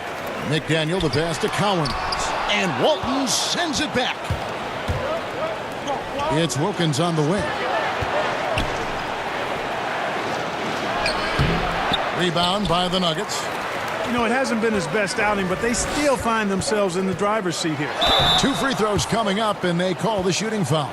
You know, much respect for the versatility of McDaniel. I mean, he does everything for this team, plays with a lot of confidence, too. The Nuggets shooting their 6th and 7th free throws in the game.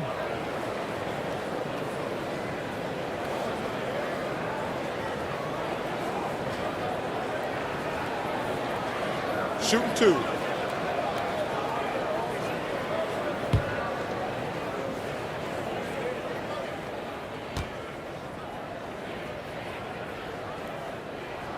The first one falls. And getting to the line and hitting your free throws, a good way to get back into the game. It stops the clock and extends the game and allows you the opportunity to set your defense. They've been perfect from the line so far here in the second quarter.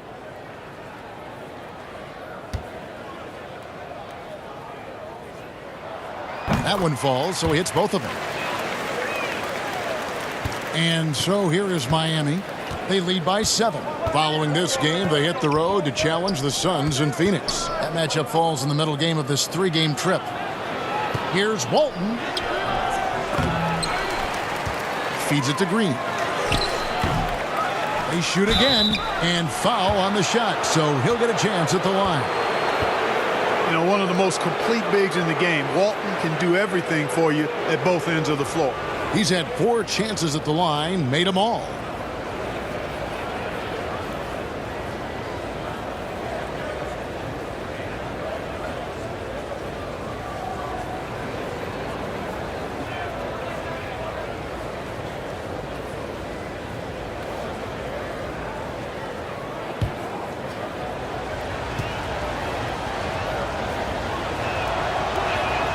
That free throw good from Walton.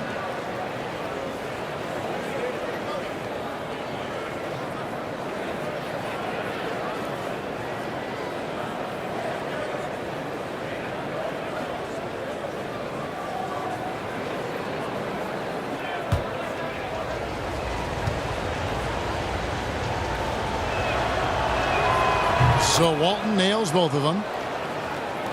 The Nuggets trail by 9. Richmond outside. Pass to Cowens. There's the 3. Miami grabs the miss. Walton's got 11 rebounds in the game. Another rebound hauled in. They're hitting the glass with a lot of passion. Guys, that's been the key to their lead. I mean, simply put, the effort they've displayed on the glass has been the difference. Now here's Green. And good coming off the assist by Magic Johnson. 7 points for Draymond Green. Big miscommunication on defense. He recognizes it and quickly takes advantage. Boy, the defense looks shell-shocked. I mean, they're on the ropes right now, on their heels. Here's Rice. Nothing yet on the scoreboard for him. The shot's good. Just reliable, guys. He's just always trying to make the right play. Outside Wilkins. Back to Johnson.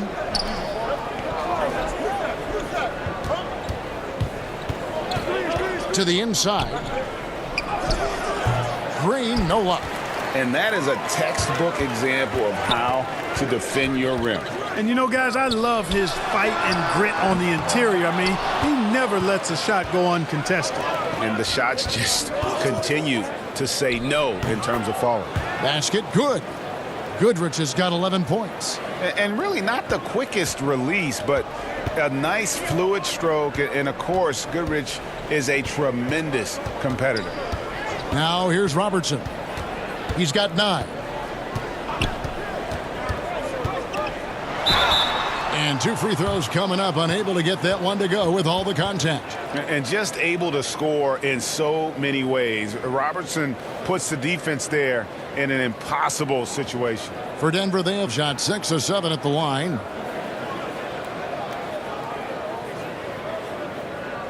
Shooting 2.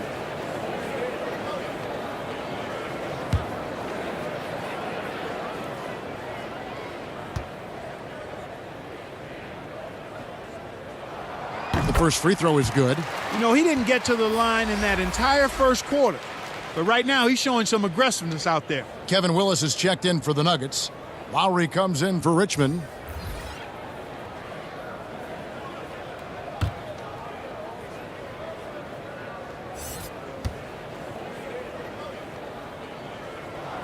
He's perfect from the line this time. Just solid. Really one of the very best there is at the free throw line. Here's Marbury. And contact on the shot, so he'll be shooting free throws here. Kyle Lowry picks one up there. Yeah, way to play in attack mode and get to the line. And, you know, the defense gets their money's worth on that foul, stopping the layup and not giving up the and one.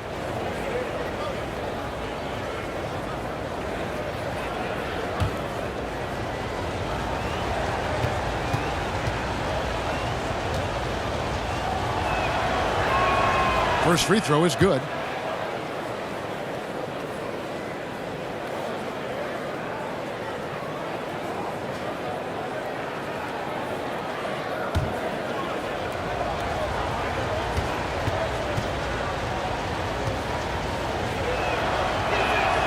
And so he makes both from the line.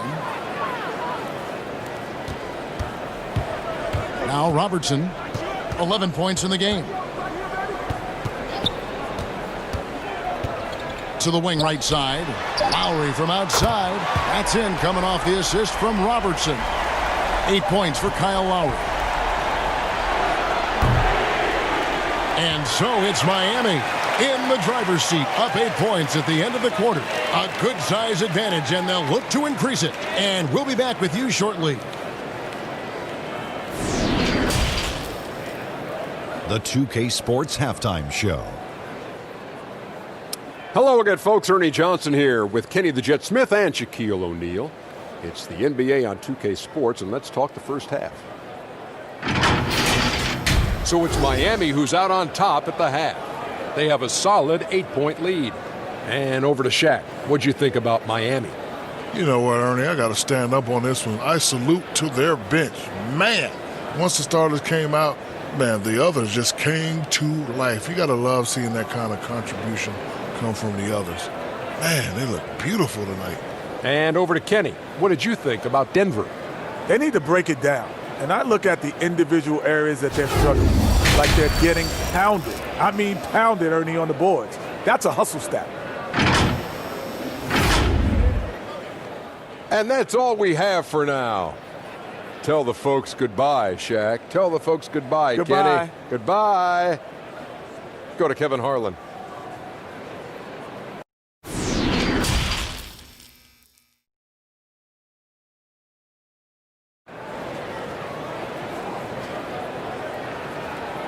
We played through the first half. Plenty of basketball, though, left in this one. A fantastic game from Shawn Kemp in this one. And he was an absolute monster on the offensive glass in that first half. I don't know how you slow him down. And you know what, guys? I think it starts with having a body on him every time a shot goes up. I mean, they've got to do a better job boxing out. And if you're just joining us in this one, first half is in the books. 1 half to go. Here's who Eric Spoelstra is starting the second half with. Wilkins is out there with Green. Then it's Magic Johnson. Then it's Walton. And it's Goodrich, and it's the shooting guard. Wilkins, no good. And he did everything he could to make that shot as difficult as possible. And you know what, guys? That will pump him up because he takes a ton of pride in what he does on defense. Walton up and in on the layup. Walton's got 10 points. It's a great move, and he catches the defense completely off guard. Yeah, if that's a harbinger of things to come, he's looking at having a very big second half. Now here's Robertson. Pass to Richmond. Pulls it up. He doesn't hit that one. And the Heat going the other way now. Walton dishes to Johnson. Second half just getting started. About a minute played. And foul on the shot. He'll shoot 2 at the free throw line. Clark, we're seeing a lot of shooters drawing contact. They have that art form down. They know exactly what to do and how to position their bodies, don't they? Yeah, they really do, Kevin. And I don't know if anybody's any better than James Harden, in part because he's so skilled with the ball, but he's a really thick, strong, agile guard, which makes him hard to defend without fouling him. And he's really developed that ability to seek contact in a legal manner. And I don't think anybody does it any better than him.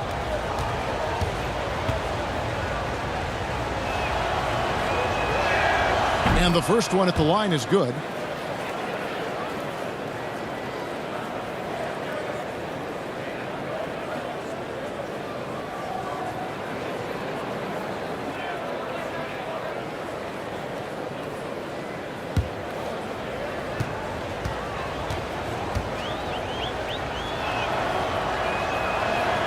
That one misses, so he goes 1 for 2. The Nuggets trail by 11. McDaniel, the pass to Robertson. Over Goodrich. And he gets the friendly spin, and that one drops. 13 points in the game. From anywhere in the lane, Robertson's strength and quickness usually means he's the last man standing. Johnson up top, covered by Robertson. Robertson against Green. Kemp with the rebound. Kemp's got 7 rebounds in the game. From the wing. Kept alive. And that'll be 2 free throws coming up. Officials on the call with the foul. Gail Goodrich picks one up. And how about that skill set that Cowens possesses? Shoots a high clip from the field and rebounds the ball well at either big man position. The Nuggets have knocked down 8 of 9 free throw attempts. I'd say those numbers read pretty well.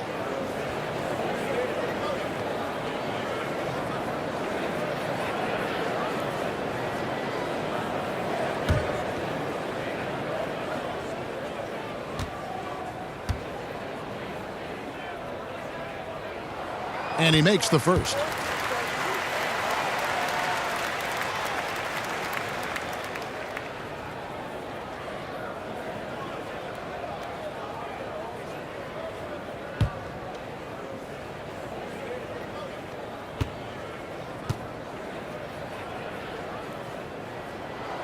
Both shots good from the stripe.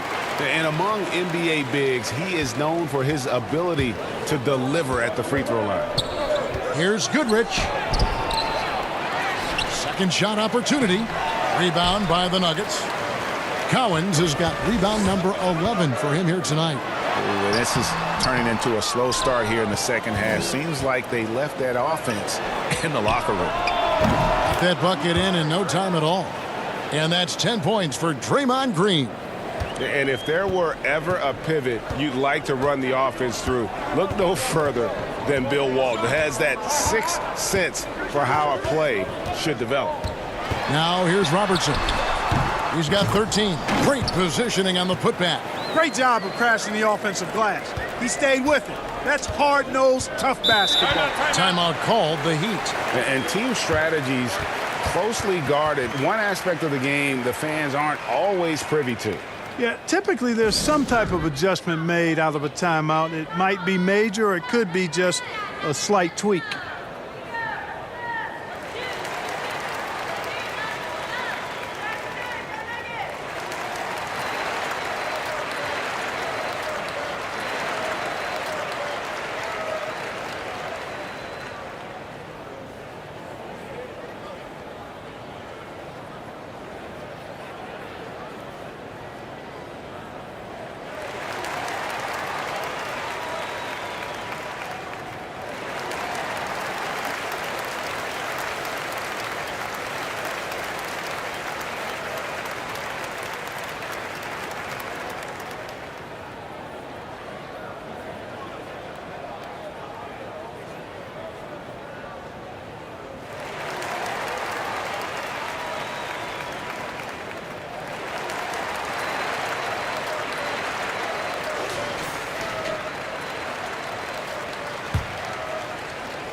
Well, we're into the third quarter, just over 2.5 minutes played. And the whistle blows as the basket counts and a 3-point play chance right here. One free throw coming up. Yeah, watching Johnson exert his will down low now, using his height and quick release quite well inside. We've seen him miss a couple from the line so far, going 2 for 4. Mind the lanes. Mind the lanes. One shot.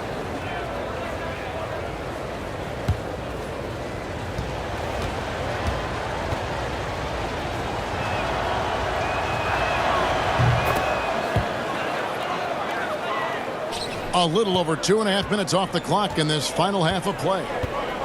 Passes to Robertson. Over Johnson. That one wide left. The Heat leading by 11. Wilkins kicks to Walton. McDaniel grabs the miss. McDaniel's got his 7th rebound here tonight. And he's going up for the alley-oop. Yeah, nice silky finish on the alley-oop from the stupendous feed. That sequence couldn't have been executed any better. guys. I hope we get to see a few more of those. Johnson against Robertson. Johnson, the pass to Wilkins. He dishes it to Goodrich. Steps back and fires. And the jumper falls for him. Goodrich has got 13. Hey, we know what Goodrich did in college. I mean, graduated as the team's all-time leading scorer. Earned 2 championship rings, too. Now here's Richmond. 7 points in the game. Defensively, there was a lack of aggressiveness, and it really made it easy for him to knock that shot down. And so it's Johnson who brings the ball up for the Miami Heat.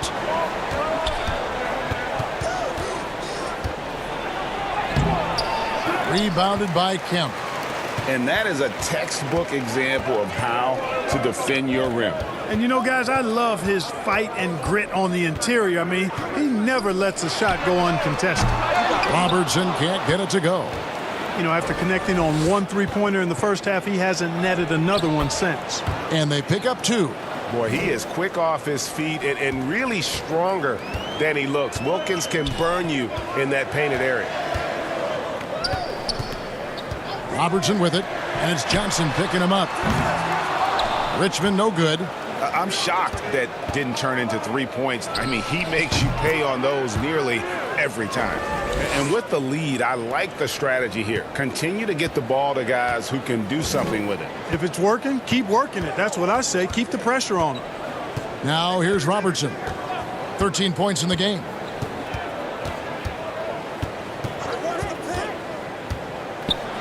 And he overdid it there. Too much force, it looked like, on the foul, and he's called for the flagrant. And, Kevin, that's a pretty dangerous play right there. I mean, I don't like to see a player put an opponent in harm's way, as much as you just saw him do there. Glad they pinned a flagrant on him. Yeah, you're right, Greg. The officials were all over it. They weren't going to let him off the hook that time.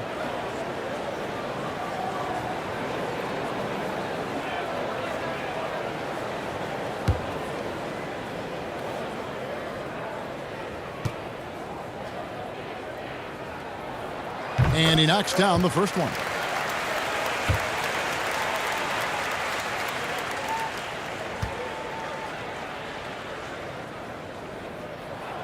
That's also good. So he hits both free throws. And even though they're down, they are putting on a show at the free throw line. Yeah, they're making the most of their opportunities at the stripe, and they'll need to keep it up to take the lead. Denver making a switch here. Booker's checked in. Here's Richmond. The shot, no good. And the Heat going the other way now. It's a +5 advantage for them in rebounding after that one. And we always talk about making your teammate better. That assist was right on target. The Nuggets trail by 12. Robertson outside. It's deflected. And it's out of bounds. The Nuggets able to retain possession here. Yeah, gets a finger on it, but just can't quite come up with the steal. Clearly a careless pass. He got away with one there. Catching up on the changes for Denver. Rice is checked in, and it's Cooper in for Robertson.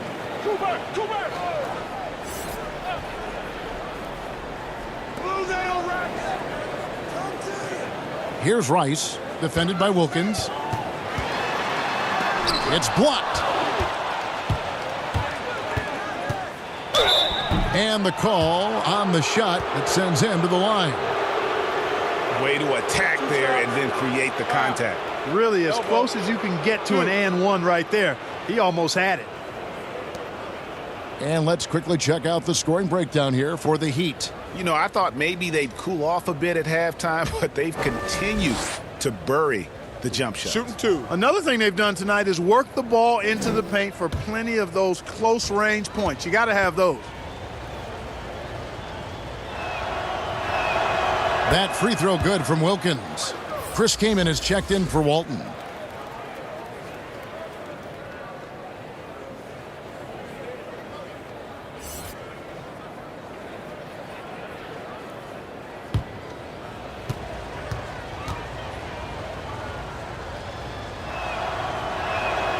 Both free throws good from Wilkins.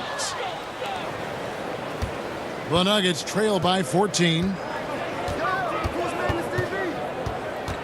On the wing, Booker. He's guarded by Johnson. Booker with no one around gets an open look and hits. Miami's gone 3 of 7 tonight from three-point territory. Down low, here's Gugliotta, and he gets the whistle. 2 free throws coming up. He's getting his first free throw attempt of the night right now.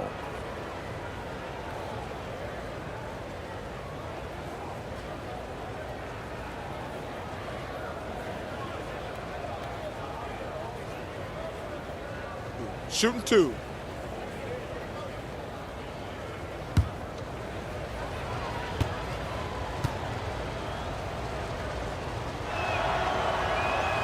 First free throw is good. Willis, he checked in for the Nuggets.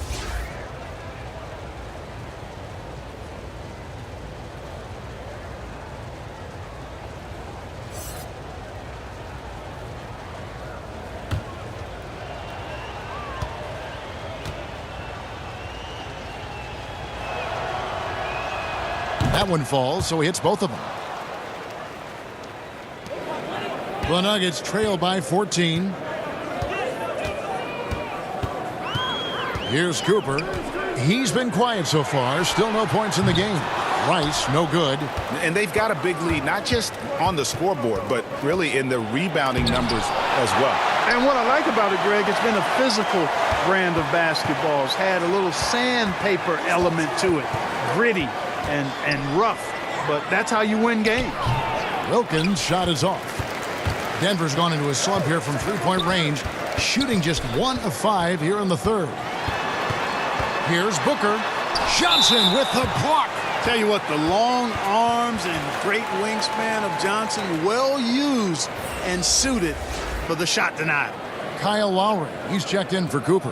And Miami with a change here too. Paxson, he's checked in for Johnson. Lowry deciding where to go with it here. Over Marburg.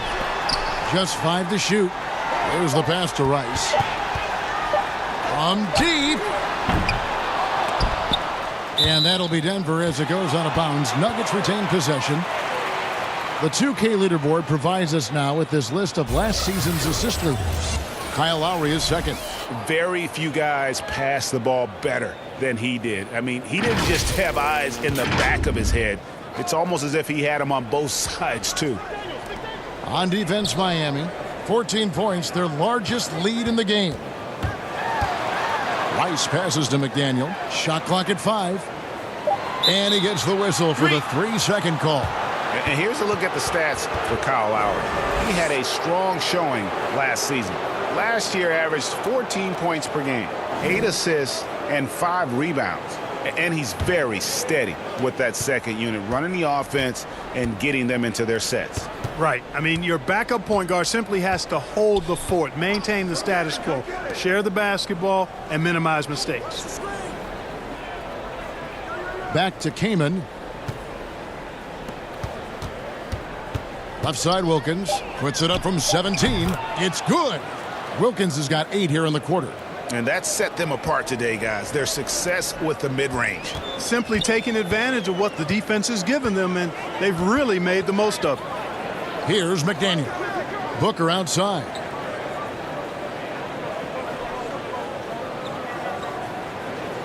Pass to Willis.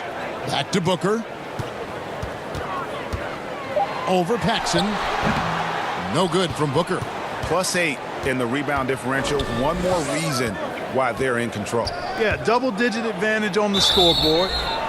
They've taken the initiative. They've played, I think, with more purpose so far.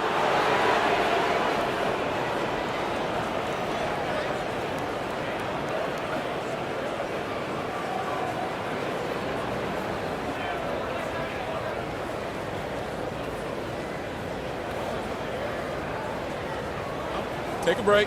Take a break. 2 shots.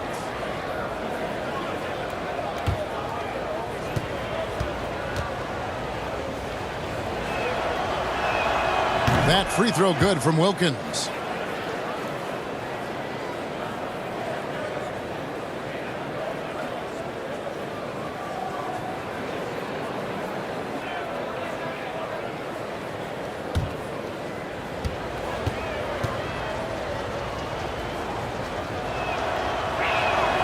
Both free throws good from Wilkins. The Nuggets trail by 18. They've been struggling here on offense. Yeah, a bit of a dry spell for sure. Back to Lowry. Trying to end the drought. And Marbury pulls it down. Those are chances almost always you can rely on him to get you 2 points, but the D just enough to keep him out of rhythm. He lobs up the alley-oop pass, takes the alley-oop pass, and dunks it down. And, you know, Lowry looks to set up his open teammates beautifully. Nice dime there, and it really keeps the team tied together nicely. Paxson against Booker. The shot's good from Paxson. Denver with the ball. It's an 18-point game. Lowry passes to Booker. Off target from three-point range. And there have been some terrible shot choices here, Kev. That's not a good look at all. And so Lowry will bring it up for the Nuggets. Denver calls timeout. And starting to send guys to the line way more than they need to. Let's get some good position defense going here. That should be the emphasis, and get away from the sloppy fouls.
Here's McDaniel.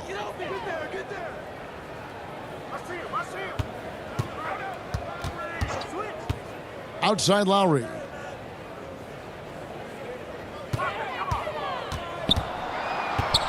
Five to shoot. Kicks it to Rice. Over Wilkins.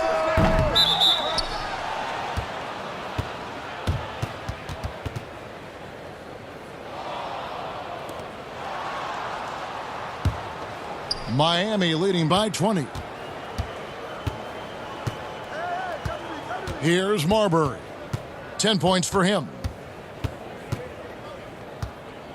Pass to Keenan.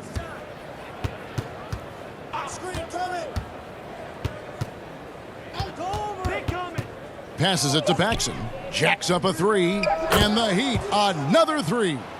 The assist totals, Kevin, just continue to grow. They're way ahead in that category. Ball movement has been flawless. Clearly just an example of a different mindset between these teams. Miami's gone 2 of 2 from long range in the third quarter so far. Here's Marbury. That's another one for him. His 5th in just 7 shots. And after really leaning on that three-point shot in the first half, seeming like they're just getting away from it here in the second. More of the shots coming from the interior. Can they get it? A nice shot by Booker. Booker's got 6. Pick works well there. Not much resistance from the D. Yeah, that's not the defense you need. You got to be tougher defensively. Here's Marbury. He's got 12. To the paint, Gugliotta, and he floats in for the easy 2. Credit the assist on that one. Not a lot of resistance on the inside, and they're taking full advantage. Greg, the play in the paint has gone almost entirely all their way. For 3, Booker. Gugliotta grabs the board. Miami's gone 4 of 8 tonight from three-point land, shooting 50% on the 3-ball here. Here's Marbury. Defended by Booker. And it's Marbury missing. The Nuggets really having a tough go here. Guys, they're looking for a way to score here. Yeah, they've had a tough time taking the lid off. He's lost it in this quarter, no doubt about it. Nothing seems to be going for him. The second effort, and it's good on the way in. 12 points for him. And there's a pattern starting to take shape here. They're working it inside and getting good shots from close range. Well, I agree with you. 4 of their last 5 baskets have been exactly of that variety. Now here's Booker to the wing on the left. Three-pointer, Lowry, and he hits the buzzer beater. Ringing the bell. That's the way to close a quarter. Talk about lifting up a team and energizing them at the end of a quarter. A 3 at the buzzer, that'll do it. And so it's Miami, finishing the quarter up by a whopping 24 points. Their defense has been active and effective. We come back right after this.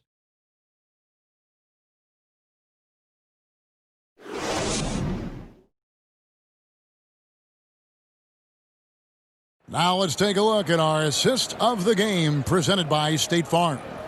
And the definition of teamwork right there, guys. I mean, what great communication between them, and what a beautiful feed. For me, next to the big-time alley-oops and monster throwdowns, passes like that are probably the next best thing when it comes to sweet-looking NBA highlights. And there may not be a lot of drama down the stretch as we head into the fourth quarter, but stranger things have happened. A moment now to reset the lineups, brought to us by Gatorade, all fueled up here for the fourth quarter. Taking a look at the Nuggets. Lowry out there with Robertson. Then there's Kevin Willis, and it's Rice in at the small forward. Great job of screening there. Nice job to take it to the rim and get the finish. On the wing, Green. Here's the 3, and the Heat, another 3.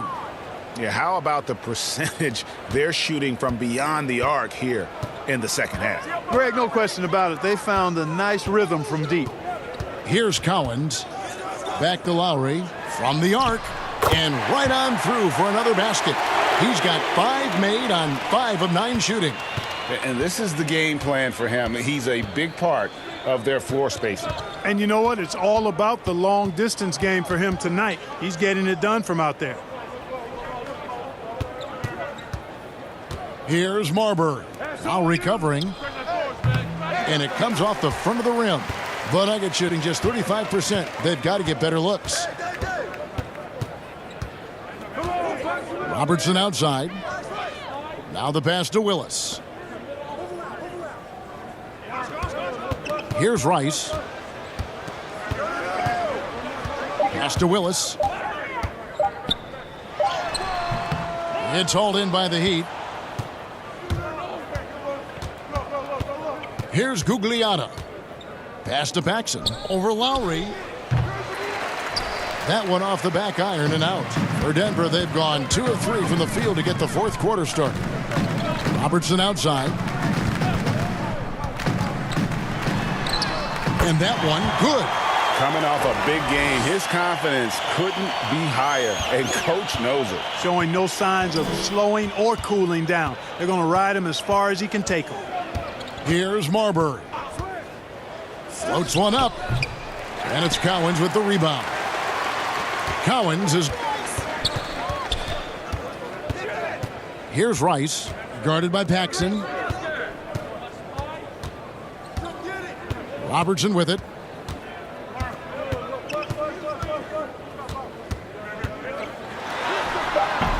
Great D that time from Green. And that is a textbook example of how to defend your rim. And you know, guys, I love his fight and grit on the interior. I mean, he never lets a shot go uncontested.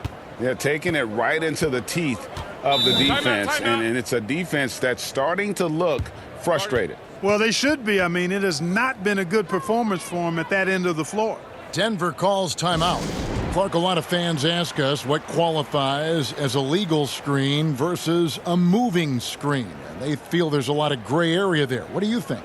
Well, I think there is some gray area because the problem you have, one of the problems is a number of veterans out there have become really masters at getting a little extra into their screen, which borders on illegal and many times is. So the league is doing a pretty good job of clarifying. And if you're moving your lower or upper body to help a teammate with your screen, then that should be called. And most times it is called as illegal. A hip check, a shoulder, any of that to set a screen is illegal.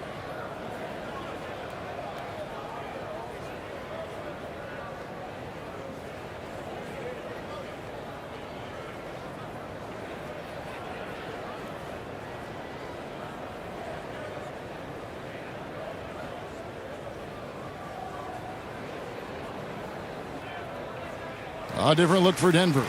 Kemp comes in for Kevin Willis. And it's Richmond in for Kyle Lowry. The Heat making a switch here. We're in the final quarter of play here. 3 minutes in. Passes it to Rice. From past the arc. Connects from three-point range. Rice has got 5 points now in the quarter.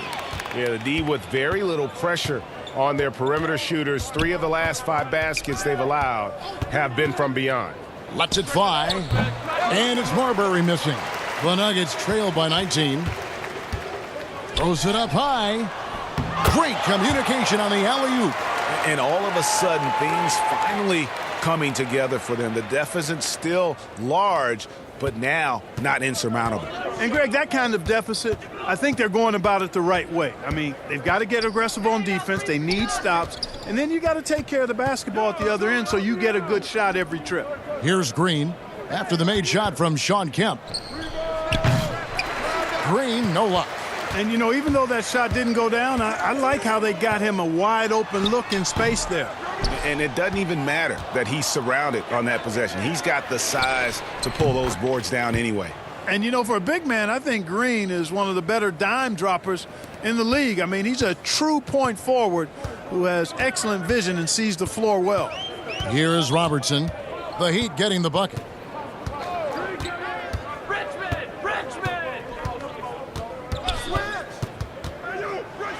Oh, he's going to get hit with his second flagrant foul of the day, and that's the limit. He's out of the game and on his way to the locker room. And it's a much earlier end to this game for him than he would have wanted. He brought it on himself, though, Kevin. I mean, 2 fouls that were way too forceful. Hey, G, the official's not cutting him any slack on the second one, but that usually is the way it goes. You know, once you've crossed the line and committed the first flagrant, there's a zero-tolerance policy. We all know that when it comes to the next one.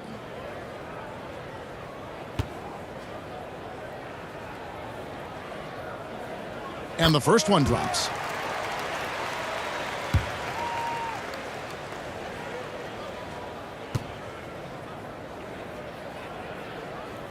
And he makes both free throws.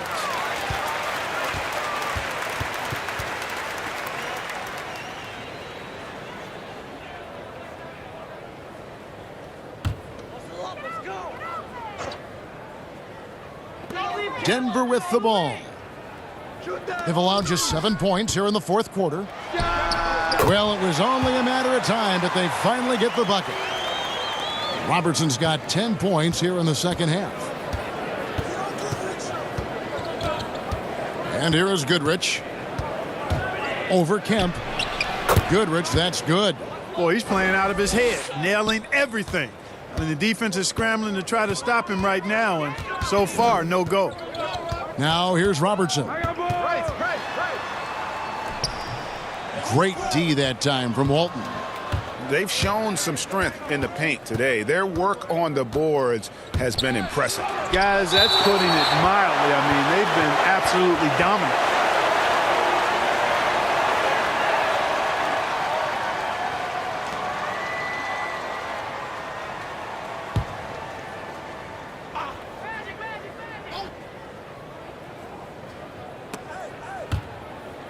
And that's out of bounds. Miami will retain possession.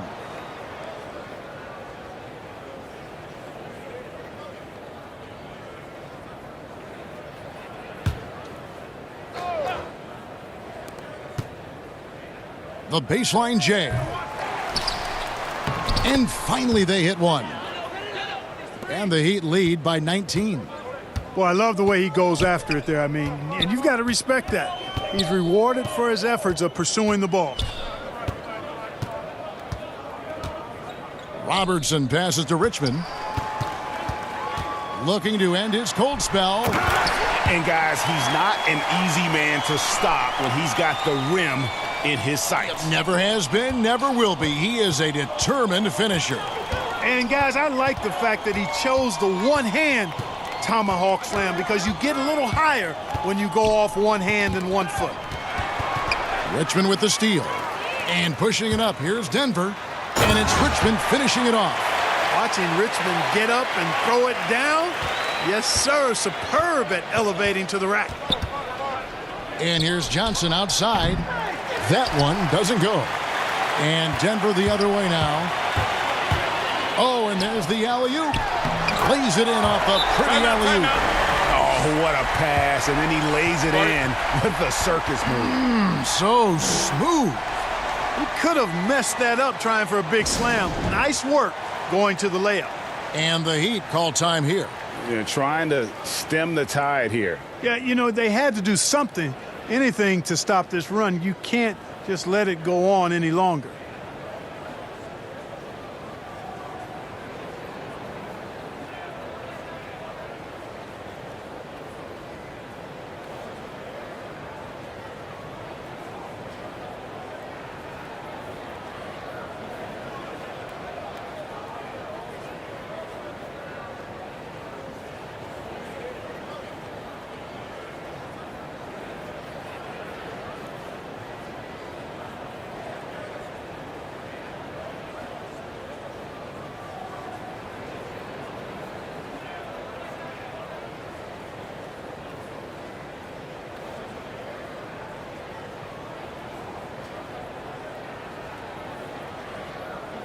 And with his game closing in on the final buzzer, let's take a look at our Jordan Player of the Game.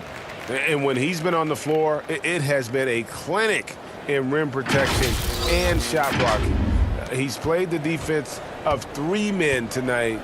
His block total has gotten to a point you almost never see in an NBA game. He silenced this crowd with an unreal display. His ability to drown out the noise and the hostility of an opposing crowd is pretty special. He gets a chance now to catch up with the 4th member of our crew, Hall of Famer David Aldridge. Thanks, guys. I was able to hear Eric Spoelstra coaching the team during the break. His point to them was that they've put themselves in a position to succeed and that this is their game to lose. So he needs to see full concentration out of every guy on the court to finish this one off. Kevin? Here's Robertson. Chris Kaman making his last shot. Robertson dishes to Kemp. To the middle.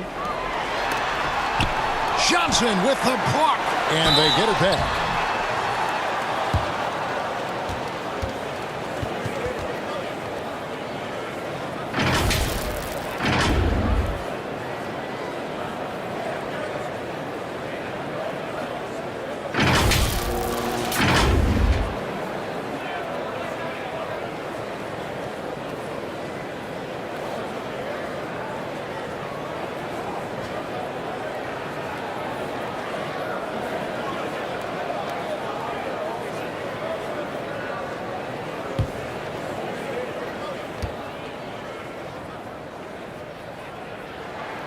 And that one falls for Kemp.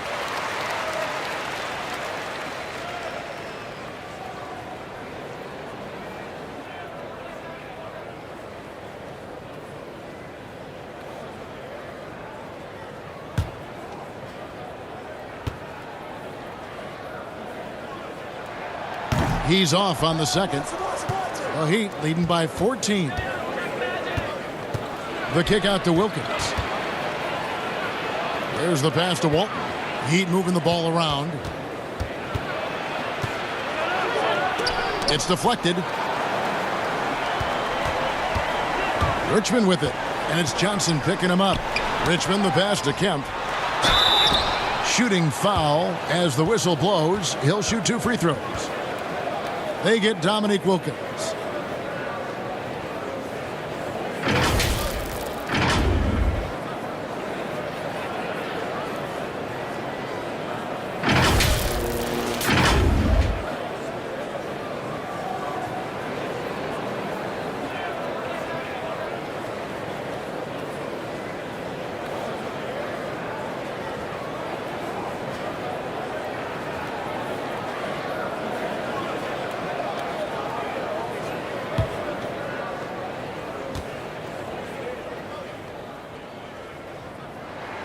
And the first one at the line is good. The Heat making a switch here. Bagley's checked in.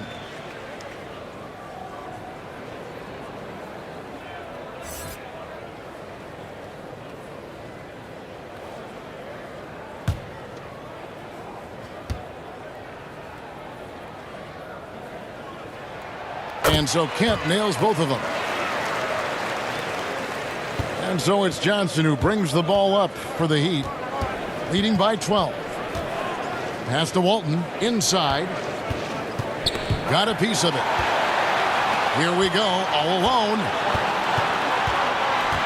Richmond dishes to Rice.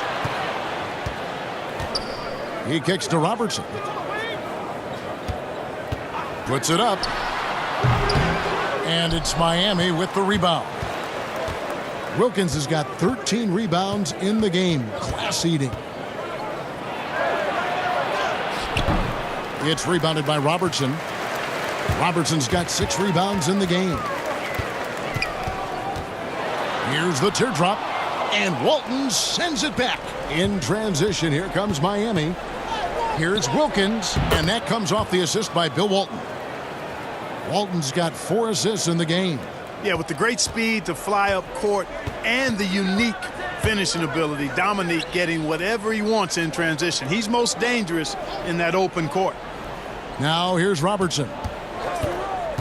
Pass to Cowan. Tips it. Bagley with the rebound. The Heat leading by 14. Johnson, the pass to Goodrich.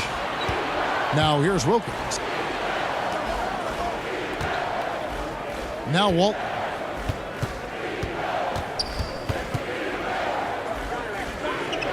Back to Wilkins. Lays it up off the glass. Wilkins has got 14 points now in the second half. Really, really good at recognizing the gaps and getting the ball to the rim. They could use a big shot here to get this offense going. Too many empty possessions. Right now, they need a basket. Now here's Johnson.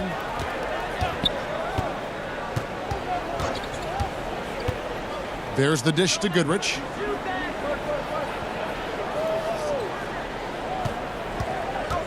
Five on the clock. Back to Johnson. And he's good on the 3-ball. And the Heat lead by 19. Well-rounded effort, and they show no signs of letting up. Almost no holes in their performance tonight. They've been tremendous. And inefficient defense there, guys. If there's one thing you want to try and take away from Robertson, it's the dribble drive.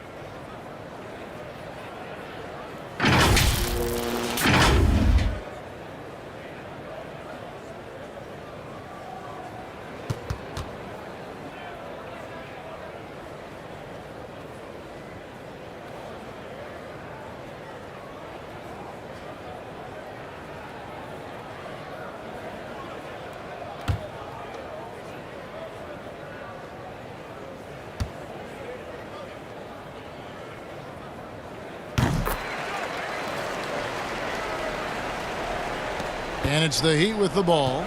It's a 16-point game.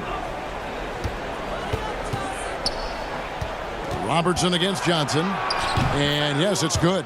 Late in the game, up big, they continue to attack. Yeah, I don't think you want to get loose and sloppy or ease up, but it is time for them to start using that clock a bit. Now here's Robertson. Robertson is double. Here's Kemp, and then Kemp slams it in. No doubt about it. He has done a ton to help his team, but he's going to have to do even more if they want to have a chance to get back in this one. Here's Johnson. Passes it to Goodrich. Heat moving the ball around. Outside Wilkins. Johnson at the elbow. On the wing, Goodrich. 4 on the shot clock. Shoots over Richmond. No good on the shot. A bit long that time.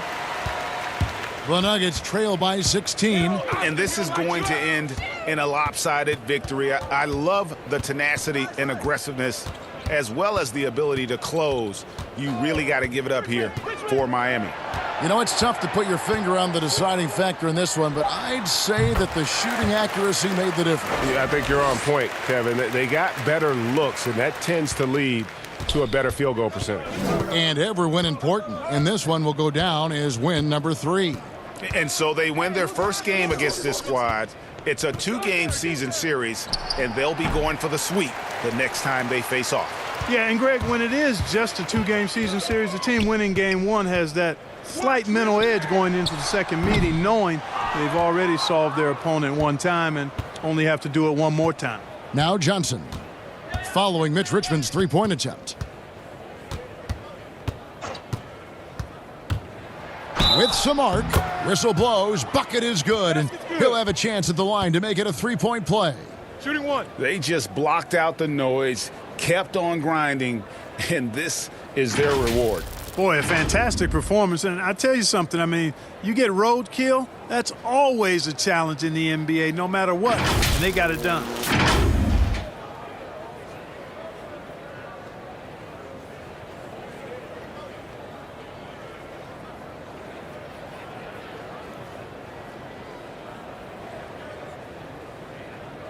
One shot.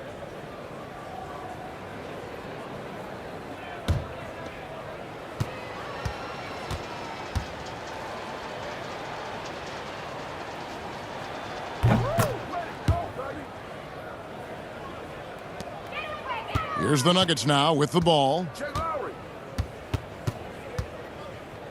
Outside Lowry. It's Haslam atop the key. Over Serbian. Haslam can't get it to go. Here's Johnson. And so Miami takes this one by a big margin. To come into an opponent's building and dominate the way they did tonight says, I think, Greg, an awful lot about this team. I guess they don't need home cooking to feel at home. I mean, Kevin, just a masterful performance all the way around. Thank you for joining us. That'll do it for now.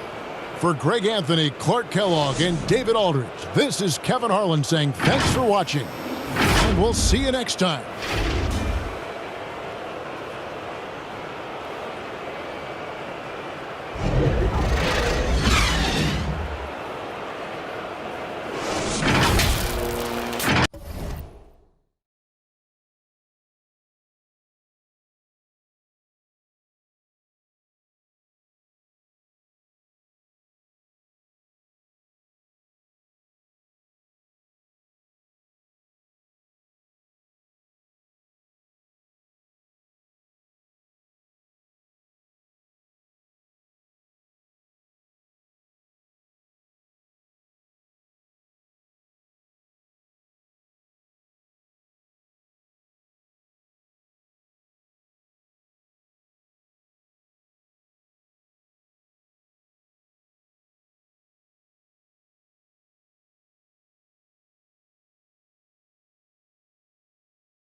Hi, this is Kenny the Jet Smith, and you're watching 2K TV.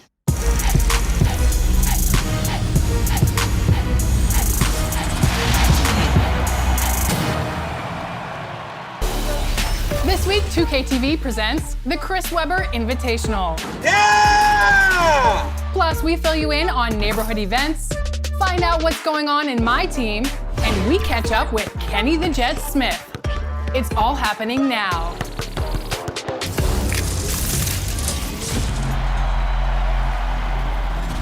Welcome to this special edition of NBA 2K TV. Special indeed because we've partnered with NBA legend and longtime 2K analyst Chris Webber to throw a friendly competition. The giant fist of Joe Louis announcing Detroit as the setting of our broadcast today. Thanks for joining us here on 2K Sports for NBA basketball. In this game, we'll see the Detroit Pistons going up against the New York Knicks. This is Kevin Harlan alongside Brent Barry and Greg Anthony. We've got David Aldridge reporting from the sideline. And for a look at how the competition stacks up right now, these the new power rankings. They tell a great story. They're obviously disappointed with how things are going. Momentum working right now against them. And checking out Detroit, they're kind of in a little bit of a holding pattern early on, trying to find answers to a few questions, but overall playing a solid brand of basketball. And nothing tips off a broadcast like getting the lowdown from the sidelines. And we've got David Aldridge there for that. David, good evening. Well, James Harden is both famous and infamous with his skill at getting to the foul line. Some don't like it, but Harden says free throws are a part of basketball. Either you're going to foul me or I'm going to score. Putting the pressure on the defense like that is tough, but that's what makes a good player. Kevin, no lies told there. Well, no doubt, David, he is one of the best. Thank you. And the guys up front may determine, Brent, the outcome tonight. What elements make for a fantastic front court? Well, nowadays it's about skilled front court players, guys who have the ability to not only shoot it, but also dribble handoff, make decisions with the basketball to help open up and spread up your offense for your guards and your quicker players to slash and find those gaps. So the New York starting five, Rodman is out there with Carter. Then it's Harden, and it's Sigma in at the 5, roaming the paint. And for Detroit, they've got Lucas. Hardaway is out there with Petrovic. Then it's Kareem, and it's Mullen in at the small forward position. So Detroit will get the first possession. Pass to Abdul-Jabbar. It's hauled in by Sigma. Harden outside. Fires for 3. The putback. And they had their chances. 2 offensive rebounds. But they still come up empty. Hardaway passes to Mullen.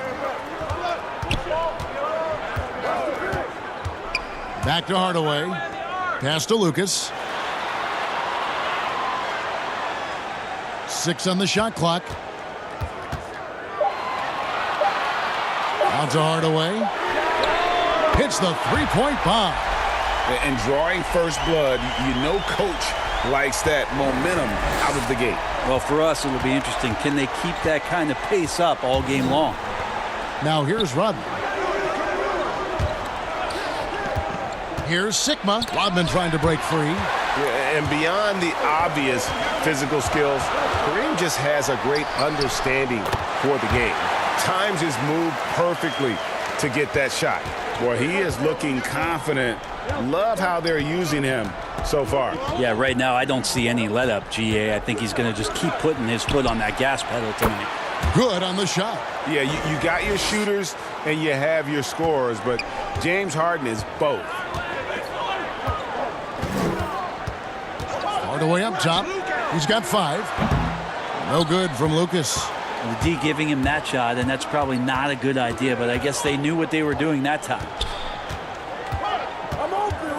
Here's Carter. Drills the elbow jumper. And you see the ability to rise and fire from mid-range, even against that length. I don't think he sees any kind of defense when he's at that range. It doesn't matter who's guarding him. Now here's Lucas. 9 points last game out. And the definition of teamwork right there on that alley-oop. And Greg, what about the finish? Bringing it down with some thunder. Yeah. Knicks have gone 2 of 5 here, making 40% so far to start out the game. Harden outside. Buries it from three-point range. Harden's got 5 now. It doesn't matter how a defense plays him. Harden is going to make sure that that three-point shot is a primary weapon. Here's Petrovic. He had a 21-point outing in their last game against Washington. Both teams running perimeter-oriented plays that are working. Well, both of them looking towards the three-point line, and I like to see that, especially when the results are made buckets.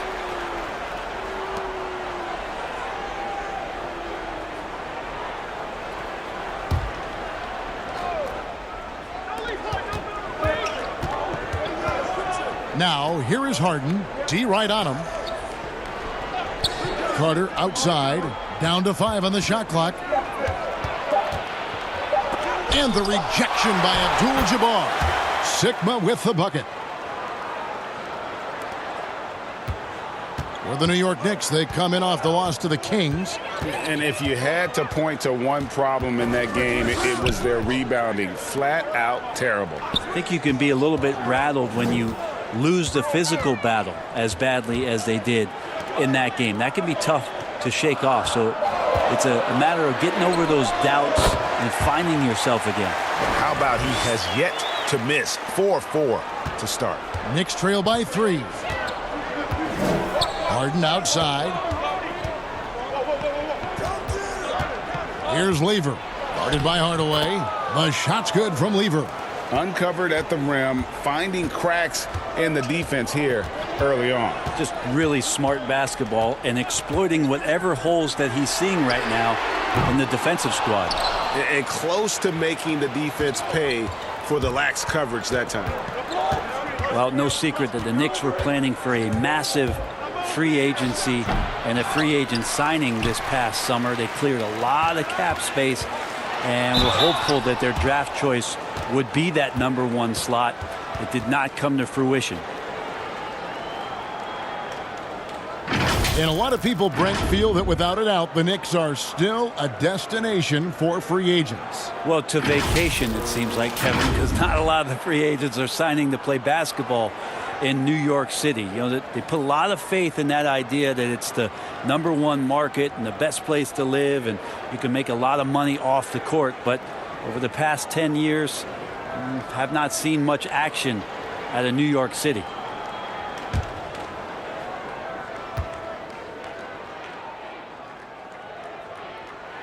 The first free throw is good.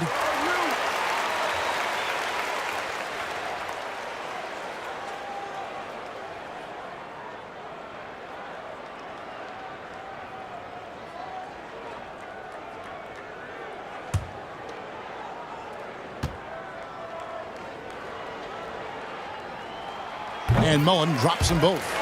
Early on, Brent, what are some of the intangibles you look for in a team that may be taking the next step? First of all, is the player who's returning that's shouldering most of the responsibility, is he any better than last season, Kevin? Has there been some growth in his game? Secondarily, the great ones always grow. They always do, and they're really sharp usually coming out of summertime, and they're ready to go.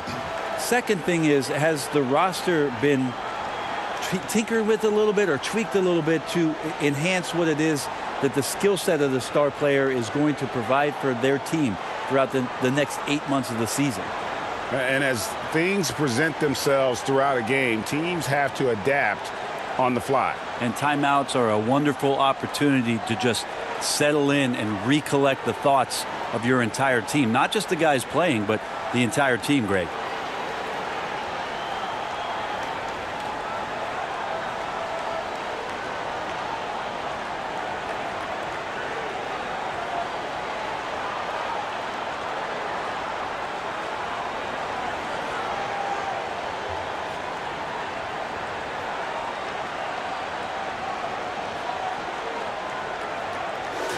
You know, these are the guys you need to be aware of if you don't want your pocket picked. Here are last season's steals leaders. James Harden is second. He showed such tremendous defensive instincts. Trust me, nobody wanted him guarding them last year. Here's Lever. He's coming off a 10-point game against Sacramento. Clock at 6. The pass to Carter. That misses. Had a chance to tie it there. Pistons leading by 3. Hardaway goes in. And then Hardaway with the dunk. And just fluid off the dribble. Great length to finish. And Hardaway attacking now with purpose. Let's hit 5 from 18. It's Kareem Abdul-Jabbar with the rebound. The Pistons have gone 6 of 9, shooting it well. And the shot is good. And their offense already in a flow. Some stellar shooting to jump out to this lead. Some tough offensive sets. They want to turn it around. Yeah, right now you just need a bucket to get some momentum. Harden kicks to Carter. Pass to Lever.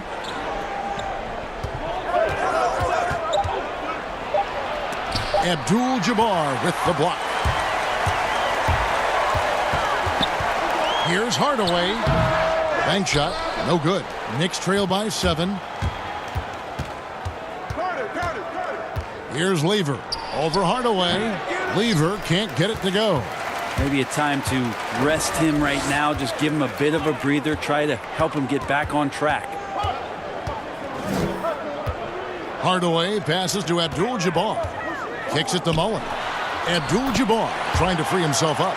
And Mullen gets it to go on the assist by Abdul-Jabbar. And really, it's been a major aspect of their offense in the early stages here. Their success working the ball inside and getting points from close range.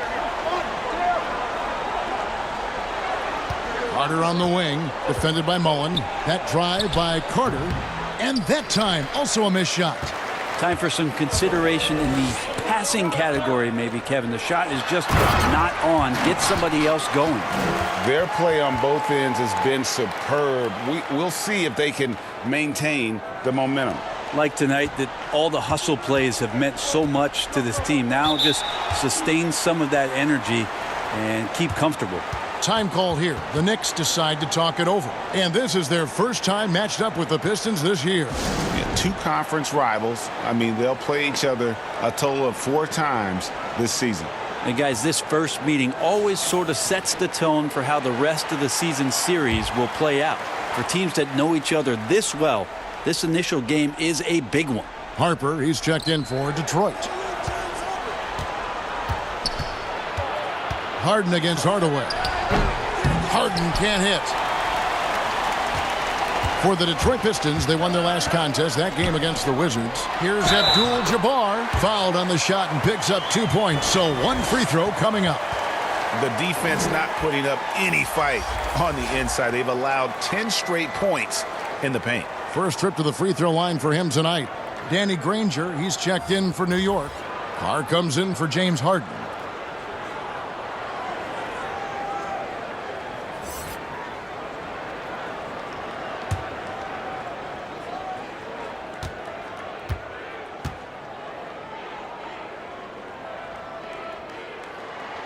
Free throw drops for Abdul-Jabbar. You know, so many great dribblers, ball handlers in this league right now. Who's the best at shooting off the bounce? Well, 3 prime candidates to do that, Kevin, exist at the point guard position, and I put James Harden in the point guard category with how much he has the ball. Harden, Kyrie, Steph Curry, 3 great names that are able to find their way to get the ball into the shooting pocket, no matter where they move. Off the dribble, finding consistency. It's a really sought-after attribute in the players who are coming up now because of how impactful these guys have been. Displaying intensity right off the opening tip, especially on the offensive end. Yeah, if you walked in at any point during this game to watch 5 minutes of play, one team played harder. We know who that was. Now here's Mullen, coming off a solid outing against Washington. Granger with the rebound. And he gets a lot of points right there at the rim, but the defense determined not to give up the easy deuce there. To the paint, here's Abdul-Jabbar. A good finish at the rack off the slick feed. Abdul-Jabbar's got 5 points so far. Knicks trail by 18. Now Carr. He's been patient so far. Nothing on the scoreboard yet. That's going to be over and back. Not watching for the line that time. And that's a couple of very shaky possessions in a row. One turnover right after the other. Antoine Jameson's checked in for Detroit. Smith comes in for Mullen. Outside Harper. Pass to Smith. Hit the teardrop. No good there. Good D by Love. And right from the start, Kevin, they've been pounding the glass. Most of those 50-50 balls also going their way. Not getting old here. Seeing him make that lead pass with perfect timing. So it's the Pistons now. The Knicks making the shot. Pass to Jamison. Here's Van Arsdale. He's guarded by Love. Here's Abdul-Jabbar. Makes it off the glass. Abdul-Jabbar's got his third bucket of the night. Yeah, 3 consecutive field goals have come right at the rim.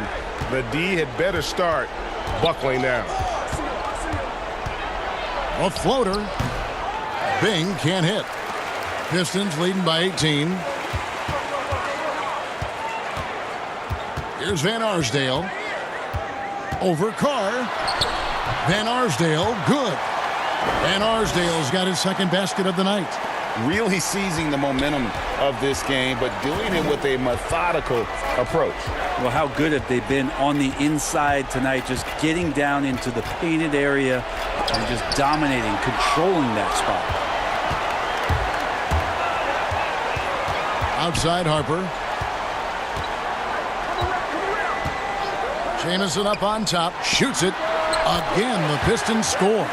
Yeah, that's a high percentage look when the D doesn't fight over the screen. And the coach over there just asking for one simple thing, and that's some effort. Got burned on that one. Here's Bing. He's still scoreless so far in this one. And the effort never stops with him. No easy shots when he's on the floor. Well, it's about the defensive end, and that's what guys feed off. He gives the effort down there at all times. Now, here is Abdul-Jabbar. He's another guy who had a stellar performance in that win against Washington. On the clock. Here's Jamison, and they force the shot clock violation. Great D. Jones checked in for Carr.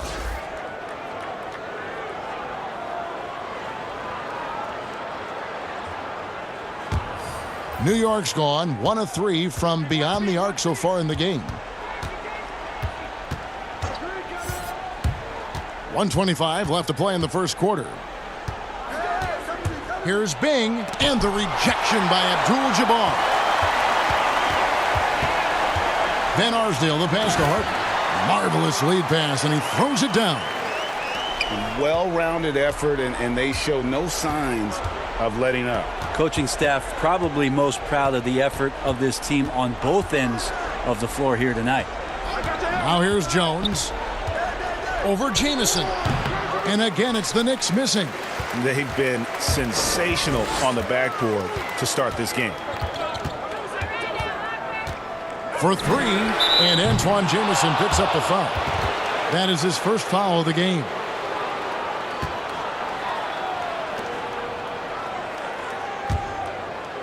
Dan Love's got the ball here for the Knicks. They need a good offensive possession. Yeah, they've gone a long time without a bucket. Quick shot there, and it's off target. Well, that's a shot they want just about on every possession if they can get it. He doesn't make them all, but still very much a high percentage look. Just playing with poise and confidence, and they continue to put points on the board. Yeah, just really pouring it on right now, trying to take away the opposition's motivation to keep competing in this one. Here's Granger after the basket by Detroit. And he gets the bucket. Yeah, and how about that feed there from Sigma to set up the basket? The big fella putting on his point guard shoes there to make that play happen. To the inside, Jamison. It's good, the assist that time from Smith. I mean, the number of points they've scored in the paint already here is eye-opening. Love in the post over Jamison, and that one released in time, but no good. And so it's the Detroit Pistons ahead by 26 points as we get ready for the break. They have made it very tough to get a shot off against them. Their defense has been stifling. And we'll be right back after this.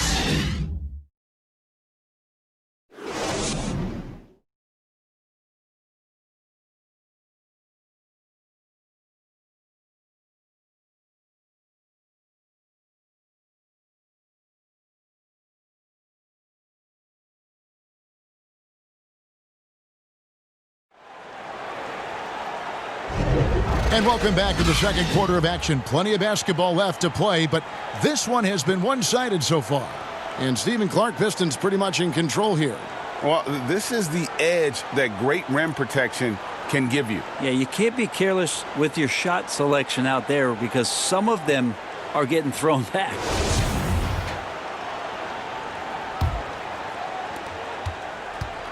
So it's the Knicks now, all fueled up and ready to go. Let's reset the lineups, courtesy of Gatorade, as the second quarter gets going. And Detroit, looking at who they've got. They've got Harper. Abdul-Jabbar is out there with Antawn Jamison. Then it's Smith, and it's Van Arsdale in at the 3, the small forward. I tell you, Love knows how to get to the line. Terrific at drawing the defense into him while he's taking his shot. This is his first trip to the line tonight.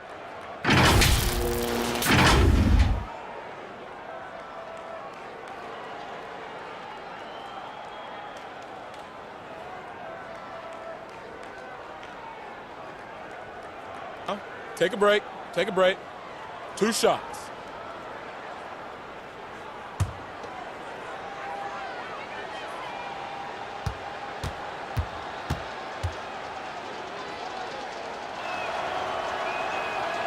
And that one falls for Love. At the number of trades now starting to involve stars, it feels like the league's power balance is always shifting to some degree.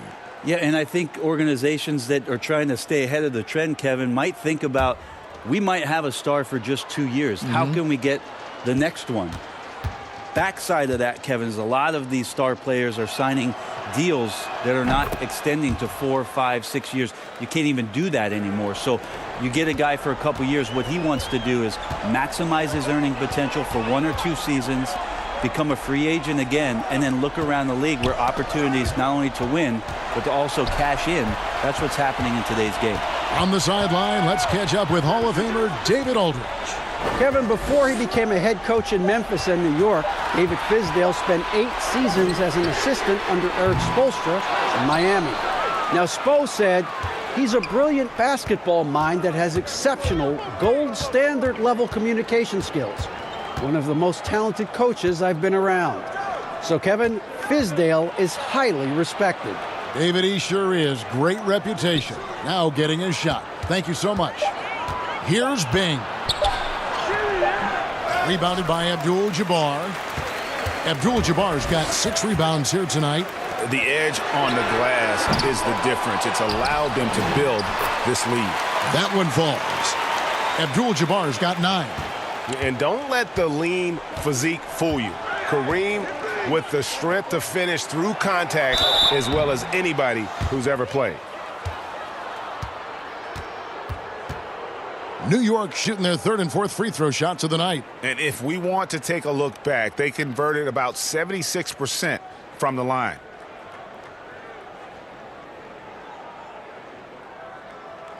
Shooting 2.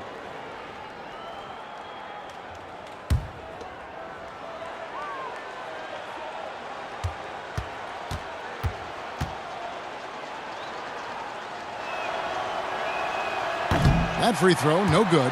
Carter, he's checked in for New York.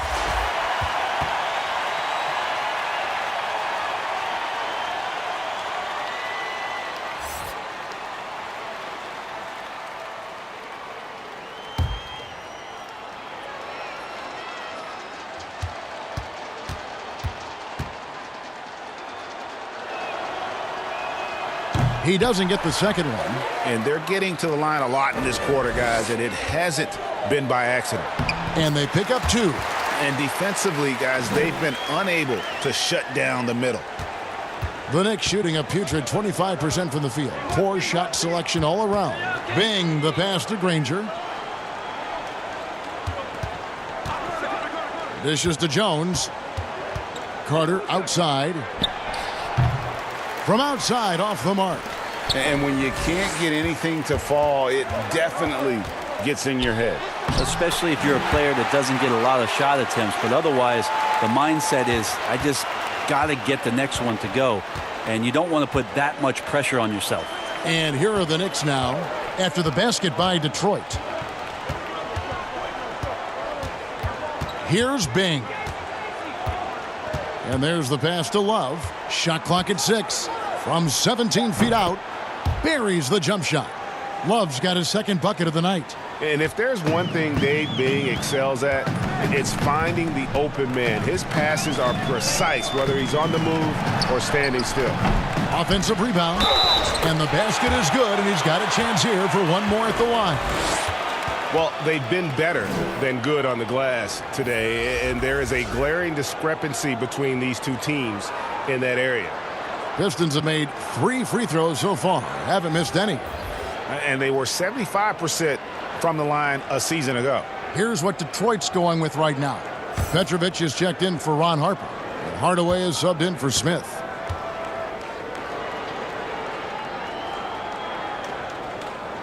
And you're talking about one of the most decorated superstars in the history of college basketball, but maybe the most impressive feat.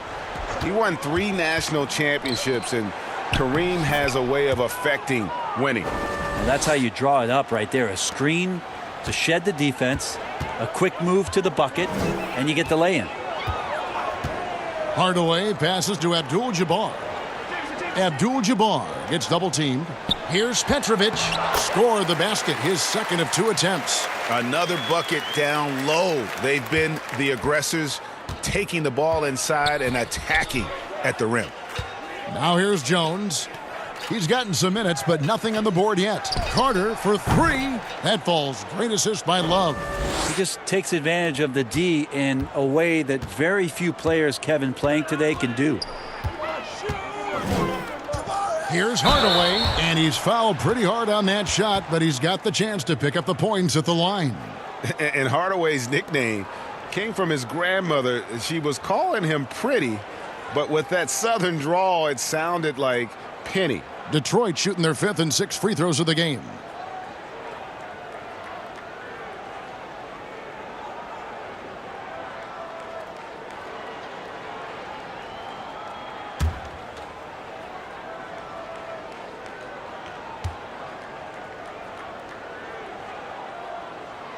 The first one falls.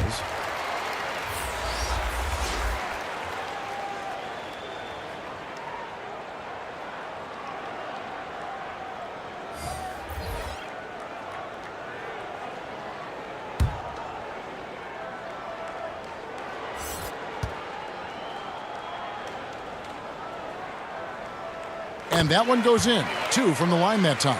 And they have yet to miss a shot from the line here this quarter.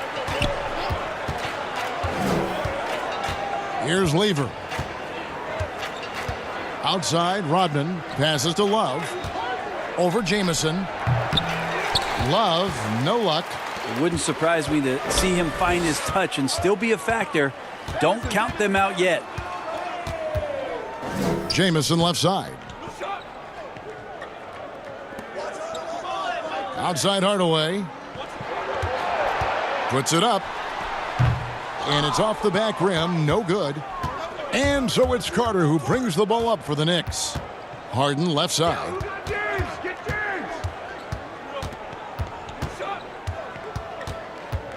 Three-pointer. New York now working with the new shot clock. Here's Rodman. And at last they get one to fall. Rodman's got his second bucket tonight. Outside Hardaway. Jamison up on top.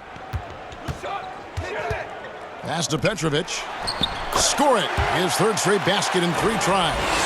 They are just killing them on the interior. Knicks have gone 4 of 10 in the second quarter from the field. Here's Lever. Guarded by Hardaway. Good. And how's that for a move? The killer crossover. That's a thing of beauty.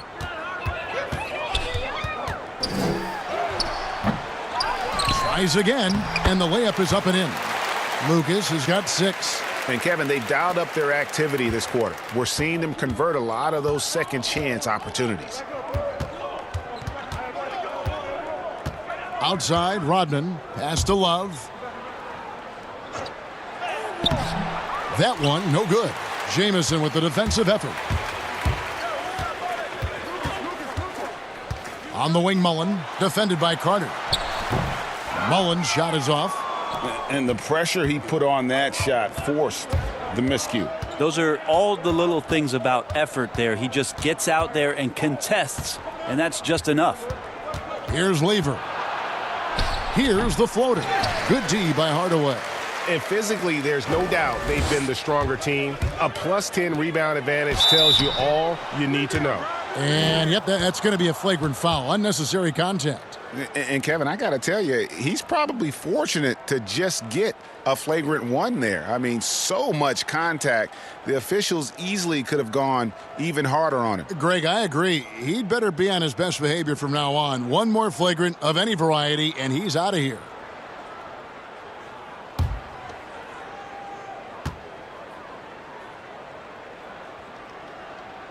And he makes the first.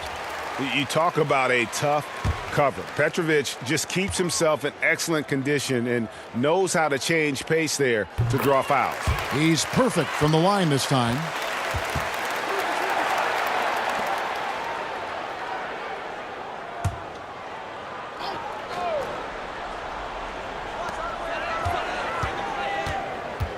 Outside Hardaway. And the rejection by Love. Here's Carter. Count that one. Carter's got 7 points. The Pistons have gone 7 of 14 in the second quarter, shooting to the tune of 50%. Hardaway passes to Jamison. Over Love. It's rebounded by New York. Shot from the top of the key. Offensive rebound. Great at using his body and finding his feet in positions on the boards where he can get up, get to it, get an extra possession. The pass to Jamison. Back to Hardaway. Ring shot on the way. Lever pulls it in. New York's gone 1 of 3 from way outside since the start of the second quarter. And it's Carter again missing. Here's Petrovic, guarded by Harden. Petrovic with the pass to Lucas. Feeds to Jamison. Over Carter. Jamison, no luck. When you are wrapped up that tightly in the mid-range, you are better off just moving the ball. Yeah, that's one where you hope if he gets in there the next time, he makes a different choice. Here's Lever. Shot clock at 5. Tries yet again. Lucas with the rebound. Lucas has got his 8th rebound here tonight. Shoots the 3. It's rebounded by New York. Rodman's got 9 rebounds in the game. Getting it done. Yeah, and that one way back in the first quarter is the three-pointer that has been his only one of the night. Carter outside. All sorts of time. And the basket is good. Carter's got 7 now in this quarter. Detroit's gone 0 of 3 from beyond the arc to start the second quarter. Hardaway passes to Jamison. Good D by Love. Well, his shooting has been a little bit below par. You think about what this lead would look like if he was on. Here's Rodman. That one, no good. Great D that time from Hardaway. Petrovic with the pass to Hardaway. Passes it to Petrovic. 6 to shoot. Lucas up top. They need this one. Good on the shot. Lucas has got 8 points. Yeah, I love the communication and the chemistry between those teammates. They've been looking out of sync offensively. Yeah, their offense has ground to a standstill. Good on the three-point shot. The D just sagged off just enough and no hesitation on his part. And Greg, when you're discussing and comparing James Harden and what he's done these last few years, you have to do it on a very historic level. He's going to go down as one of the best to ever play the game. His production is incredible, and the skill level really is groundbreaking. Easily the best off guard in the league. The Pistons have been a perfect 8 of 8 at the line. Abdul-Jabbar's checked in for Detroit. Harper comes in for Petrovic.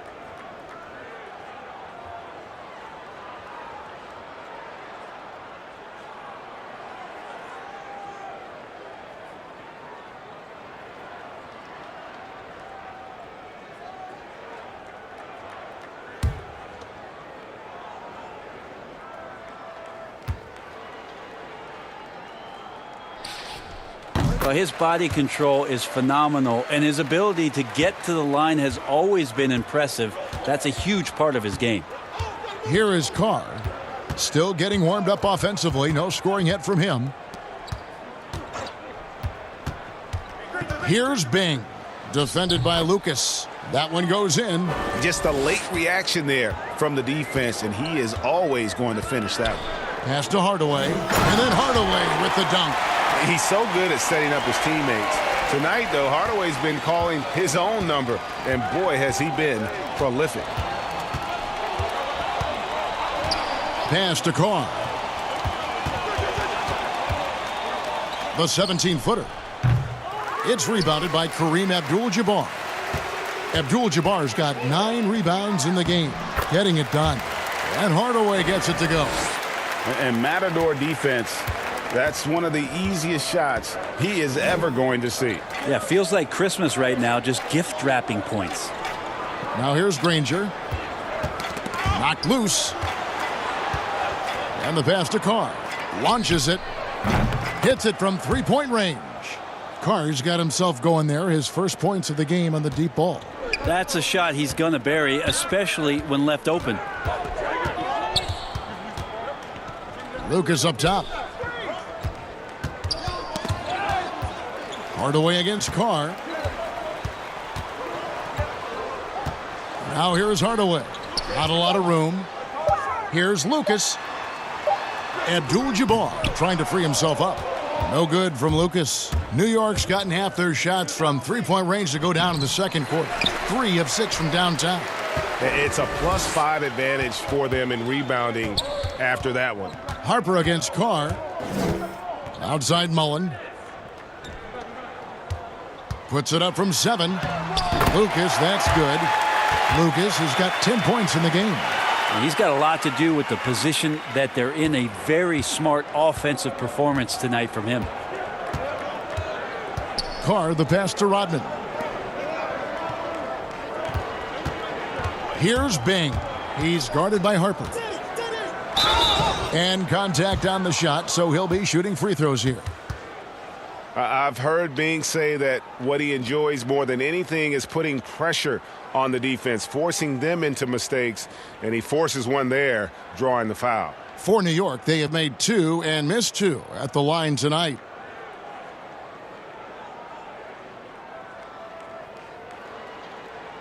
Shooting 2.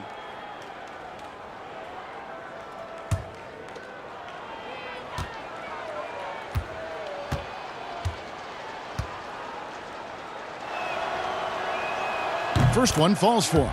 The Knicks making a switch here.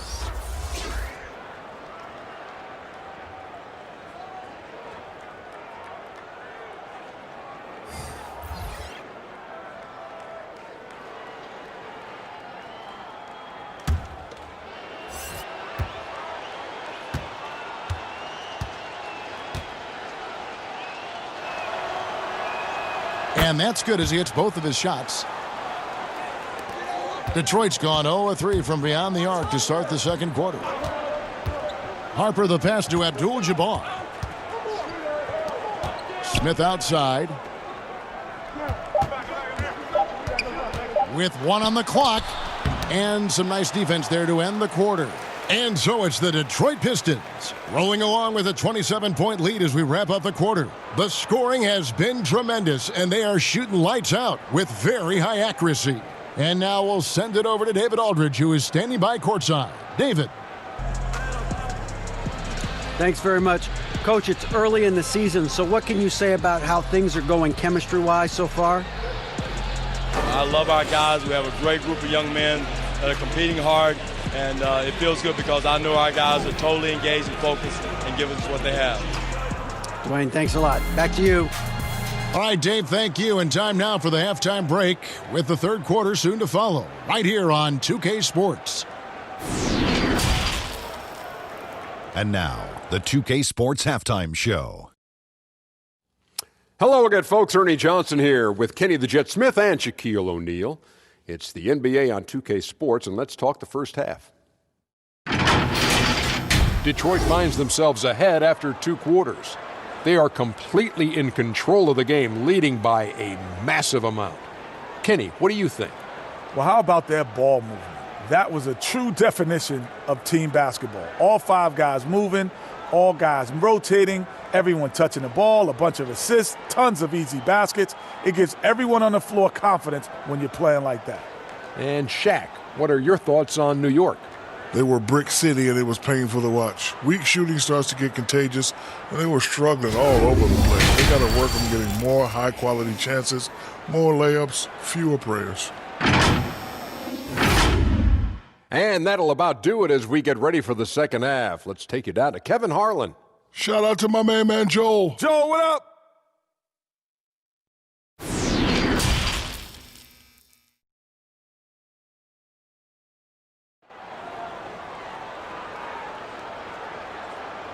And with a big gap on the scoreboard, the second half begins with very different goals for these teams. One side trying to mount a comeback, one side trying to protect their lead. What a game we're seeing from Penny Hardaway. Yeah, it's been a great performance from him, really staying focused on quality shots. Yeah, this is showing that they're not going to play at anybody else's pace but their own. And there wasn't too much drama in the first half, but maybe things will tighten up here in the second. New York's gotten fewer than half of their three-pointers to go down tonight. They're 4 for 9. And New York, looking at who they've got, Carter out there with Rodman. Then it's Harden, and it's Sigma in at the center position. When a player gets a feel for that floater, it can really make things tough on defenders. You're just not sure how to guard him and where your point of commitment is. That's a shocker there. Did not expect him to miss from that range. He's got to be shooting close to 60% from there. And let's catch up with our sideline reporter, David Aldridge.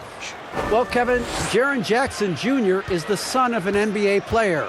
And I'm so old, I covered his dad in college.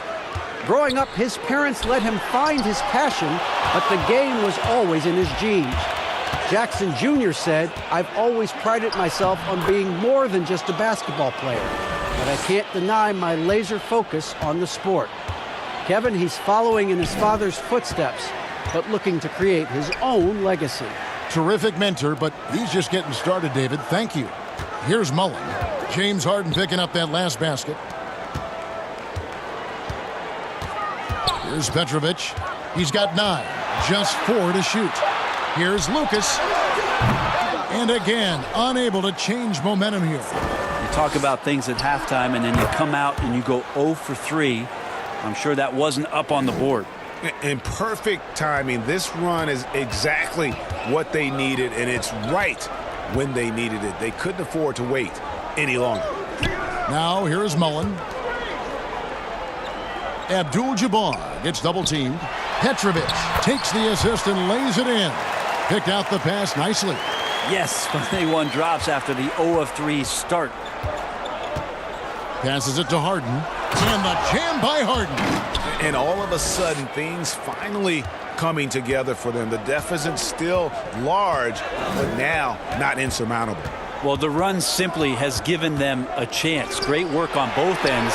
They've got to now ratchet up a notch. 1 of 5 here, Kevin, to start the half. Their offense looks like it's shrinking right now. Count it, good. And this has been a great job of just getting into the middle of that defense and really scoring effectively from the paint. Now here is Hardaway. He's got 20. Pass to Abdul-Jabbar.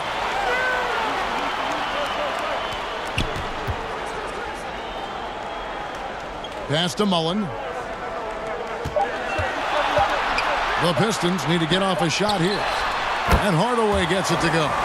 Unwilling to let up even for a moment. That's his killer instinct, just fanning the flames. Yeah, he's the guy that you want to go to right now, trying to put this one away. 2 free throws coming up, and they call the shooting foul. And even though Fat Lever spends most of his time on the perimeter, the man is a triple-double waiting to happen. He is the complete package in terms of scoring, assisting, and rebounding.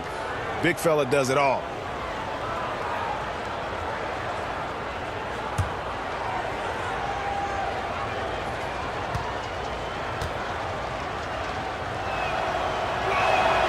And he knocks down the first one.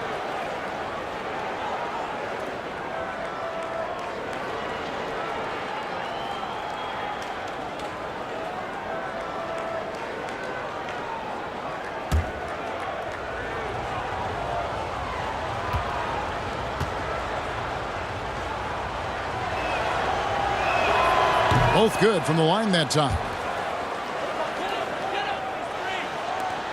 And here is Hardaway. 22 points for him. The pass to Lucas. Yes, and it's Hardaway picking up the assist. Hardaway has got 3 assists now in this one. Now that's a high percentage look when the D doesn't fight over the screen. Yeah, the coach over there just asking for one simple thing, and that's some effort. Got burned on that one.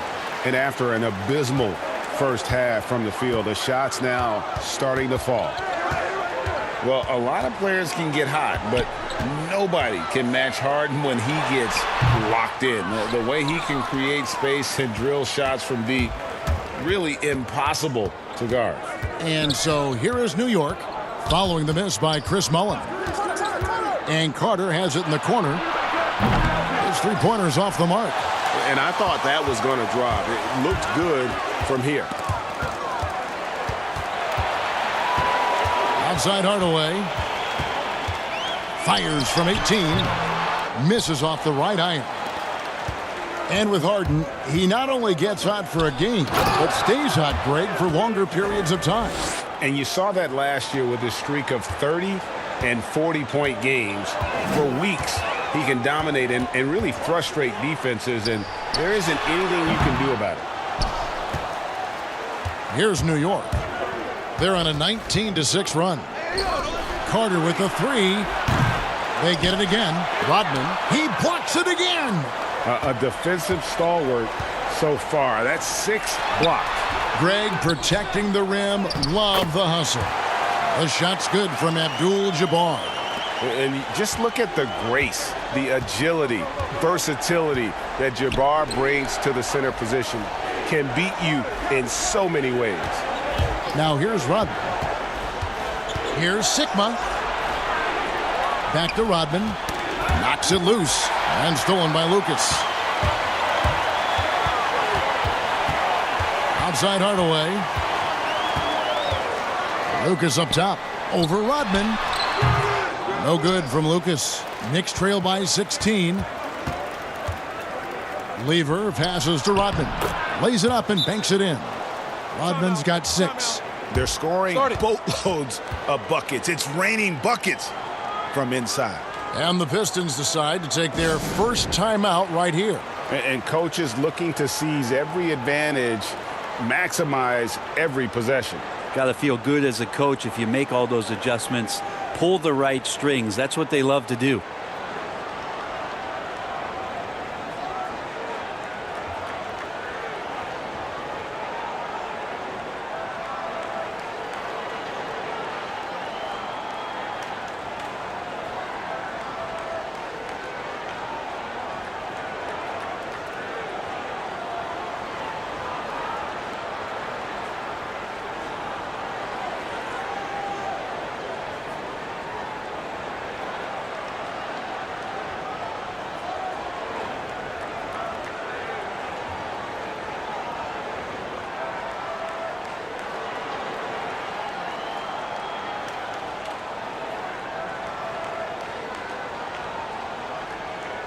And the Pistons making a change here.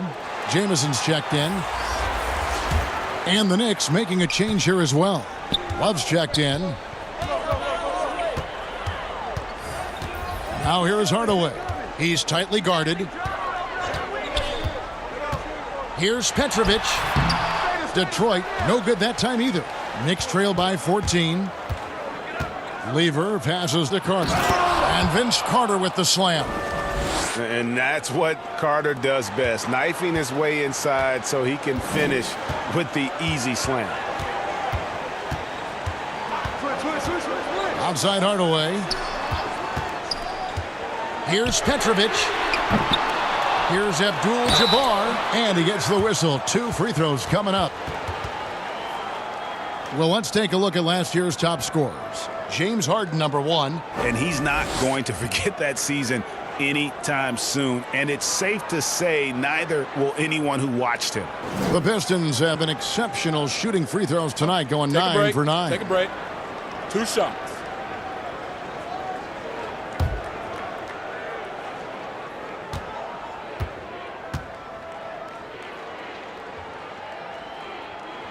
The free throw drops for Abdul-Jabbar. So both teams changing it up here.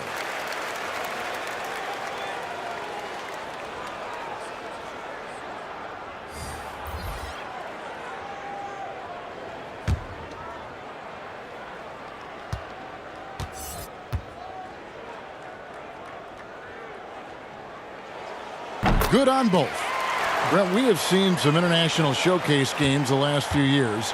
Do you like that trend? Oh, absolutely. I like the fact that our league, we know how global it is with how many players from different countries are represented throughout the rosters around the league. But for our game to travel around to London and to Mexico City and have an opportunity for those fans to see what NBA basketball is like, I think it's an absolute win for the NBA. I'd like to see more, actually. Well, more time for those teams. The timing of some of those trips for some teams are a little bit tough in terms of the travel, but their appearances there mean so much more to grow the game globally.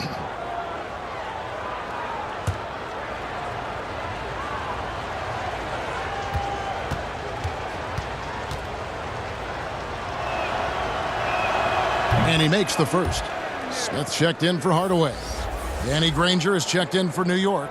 Carr comes in for James Harden.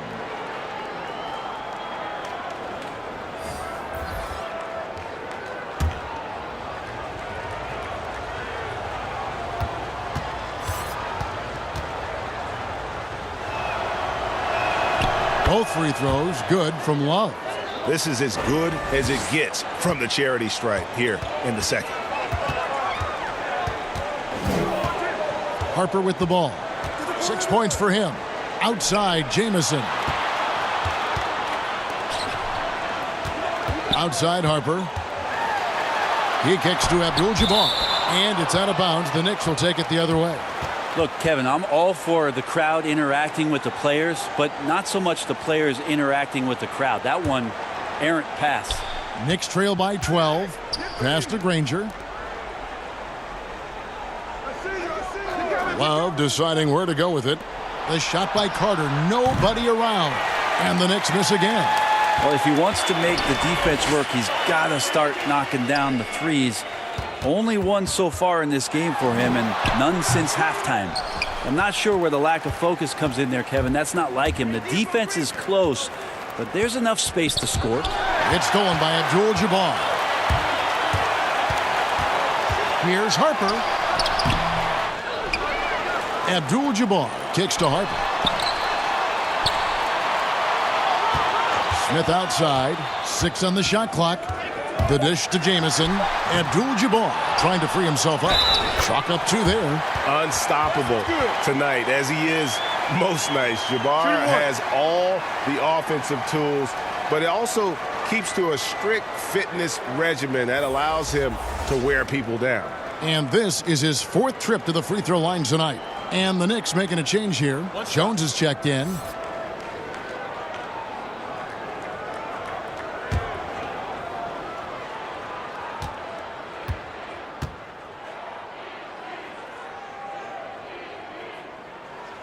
Free throw drops for Abdul-Jabbar.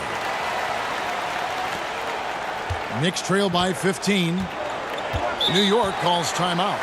And they're allowing too many points in the paint. Coach is going to let them hear about it. Yeah, coach knows that. They know that. In the timeout, they're going to hear about it, make the adjustment.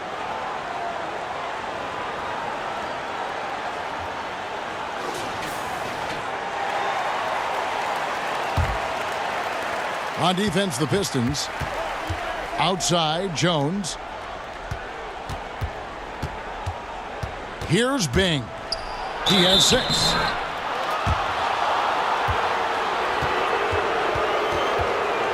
And this is his second trip to the line in the game.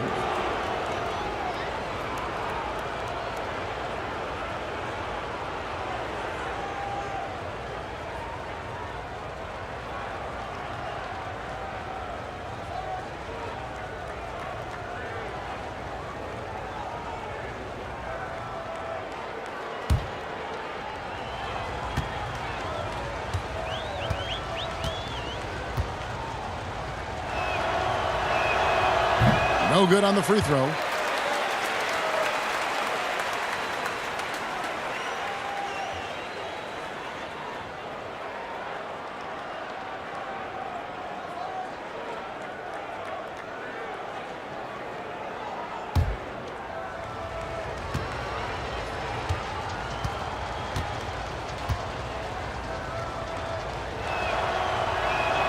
He hits the second from the line. And one of the problems in the first half, that shoddy work at the free throw line. They needed to fix that, and they've been much improved since the break.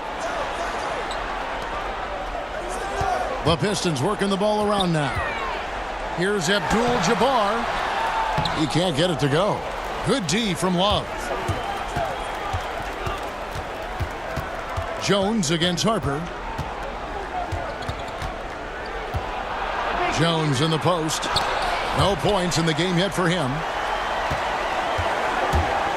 Outside Harper. There's Kareem Abdul-Jabbar on the assist from Ron Harper. Harper's got 6 assists now in the game. Knicks trail by 16. Pass to Love. Over Abdul-Jabbar. Doesn't go for him. And it's Detroit the other way. Here's Van Arsdale. Smith dishes to Abdul-Jabbar. Pass to Van Arsdale. Back to Abdul-Jabbar. And the shot goes in. This quarter belongs to him, and that's how you do it when you're out in front. Don't play it safe. Keep that momentum going. He's made all 5 of his attempts at the line so far.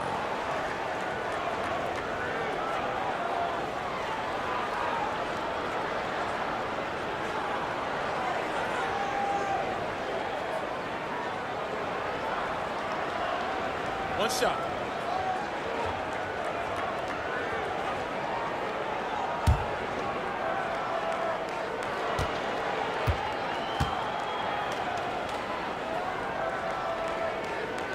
The free throw drops for Abdul-Jabbar. Impeccable from the line since halftime. And so it's Jones. He'll bring it up for the Knicks. Trailing by 19. Granger passes to Love. Abdul-Jabbar with the block.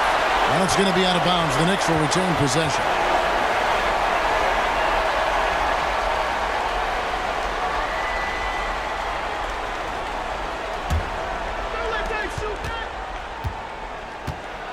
Here's Bing. Covered by Smith. And that one's good. Bing. Bing's got 9 points. Okay, nice job here in the second half. Field goal percentage is way up from what it was at halftime when it was just barely above 30%. Now here is Smith. Down low, Abdul-Jabbar. And they call the foul, so he's got the and one chance here to make it a 3-point play. He's gone 6 of 6 from the free throw line.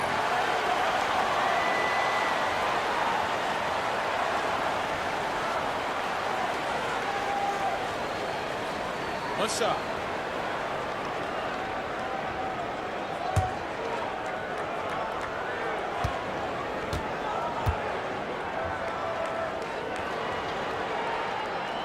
And Abdul-Jabbar no good on that one. Knicks trail by 19. Granger dishes to Jones.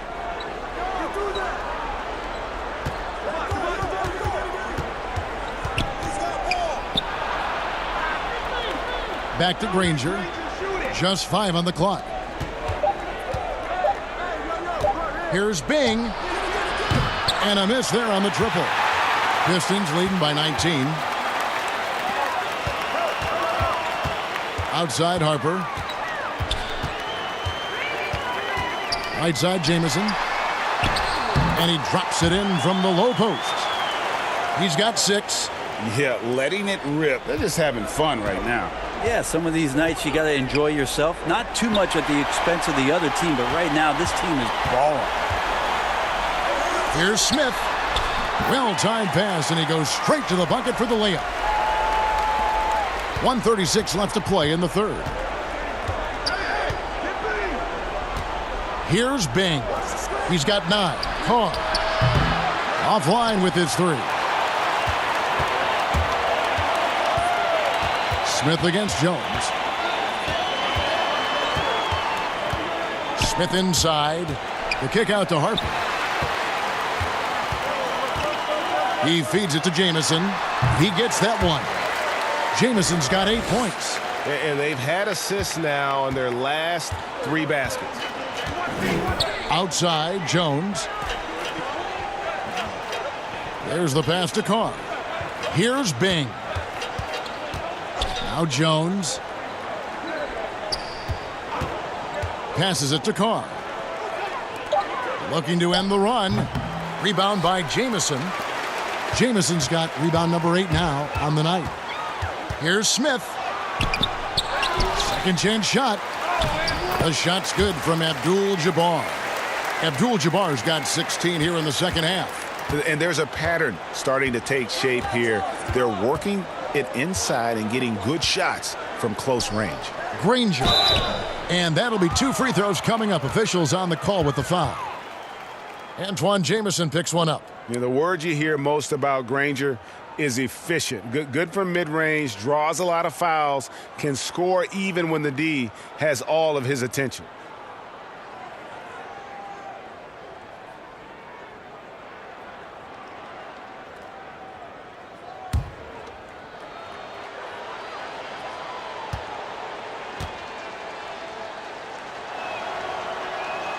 First free throw is good. Yeah, and the work they've done at the line has been impressive here in the second half. Lucas is checked in for the Pistons. Ayton, he's checked in for the Knicks.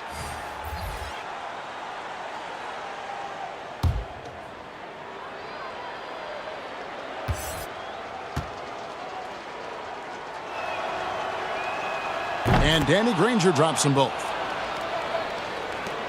Detroit's gone 0 of 2 from deep to start things here in the second half. Pass to Van Arsdale. And Granger with the block. Pass to Bing. He dishes it to Ayton. The shot will not fall. And as we conclude the third quarter, pretty much a blowout. It's been a one-sided affair. The Pistons on top, ending the third quarter on a 20-7 run. We're going to step aside for just a second, but join us right back here for the start of the fourth quarter next.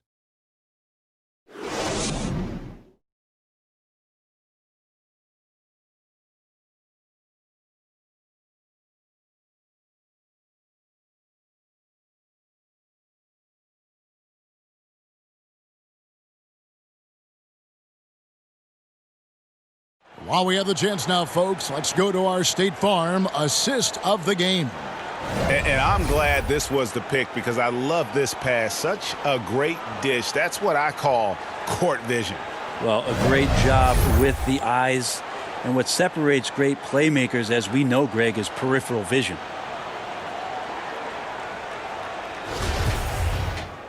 And 1 quarter to go in a game that to this point has not been an evenly fought contest. We've got Duckworth. Abdul-Jabbar is out there with Ingram. Then it's Pressey, and it's Smith in at point guard. That's the group for Detroit right now. Here's Ingram. The shot, no good. Some solid defense from Ayton. Here's Carr. Finished off the break. And not just a scorer, but a distributor as well. Porter's court awareness is really impressive. Smith outside. And there's the pass to Pressey. If you were commissioner, Brent, of the NBA, would you add or alter any rules right now? Wow. First of all, I think you get to fly on a really nice plane wherever you're going, and you get to go to any game you want to. Yes. So sign me up with for that job. With courtside seats, by the way, too. Add or alter any NBA rules. I think the game is in a pretty good place right now, Kevin. And there's not much that I think is out there for us to change. It seems like All-Star Weekend and the length of the season seems to be two pretty prominent things that continue to come. Yeah, and as far as the question, I guess my head was going to things that are on the floor. I was thinking that too, but I couldn't think of anything that really... On the floor, it's tough to figure out something that could be adjusted. And I know Adam Silver and David Stern before him, all of their concern mostly is about the optics of the game. Yes. And right now, it's in a pretty good spot. It's very pleasing to watch, there's no doubt. And the rejection by Abdul-Jabbar. Here's Ingram. He softly drops in the floater. Ingram's got his first basket. Pretty much all of their buckets coming from inside the paint now. Jones kicks to Levine.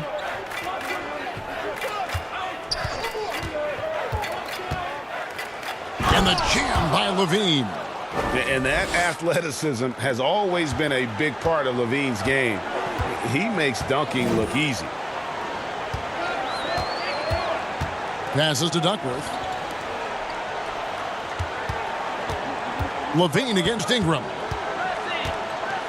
Pass to Abdul-Jabbar. And he drops in the layup off the glass. Abdul-Jabbar's got 18 points just in the second half. He's played a huge role in this game to this point, but it looks like he just wants more. He wants to make sure that this lead holds up. Pass to Ayton. Outside, Levine. Off target with his three. And with the success they've had rebounding the basketball, they're right where you'd expect them to be, firmly in the driver's seat. Now flying high and throwing it down with the one-hander. One of his favorite moves right there, guys. Here's Ayton after the basket by Detroit. Kevin Duckworth with the rebound. Pressey against Jones. Pressey passes to Duckworth. No good. Nice D from Porter. And so it's Porter bringing it up now for New York. On the wing, Jones. Abdul-Jabbar covering. Back to Porter. Over Smith. And again, it's the Knicks missing. Probably not the shot that was drawn up for that possession, but you can't pass it up, and you can't knock it down. Poked loose. Here's Duckworth on the mark with the 15-footer.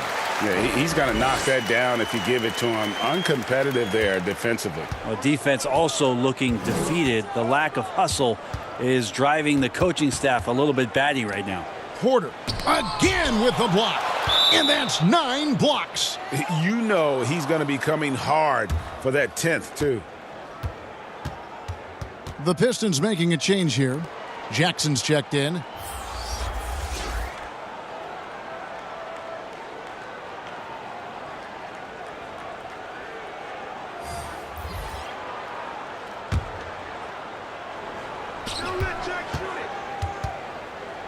Here is Sigma, defended by Duckworth. And the rejection by Jackson.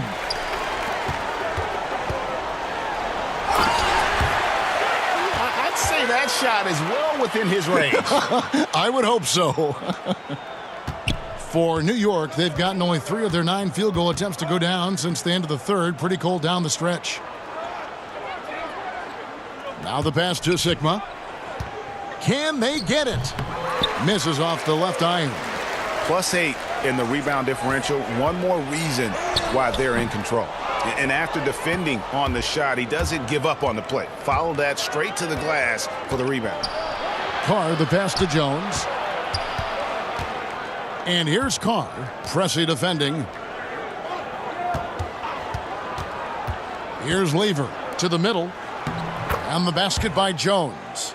Great job of screening there. Nice job to take it to the rim and get the finish. Passes it to Jackson. Smith right side. Last year, the average salary for a starting point guard, Brent, in the NBA, was the highest among all positions. Why would that be? Well, with the way the game has changed, Kevin, there's certainly an emphasis on being able to find guys who are initiating offense, scoring the basketball, shooting three-pointers, and you're seeing a big shift in salaries between point guards and bigs. That's where the biggest disparity is. Centers in the league are getting less and less of an opportunity to have the extended big money contracts because the game has moved to perimeter, and if you're a big that cannot play on the perimeter, there's not a lot of teams that are willing to invest a significant amount of their cap space into the center position. They want guards and wings who can play out there and do the damage from them. I mean, could we say he was playing possum a bit there in the first half? Because it seems to be a different guy out there, way more assertive. Puts up a three. It's rebounded by New York. Sikma's got the glass covered here tonight. 11 boards for him. Jones, the pass to Sikma. Rodman trying to break free. Sikma with the bucket. That's the kind of passing you want there. Work the ball around, keep it moving, try to get an assist on every bucket. Smith feeling it out a bit. Ingram right side. Here's Jackson. Here's Duckworth. And foul on the shot. He'll shoot 2 at the free throw line. Oh, the officials are all over that one.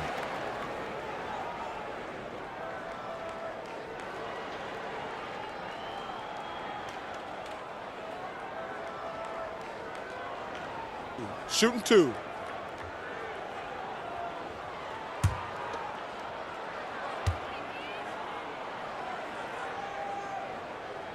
That free throw, no good.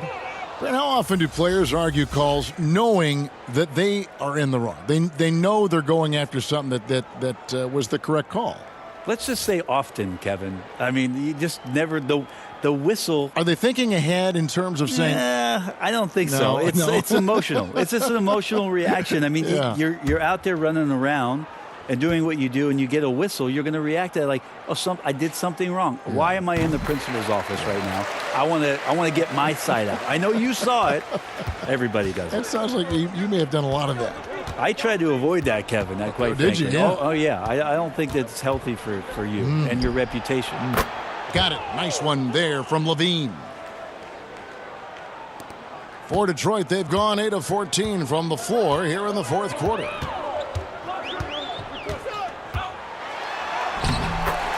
And he banks in the layup.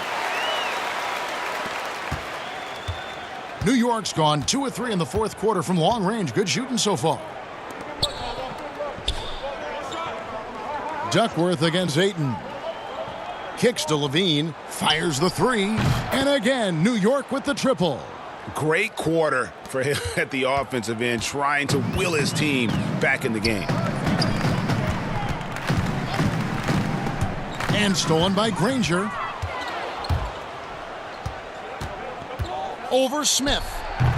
Granger misses. Not pretty. You've just got to shake off a miss like that. Smith outside. Brent, when we talk about home court advantage, do you feel it's the same as it used to be? It has that same impact? I do think it's still hugely important, Kevin. It's less important when there's a team that has been together for a long time and has proven that they can take their wares on the road and come home with a victory. But it absolutely gives you a level of comfort as a player to get into your routine, to be at a place that seems familiar. Something deep down psychologically helps every member of that team being at home. Here's Levine. Rebound by the Pistons. Now Smith. Pass to Duckworth. Over Levine. Sinks it from just inside the baseline.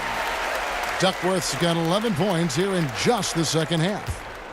And here's Levine, who brings it up for the New York Knicks.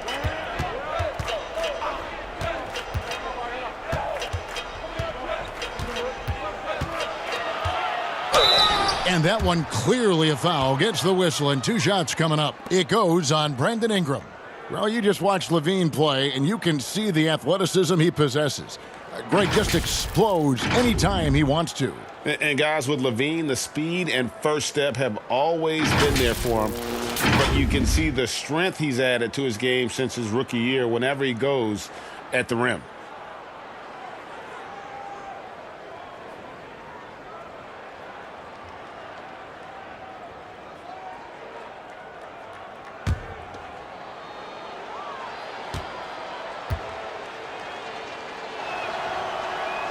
The first one falls.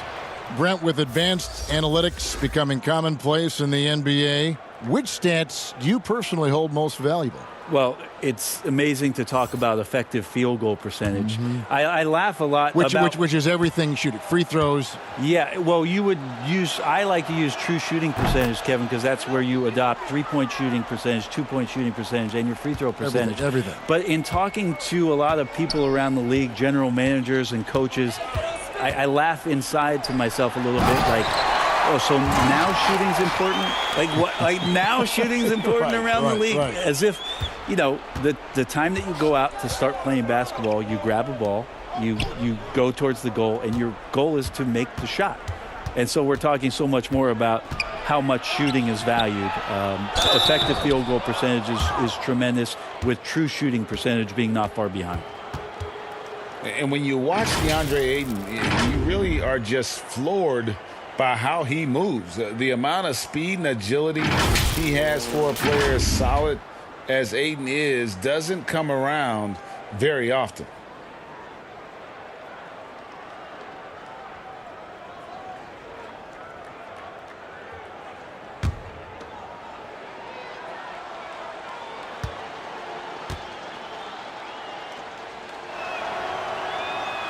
And the first one at the line is good. And those physical attributes of Ayton are so imposing. Greg, who does he remind you of? I mean, for current players, you see a bit of...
He invited the guests. We hosted the competition. Here it is, the first ever Chris Webber Invitational. On Team Webber, we have Sub the Gamer. And joining Team Manning is Nate Robinson. So here's how it's going to work. Head-to-head, best-of-5 series, and we have Stacks Montana in the wings, available as proxy for either team. At stake, bragging rights. All right, game one of the Chris Webber. We're the land of the free and the home of the brave. It's always fun to look around and see fans singing our Stars Spangled Banner, getting in the spirit, Should be a good one tonight. Don't go away.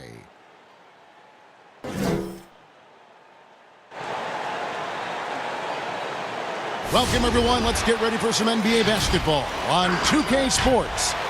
This is Kevin Harlan, and joining me tonight, Chris Webber and Greg Anthony, with our Hall of Famer David Aldridge reporting from the sideline. And a chance now to see how teams are faring across the league. Here's the latest edition of the Power Rankings. They sink a little bit here in the rankings, still, though, remaining in the top 5. And looking at the Wizards, they're moving in the wrong direction. The good news, though, it's still early in the season. A lot of games left to be played, plenty of time to turn things around. And now Washington's starting group. Paul Millsap out there with Mourning. Then there's Bird.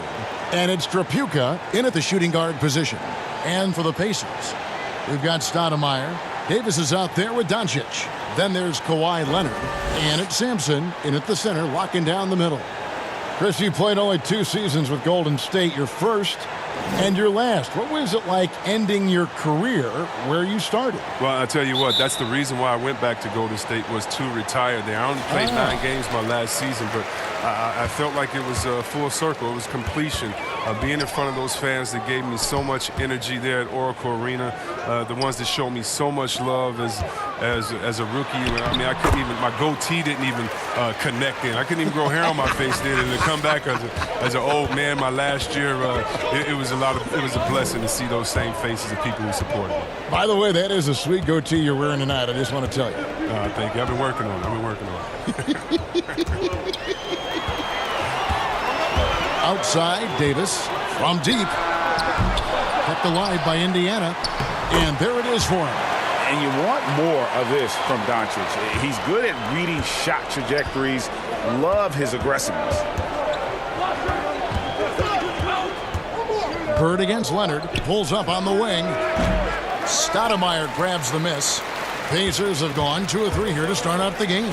And we've got an update here, so let's check in with David Aldridge reporting from the sideline. I briefly spoke with Scott Brooks.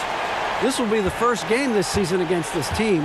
He knows they're great rim protectors, but he doesn't want his guys to back down. He told them, push the action, stay confident. You may get one sent back. Don't let that deter you at all. So, Kevin, they're going to keep trying to be aggressive all game. We appreciate that, David. Thanks. Yeah, that defense, something to be reckoned with. Greg, we'll see how it plays out. Well, it's important to be patient. The other team's going to take certain things away. Just keep probing, trying to find that weakness. Yeah, and at the end of the day, play your game. Stick to what you do well. You don't try to force things. You know, you try to force them to adjust to what you're doing. The first free throw is good. And Kuzi's just an all-around talent, superb passer who also rebounds well at his position. And guess what, folks? He can also score with the best of them.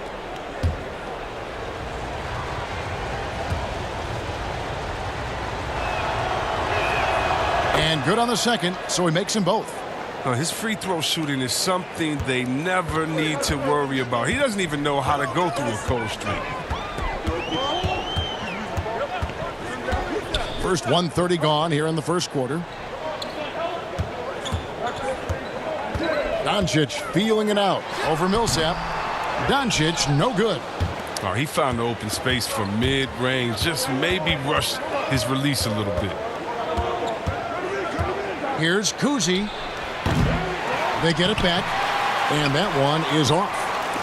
Not how you want to start the game. 4 straight misses. I'd like to see some better ball movement from them. Here's Leonard, poked away.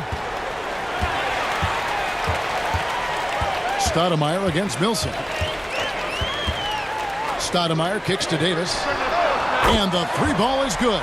And the story here, Kevin, early on is how well they shot the basketball. They need a bucket in a big way here to regain some confidence. Out to the right wing from outside the arc. And another miss by Washington. Yeah, slow start right now. 5 straight misses to get this one going. Here's Leonard. He can't get that one. And the Wizards now going the other way. This game coming after a loss against the Pistons. Total embarrassment. I was shocked at how poorly they played. I think they were shot.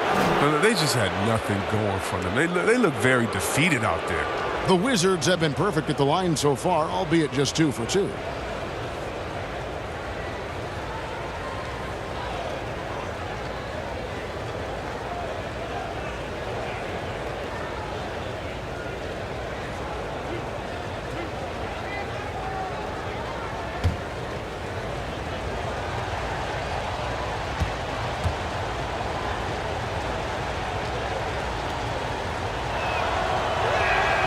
No good on that one. And so many issues for this Wizards team the last few seasons have been due to a lack of an inside presence. Yeah, inside scoring has been a problem, GA. I mean, they've had to lean heavily on outside shooting. Also, though, they've been struggling with rebounding.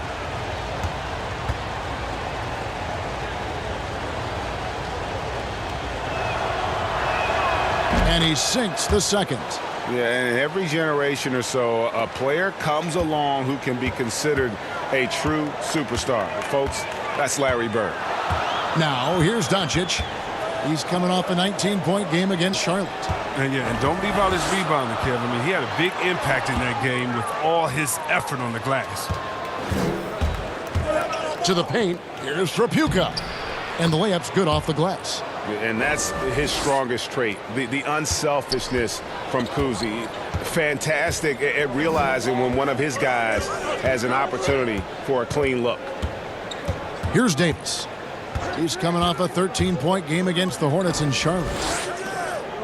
Here's Stoudemire. That's good, and it's Leonard with the assist. And their post play has been really solid right off the bat. Here's Kuzi. He's guarded by Davis. Tripucka passes to Millsap. Now here's Doncic. He's covered closely. And so confident. Even amongst the trees, Doncic is fantastic at forcing the issue close to the rim. Elbow. 2. Greg, you look at the young Luka Doncic. What impresses you the most right now about his game? Well, Kevin, you just don't see many players his height who can handle and make step-back threes. Also, his confidence. He came into the league never doubting that he could dominate a game. And don't forget about his brilliance as a passer. Take a break. Take a break. 2 shots.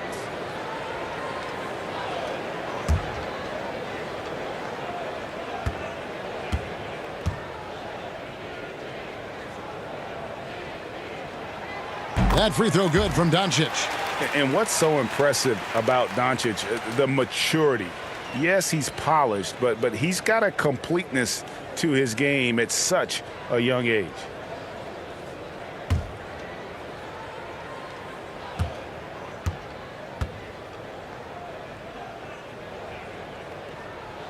All free throws good from Doncic. Wizards trail by 8. Bird dishes to Mourning. Pass to Kuzi. The 3. The offensive rebound. And it's Indiana's ball. They're on a 13-5 run.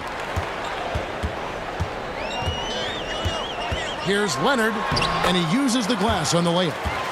Leonard's got his second bucket of the night. When you find yourself up double digits in the first quarter, you know you're doing something right. Yeah, true. But now it's about sustaining their energy and maintaining the focus.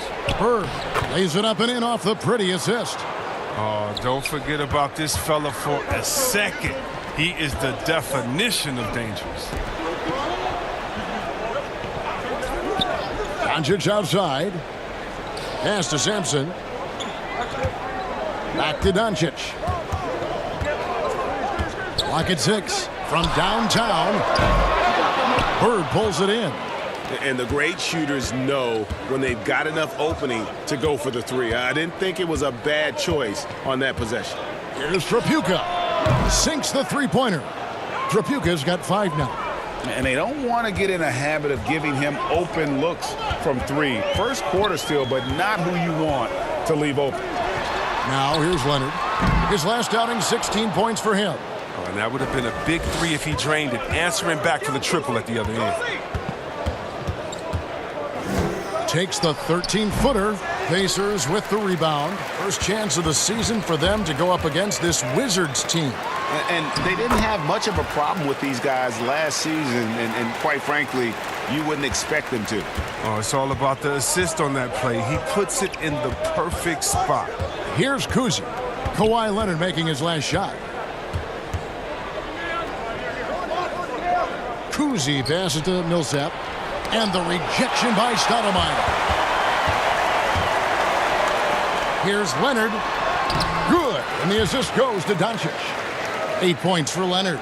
And he's got the athleticism and strength to be a powerful presence inside. Leonard never afraid to get in and mix it up down low. And it's out of bounds. The Wizards will take it the other way. A moment here now to see the numbers for Kawhi Leonard. Coming off a terrific season, he was around 26 points per game, 7 rebounds, and 3 assists. And the phrase stats don't lie absolutely applies here. He's been a monster on the court for this team. He's oozing with confidence. I mean, and it shows. Every time he steps on the floor, he expects to dominate. Bird with the bucket. Yeah, Bird never ceases to amaze. His ability to score with a hand in his face, sometimes against multiple defenders, really a testament to his focus and his talent. Here's Leonard. Following the basket by Larry Bird from 17 feet out, and the shot is long. Wizards trail by 7. Here's Kuzi. It's not going to go for him. Davis with some nice D. It's been a really tough quarter for him. I mean, he cannot get his shots to drop. Here's Stoudemire. Here's Sampson. He's guarded by Mourning. Sampson's shot is off. That's a surprise. I mean, really out of character for him to miss when the defense is not right up on it. And he gets contact and the whistle on the shot. 2 shots coming up. There are a lot of people that say, Chris, the European players are more fundamentally sound overall. Are they right? Well, I think when you look at a guy like Doncic or Dirk or Porzingis, yes. You're taking the best of the best and you're creating a whole field. So I can't say overall. I would say they've had some players that have come in and wowed us, and that's awesome. But also you have those guys going pro at the age of 13, 14, 15 years old, and so I think they may miss out on some of the other things that life has to offer, like a normal high school experience, those type of things. But I tell you what, it's a copycat league and it's a copycat game, and so once you see players that are 7 foot coming over, shooting, passing, dribbling, I think you could say guys like Kevin Durant and others, I think you can say they're pretty sound overall. So I don't buy into that theory, but I do think for a lot of Europeans, being a professional early helps you transition into the NBA a little bit better maybe than guys coming out of college off of 1 year. I would agree. Now here's Stoudemire. Tipped away. Bird with it.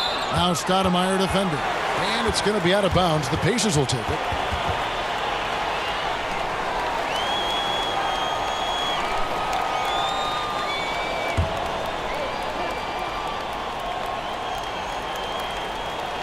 Pacers leading by 5. Johnson dishes to Hamilton. Stoudemire outside. Baseline try. The shot, no good. Now Washington takes it the other way. Well, you have to like their work on the boards, Kevin, particularly here to start the game. Count the basket. Textbook. Nice pass. Great catch. Even better finish. Indiana's gone just 1 of 4 from three-point range here in the first. Pass to Johnson. And so it looks like the Pacers will retain possession here. This break in the game gives us a chance to look at the teams with the most points off turnovers last season. In third, the Pacers. And they turned all those mistakes into points at the other end. That aggressive style really yielding big dividends. Fires, high post, offensive rebound. Here's Stoudemire, and the rejection by Brand. On the wing, DeRozan. Oh, and the jam by DeRozan. Beautiful job closing the gap here. Let's see if they can sustain this run. It's not going to be easy, but they've come this far, and they're right here. Jordan finds Stoudemire. Stoudemire outside. Back to Stoudemire. 6 to shoot. Indiana needs to get a shot off. Here's Jordan. And that one hits back iron. Washington trailing. Outside DeRozan. Abdul Rauf. No luck that time on the shot that would have put them on top. Inside. And Stoudemire with the basket on the assist by Johnson. And they keep hammering away at him inside, forcing the ball into the paint. Abdul Rauf, the pass to Bird. Over Stoudemire. Off the left rim and out. Pacers leading by 3. Now here is Hamilton. He's been quiet so far. Still no points in the game. And he comes up with the deuce. Huge hole in the defense that possession. He didn't waste any time cutting through it. Stoudemire against Abdul Rauf. And Jordan sends it back. And really, that's the brilliance of Jordan. Just denying those shots there with tremendous power. Stoudemire dishes to Stoudemire. Lobs it up for Jordan. And DeAndre Jordan throws it down. Nice play, and you can see they're gathering momentum. Yeah, and Greg, they've been a more cohesive team over this stretch, and then that helps account for their lead. Now, here's DeRozan. He's coming off a 16-point game against Detroit. Jordan with some nice D. Indiana's gone just 1 of 4 from three-point range here in the first. They get it back, and Stoudemire slams it in. And Stoudemire, a dunking machine out there. Remarkable at getting the position he needs to bring that one home. Here's DeRozan.